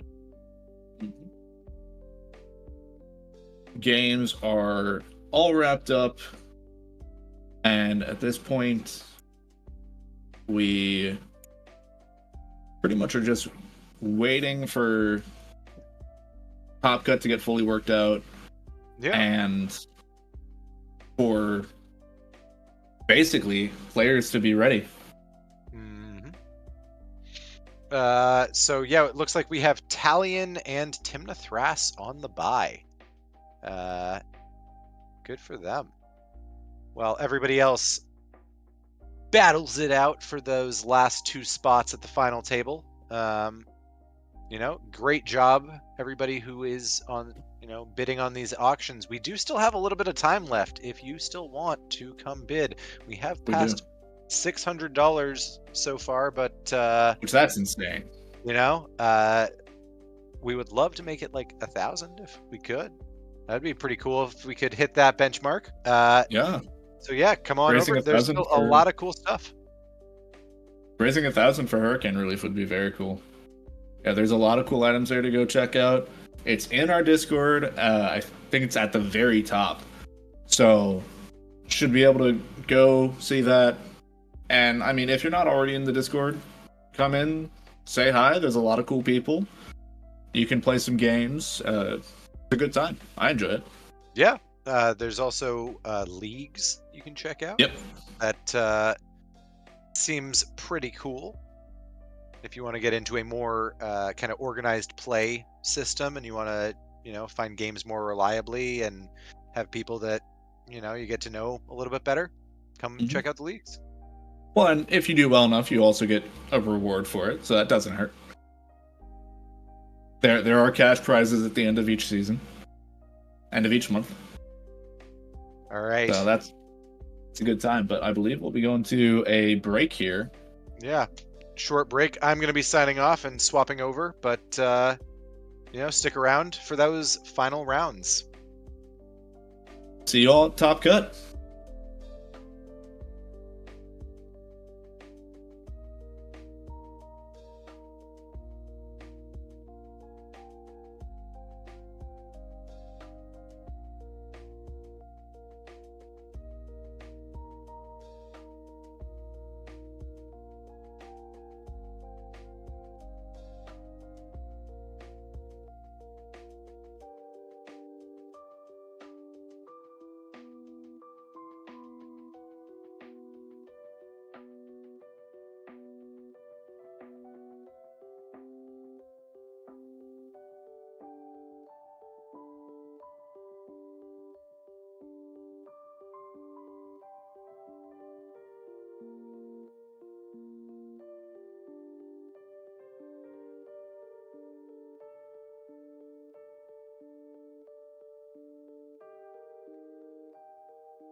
Welcome back to the Chaos. We are here at the Cut to Top 10. I'm here with Fetch. How you doing, Fetch? I'm doing great, Nova. It's good to be back. It's been a while since we've had a tournament, and I am very happy to be back in the caster booth. Yeah, I know. Great time to jump back, especially for top 10 here. I mean, I love the new top. I love the top 10 structure personally. Also, the diversity with the decks today. We got some pretty, good old faces, but not the typical what you consider the top, right? I mean, we got Kinnan here in first seat, top deck considered by many. We have Magda over here. Magda's been menace, I guess, post ban, right? That's what people are saying. I do want to talk about Magda a bit, but go ahead and finish out the pod first. Yeah, we got Kinnan again in third seat, and then here in fourth seat we have Yuriko, another deck that people are saying is back post ban. All right, yeah. What do you guys want to talk about Magda about? So Magda's a deck that a lot of people, I think, immediately off the bat, were as soon as they saw the bans and saw Dockside was hit, they were like, "Oh, Magda's gone. Our big treasures, they're all gone." But actually, no. Magda has been doing really well post bans. A lot of people thought that Magda would get big hits, but Magda hasn't been slowed down as much as most other decks in the format, and they are able to capitalize off of this kind of slightly slower meta, slightly grindier meta, and Magda's ability to consistently pop off in a way that's hard to interact with, in a way that's pretty much inevitable. It's like, eventually it's gonna happen. Makes it really good into current, I'm gonna say popular decks, even though what is popular is still being worked out. Right, and I think I'm going to touch on that point that you said there, consistency, right? Magda is one of the most consistent decks out there. It's going to do the thing, right? It's a tad bit slower, but it's going to do the thing. With speed for most decks being, turned down a little bit. Yes, some decks arguably didn't get touched as much as others, but we did have a overall little bit of a slowdown for the average deck. We also had Magda. Yes, Magda lost Dockside, which was one of its ways to pump out a win the quickest, right? It was like the one piece that Magda can drop and now convert quickly. But on the flip side of that, Dockside was also one of the worst cards for Magda to see on the other side of the table, right? That Big came time, down. They had to crack all of their treasures in order to prevent a win. That set them back turns, right? Also, Magda can now lean into stacked pieces it wasn't able to lean into before. People in my local meta have been really talking about how Magda can now play Blood Moon, Magus of the Moon, the new Winter Moon, and be reliably locking out players and not just doing the, the classic tale of, okay, lock out everybody without a Dockside. The guy plays the Dockside and wins because you don't have blue, right? Yeah. I'm loving Magda in this current meta, loving Yuriko too. I mean, you got anything to say absolutely about Yuriko? I mean, you're talking about how some decks got hit a lot, and some decks didn't get hit as much, or even at all in the case of Yuriko. People didn't, you can't run Dockside, it's not a red deck. People didn't run Jeweled Lotus because Yuriko doesn't care about it at all. And a lot of Yuriko lists didn't really like running Mana Crypt. It's like you ran it because the card's nuts. The card was completely busted. But it wasn't something you really cared about all that much. So the fact that actively progress your game plan, right? You'd rather just play an evasive little creature on turn one, and you're totally fine with that. Yeah. So the fact that now no one runs Mana Crypt is great for you. It leaves Yuriko in such a good spot, and Yuriko also thrives in this slightly slower meta that we're currently looking at. And so going those grindy games is something Yuriko likes to do, and Yuriko can go fast, but if they don't have to, then they just kind of punch you in the face and eventually you die. Right. And I think you said something important there. You're talking about some decks not really being affected as much as others, and I think this is where Kinnan lies. Maybe for the better, maybe for the worst, right? I think Kinnan is undoubtedly there were in my opinion, two top decks that just did not get harmed at all. Rogsai and Kinnan, in my opinion, right? Kinnan, still super fast, still super explosive, and now actually able to play a little bit greedier than it has in the past because, again, other decks have slowed down. And when you're able to play a little bit greedier, sometimes, you're able to sneak in a win off of, jamming a Basalt into maybe just one cannon activation and getting lucky. Honestly, if we're looking at the big winners from the bans, I think this table is pretty much it. I'd say the other one is Thrasios, but honestly, Kinnan, Yuriko, and Magda all absolutely benefited from these bans and are showing it by being here at the top cut. I mean, sans red Thrasios got better, right? Like, I think that's kind of the thing. I also think that it was never bad, right? I just think not enough people were playing it. That's personal opinion of mine. I mean, I think Timna Thras was never really dead. I think it just needed a lot of work, and the people who were playing the deck they were converting. They were converting, making good numbers on the deck. Just needs dedicated pilots. Yeah. No, I'd agree with that. I think it didn't hold up as well in some situations, but when Blue Farm, the big advantages that Blue Farm had were you had Dockside and you could get out a fast Crom that was consistently drawing you cards. You no longer have Dockside and you no longer get out fast Crom. So it's Blue Farm took a big hit, and a lot of decks that were already strong that didn't get touched are left to climb the ranks a bit here.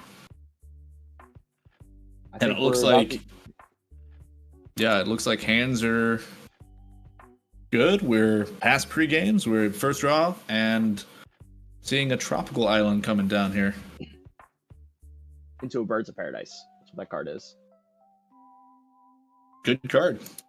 Yeah. Birds of Paradise, one of the most reliable mana dorks. And fortunately, the only one who has a chance of playing a Bowmaster in this table is Yuriko. Correct. Notably, Magda just passed the turn without a turn 1 dwarf to play, so not a great start from Magda. Also, no other rocks being dropped. We have a tapped land coming in for the other Kinnan pilot and passing. Interesting in, as a Kinnan pilot, not having a turn 1 play in a basically semifinals match here. Yeah, it really makes me question, with seeing how slow of a start it is for the table, as only one person having a turn 1 play besides a land, really makes me wonder, what does everyone have in their hand? Probably tons and tons of interaction. I'm hoping this will be an interactive game. We also know Wiley, great player in our Chaos Leagues all the time, in first seat, and also the only player to have a turn 1 play. Puts him ahead pretty far. Look, he still has 2 mana after playing his commander. Yeah, at this point, Wiley making a very strong start. Yep. Red Monolith, great combo piece if he does get the mana tripler that is in the deck. I'm drawing a blank on the name right now.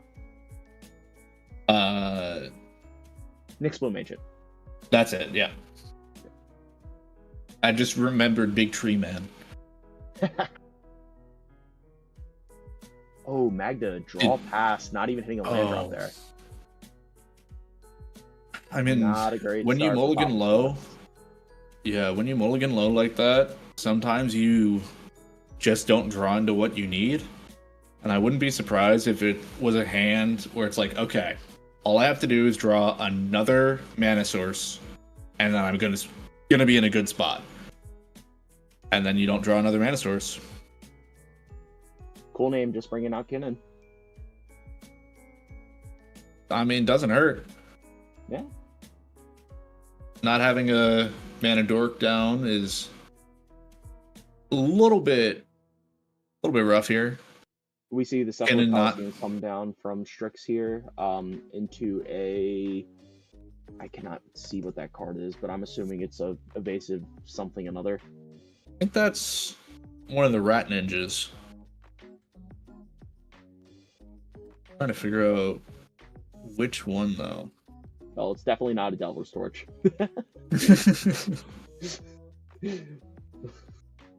I believe...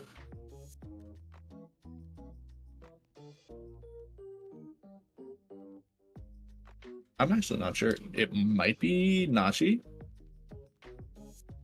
You know what? That would make sense, because I haven't been keeping up with a lot of the newer stuff.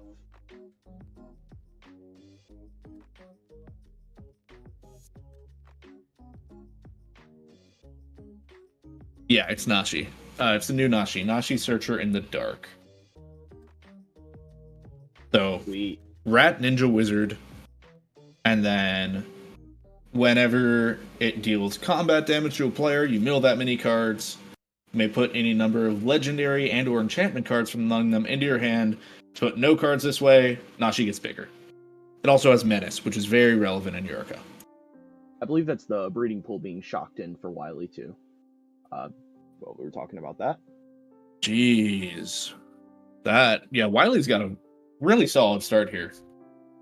That's the one drawback to Kinnan. I mean, I have explosive starts and stuff, but it feels weird a lot of the time because it doesn't have as clear win lines as other decks. Like, yes, Basalt makes infinite colorless mana, but you still need to find the other pieces to get together. So I'm interested to see how Wily solves this puzzle. I mean, the benefit of it having to just be an infinite colorless outlet means you have a lot of options as for how you want to get that win, pretty much. Like, you run the Thrasios, at least most of the lists do. I don't know if there's a single list that doesn't. And then there's also Treasure Vault, that's it. Both of those are very reliable outlets for it. There's a few others as well. Thrasios, the Mirage Mirror are the main three that most lists run. Some lists run a couple additional. There's a couple colorless creatures that do it, which are really nice. But it really does depend on the build. But those are the three that are pretty standard. You're going to see in almost every single list. Absolutely. But finally having cool name, getting out some mana rocks here. As Gaia's Cradle hitting, Delighted Halfling hitting, a Talisman, and a Monolith. Good turn there. Papa Squat's still having a hard time, but we'll see what our Yuriko player is about to do here.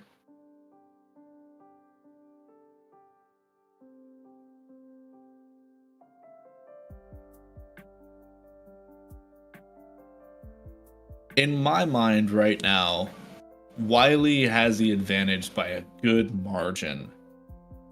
But what are you thinking? I mean, yeah, I think Wily has a really great advantage. I think it was interesting how he didn't spin Kinnan early, though, and it might have been a misplay. Kinnan has a lot of creatures that are good to flip into early because they'll get value throughout the turn rotation. And by Wily not doing that, it's now signaling, hey, maybe he has interaction. This is why he's not doing this. But I also don't know off the top of my head the suite of creatures he's running. But I think Wily's playing very safe in a time he doesn't need to play safe. He's clearly ahead. It looks to me it's clear that no other opponent in this turn rotation, and we're already on the blast player before it gets to him, and no big threats were coming. I think this was almost a free time just to rip Kinnan and just say, hey, whatever happens, happens. When players mull that low, I mean, Papa Squat's one land and not a whole lot else. Cool name having a little bit of a better start, but still not great. And then Yuriko not having a turn one play. Pretty rough for Yuriko. We are seeing a Ristic, though, which is very nice. This is actually really bad for Wily here if this Ristic does stick, and it looks like he's passing on it. Because your opponents don't have a ton of... I mean, actually, no, that's not true. Because Cool Name does have mana now, is pretty developed. But if Papa Squats is playing any spell, that's most likely feeding that Ristic. Yeah.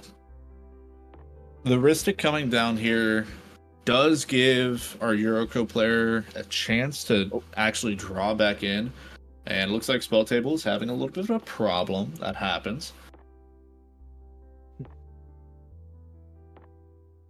But they all just got sent to the Nether.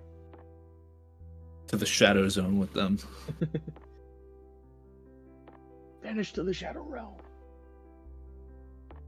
Which in the chat, it is a land. It's one of the cardless lands in the deck. I don't know exactly which one because there's quite a few. If I had to guess, it'd be either Treasure Vault or Volatile Fault, but I don't know for sure. It looks like a treasure vault to me, but I'm not certain. I think it is actually the Volatile Fault. Really? The art's similar for both of them, but I think it's the Fault.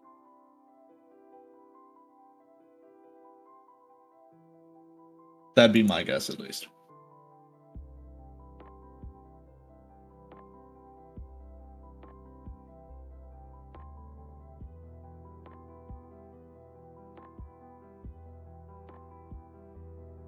I guess while the game's taking a second, reminder to check out our charity auctions going on right now.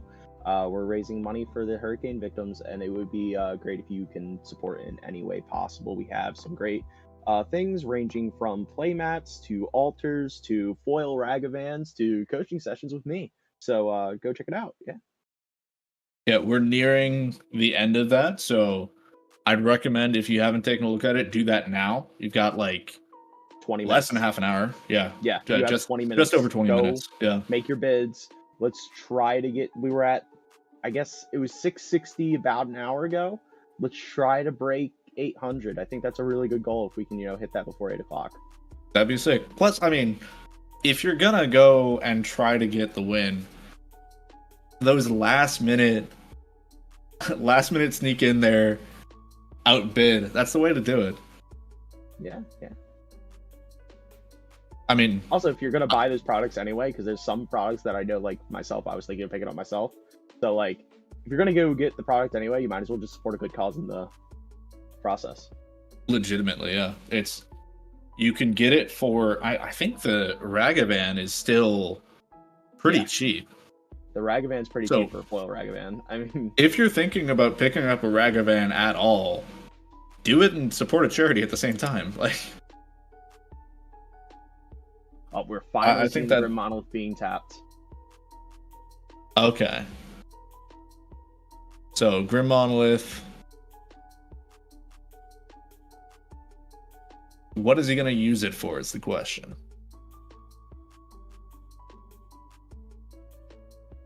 He's got something in his hand, it looks like.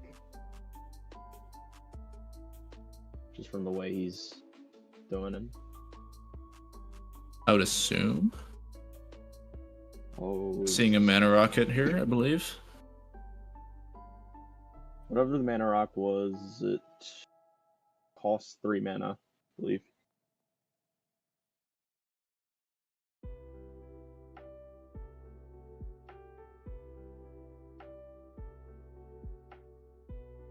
Cannon activation on stack here.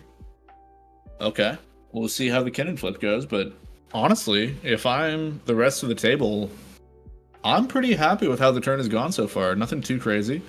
All right, Glenelendra coming down, though. This is going to help Wily just continue to lock out the game in a dominant position.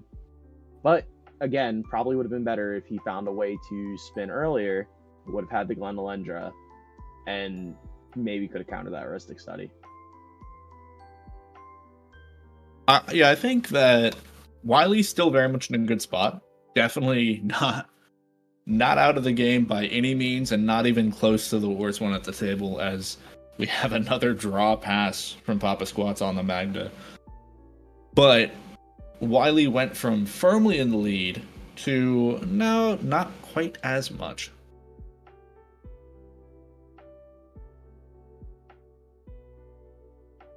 We have a chance for another Kinnan spin, if not playing out something even scarier from Cool Name.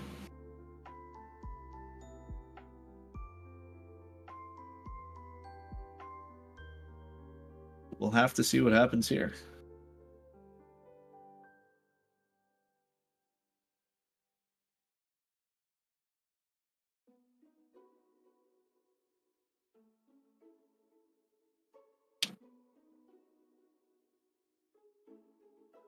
Looks like we're having the spin happen. Nothing else. Now it is the heart of the cards. Right, whose can spin is better is basically what this game is looking like it's going to come down to. I mean, Glenn Looks like a Alundra. whiff. Oh, Yeah, rough. I was gonna say Glenn Alundra, not a bad hit, but not a good one by any means. And then we hit nothing. Glenn Alundra definitely better than that. Always sucks to whiff on the Kinnan spin. Yeah, not great, especially when you're already behind. Mm-hmm. There is still the Monolith untapped, and I believe that's a Mana Vault as well hitting the field here. So lots of mana to work with for upcoming turns. But that's about it. Blighted Halfling is really awkward in Kinnan because it's great being a mana dork that has a 2-butt because of Bowmasters, and it also helps your Kinnan come down uncounterable, so avoiding those pesky red blasts that tend to find Kinnan every now and then. But it is a little awkward because it doesn't produce colored mana, which is what you need most of the time when you're trying to spin Kinnan. Going to the untap on that Yuriko. See if they're able to present something a little bit more spicy here, or even just get out their commander, which not a bad thing by any means. Yuriko, very strong piece. Yeah. And they're just turning sideways. Do we think I wouldn't expect a ninjutsu here. I expect Nashi to stay in play and just continue about to. ask that. Yeah. I mean, 3/3 with Menace. He's kind of rough to give up. I mean, don't get me wrong. Yuriko is amazing, so we might actually see the ninjutsu. Yeah, I think we're seeing the ninjutsu here, which is an interesting play because they could have just played the Yuriko and then still had it trigger off of the Nashi hitting because it only cares about ninjas connecting. Yuriko doesn't need to connect herself. Yeah. I personally probably would have just gone for hard casting Yuriko, but Yeah, I agree. But we don't know what's in their hand. It's possible they're trying to keep interaction up. And I don't know why they just set down what I believe is a sink into stupor. It's possible they're just playing it as the land. Yeah. Yeah, I think they're probably just playing as the with land. The other MDFC there too. They've done it throughout the tournament. I've noticed. I'm Okay. not sure why they're not flipping it, but I think they said something to the table when they played the card the first time, saying, "Hey, is this okay?" Makes sense. I mean, if you're just proxying it, and it's annoying to proxy double-sided cards because then you have to print out both, and then it's like, okay, let me pull out the other side, and it's a whole thing. So if they don't have the actual card, then it's a lot more inconvenient to swap it out. No, I agree. So I get it. Does make it a little bit more complicated for looking at board state, but not too big a deal.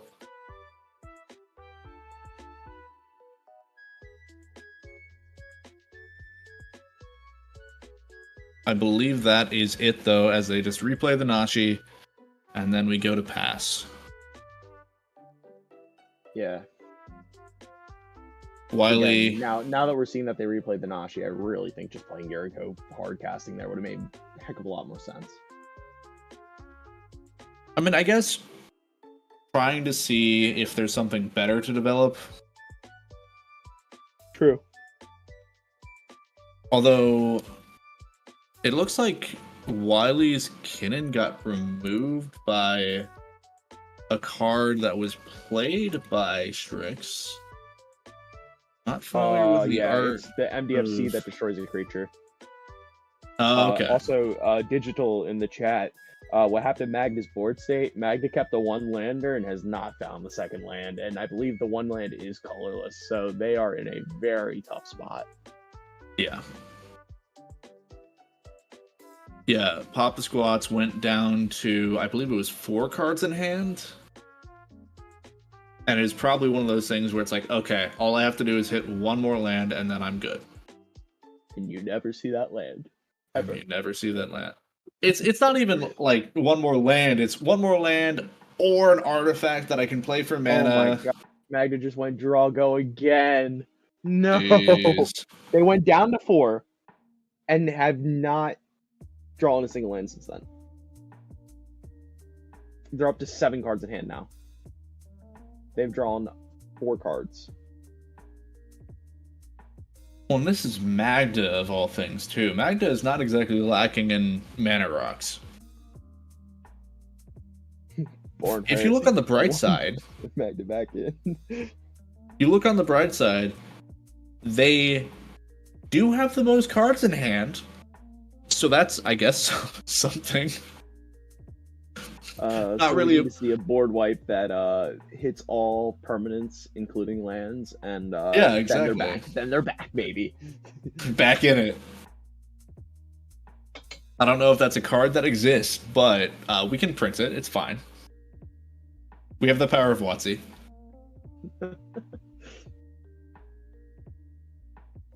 Instead of I have the power of God and anime on my side, we have the power of WotC on ours. Looks like we're seeing Kinnan come back out, most likely here on Cool Name's turn. I mean, I do find it really funny that Strix killed both Kinnans. And both Kinnans are just going to get replayed. But it does slow them down. Yeah, and that's And all Strix needs sometimes- to do. That's the Yuriko game plan. Slow down your Yep. opponents as long as possible and just whittle them down and play control. Mm-hmm. Sometimes that's all you need as a Yuriko player, especially when you do have your Ristic Study out, you do have your Yuriko out, you've got another value piece with your other ninja, so that both triggers the Yuriko and gets you additional stuff when it connects. I think you're in a pretty good spot if you're Strix. Notably, Cool Name has a treasure vault down as a land, so there's their way to convert the colorless mana. They are True. now a basalt or a big green tripler man away from making infinite color Nyx mana. Bloom. Nyx Bloom, thank you.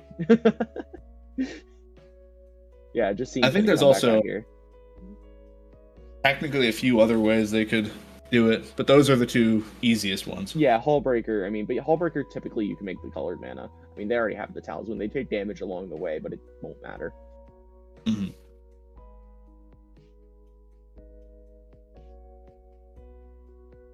Replaying Kinnan and probably not doing much else here, but we'll see. Looks like they're I'm thinking. thinking about doing something else here. Counting out their mana, trying to figure out exactly what the best play is. They do have a decent amount. And they're asking the hand count of Strix, and just 2, which looks like Cool Name might be thinking about trying to go for something a little spicy here. I don't know if they'd go for the win right now, but Yeah, definitely not. They tapped their treasure vault. If they were going for the win, they wouldn't have tapped the treasure vault. But I do We're agree, seeing- something spicy might be happening. and of all getting tapped here. And they're showing 2 floating left, so are we just seeing a spin, or are we seeing something bigger here? I wonder. They might not be fully locked in here yet. They might just be mapping things out. I think right now they're trying to figure out if they need to tap their Grim Monolith to get this whatever they're trying to do. That'd be my guess as well. They're worried about the Ristic Study.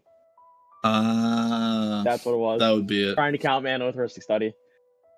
Ristic Study does make counting hard. That's why Turns they're out asking adding about the 1. cards in hand as well. Yep. Yeah. We did it. We're smart Magic players. Basic math is hard. I don't know how to do 7 plus 1. I play Magic. I don't do math. Come on. Nah, come on now. As the saying goes, math is for blockers, and I never block. Right. Blocking in CDH is overrated. Exactly.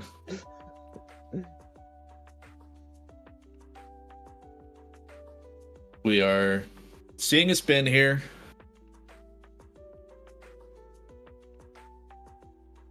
And hopefully this time, for cool name, he actually hits something.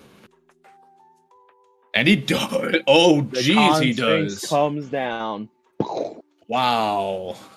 Mic drop on that 10-minute warning as well. Actually, 8 minutes now. We have 8 minutes left in our charity auction. Make sure you get over there. Consecrated Sphinx. Would be glad if you did. I am seeing there are some final bids going in here. I would like to say that Nova. Oh, you just got another bid on you. Oh, I yeah, still think baby. you might be a little bit undervalued. I feel like people underestimate how good you are as a player, as someone who has played with you a few times before. I appreciate Spooky. that, Fetch, and yeah, I mean, I've had great results with my coaching. I don't know, clients, I guess if you want to call them. More, I call them friends, you know. But we have great people at local scenes. Have been asking me for coaching. I've been helping them out, and the turnaround has been fantastic. It's really awesome. I love it. I will also probably go over that hour mark. It's not set hard hour. It's just a way for us to know a rough time frame. So yeah, if you're interested in that, please go over. I'd love to help you out. I love teaching people Magic. I love Magic. I love this game. It's one of my passions, and having fun doing it. And at the table right now, some top players here who, maybe you could get to this table too with the help of the coaching from Nova.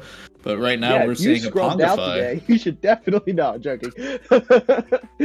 Right now we're seeing a Pongify coming down here. Consecrated Sphinx, pretty scary card. And I'm guessing that's where that's heading.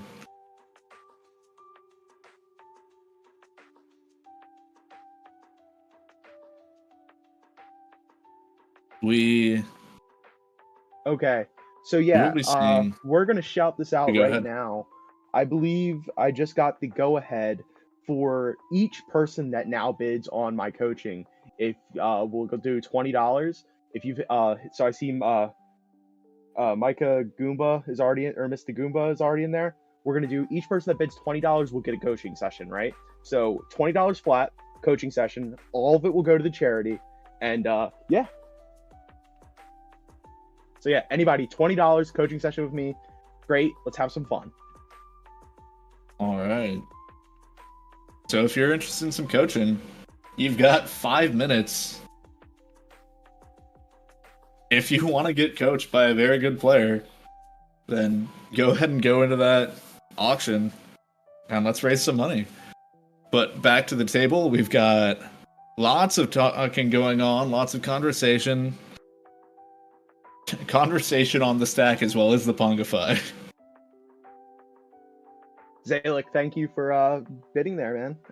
Yeah, we're bringing in those last minute funds. Love you guys. Inoxia. Oh yeah, Rogside just picked it up. Yeah, man, for sure. No, Inoxia. I mean, I played Turbo Nas basically my entire CDH career. I played Turbo Nas with Najila. I'm playing Roxai right now. I played Turbo Nas with Blue Farm. Like, anytime Roxai's not that much different. I'm actively packing it up as we speak. Actually, it's just sleeping up in my binder.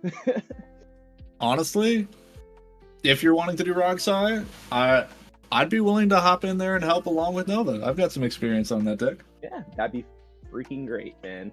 I mean, Fetch, good player. We've actually shot some gameplay, so if you want to see Fetch play Rogsai, you can even catch that out. Check that out. Yeah, it's on One Mana Floating, Josh's YouTube channel. Good time. Which is another channel that also has the... we have some bids going for that channel. If you want to be on an episode of One Mana Floating, go check that out as well. Which our Pongify has resolved, and our Consecrated Sphinx has returned to Monkey. We've got the 3/3/8 there instead of a big flying drawing monster.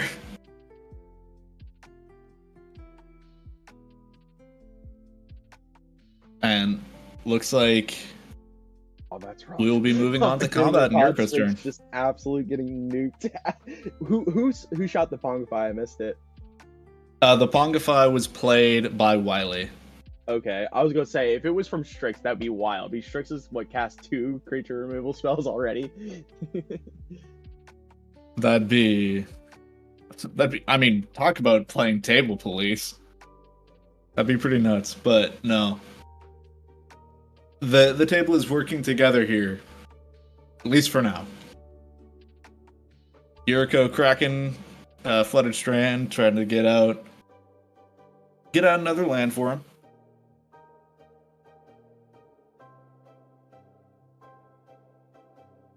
Guys, I love these last minute bids. It's making me so happy. Let's do it for these hurricane victims.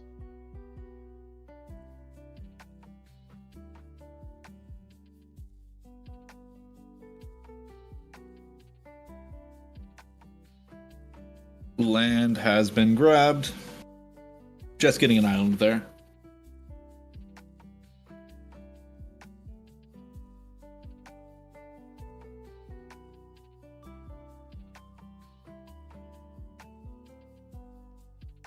This is...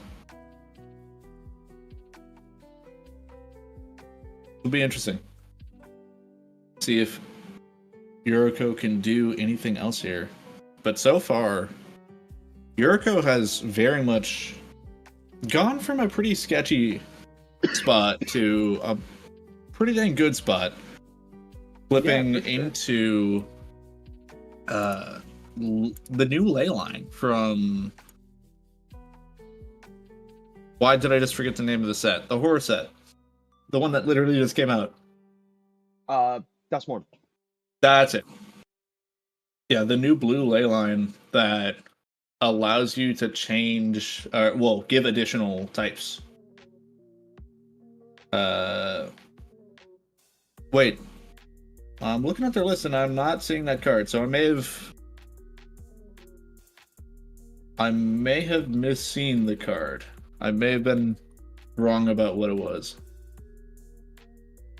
There was another Yuriko list that was running that, but I think I just saw the wrong card, so that's on me.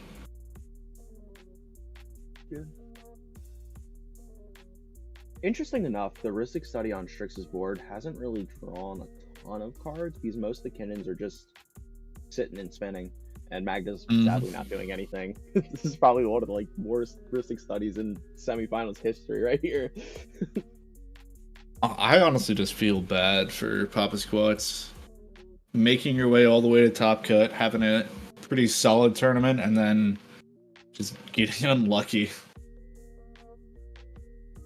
But it happens. We see a spin. And players rooting for a whiff, but no, we see a Wandering Archaic. And it just hit 8 o'clock. That is the closing for all the bidding. Thank you guys so much. I was watching this last minute Ka0s go absolutely crazy. You all are amazing. We'll have to do a final count to see how much money we just raised, but very exciting stuff. Proud of this community for actually, putting your money where your mouth is and raising some money for people in need. Because all of this will be going towards hurricane relief. We just saw the Magda hit. It finally happened. We hit our second land drop. Let's go. Papa Squats finally drawing into what was needed. He's so back. With 7 cards in hand. With 7, I mean, at this point, obviously Magda's in the lead. Definitely not either of the Kinnon players whatsoever. No, definitely not that Wandering Archaic on Wiley's board just staring down everyone. No, not at all. I will be really funny if the Magda actually does just win out of nowhere, though. Yeah, Hurt's calling his shot. Which apparently the other game might already be done. Based off of what was just said in chat. Yeah, the other game is already done. So we are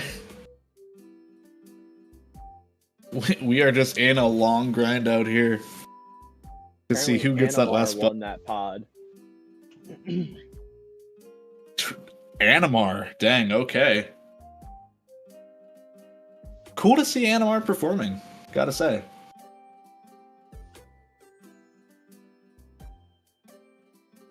Alright. Go to Kinnan, untapping. And then I think we're gonna see an immediate spin here.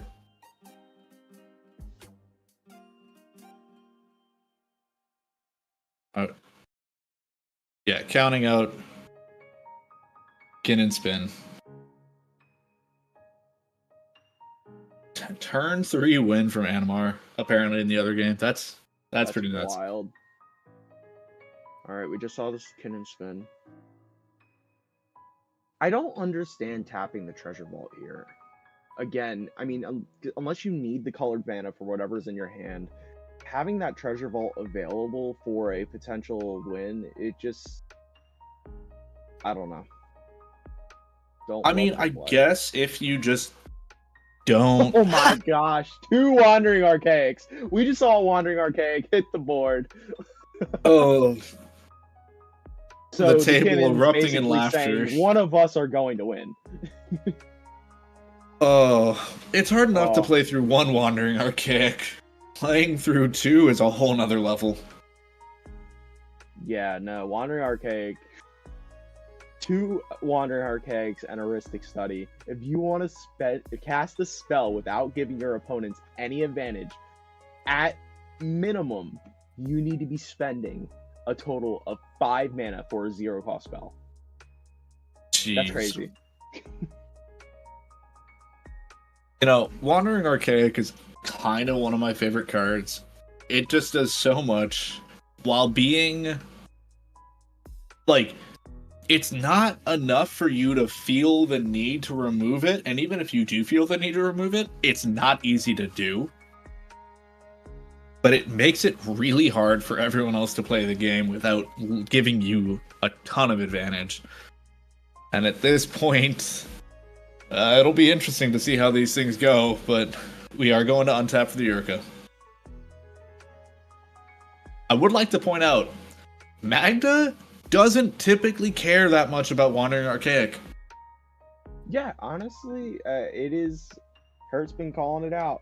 Magda's gonna, sneak in at the end here. Maybe it happens, but it's also gonna be hard to tap Magda into this board this late in the game, right? Like, everybody has a Magda blocker. Yeah. It does make it a challenge, depending on what else you have in hand. But we are seeing... I'm trying to tell what card that is that just got played by our Yuriko player. I'm having a really hard time seeing the board.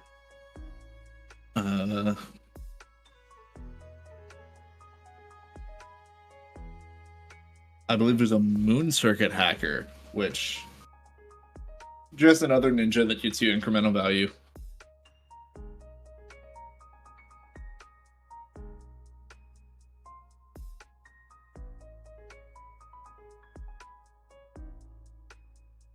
This is going to be quite the game. Yuriko. Moon Circuit or Thousand Face Shadow is what Hurt is saying that card is in the chat. Also, the fact that Hurt's pointing out if Magda does have a vehicle to play, they can just play vehicle and avoid having to go to combat by just using the crew. Very true. We see a Thassa's Oracle hitting the board. Are we actually seeing a win attempt here? No way. No way. Okay. Everyone's passing on Thoracle. Thoracle ETB. Is this just a value Thoracle, or are they actually going for the win here? Wait. Okay. Oh, value Thoracle. I think this might just be a value Thoracle.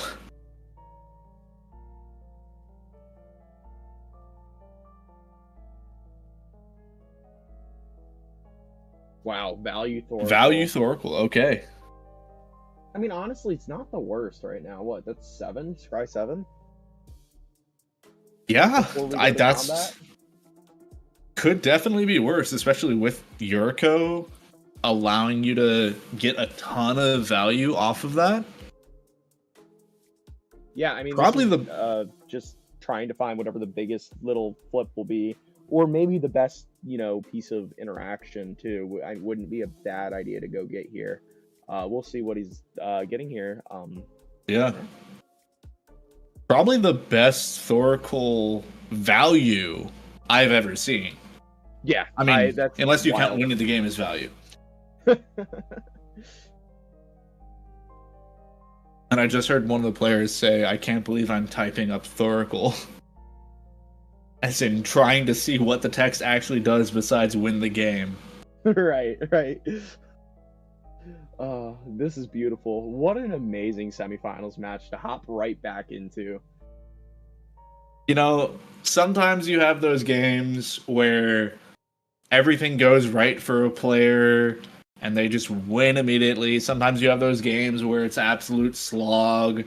And sometimes you have this, where you flip into 2 Wandering Archaics, and then you have 2 other decks, one of which doesn't care about Wandering Archaic almost at all, but didn't draw any lands, and one of which cares about Wandering Archaic a little bit, but is having a much better start.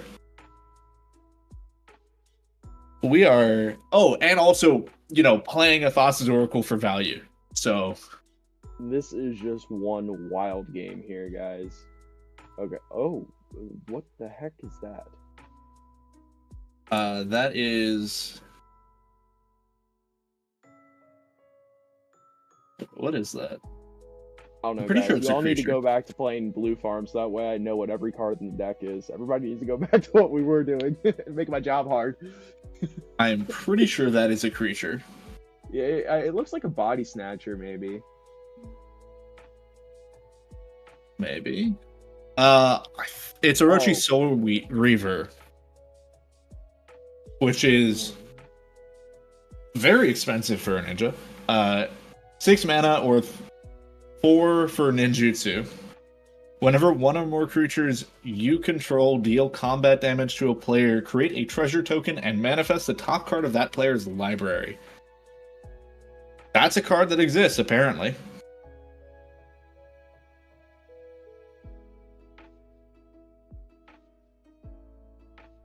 That is something I did not know about until just now. Snake Ninja Rogue. But hey, it's a big flip off of Yuriko, and it's a ninja. And it gives you a lot of value if things connect. I love Yuriko. Such a cool deck. Such a cool deck. This is what It CDH is about. It is very interesting and can be built in a lot of different ways. I've seen like at least 3 completely different ways to build Yuriko be considered like the best Yuriko deck at one time or another. Right. I think And it really just depends on the continues meta to you're evolve. playing into. Yeah. And they keep printing more and more ninjas, so you keep getting more and more tools. And Right, and it looks like they're going to be printing more ninjas in the future too, just from the looks of things, with them making a return in Duskmourn a little bit, and like seeing that, hey, this is Kamigawa being a very successful set, the new Kamigawa. Yep. Just the new Kaito. Have you seen the new Kaito? The new Kaito is insane in Yuriko. I have not seen it in play, at least. Do you know what it does? Not off the top of my head. I'd have to look Let it me up. pull it up. Let me pull it up for the chat so people can hear about this card, because this is insane.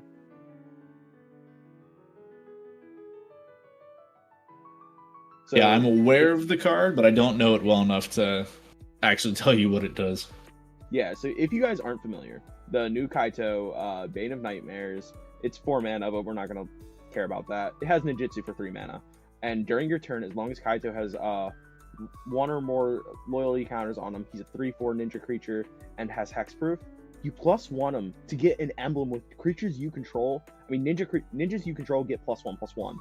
So it's an anthem for all your creatures. That's an emblem, so you can't remove it. There's nothing that removes emblems in the game. So +1, all your things get big. And then, or you can 0, surveil 2, then draw a card for each opponent who lost life this turn. So you can either do it post Yuriko damage or pre Yuriko damage and stack your Yuriko triggers.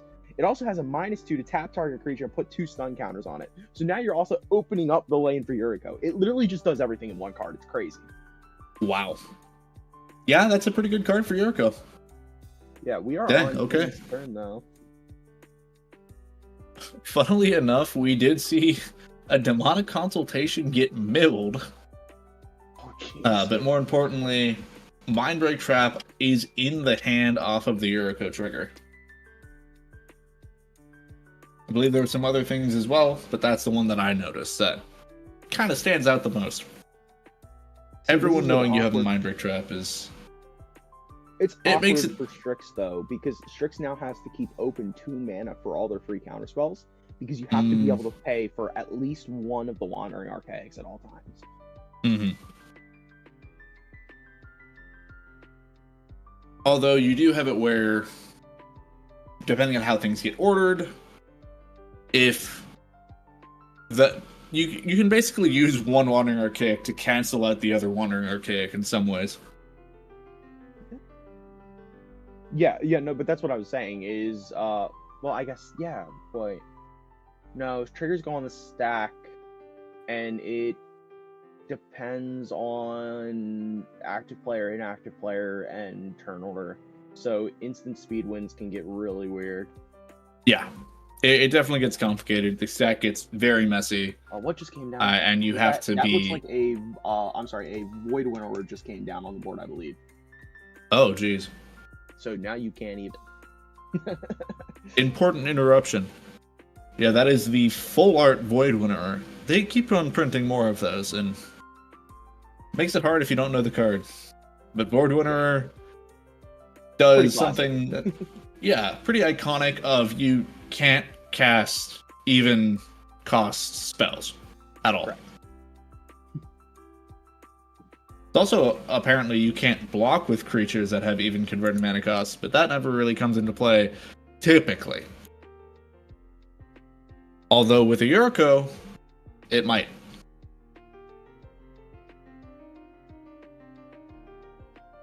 Oh, Okay, It's a dwarf. Magda playing something. it looks like a dwarf. Magda dropping a dwarf. I believe it was a Dwarven Armorer, which it's a dwarf.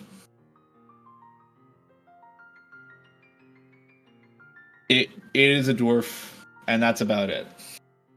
It's a 0/2 dwarf that has a additional text that is not really important. All right, now we only need our vehicle, and we're back in it. Yeah. Well, the Dwarven Armor does tap itself for a mana. 1 red, it taps itself. Which technically could come into play, although not likely.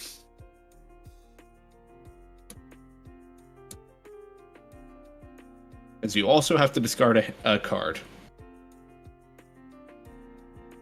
Let me double check that the updated Oracle text is not... Yeah, you do have to discard a card. So for 1 red and discarding a card, you can get a treasure. Not exactly the best trade. It's actually not terrible though, because that gets your Magda activation quicker. It's true. Well, and with the amount of cards you have in hand, it might actually be relevant, potentially. Yeah,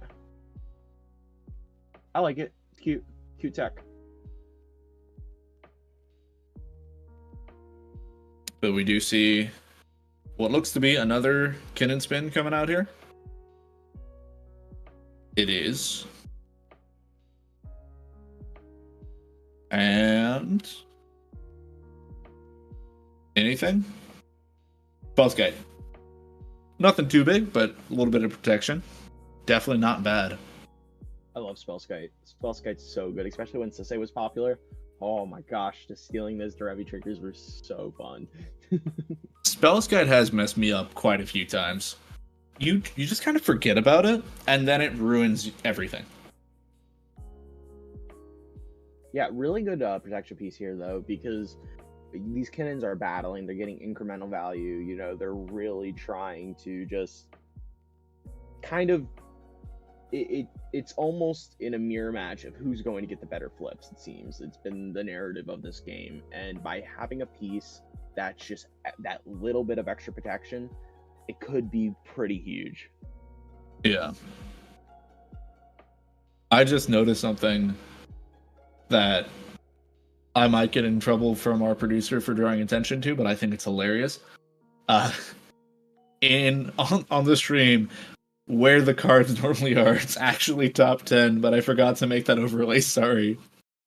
I just think that's golden.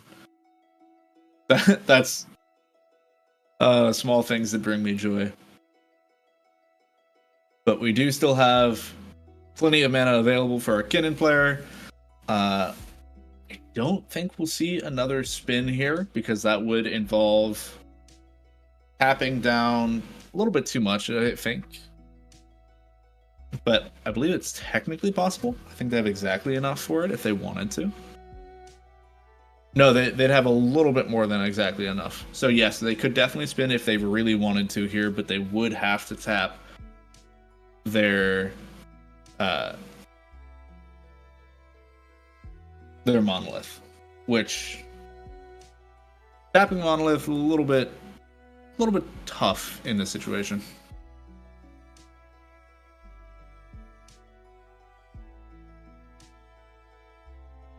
Looks like the players might be working out some. They're working out something. I don't know exactly what, but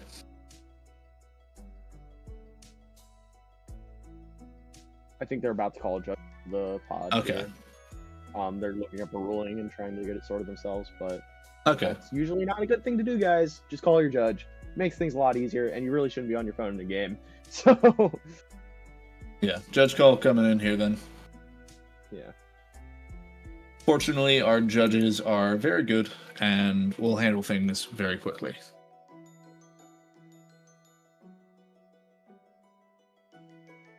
Think.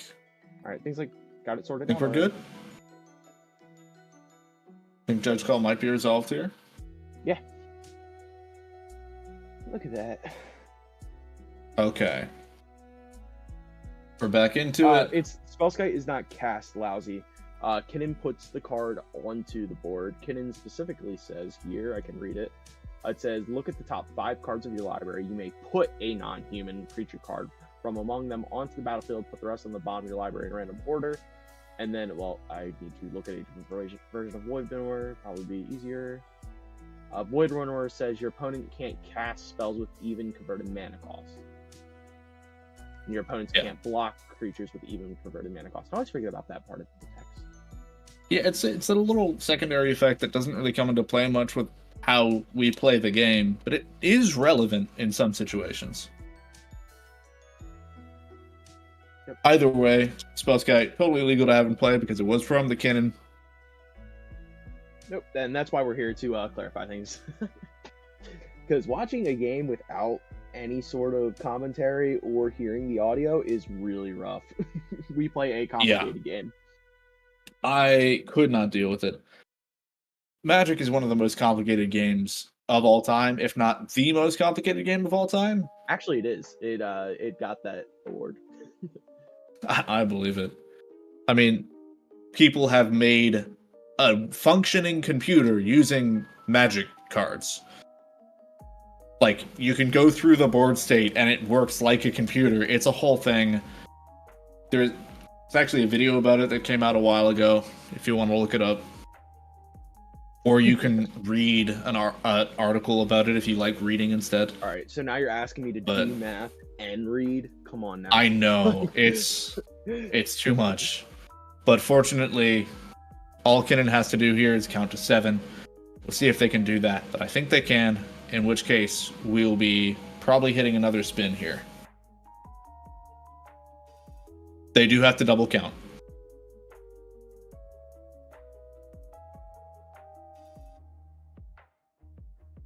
They have finished counting. We've reached 7. Maybe. I keep on saying it, and then they keep on untapping things. Okay. I think things are still being discussed. Maybe. Nope, we've locked it in. They are going for the spin. Will they hit another thing relevant here off that cannon?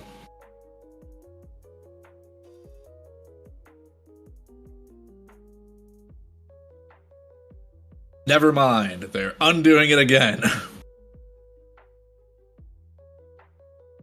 Man, I understand we're at the state of the game where everything is complicated and you have to think through your turn.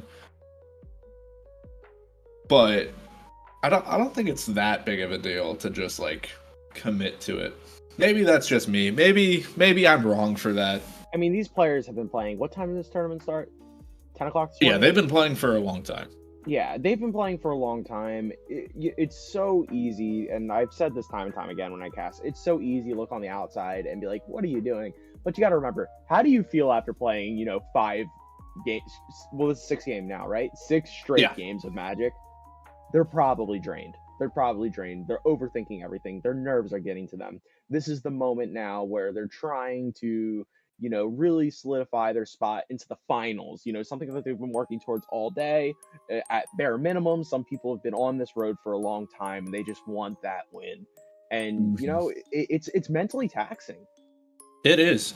And we have flipped into a hull breaker, which could be the win here, but the existence of Void Winnower makes this a lot more complicated. Because they need to not only have the mana available for them, they need to be able to cast stuff that isn't even. Which, a lot of the stuff that you win off of is even cost. Yeah, so they do have the Mana Vault there, though. They have the Mana Vault. They need to find another colorless thing to start looping. Because they already have Espressos out. If they have like a Soul Ring, or, I'm not sure if they have any floating mana here. But if they have a Soul Ring or anything, it looks like they're passing the turn. Maybe. I don't expect them to have anything that they can cast here. Otherwise, they probably would have already cast it. Oh wait, no, they have. And we will see the pass. Definitely use that to play something, but it looks like nothing in hand. That's rough. Hull breaker out.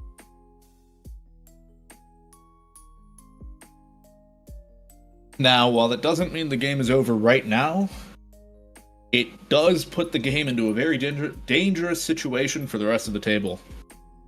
As, give it another turn, he'll probably find something where he can win off of. So unless we see some removal here, then I would guess we've got one more round until the game is over. But we will have to see.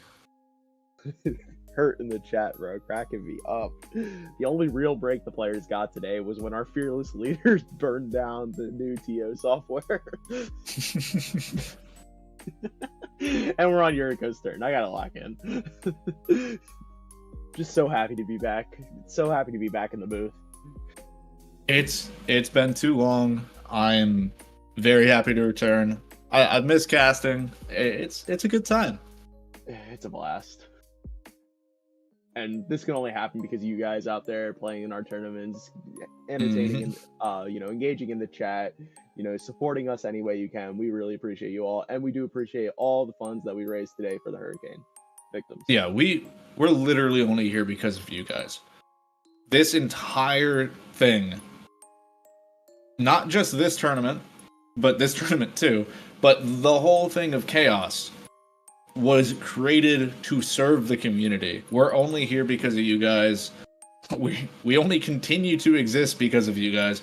We came back and are running this tournament because you guys were asking for it. So, if you want us to keep doing these, if you want us to keep running these events, then keep asking for it, keep showing up. You guys are amazing. That's the way to do it. You got to Mhm. show us, because we hear stuff all the time, but we have to see the numbers. We have to see the turnout, and we had a good turnout today. Very happy Yep. with it. Very happy with basically everything. Can't say thank you enough. And going back into the game, our Yuriko is turning the whole thing sideways. And by that, I mean they are attacking with all of their minions. I don't mean they're turning the entire game up on its head. We've still got a whole lot of mess from the Kinnan players. But ninjas are attacking right now.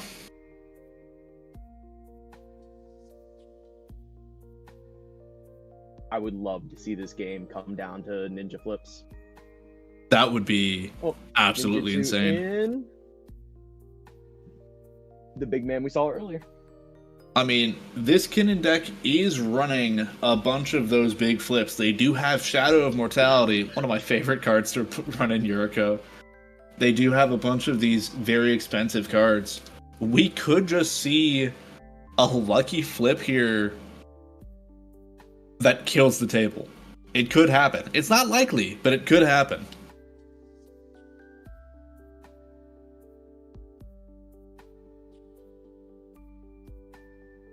And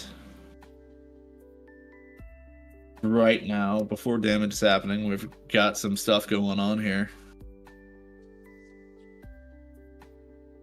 One of the As- interesting, little scenarios with Yuriko, right, is you need a player to beat up on, and Papa Squats is getting very low. So Yuriko now has to close out this window quickly.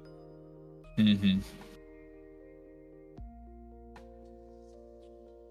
I believe we are seeing some ninjutsus come in.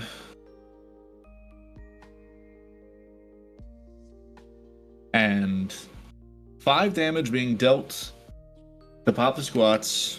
And let's see those triggers. As Yuriko flips are about to happen. We've got a very flippy table here.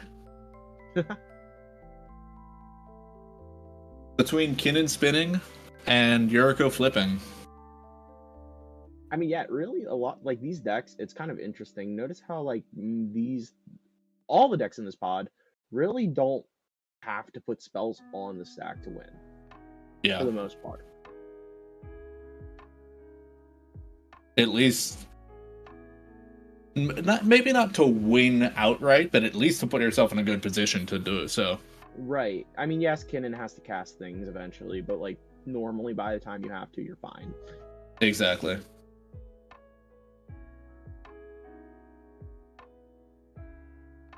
We've got a good amount of discussion at the table is what's happening with this Yuriko. And looks like some politics potentially. Trying to figure out how blocks are going to work and I think they're Still- joking about them manifesting the top card. oh, that makes sense. Okay. The manifest does get weird over. Yeah, 'cause manifest is unusual when it comes to online. It's more of just an honor system. Put your head down. Yeah, as we did see 2 cards get manifest. Those 2 cards being, I believe it was it was one of the vehicles. A licensed hearse? Loan. It was an licensed hearse and a clever impersonator. Yeah. Unfortunate that Magda's unlicensed hearse gets just absolutely just ripped off the top. Magda cannot catch a break today. Legitimately. That would have been something to potentially put them back in the game. But no. Yeah, I don't even think it would have helped though at this point. They're very dead to. Oh, and that's it. Shadow of Mortality ripped off the top. There we go, baby. Well, Papa Squats is That- out. Is a how much damage is that? Let's think. I believe it's 15. Yep, 15. That is damage. 15. Bang. Cool name at 5. Do we have any more Uh-huh. flips? Yes, we do. Oh, We do. There's a And chance. All of these were There's a stacked chance that because of Yurko flips. Thorkel, correct? What was that? Were all these stacked because of Thorkel or no? Yeah. Oh, Otawara. Womp womp. The whiff off the flip. I think we have one more, but I could be wrong about that. See, but now this is going to be very hard for Yuriko to close out this game because you can't really swing into either Kinnan player. No. You okay. The one way you can do it is try to convince Wily that if they don't block, it will kill Cool Name, but not them. Yeah. And then I guess you have to figure out some way to... I mean, there are ways to make yourself unblockable. Not a lot of them, but they do exist. I mean, Wily being at 11 is a risky place to be just willing to let Yuriko flip a card, because if we look at the Yuriko list over here, let's take a look at it really quick. Let's see what the big flips are. You've seen the Shadow of Mortality, so that's out of the way. Mortality. I'm trying to see if there's anything that would kill Wily. Temporal Trespass. Yes, Temporal Trespass would do it. And then... There's a few things that would get close, but wouldn't quite kill. Yeah. Well, it depends on how much damage does hit Wily. I mean, I guess Wily could agree to only, or work out a deal to only take the one from Yuriko. But, again, it's a risky move, right? And the only way I'd take that deal if I'm Wily is if I follow up by just saying, hey, look, yeah, sure, go for it. And then I just win on my next turn. Like, that's the only way I see Wily taking this deal. Because a 1v1, I'm not sure is the best thing for Wily if he can't do that. But we have seen the Thorkel already burned, right? So it's really just what Wily feels comfortable with. Does Wily want that other player in? Does he not? Right now, if Cool Name gets another turn, then he's a very good chance of winning. So I think they're just trying to figure out a way to kill him. Because, yeah, it's a tough spot for the table.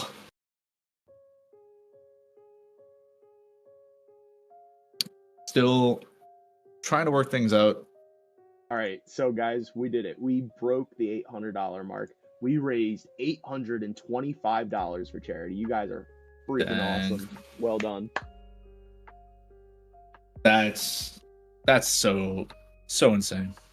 You guys are great.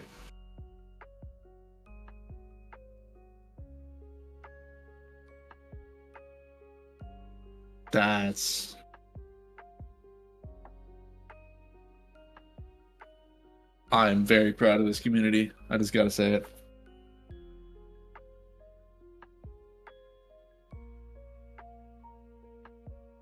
Wow. It's good to be back. I have missed being in the booth. I've missed seeing just how amazing the Ka0s community is. So, thank you all for raising that much money. And let's hope this tournament finishes out just as cool as the rest of the day has been. As it looks like got something being dealt with at the table right now. I don't know if there's another judge in there or something else, but no, it looks like there was either a phone call or an emergency or something like that. But they are back at it. And at this point, people pretty much trying to figure out how to actually close out the game.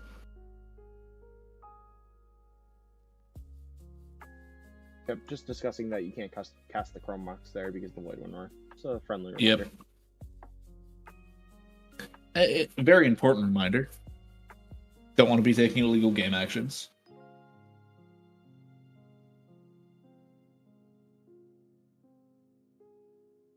We are seeing... I definitely did not hear that correctly. So I don't know what... The card name that I heard is definitely not a card name. Because I heard Hydroelectric Toaster, but it's Hydroelectric Specimen that got played.